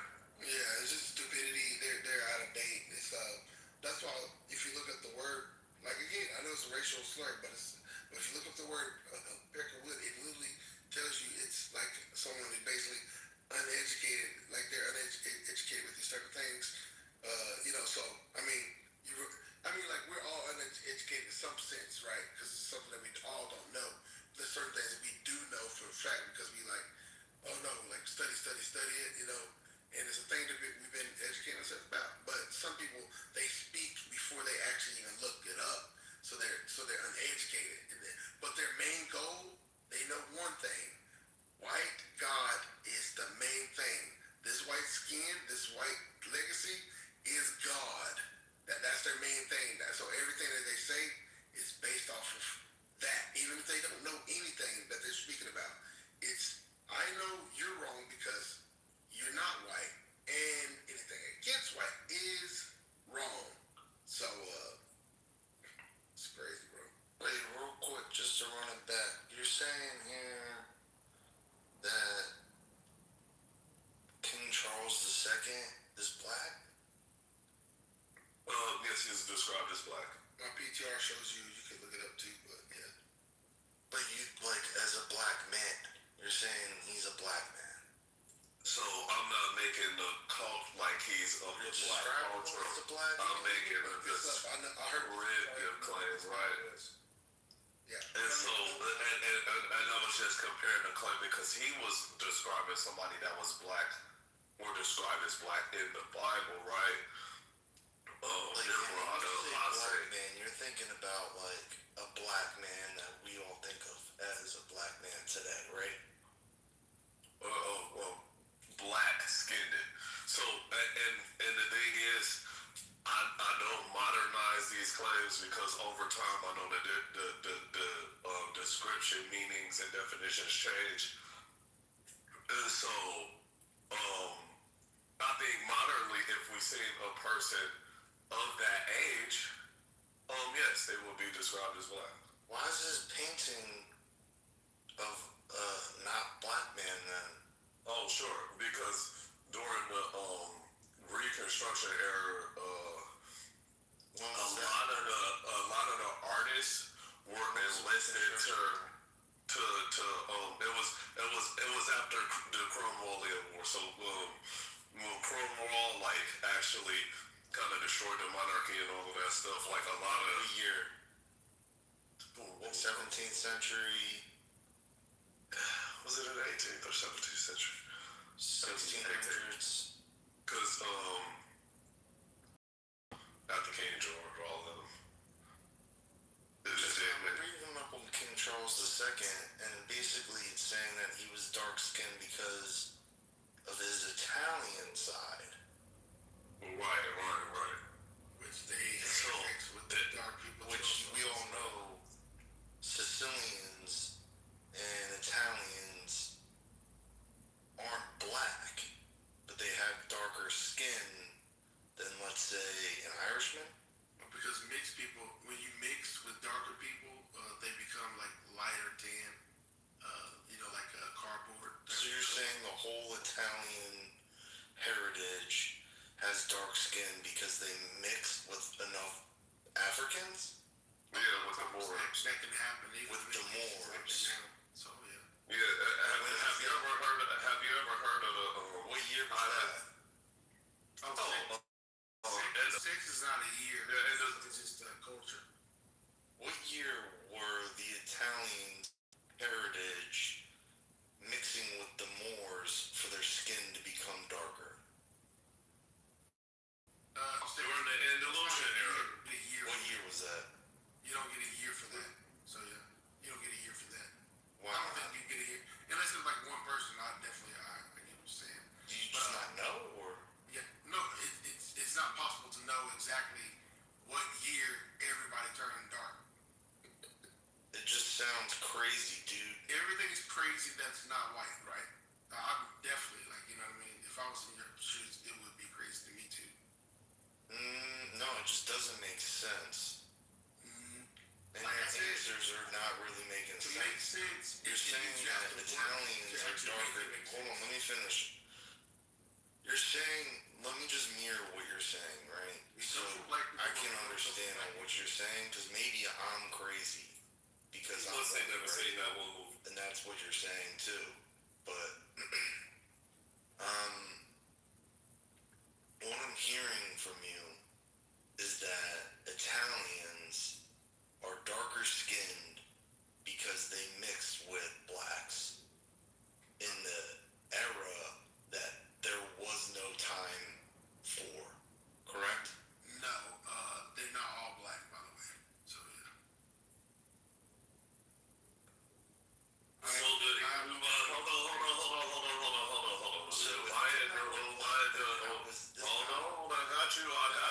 I'm finna tell you the Umayyad Empire, right? When Islam took control of Spain and stuff like that, turned that into Al-Andalus. Spain is not too far. Hold on, brother. Hold on. I'm trying to tell you. Just relax. At that time, Spain and, well, what was Spain? Al-Andalus, I should say, at this time had a trade agreement with Italy, and in fact, they just chill.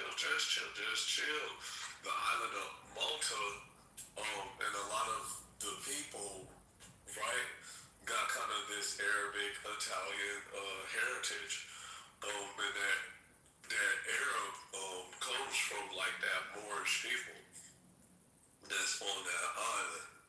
Now, that, you can look up the history of, when the Moors ruled Spain and stuff like that. Trying to figure out when the time. Yeah. I'm giving you. I'm finna give you a time period. Yeah, I'm like. Yeah, so we're trying to just identify when the Italians, their skin became darker from mixing with Moors. Like, so what year was that? Let me just get accurate with. Because I'm pretty sure that, people from Italy, going back to, before, AD, right? I'm talking BC area. Not, before Christ, when the Romans had complete control of Jerusalem, let's say, right? Those Italians, you're telling me, were lighter skinned. No, they were darker skinned. Okay, so the Sicilians are from before Christ. So Sicilians, Corsicans, right? Sardinians got this, historical ethnic narrative about how their people were darker than mainland Italians. And it just goes back to even a time of separation and stuff like that. When they both made different heritage claims. Well, obviously, we look at them as Italians today. Just giving you that year from 711 AD to 1492. This was that was when they started getting darker. When the Moors ruled Spain. So when the Moors ruled Spain, and along this, a lot of this at the same time. So yeah, when the Islam Empire spread, Moors start coming into Europe. Yes, that's when you started to see them become darker. So from 711 and 1492, it's quite some time for enough race mixing to go on to make a people darker. Which actually happened. So a lot of Spain and even Italy, some Italians do have, Arab ancestry, and that comes from that mixing and stuff like that. So they got darker from mixing with Arabs. Yeah. Okay. Arabs that are Arab or black? Arabs. Yes, they were known for being that are dark. So black Arabs. So black Arabs, yeah. So black people. So we're saying that Italians have only been dark for about 2,000 years. Less than that. I just find that to be incredible. Well, I see I got some stuff here, I guess. And it's also interesting, sorry to cut you off, I'll let you go in a second, but I also find it interesting that, him being Charles II being Italian and resembling his Italian side in the 1600s. In 1651, Sandro di Medici. The first Duke of Florence, 1531, 1537, is widely believed to have been born to an enslaved woman of African descent and a member of the Medici family. The Renaissance, 14th to the 17th century, Africans and Afro descendants were a documented part of the Italian life, particularly in the maritime hubs like Venice and Florence. The Moors, that's the one he was talking about. Here we go. The Moors thing that you was talking about. The Muslim conquest and the emirate of how do you say this? God, I can't say it. Cilici? No, the caliphate. I can't say it. God darn. Caliphate. Yes, this is the most significant period for genetic and cultural mixing of southern Italy. The Moors, the North African Berbers, I remember that, and the Arabs. Oh, the Berbers and the Arabs, okay. Yes. So often referred to as Moors, and established the Emirate of Cilici. How do you say it? Cilici? I can't say it. It's a messed up word to me.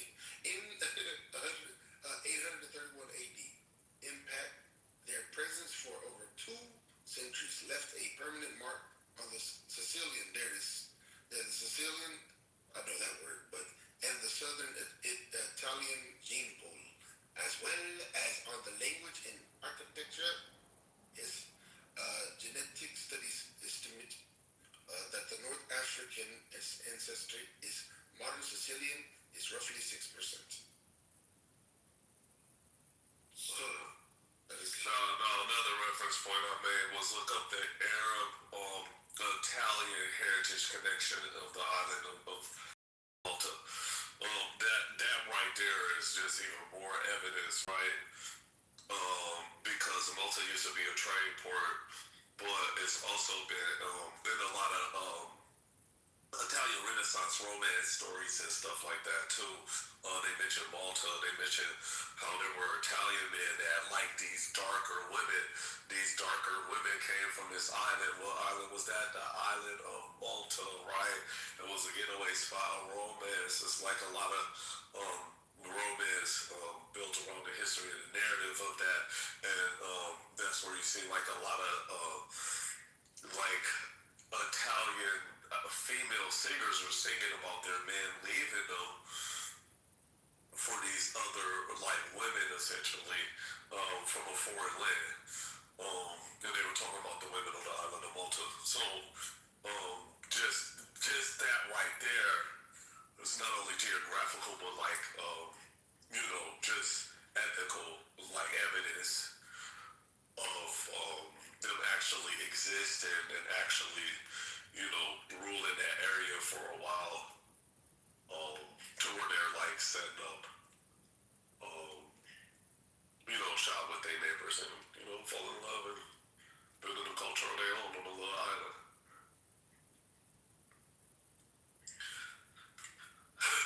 Now, again, when we say black though, and we talk about like, certain descriptive claims, I know there are certain people who automatically jump and say that that's automatically tied to like African Americans and stuff like that. And no, these people are of that culture. They're just the black version.